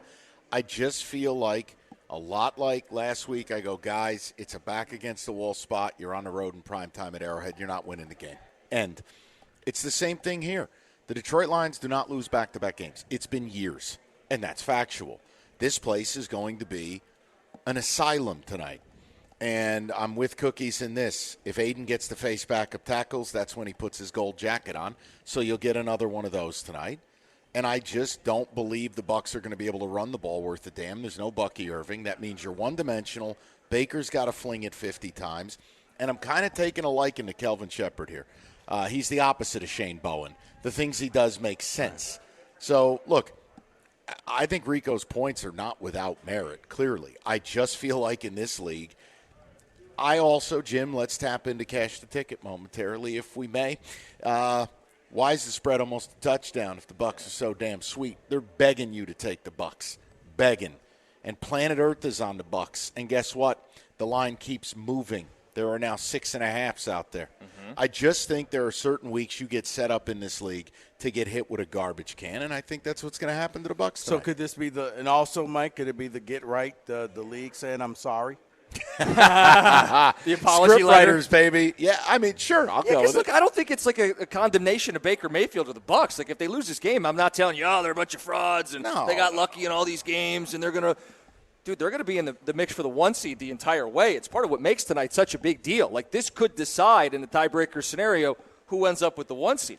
And on the other side of the coin, if Rico's right and the Lions just don't have the horses in the secondary, Detroit's going to be in third place in the North at the end of the day today. Like, it's a huge football game. I mean, but it would be temporary. Oh, I know. I just mean what's at stake. Like, you would be looking up at the Chicago Bears? Yeah, no, but I think if you lost tonight, we would have a way different conversation. No, then it goes from – I think it would be absolute concern at that point because you cannot have this team – look, if Godwin – and Ibuka and every tight end and your offensive line and Evans, if they were all healthy. Look, Ibuka blew his hammy last week. The idea he's going to run 60 routes tonight, I got a problem with it. Like that threw me. Like, how is he questionable unless they're going to give him the same thing they gave Kirby last week? As good as Mike Evans is, let's be clear about something.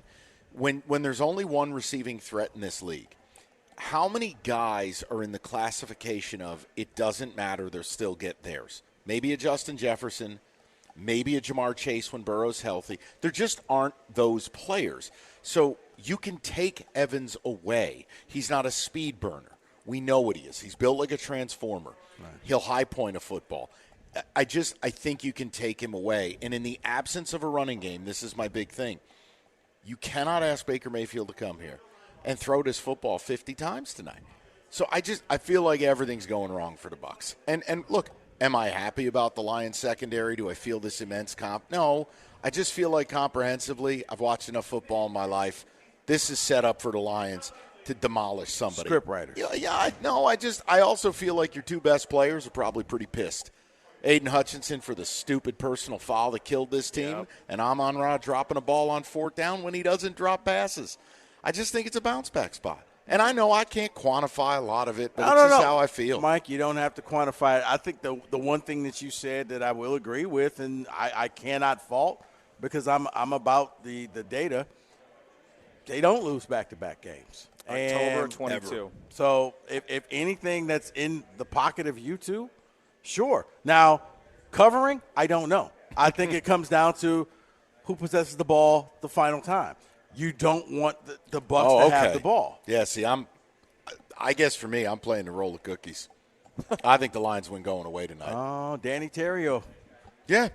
Yeah, basically get your spread collar on and a little gold chain, and we're discoing. I really feel like the Bucs are up against it. I feel like they might be out of gas. Like we always talk about in college football, Rico. You play 3-4 tough games in a row, man. What do you got left in the tank? Mm-hmm. This is a what do you got left in the tank spot. And you're on the road, and Ford Field is different. Like, never in my life did I imagine that Ford Field would become an Arrowhead-type place to play. But it is. And I think these fans are going to go berserk tonight. No, the all-black unis. No, they're coming out there to get things done. Like I said, I would be right there with you guys if Branch was back there because at least I would have somebody who I can count on in that secondary to say, okay, you're going to shut this guy down. And we're all on the same page. He did it to himself. I know they're going to make him a martyr. And by the way, if the guys in the locker room want to rally around it, who am I to judge? But at the same time, free Branch. Come on. At the same time, he did it to himself. Game was over, and he got himself suspended. Free Branch. Yeah, he's a Terry real and Arnold. He's wear a real your 32 and say free Branch. He's a real Mandela. I started a brawl post-game. What do you want me to do? Again, in that locker room, if they want to turn this into something that they can rally around, more power to them. If you don't like the hit piece done by the NFL on your guy and you want to turn it into a rallying cry, good. That's exactly what they should do. And I'm going to say this game to me, Lions win. I think, you know what, A-plus job for Dan Campbell getting them to move past the Kansas City game. I know Detroit's been talking about it, but that means that he got his locker room. Stop it, guys. We lost. Let's be men about it. Let's move forward. He gets that to happen. That's when I'm saying, okay, that you can win that thing. But right now, that Branch not being there, that bothers me. Find out 90 minutes before kick who exactly is out. But we do know no Branch suspension, no Kirby Joseph is out, no DJ Reed, no Terrion Arnold. For those keeping score at home, that's the 2 starting safeties and the 2 starting corners. For Tampa, we don't know. Evans, I think. Ibuka, if he plays, is he a decoy? Is he on a snap count? I don't see how you could play this man without ruining his career. Who? Ibuka? Right. Yeah. Okay. Unless they're thinking, hey, he's just got to play this game and he can sit the next couple. This is a big game for them. Here's the other thing. I mean, maybe I'm just too comfortable with it, but Taylor Decker's back. I believe he'll play tonight. Yeah. And I don't care what your defense is. You're not stopping the Lions. When they're right, when they're healthy, I just don't think you stop them. And I feel like tonight is going to be one of those Goff 18 for 18s. We've already seen what he's done to Todd Bowles. He's basically put him over a chair and spanked his ass every time they've played. You had the game here where the Lions had a freak show of like a 1 for 5 in the red zone. Yep. It was inexplicable. Other than that, remember that game down in Tampa? And that was the day they had no healthy running backs. Well, no, that was the day that Goff threw the ball 50 times. Exactly. He was the short passing game. He was the run game. I view Todd Bowles as welfare Brian Flores. I think it's the same concept. It's the same crap. And really, Goff, when it comes to processing pre-snap, he's top 5 in the league. You're being very brazen. You're right, but I'm not afraid to be wrong. I'm just telling you what I feel. I think the Lions are going to beat the living you-know-what out of this team tonight. What camp are you in? Team Sequins, as I look to my left for Mike Valeni. I don't care. You got a tiara? Let me throw that on. Team, hey, man, this defense is banged up, and that's still Baker Mayfield. 248-539-9797. We see the phone calls. We're going to get to you guys. It's the Lions Tailgate, live at Buffalo Wild Wings, downtown Detroit, 97.1.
Rico, I want to stress to you, while you're doing a show with Axel Foley, it's okay to disagree, and we'll see where the people stand on the game tonight.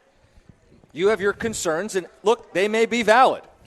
We'll let the people see where they fall on this deal. But you got the Lions and the Bucks. I'm sorry to come at you. I felt threatened. I'm just feeling really good about tonight. I am. I'm decked out in the black. I'm ready to go. Let's I was see the guy that gave you BOGO and the Groupons earlier this year. This is one where I'm like, yeah, I know Mike's talking about the regression thing, but yeah, that's the back end of your defense is pretty porous. It is. Where do people stand? 248-539-9797. We'll hit up some of your thoughts as the show rolls on here. It's the Lions Tailgate live from Buffalo Wild Wings, downtown Detroit. Evan, you're up first. You're on 97.1. Fantastic. Evan? Hello? There we go. All right. Hey, how's it going? Hey. Long-time listener, first-time caller. I think the Lions are going to take home the victory tonight. Last week, I had a feeling they were going to lose against Kansas City, and they did. But even with all the injuries they got in the defense, I think they'll pull through. Any particular reason why? It's scintillating. It's just that Detroit grit, man. They're going to. Oh, dear God. I was hoping for a little more, Evan, to be honest with you. Let me help you out, okay? He's a fan. That's okay. What number does Grit wear tonight? No. Is this what pregame is like? What is up with you today? Look, when they win tonight, you guys can talk about it. I'll hear you guys talk about it tomorrow. All right. We will, bright and early. And I do think we're going to be talking about a Lions win today. I just was hoping for a little more than grit. Dude, you're also talking about a Lions cover. Let's get it straight. The number you're looking for tonight is 97. This is a big Aiden Hutchinson spot. And I think, Rico, you would concede that point, too. Like, he's going to have to play really well tonight so you don't have to cover for 4 or 5 seconds. Because if you do, Baker's that magician. He'll keep plays alive. He'll make you pull your hair out. He'll scramble for a first. He'll find a receiver you've never heard of, and they'll move the sticks. If Aiden wraps him up, and Aiden's got a juicy matchup, as juicy as you're going to get in the NFL, they are down to a backup right tackle and a third-string right guard. But here's the thing. If you're Aiden, yes, you start salivating saying, I'm going to go in there and I'm going to get sacks and I'm going to look great. Wrong. Contain this man. Don't let him break the pocket. That's when he's going to be dangerous. That's when he turns into their de facto running back. That's when he scrambles. That's when he hits those receivers open. Look, he's one of the candidates for MVP right now, and it's because of how he plays. If you're Aiden, don't fall. Here's a Beverly Hills Cop. Don't fall for the banana in the tailpipe, okay? Don't just go rushing in because it may be a screen pass to where you once were. Keep him right there. I just want to say I like your jacket. Thank you. It's taken some slander, but I like it. Well, what was said to me this morning was I'm not cool enough to wear the jacket. Who said that? John Jansen, Tom Milliken, John Heather is a Park. boner. Wait a minute, where does Greg John get off Hargrave. talking about cool? Okay, first of all, Greg talks to himself, so no one's interested in his opinion. You know what? He actually does. Because one day I was like, what did you just say? And he looked at me like, what? How is John the arbiter of cool? Oh, he's a complete boner. On that note, let's get to Mark, who's next. Wait. They said that you didn't look cool enough to I wear think that? it's a nice jacket. I think it looked just fine. They said, well, you're going to the game. What are you going to wear? It's black. I said, well, I got this awesome Axel Foley black jacket. I wouldn't have picked you to wear it, but, you're kind of rocking it. I think it looks good. Relax. I'm having a good time. The day you take your cool cues from that motley crew you work with in the morning is the day you should just quit. I got one of those. You did. God. I heard you got hooked up with it. Right. Yeah, because when I think of cool, I think of James Dean and Tom Milliken. Now, why didn't you wear the jacket tonight? Because you don't think it's going to go well tonight. No, it's not that cold out. Well, it's going to get a little chilly later in the evening. Just will you please? Anyway, let's get to the just phones. Fine. 248. Go ahead, Ackwell. Ackwell. Mark, sorry about that. What's up? You're on the Lions tailgate. Hey, boys. You want to critique my fashion or the game tonight? What's up? No, I'm sure the jacket's fantastic, Jim.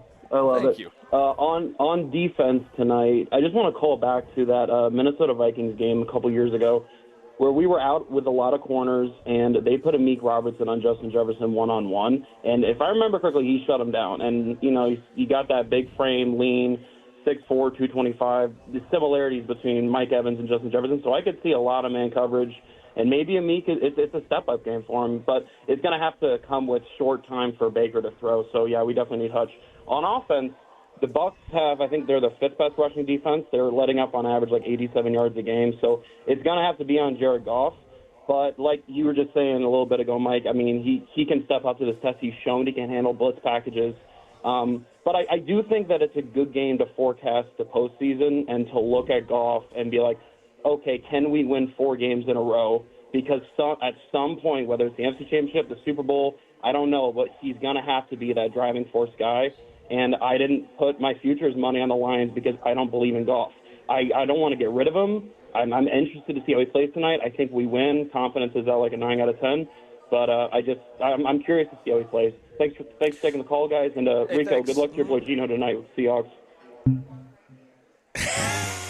Okay, that's fine. That was rude. Can I just offer something on the rush D? Yeah. This is why I get very frustrated mid-NFL. So, the Bucs have a top 5 rush. Okay, well, which of these teams, right here, right now, Week 1, Rico and I bickered a little bit about how Week 1 results you have to take with a bigger grain of salt, meaning they shut down Bijan. Well, and there's a key: is Atlanta was horrific in Week 1, and Week 2 they had the players-only offensive line meeting. Don't change this game. All right, can the Texans run the football? No. Can the Jets run the football? No. Can the Eagles run the football? Surprisingly, no. But I think you get credit for that, right? Okay, Seattle. And then Rico Zombie Niners. The point is, they haven't faced an attack like this. Right, but at the flip side, you go, hold on, we shut down Bijan, we shut down CMC, and Saquon Barkley. But remember, it was Week 1. And you got to be careful. Remember, Week 1, the Packers dusted this team. Right. If the Lions played the Pack today, I think the Lions would win by double digits. Right, but you don't get to pick when you play the people, and that game. No, but I get to pick. But I get to pick when I value the result. That's all.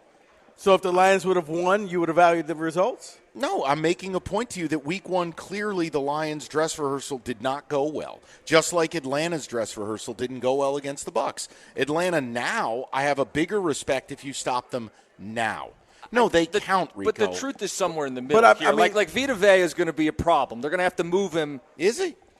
You don't think he is? But the thing is, Mike, at some point you do got to give credit because of the running backs that they have. It's like when people – it's like, well, the Ravens are all injured. Yeah, you broke the Ravens. So I give the Lions credit for breaking the Ravens. It's not like, they're only a one-win team. Well, you contributed to that. So I think the same can kind of go through with their defense of you stopped some big-name backs and slowed them down. When I just know when these teams have played, the matchup that they've identified has often led them to pass to set up the run. Short pass to set up the run. And frustratingly so, last year they threw it 55 times. I would like a little more balance tonight against Tampa, but I do think it's not like you're just going to line up and run for 200 yards against Tampa Bay. You're going to have a balance to it. I've also arrived at a point where I with John Morton and a lot of the condensed – I'm not trying to nerd out. I don't want to lose your audience. But like a lot of the condensed formations and wrinkles, John Morton putting his stamp on this running game, I think it's ratcheted up even another level of physicality to this running game. And I just feel like I'm not saying you're going to put 200 yards on them. I just don't think you're going to average 3.1 yards a carry either. And I think if you get any support from the ground game, good hard play action on first down, which is a Goff special, and the way Bowles wants to play defense, I believe Jared Goff is so good at processing the pre-snap BS. I just feel like he eats them up. So what do you think will be the difference from last week to this week? And don't tell me script writers. No. You know he was going there, though. No. I mean, I do feel like they will have an off night. Taylor Swift's not at the game, Rico. That's the difference, okay? I like the fact we're doing this deep dive. What do you think is going to be the difference between what they did last week to this week? Well, I think it starts with your best players not making boner jam plays where Amon-Ra doesn't drop that ball and Aiden doesn't take that personal foul. I do think Aleem McNeil helps. I do think Taylor Decker helps. Then when we go to the actual game, Rico, a lot of this I can't quantify. It's what we talked about. They don't lose back-to-back. And I feel like when this team does lose, they come out like Michael Myers the next week. They just – Rico, I don't even know how I would comp it out. I've never seen a team in the league that gets more pissed losing a single game. It's almost like you and I when we're rooting for the Spartans, and we used to get so pissed when they'd lose. This team comes out like us as fans, and they're home. It's prime time. It's Monday night, and you will laugh. I think it is absolutely excruciatingly difficult to win on the road in prime time in this league. I do. You can mock that. You can say that's not. No. I'm not mocking that at all. But like I said, they win this game. It's because Dan Campbell doesn't lose 2 in a row. They win this game because Dan Campbell convinced this team, forget about this foolishness that happened in Kansas City. Yeah. We can't change it. It's over. Quit being aggrieved. That one play wasn't going to stop us. I mean, I really like when Dan Campbell said, yeah, that play happened, but we lost by 13. Here's the other thing. Yeah, but that got lost in translation. No Lions fans paid that any attention. No, they didn't. But I love that he said it, right. and he reinforced it all week long. To his team, guys, that play did not cost you the game. You know what cost you the game? Dropping a pass, getting a stupid penalty. All of these different things. Scriptwriters. Scoring 7 points in the second half. I'm sorry. Come on. Stop it. Stop it. Let me offer one other thing. And if people want to make fun of this, it's cool. I'm here till 6. I do think this offense as a unit takes a lot of pride in what they do, and they know they effed up last week. They were not crisp. They did not execute. And Dan Campbell put it on the offense last week. He said it. We're going to need to score tonight. Well, now, challenge accepted. I trust the vets in that room. I trust the healthy 5 up front. And I just feel like you're going to get one of those performances tonight where they just look like Leviathan. It's just, I know I can't prove it. It's just how I feel. He said they needed 31. They fell 2 touchdowns short of that. They're well aware of it. Inverse. Thank you, Rico. 248-539-9797. Dyslexia thoughts. We'll get some of your thoughts on the phones. Tell them about it, Axel. Some of your thoughts on the phones. We'll get to you guys next. It's 97.1.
We got a spirited discussion going on. We want to work you guys in, 248-539-9797. Lions, Bucks, Monday night. Is this the reckoning, the bounce back? Detroit with the black uniforms in front of a raucous crowd. Doesn't matter who's healthy in the secondary. They win this game, and they win it with a statement. Or do you have some concerns? Are you looking at it going, hey, hold on, guys, 2 safeties, 2 corners, carry the 2. That's Mike Evans. Rico, that's where you're at. Let me put it, I'm not saying that the Lions cannot win this game. I'm saying Mike Evans plays along with Tez Johnson and the fact that Baker can just find anybody and throw the ball to, concerning to me. I'm not willing to be like, Mike's confident. I don't have that. If Evans wasn't playing and it was just a bunch of rookies and stuff out there at Ford Field, prime time, I totally agree with him. But Evans is enough to keep the ball moving. Is he that deep threat? No, but he can move the chains.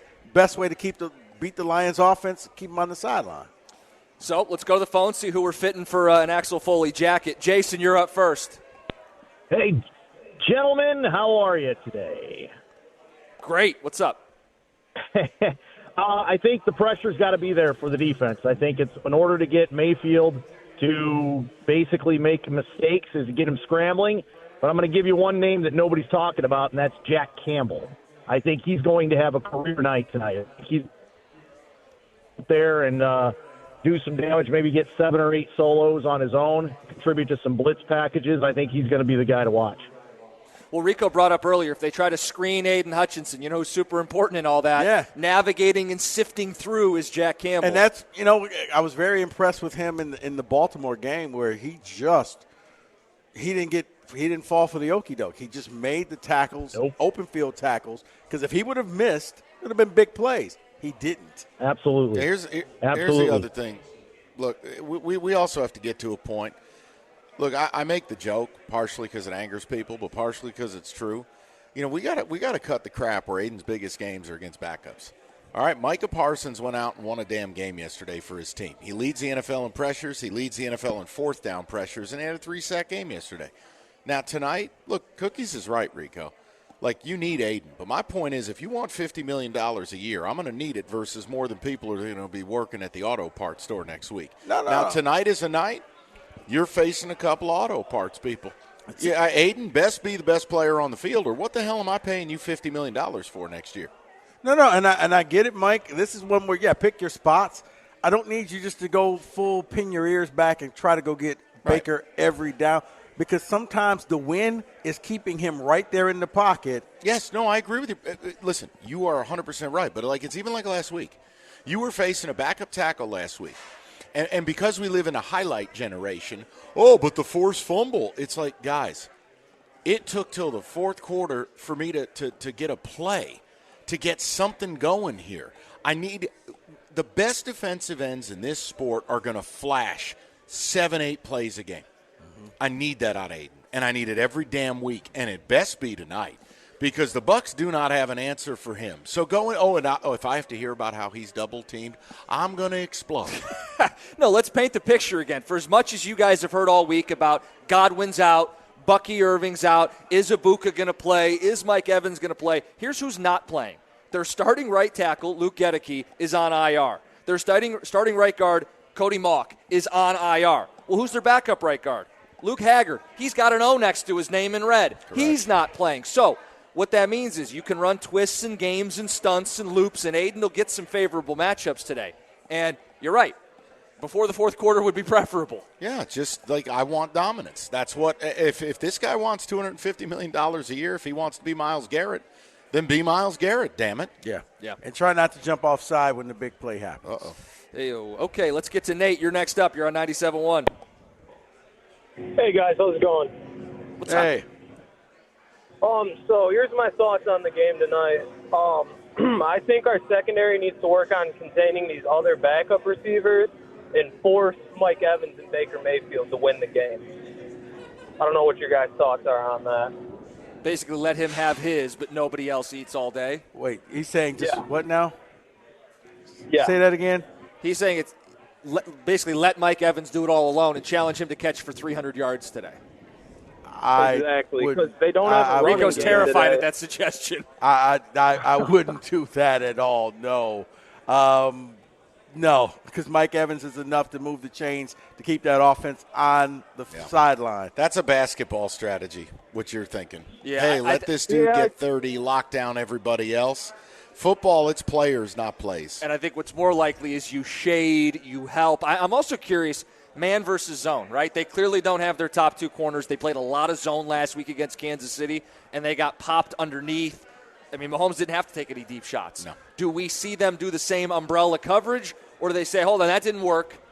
Rock you in, you're going to play some man coverage. Amik, we trust you one-on-one. Safety, stay back. No, I think they go back to the zone again because, look, it's you don't have – I think, you know what, once again, if they don't have their starters out there, you may see some man-to-man because really it's backups versus backups at that Right, point. it's kind of a wash. Right. If they have some starters out there, I think you try to mix it up, but you got to be smart about it, and you don't want to get beat over the top for a big play. Let's get to Max. You're next up. You're on the Lions tailgate. Hey, guys. How's it going? Hey. So my main point is going to be about our run defense. Since Bucky Irving is out for the game, he's more of an elusive back. Rachaad White is going to be leading the backfield in snaps, and he's more of a power runner. So I think our defense matches up way better with Rachaad White in the backfield as we're more of a physical defense, and we're better at containing power runners than elusive runners. So I think how we win the game is how we stop the run game. So it's Aleem McNeil back, helping out with Reeder, with Tyleek. Stuff in the middle. You make them one-dimensional in that situation. Exactly. You make it so where they have third and obvious passing situations, and then arrow back to what we were talking about earlier, you win with your pass rush. But see, the one that I'm really concerned about is you can't let Baker get over 40 yards rushing because he's hard to get down once he breaks containment. And he had that run last week on third I don't 14. You and I are I at don't want to talk about it. Okay. Oh, that's right. That was against. Yeah, I don't want to talk about it. Okay, then. 2-4-8-5-3. Says hi. Look, the only thing I could tell you is their running game has stunk since they lost Bucky Irving. Yep. You do what you want with it. And he mentioned styles of running backs. It actually made me want to make a point here about the Lions. I think this is a David Montgomery game. Not only because he only had 4 carries last week. They love him in pass pro.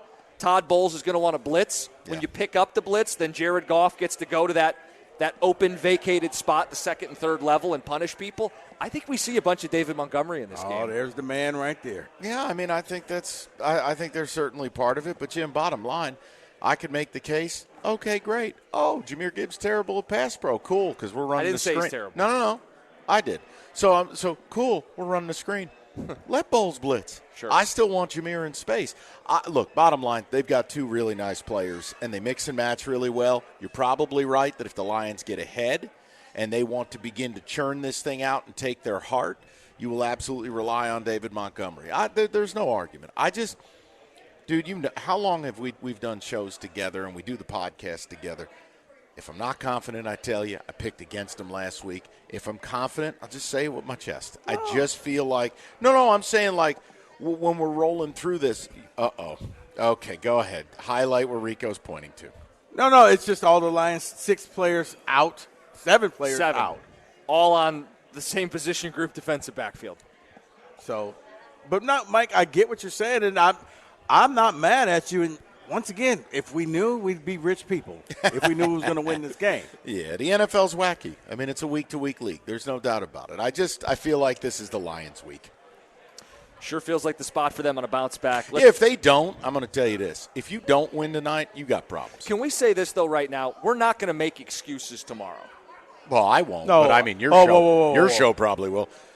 I was about to say. I'm making a pact to you right now. No. I can only control what I say. Oh, what are you going to do? Pinky swear? I can't do sock puppets for everybody else. I'll just tell you what I'm going to say. I'm not making excuses. Let it play out. Because to Rico's point, they've got injuries. We've got injuries. Let the cards fall where they may. And if Baker comes in and does his thing, we can give him his love, his credit. We can put the Bucs in the driver's seat for the 1 seed and Baker for the MVP. And we don't need to take away from it because of injuries. Here's the thing. Right now, I think the winner of this game takes the lead for the 1 seed. Now, what does the 1 seed mean? Nothing much. You have to still win the game. But the winner of this game becomes the best team in the NFC. we're still waiting to see what the Eagles are.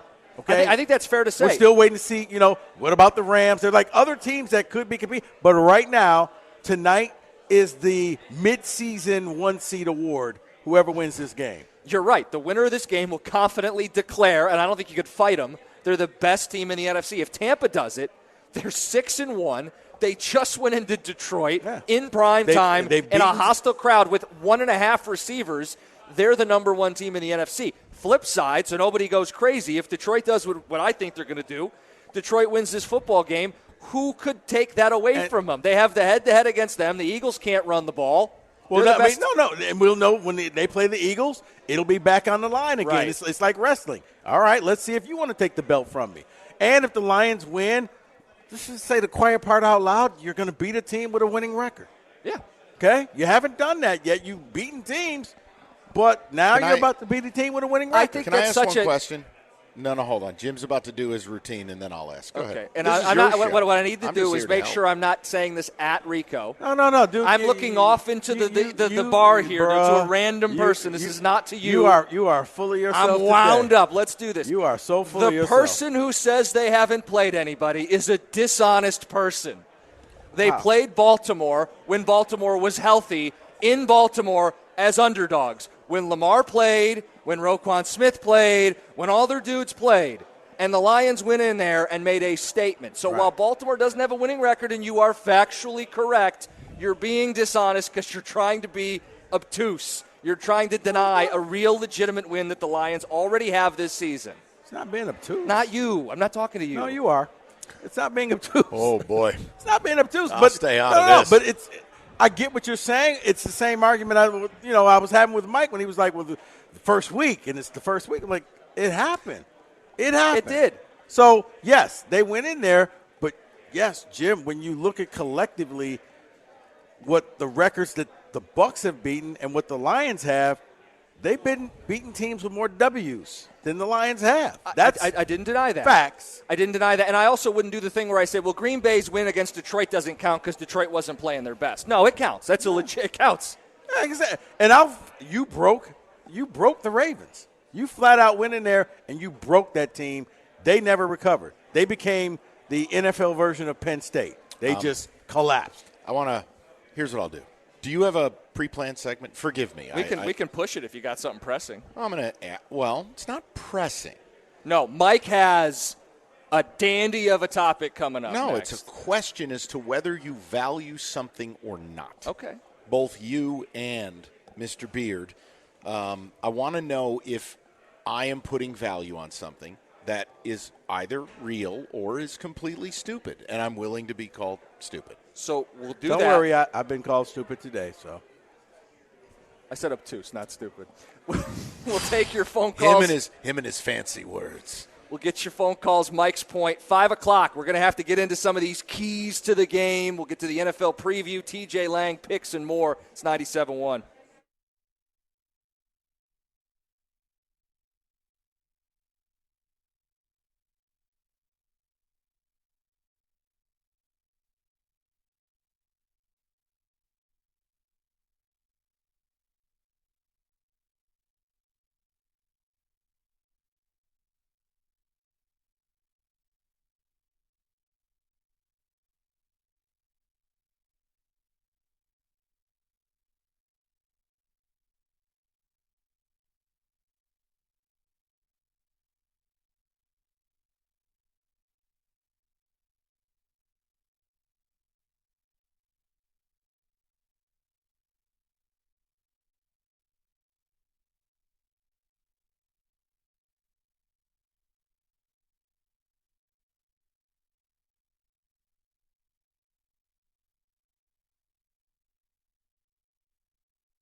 We got calls to get to, keys to the game. Mike Valeni with a thought-provoking question. Oh, good. Giants-Broncos highlights are on.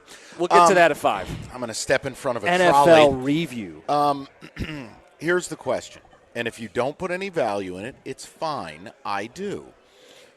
If the Bucs are such a threat, why are the Lions such large favorites tonight? In a league that is primarily decided, you have been installed as essentially a touchdown favorite tonight. What I believe that is suggestive of is that the reference points, the rosters, the injury. Remember, all these injuries were largely baked in. Now, we saw a college football game this weekend where it was announced Sam Levitt was going to play. It made a 3-point difference in the Texas Tech-Arizona State spread. The point I'm making is they installed the Lions as 5.5-point favorites. The injuries have come out, and the Lions right now at a lot of books are 6.5. Yep. At all books are 6. I think what they're telling you is you are a wholly superior football team, and you are at home in a bounce-back spot, and the Bucs are a great story. They're not a bad team, but Daddy's home. And I wanted to know if I am putting false value on something. I don't think it's false value, Mike. I think what you also want to include in there is I think the books. Not that they play the game, but you haven't lost back-to-back games in a long time. And I think they factor that in there, and I think that's probably the biggest factor. Oh, hey, look, Shane Bowen playing prevent defense. I'm sorry. Carry on. I'm sorry. I'm just very affected. I think that's the biggest factor right there is they don't lose back-to-back games. Nope. So, you know what? We're going to try to balance that money out and see if we can get people to bite on the Bucs. Everyone's on the Bucs. Yet Are the they? line went up. Okay. I'm just throwing some fun things out there. It's noteworthy. I put stock in the fact that they installed them as a favorite, and it's only grown. Well, you better. We do catch the ticket together. I was going to say, actually, this whole gambling thing, garbage. Anybody who does it's a degenerate. Anyway, I did just see Lutz field goal good for the first time because we were doing a show yesterday as it was happening. We will get to that story and a bunch of stories top of the hour from the NFL. Let's get to keys to the game. Brought to you by CMAC Transportation, Detroit Area Warehousing, Transportation, and Logistics. Keys to the game. The Lions win if, Rico? Lions win if they basically control the line of scrimmage and they go out there and score and do what they do going forward on fourth downs, because that was the other thing.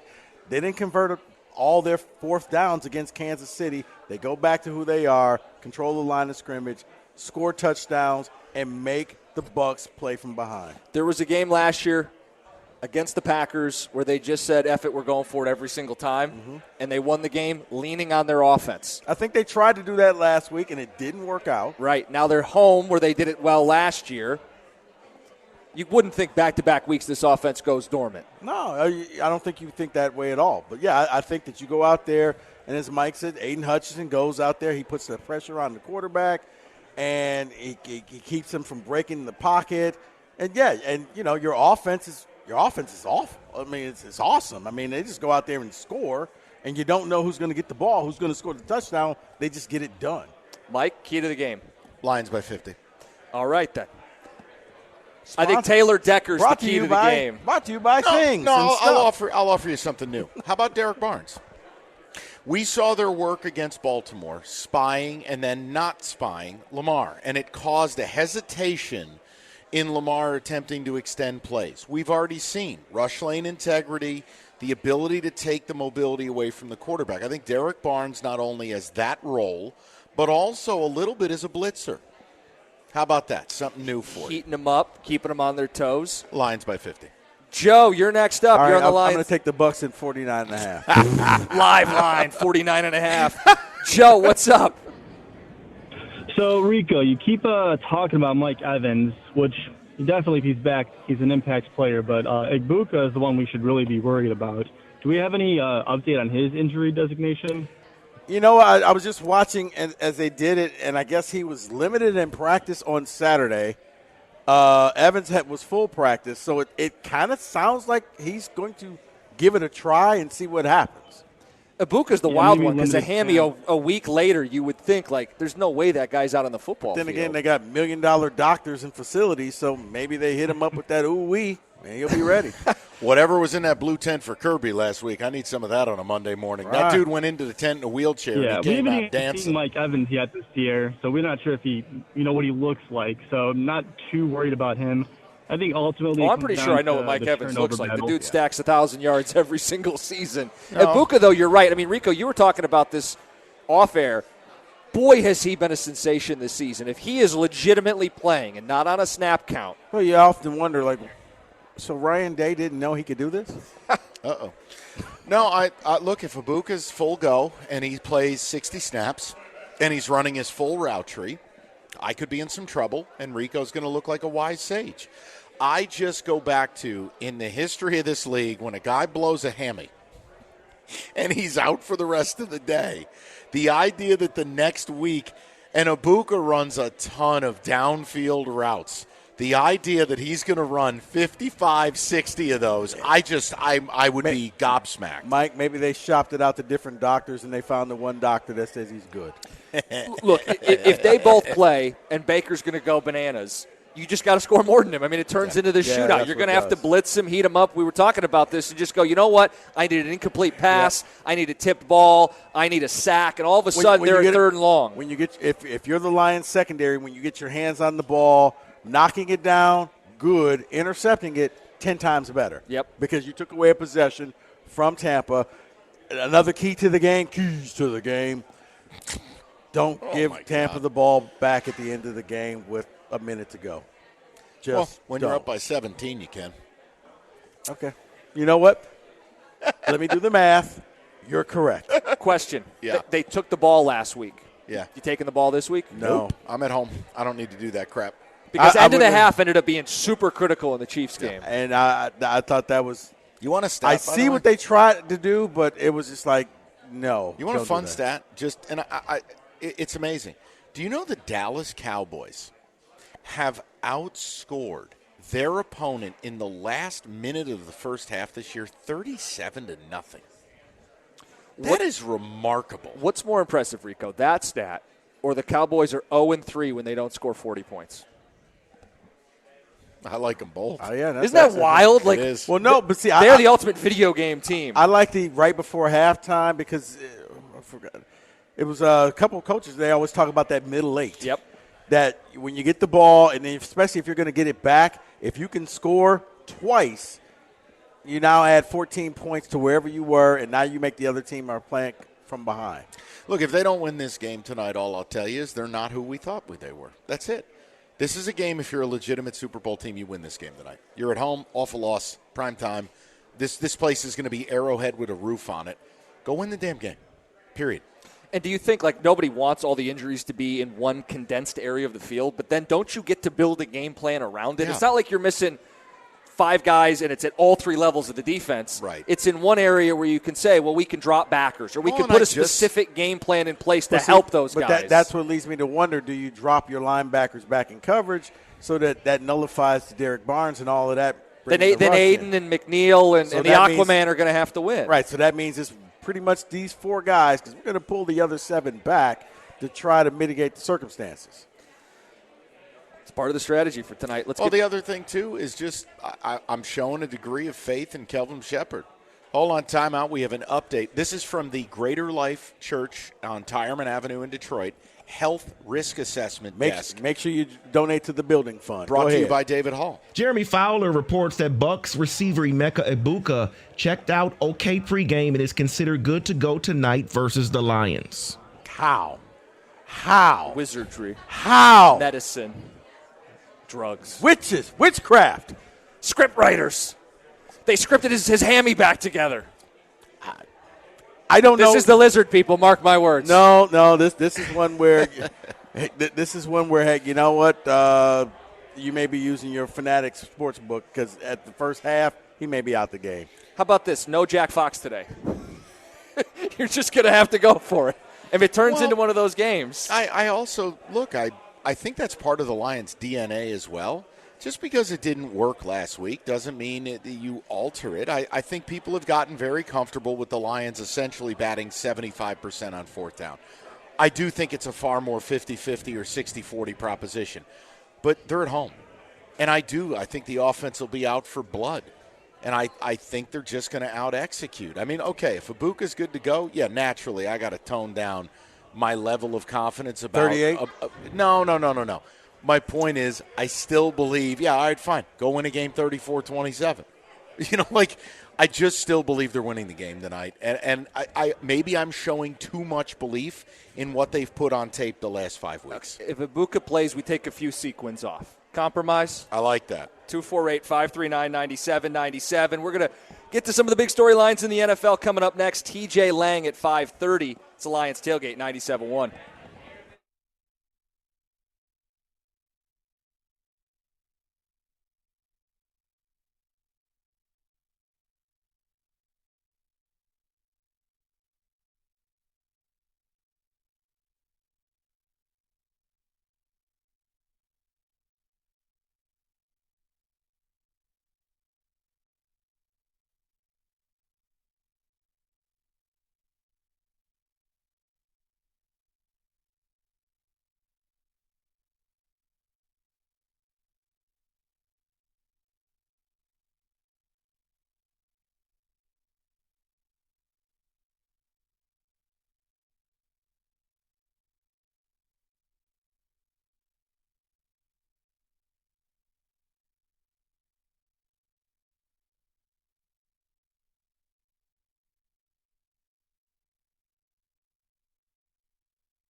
Weeknight. With it being a weeknight, we are joined by Mike Valenti as well. Mike the Marquis Valenti. Hanging out till 6 o'clock with us. Giants fire Shane Bowen yet? We're going to get to it, okay? Then I hate everyone. We'll sprinkle in more of your phone calls. We got an hour before we get out of here and hand it off to Dan Miller and the crew. We'll get to TJ Lang in 30 minutes. Good job by me, better job by you. David, let's do it. And not much of a preview when you're one of the last two games, so we're going to make it a review, and we will start with the Giants, who gave up 33 points in the fourth quarter. I'm not sure if you're aware. That's the wrong finger to hold up.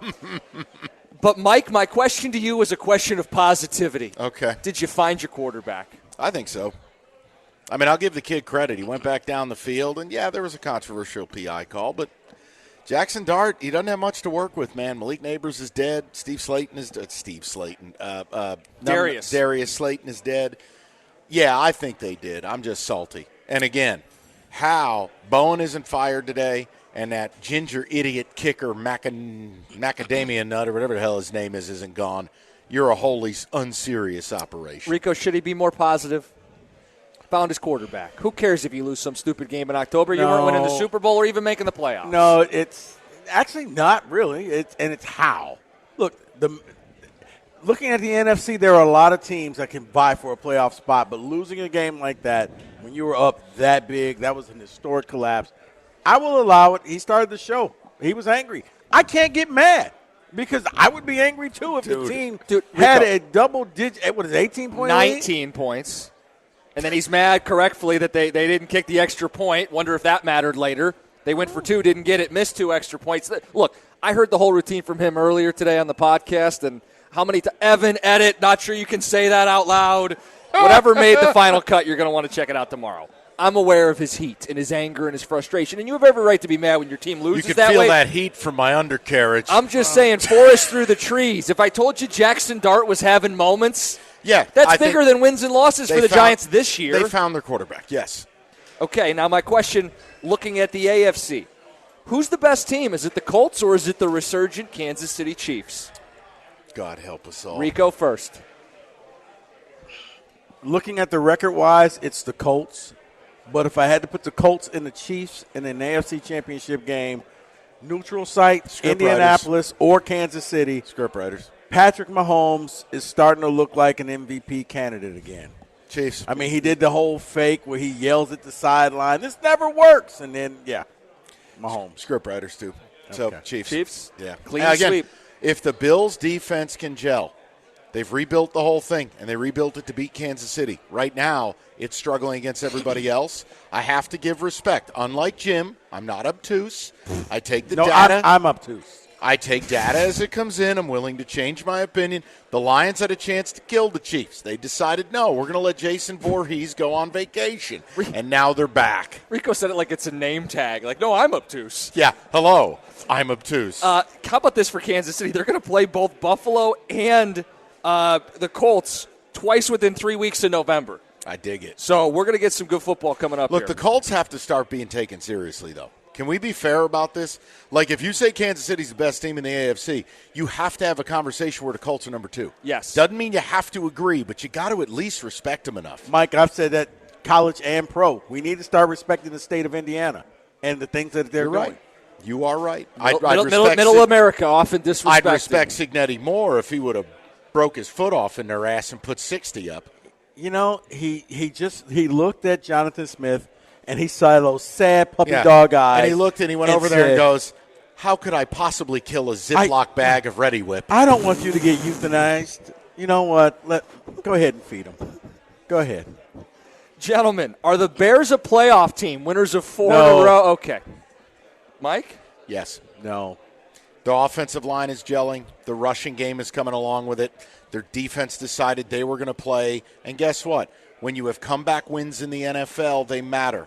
When you drop a bomb on bad teams, that's a graduation point. It is. I think Ben Johnson is starting to get a foothold there. Caleb Williams is turning into the biggest fraud to me.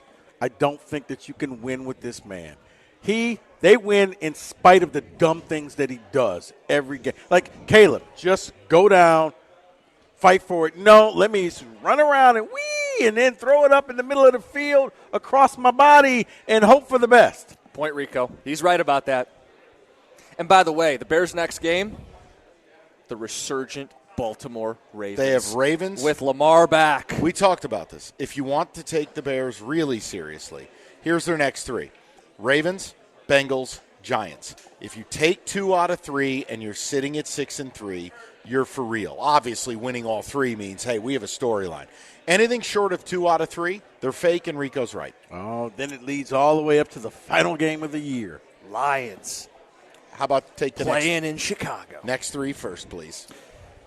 What's Miami waiting for? I don't think they have anybody to step in and take over the team. There's no assistant coach that could step up with the clipboard and run the team? Not unless you're willing to just tell your people we're going for the number 1 overall pick. Well, what's the alternative? They're already telling their people that.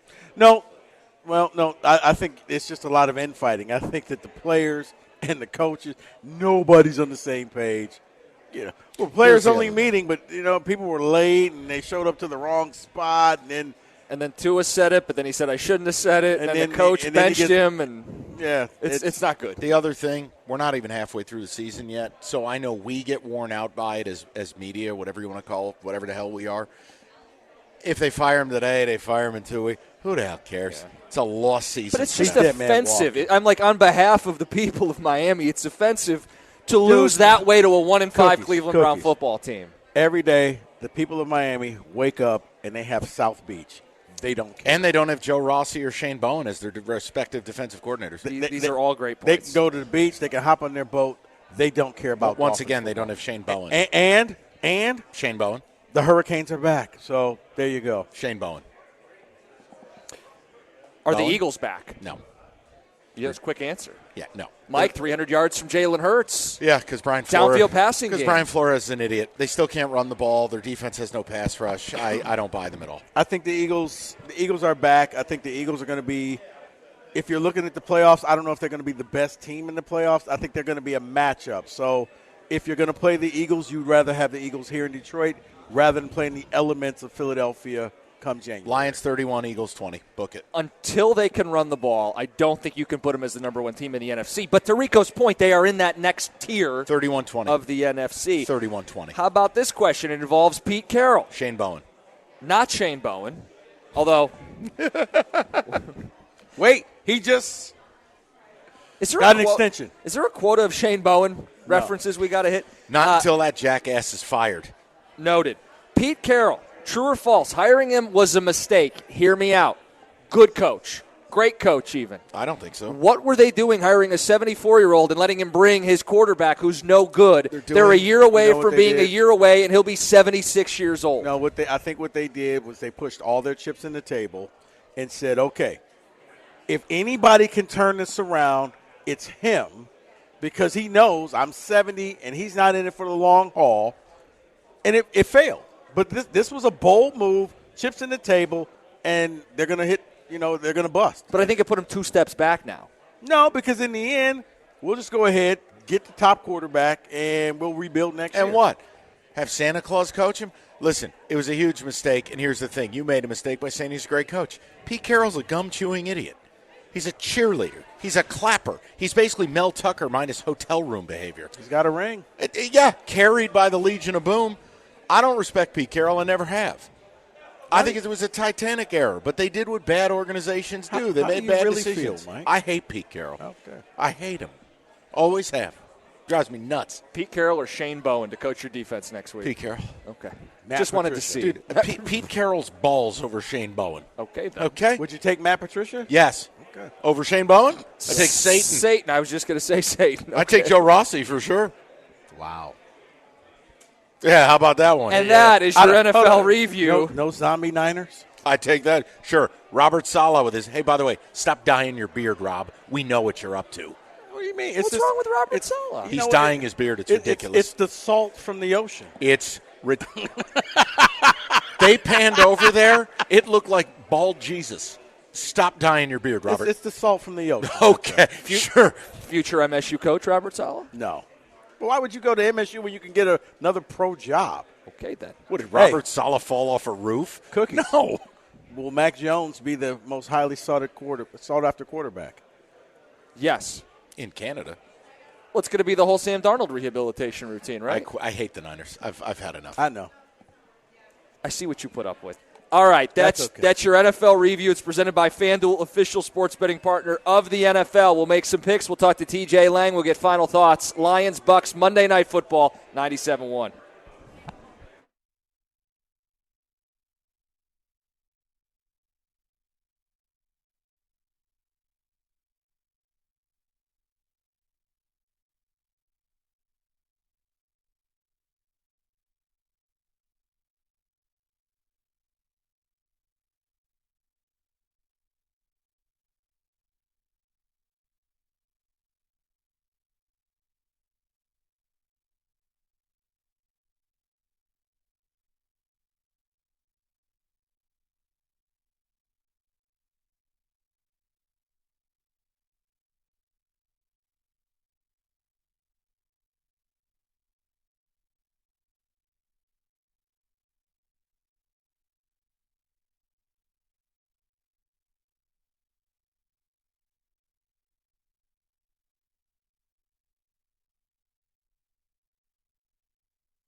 All right, guys, Lions and Bucks. We got TJ Lang joining us at 5:30. Get some of his thoughts on the matchup. We'll know who's ultimately going to be suiting up right around 5:30, 90 minutes before kickoff.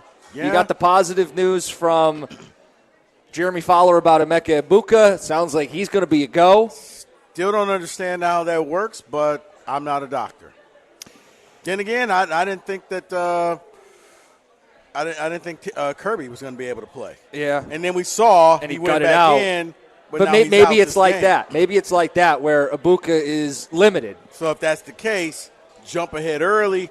He's going to end up leaving the game, and then you roll. That's part of it. And then it can be the double-digit disco that you guys think. Yeah, and I Once get what again, you're saying. I don't think that there's no I'm way not the trying to Lions make can you a win. bad No, guy. You did that early in the show. Well, I came in with the Axel Foley jacket and a big entrance, and I'm sorry, buddy. No, you were feeling yourself. You were feeling. But I don't Rico, know what you had for lunch today, but you were feeling yourself. I had a nice nap. I was recharging. I got a long night ahead of me. I'm amped. It's a big game. I get what you're saying. As a football person, when you're missing 2 corners, 2 safeties, and they're getting good news with not only Egbuka but Evans, and too. you're also missing Avonte Maddox, and you're missing. But, Rico, you can't let it matter. You have to outscore him if it's a shootout. You have to play keep away if it's low scoring. You have Taylor Decker back. Aiden's got a great matchup. Line of scrimmage, bounce back. You don't lose 2 in a row. You're at home. Like, all of these things, it's got to be Detroit tonight. Okay. Can I ask a question? So, if there's a bad call against the Lions, what do you think happens? Crowd's going to go nuts. Like an obvious call, like, wait. What do you mean? That's the wrong call.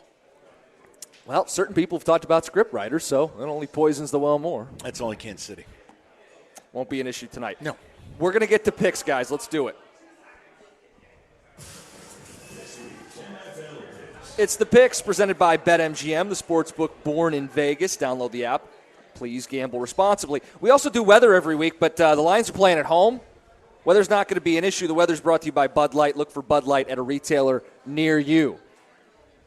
Guys, get after it. The first pick, there's 2 games today.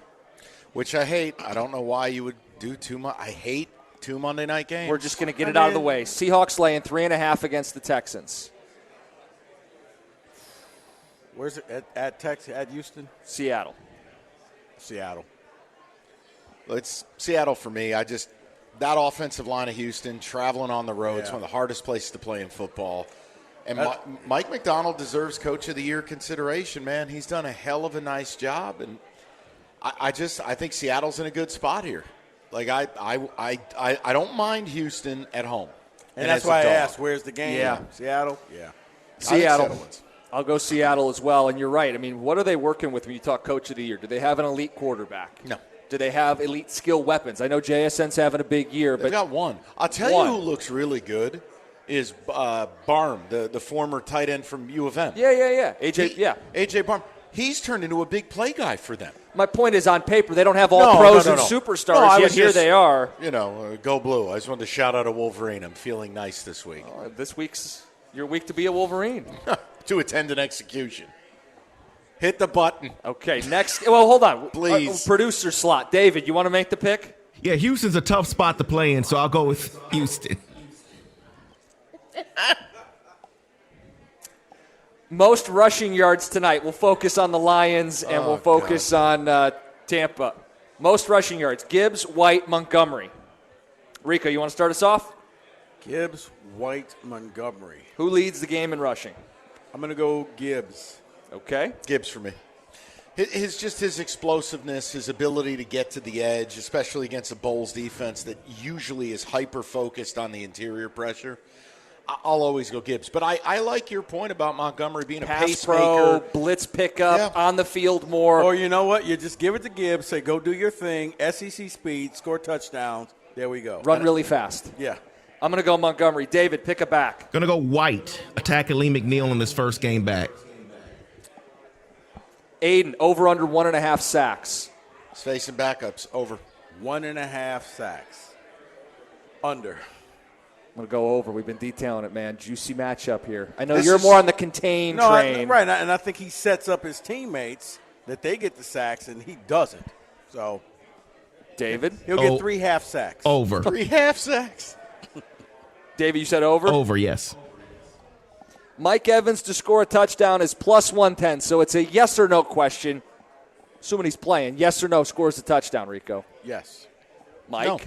No, they keep him out of the end zone. No, Shade coverage? Yeah, exactly. And when you 50-0. You get condensed in the red zone, I think it becomes even easier to take a guy away. So I'll say no. Wins the jump ball, I think he scores a touchdown. Hater. Selfishly, he's on my fantasy team tonight, so he yes. Rico, I'm starting to get what you're dealing with sometimes over here. Bruh, I'm so glad you do cash the ticket because you take the edge off. He's already burned through, and now he's just simmering by the time he gets to 2 o'clock. I'm smoldering. I was going to say smoldering as long as Shane Bowen is still in my life. Lions-Bucks totals 53.5. Is it the shootout, Rico? I think so. I'm going to go over. Under 31-17 Lions. Wait, I thought they were scoring 50. You gave me 49.5. It was figurative. Well, it could be 50-3 and you'd hit the under. I'm going to go on. It's a primetime under. Yeah, I tend to think things will get a little bogged down in the game. I'm going to go under. Still could be high scoring, but 53.5 is a big number. No, but you know what? Games that start at 7 o'clock, 80% of the time go over. I made that up. I'm not sure of that, but I'm in. That sounds great. No, I heard it from this person. It may have been somebody in the mirror, but That's like if someone said Jonathan Smith's a good guy. Who told you that? Jonathan Smith looking at himself in the mirror. Gosh darn it, people like you. Yeah. You can coach. So I was thinking over, but I don't know what to do now after Rico said what he said. I'll stick with the over, though. Wow. Hey, 80%, David. That guy in the mirror, never wrong. All right, Lions, 6.5-point favorites, updated against the Tampa Bay Buccaneers. Rico. I'm going to take the points in Tampa. Hater. Come on, man. Lions. This has been my favorite game all week. I got to stick to it, 5.5, 6.5. I just think Lions are winning this game and winning it by more than a touchdown. Lions come home in a bounce-back spot, crowd activated, win the lines of scrimmage, plural. The D-line, Aiden with a great matchup on the right side, Aleem McNeil back, going to be an electric factory getting him on the field.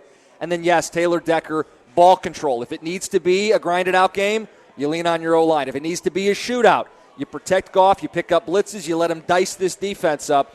Lions lay the 6.5. And, Mike, to back up your point about the betting data, 68% of the public betting on Tampa, and they're pushing the number from 5.5 to 6.5. Hey, come on, come bet Tampa. Come let us steal your money. That's because the money's on the Lions. The money is on the Lions. And guess what? Plus 120, somebody I've never heard of is getting an interception tonight. Oh, yeah. Some guy named Pete Smitherman or something. We're going to ask TJ, who are the two starting safeties? Seriously, can anybody name the two? I'll give you Tim Harper, who played last week. Sure. He's a real person. I might have made it up to test you. It's a real person, Tim Harper. I don't know who the other safety's going to be. And yet Rico's looking at it, then why are you taking the Lions? Because we're taking the Lions. David. I'm going to go Tampa Bay. I'll probably be an idiot here. Every game's been close for them, so I'll stick with that. Tampa Bay. Anything David picks, David is Frankie Coffee Cakes. Put him in the bed. Have you seen my best bets lately? Okay. You're poison. You're poison. No. But see, I'm with David. It's just that close game. Lions may get the walk-off field goal, but, man, Tampa just makes you play close games. Baker won't die, stays in the game. Baker won't. He won't. He's relentless, man. Think about his professional career. He should have been dead twice. Michael Myers. Think about it. Guys, there's a point where he was playing quarterback for the L.A. Rams against the Seattle Seahawks in a meaningless football game. It ended up hurting Detroit. But that should have been the end of the line, right? He played for Carolina at one point. Carolina repped him at defensive end in practice just to try to get him to quit. Here he is, MVP candidate. He Carolina won't die. knew they were smarter. They knew that Bryce Young was going to be so much better. Best bet. You got any bet you want. You can double down on something we've already given. Player prop. What do you want to do, Rico? I will go with I don't know what I'll get you odds. What do you want? I'm thinking either an Amon-Ra anytime.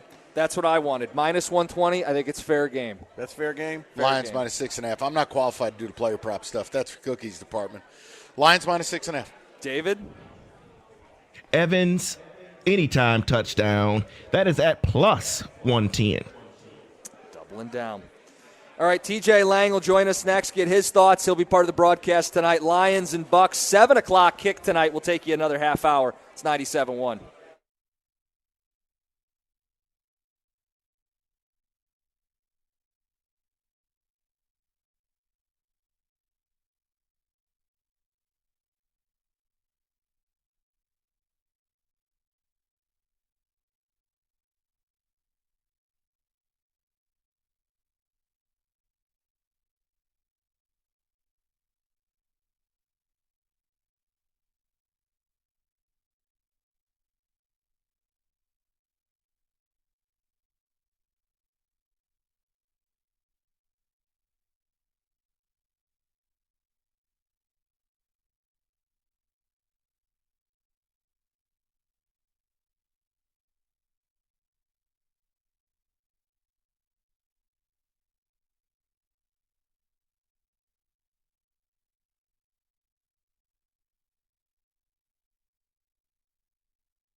Monday Night Football. Lions-Bucks. It's a Lions tailgate. Dan Miller and the crew coming up at 6 o'clock. It's the Game Day Roundtable. It's brought to you by Amish Direct Furniture. Check out Amish Direct's 15% off or more sale. TJ Lang for the Game Day Roundtable. TJ, long time no talk. What's up? Hey, yeah, it's been, what are we looking at, about 10 hours so far, Cookies? I missed you, buddy. Yeah, missed you too. Can you tell us who's playing safety tonight? We got Rico, we got Mike. Oh, Mike's still hanging around. I didn't expect that. Hi, dear. What was the question? Hey, buddy. I was going to ask you, who's playing safety tonight? Who are these new people that we're going to learn tonight that are going to make plays? Yeah, sounds like it's going to be Thomas Harper, who filled in last week, I think, when Kirby went out for a couple series, and I think Eric Hallett, who is getting called up from practice squad. And then I think another guy, Arthur Mollett, might be one of those. I'm a big fan of his guys that you see. Right, a lot of names that we don't know. The guy you said, we don't Cookies? know. Look, the whole thing, teams have injuries all the time. The Lions' front seven is still intact. You get Aleem McNeil back tonight. Tej, maybe I'm putting too much belief in it, but I've really liked what I've seen from Kelvin Shepherd. I just feel like they're going to have a plan. It won't be as passive as it was last week with the soft zone. And again, you play different at home. Defenses, and especially the others, as they say in the NBA, are inexperienced players. You play better at home. Yeah, you nailed it. No, they do, and especially in primetime games. And we'll have to see what Shepherd wants to run tonight. I think that last week, Mike, you nailed it. It was a lot of soft zone coverage and just, we're not going to get beat over the top in Kansas City, and Mahomes was just like, fine, we'll just take 10, 12, 15 yards all the way down the field. That's not what this defense is built off of. You're built off of man coverage. You're built off of trying to get to the passer with your front four.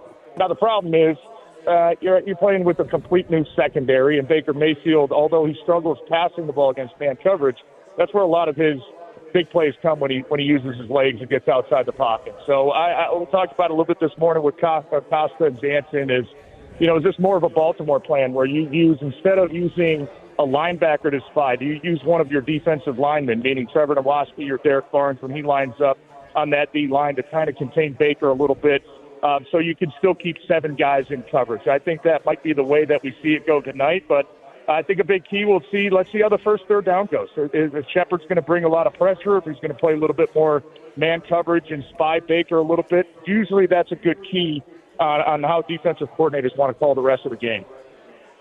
You know what, TJ, it's funny. I want to expound upon that because it looks like Tampa's going to have Emeka Egbuka and Mike Evans in the game. Would that change what the Lions and Shepherd are going to do and play more man, or is this one where you got the newer guys out there and maybe you don't want them to get burned, so you play a little more zone? I think that, honestly, I think playing man coverage might be easier for these guys. And you look at Mike Evans, who's certainly a freak when it comes to the 50-50 balls and some of the go routes he runs, and especially when he gets down to the red zone, he's the guy that you're probably going to have to bracket with one of those safeties. But I don't look at this Tampa offense like we did last week in Kansas City, where it's just a ton of speed and 4-2 and 4-3 guys everywhere you look. And, we just got to play umbrella coverage, keep them in front of us. I think that when you're a young secondary, when you have new pieces, playing man-to-man coverage is probably the easiest concept you can give them because it's just you versus the other guy. You don't have to read the entire route tree or, feel out where my linebacker's fitting or where my help's going to be from the safety. It's just you one-on-one. Now, it's certainly going to be a tough duty to ask these guys to do when you're playing against receivers like this. But I think that's just the identity of this defense. And we saw last week there was a lot more zone, and it just didn't work out. So if I was Kelvin Shepherd, yes, I would run more man-to-man coverage tonight while also telling my front four, you guys are going to have to control this game. Aiden Hutchinson, Cookies, we talked about this morning, feels like a game much like last year where he dominated, the backup tackle from Tampa Bay when they came to town with the 4.5 sacks. This feels like a game where him and however many plays Aleem McNeil plays, whether it's 20, 25, 30, those guys have to have an impact, especially on first down, making sure you keep Tampa behind the sticks, but even more importantly on third down to try to get them off the field. Hutch was a game wrecker last year. They didn't win the game. They need more out of their offense. Can you quantify what Taylor Decker being back means for Detroit tonight? Yeah, it opens up everything. And I just watching the film over the last couple games when you had Manu and last week when you had Dan Skipper, A lot of runs to the right, which ended up being very predictable to defend, and a lot of pass situations where you were having to keep a tight end in or maybe slide the protection or keep a running back in to try to help out over on that side. And that throws your offense off. That takes a guy out of the route tree. That takes a guy that's going to bleed a little bit of coverage from the linebacker or safety to open up some more things for Amon-Ra St. Brown, a guy like Sam Laporta. I think with Taylor Decker back in, it's more, hey, the entire playbook is open. We can run left. We can run right. We can run inside. We can run outside. And when it comes to third downs or passing situations, we don't have to keep, 6 or 7 guys in. We trust these tackles to get the job done and just really allow Johnny Morton to call what he wants to call without having to feel like there's a liability on the field that he has to protect. So I think that it sounds like Taylor Decker's going to give it a go, and that'll be a huge addition for them, man. He just solidifies everything up front for that offensive line group. Just so I'm clear, John Morton's been so good he's now referred to as Johnny Morton? Just so we're clear. I don't know. Did I say Johnny Morton? Maybe it's just... Yes, you did. Maybe it's the 30 No, I'm years just saying, if he's Johnny attained Morton that level of to think about. swag, Teach, that's impressive. He's been great. I think both coordinators, it's one of the storylines in the NFL. You see how hard it is to replace coordinators. Go look at Philly, by the way. It's been incredible how seamless this has been. But here's my one question, Teach. It's just something I'm picking up on, and I wanted your take. I mentioned these guys. With John Morton, you're seeing a few more condensed formations where they're breaking out of it, and it's almost adding like a more physical element to their running game. Have you noticed the same? Yeah, I do. And I think that, even this week, Mike, a lot of talk has been we want to get Demo more involved. But I think really the run game and the little wrinkles that they're throwing, the offensive line makes it work. These guys can run zone, they can run inside, they can run duo, they can pull, they can get to the edge. And I'll tell you what, the tight ends have been a massive part of what they've been doing in the run game as well. Brock Wright, Sam Laporta, everybody's talking about him and what he's done this year, just getting open over the middle of the field and kind of reading out coverages. He's doing a heck of a job in the run game as well, which opens up a lot. Obviously, the receivers, too. I mean, we know it's not negotiable for this offense and for this team. If you want to play at that wide receiver position, you're going to have to dig safeties out inside the box. You're going to have to get downfield. And hopefully that's what they can get done today because Tampa's got some good pieces in that secondary that are very physical. They're very aggressive. They blitz. They get down in the box. You don't really know where they're going to line up. So I think maybe an underrated part of the success that the Lions are able to have on the ground tonight is going to be how well you can block on the perimeter and how well you can really take care of some of those back four guys that Tampa presents that can really make a difference in that run game. Early down play action, TJ. First downs. Good hard play action against Todd Bowles on first down is a killer. So it's a J-Mo game to me because those dudes, you're right, they're hitters and they like to jump routes. And to me, this is a J-Mo special tonight for a deep ball. I'm with you. I think that they have to get some shots in there. You could tell that last week they wanted to get some of those shots in there, but the run game just wasn't consistent enough at a high level to really hit some of those shots against Kansas City. And then obviously when you go down a couple scores, those safeties are just going to sit back. But I'm with you. I think even going back to Cleveland, going back to Chicago, a lot of those first down plays were play action passes. And if you can get the run game going early, that's going to be a huge asset to this offense. J-Mo seems like he's due, man. He seems like he's due. And you know what? If Tampa wants to play a little bit more shell coverage because they know the type of speed that Jameson has, it could also be another huge game for Amon-Ra St. Brown, who has got to be kicked off, especially after that very uncharacteristic drop that he had last week on that key fourth down in Kansas City. Well, that's why I wanted to ask you. Do you get a sense being around the team that, last week their offense was challenged and they only had 7 points in the second half? Do you get a sense that they know it's on them this week and they have something to prove? Absolutely. I think that even when you look at it last week, it's this offense looked like they were playing at such a high level only to score, the 14 points, which is not even close enough to what Coach said they were going to need to do when he said, hey, we need 30 out of you guys.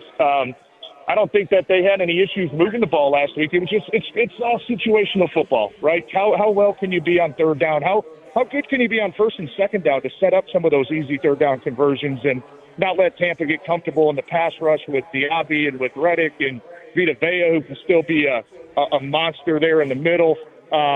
It's situational football. And I think if you can continue to convert on third down, you can continue to convert in the red zone. Like that's a lot of times what these games come down to.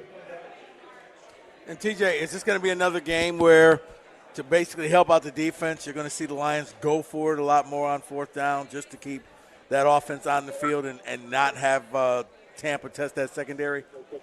I mean, I don't think any more than the usual. I think we all kind of feel that when you get a third down, wherever you're at on the field of play, like you kind of already feel like it's going to be four down territory, right? So I don't think this is a game where you've got to be desperate to say, man, like we got to take advantage of every single possession. And, if we punt the ball, then, we're going to be playing from behind. I don't think it has that type of feel to it. I think this is just going to be another consistent Dan Campbell game where, he's putting a lot on your offense. And offense, if you can get us in the third and shorts, we're going to ask you. We're not going to ask you to pick up every single one, but we're going to go for it on fourth down. I mean, that's just. I don't think this game's any different than really the way that Dan Campbell's been coaching all year. Can you give us a sense inside Ford Field right now?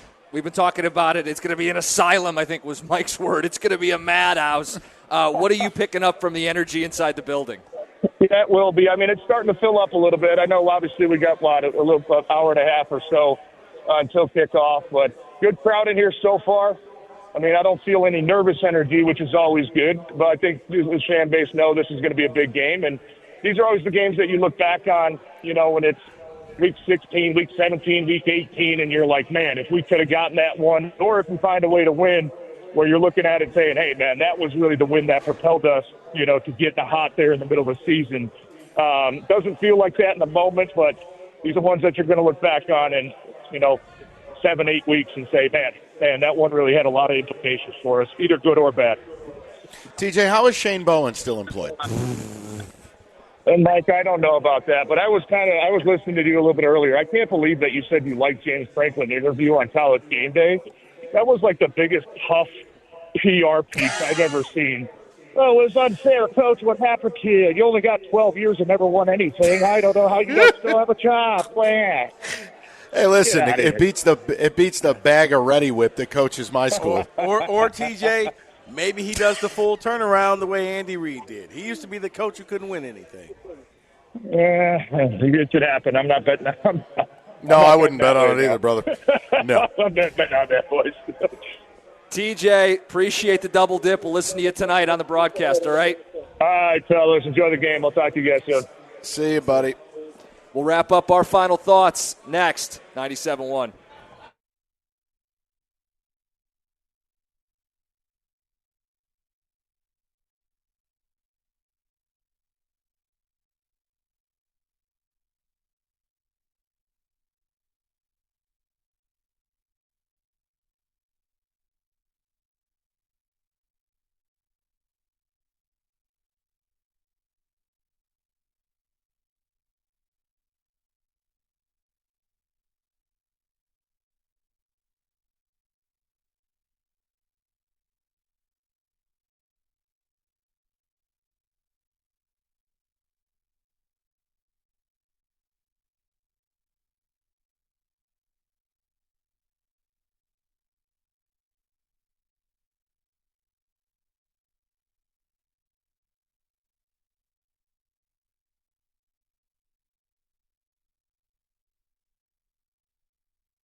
Guys, another 10 minutes, and then it's Dan Miller's show the rest of the way. Lions and Bucks Monday Night Football, Ford Field, the blackout, the stage, right? TJ was just talking about you'll look back on this game at the end of the year. It's going to matter. If you're a serious contender, win the game. And if you don't win tonight, you're not serious.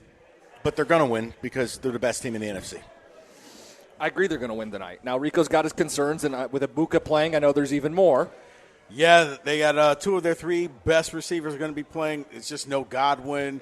I don't know how long they're going to play, but, yeah, if you're the Lions, I think you need to go back to your plan from last week, convert on 4th downs, keep them off the field, and you preserve your secondary. Here's the other one, too. Anything other than domination at the line of scrimmage, I like the point Jim brought up, Rico. Tampa's without the right side of their offensive line. We have talked so much about the D-line, so much about the need to add to it, whatever it may be. We could put all that to the side. If you can't come out tonight and dominate that line of scrimmage, when your opposition, I don't care who it is, I don't care if it's the Carolina Panthers, I don't care if it's Tampa Bay Buccaneers or anyone in between, when you go on the road in prime time in this bounce-back spot and you don't have your starting offensive line together, much less an entire side of the line, anything other than the Lions dominating that is a grave concern to me. Well, it should be loud. It should be hard for them to make line checks. If you get a missed assignment, it can be catastrophic because Rico, all of a sudden, false start. Now it's 2nd and 15, or a sack because there's a blown assignment. It's 3rd and 20. And while Baker can keep those plays alive, you like your chances if you're playing on 3rd and 3 and they're on 3rd and 15. And it all starts with what they do up front. Yeah, I mean, that's fair. I mean, what both of you guys have said is, yes, if you're the Lions, this is your chance to come out there and force your will. They're down the right side of their line. It would be unacceptable for them to have a rushing attack tonight. Well, and maybe it's a little bit of what TJ said. You do go back to playing man and press, and you rely on your front getting home, because the alternative is if the front's not getting home, I don't care if it's man, I don't care if it's zone, cover 9, whatever you want to do exotic on the back end. You don't know football. Sorry. Stop it. But if you don't get up front win up front, you're not going to get where you want to be. And they're going to break down whatever coverage you're in because Baker's going to stall and buy time, and they'll find somebody. It's also a bounce back for Kelvin Shepard, who's done a very nice job. But last week's game plan, it was kind of like passive. It's what he thought he had to do. Right, but guess what? On the road. He got a reality check. And here's the other thing. I don't want to nerd out. A lot of their route concepts are long, developing, deep crossers. We're not giving you that kind of time. Nope. Again, but get after the quarterback. And the other reason why I'm concerned is Kansas City, yes, I know, script writer, and it was on the road. Oh, stop it. Did not have their receivers. And you lost the game. You're coming in with that secondary.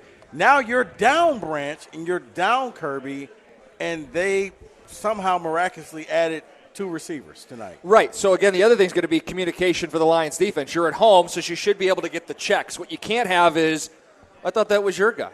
I thought that was your guy. And it's a 65-yard touchdown, and that takes the crowd out of the game. Sounds like a Shane Bowen defense. Right. You can't have that. Wait, I thought you're what? What? And you're standing 15 yards in front of the guy as he's scoring. Like, that was your guy. No, it was your guy. Yeah. And I think the other thing is, look, whatever you get from the defense, if it's press and blitz and turnovers and takeaways, great. The Lions will be well on their way. If it's miscommunications and breakdowns and the crowd's going, what's going on? The offense has to show up, right the ship, move the ball, possess the ball, and unlike last year when they played Tampa, score in the red zone. Just be front runners tonight. Get the lead, control the game. Tampa's going to be one-dimensional anyways. I'm with Rico. I'd be stunned if Rachaad White has 17 carries for 70 yards or something ridiculous. And it's going to turn Baker into one-dimensional in one of the hardest places to play in the league. And, hey, maybe tomorrow we're on the air at 2 and Ibuka has 8 grabs for 114 yards and you go, I give up. I still have a very hard time seeing a guy blow out a hamstring last week and then come in this week and run 60 routes. I got to see that. 2 words for you, buddy. Kirby Joseph. It can happen. Something, yeah, I know. Magic happens in the blue tent. What was in that tent? Magic happens, man. Man. They got a faith healer or somebody up in there. We got to send Jonathan Smith into that tent. I don't know. David, is this what you do? Oh, trust falls and stuff? I don't think that's David's game. Side hustle, he's in the blue tent? Okay. No, that's not what I do. Okay. David, we haven't really gone to you. You made your pick. Where's your head at? The Lions win this game. They do, but it's not a blowout like Mike has been saying. It's not double-digit disco like you. Hey, take it Jim. easy. The Ibuka news concerns me. I am a 7-point victory guy. Let the record it's state. going to There be was a no 4-point disco win. ball in the studio this week. No. A firm, confident touchdown win. I expect they're going to play really well, and I expect they'll win the game. Yeah, you want to 31-17. There. That's double digit. It is double digit, which, hey, be a hell of a statement. Going back to that, what Mike said, hey, the winner of this game, the loser of this game.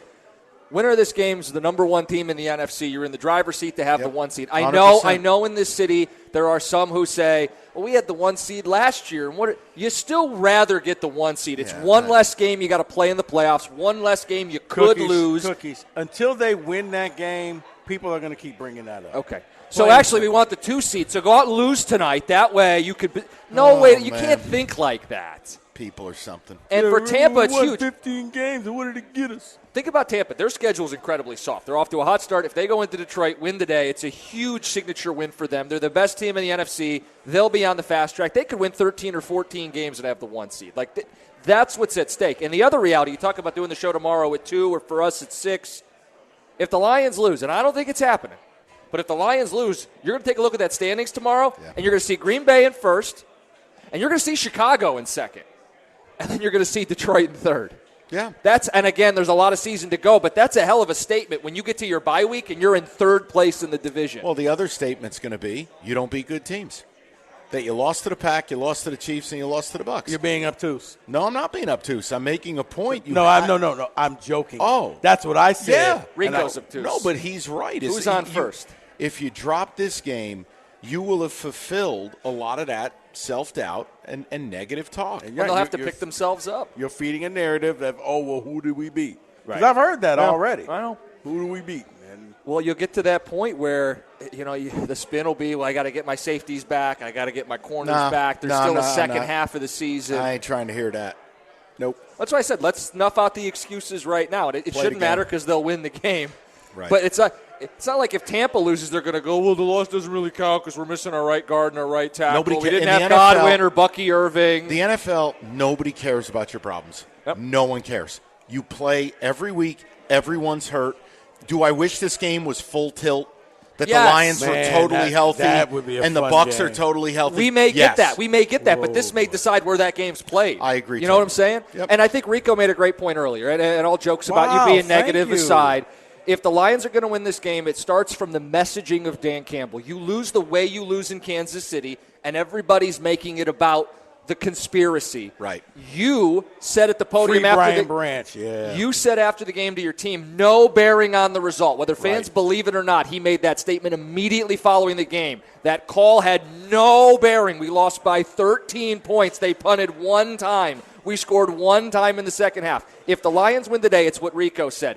That message sunk into the Lions locker room, and they're not going to get beat twice by what should have happened the week before and what could have happened the week before. You don't want to let losses stack. It's something they haven't done since October of 2022. It's been 3 years since they lost back-to-back games. You bank on that. And it's the respect that I have for Dan Campbell, the way that he can galvanize his team, the way that he has changed the culture. They don't lose back-to-back games. And it would say volumes to me that he shut the noise down. Because people were still texting and, I don't care what coach said. No. None of that. So we'll see. Put it behind you. Put them away today. Put yourself in first place in the division, first place in the NFC, and have a well-earned bye week. Then we could talk about getting everybody healthy. Then you start talking about yourself in that Super Bowl conversation. Win tonight. Win tonight. Right, because then after that, the only games you got to really worry about are the Eagles. Eagles and the Giants. Will you do me a favor? And the Giants. Will you wrap this thing and go to the game I with don't your get wife, to please? decide the out time. Sure you do. Go to the game with Hey, your you wife. guys Have a good got time. this. All right. Get take the it hell easy. out of here. I got you covered. We got Keys to 10 the game. seconds. You leaving with your wife and going and enjoying your evening. We're Get going the to have hell a out. wonderful time tonight. Will you please? I will. You're going to be fine. With All your I think. snazzy jacket. Yes. Don't You got let anyone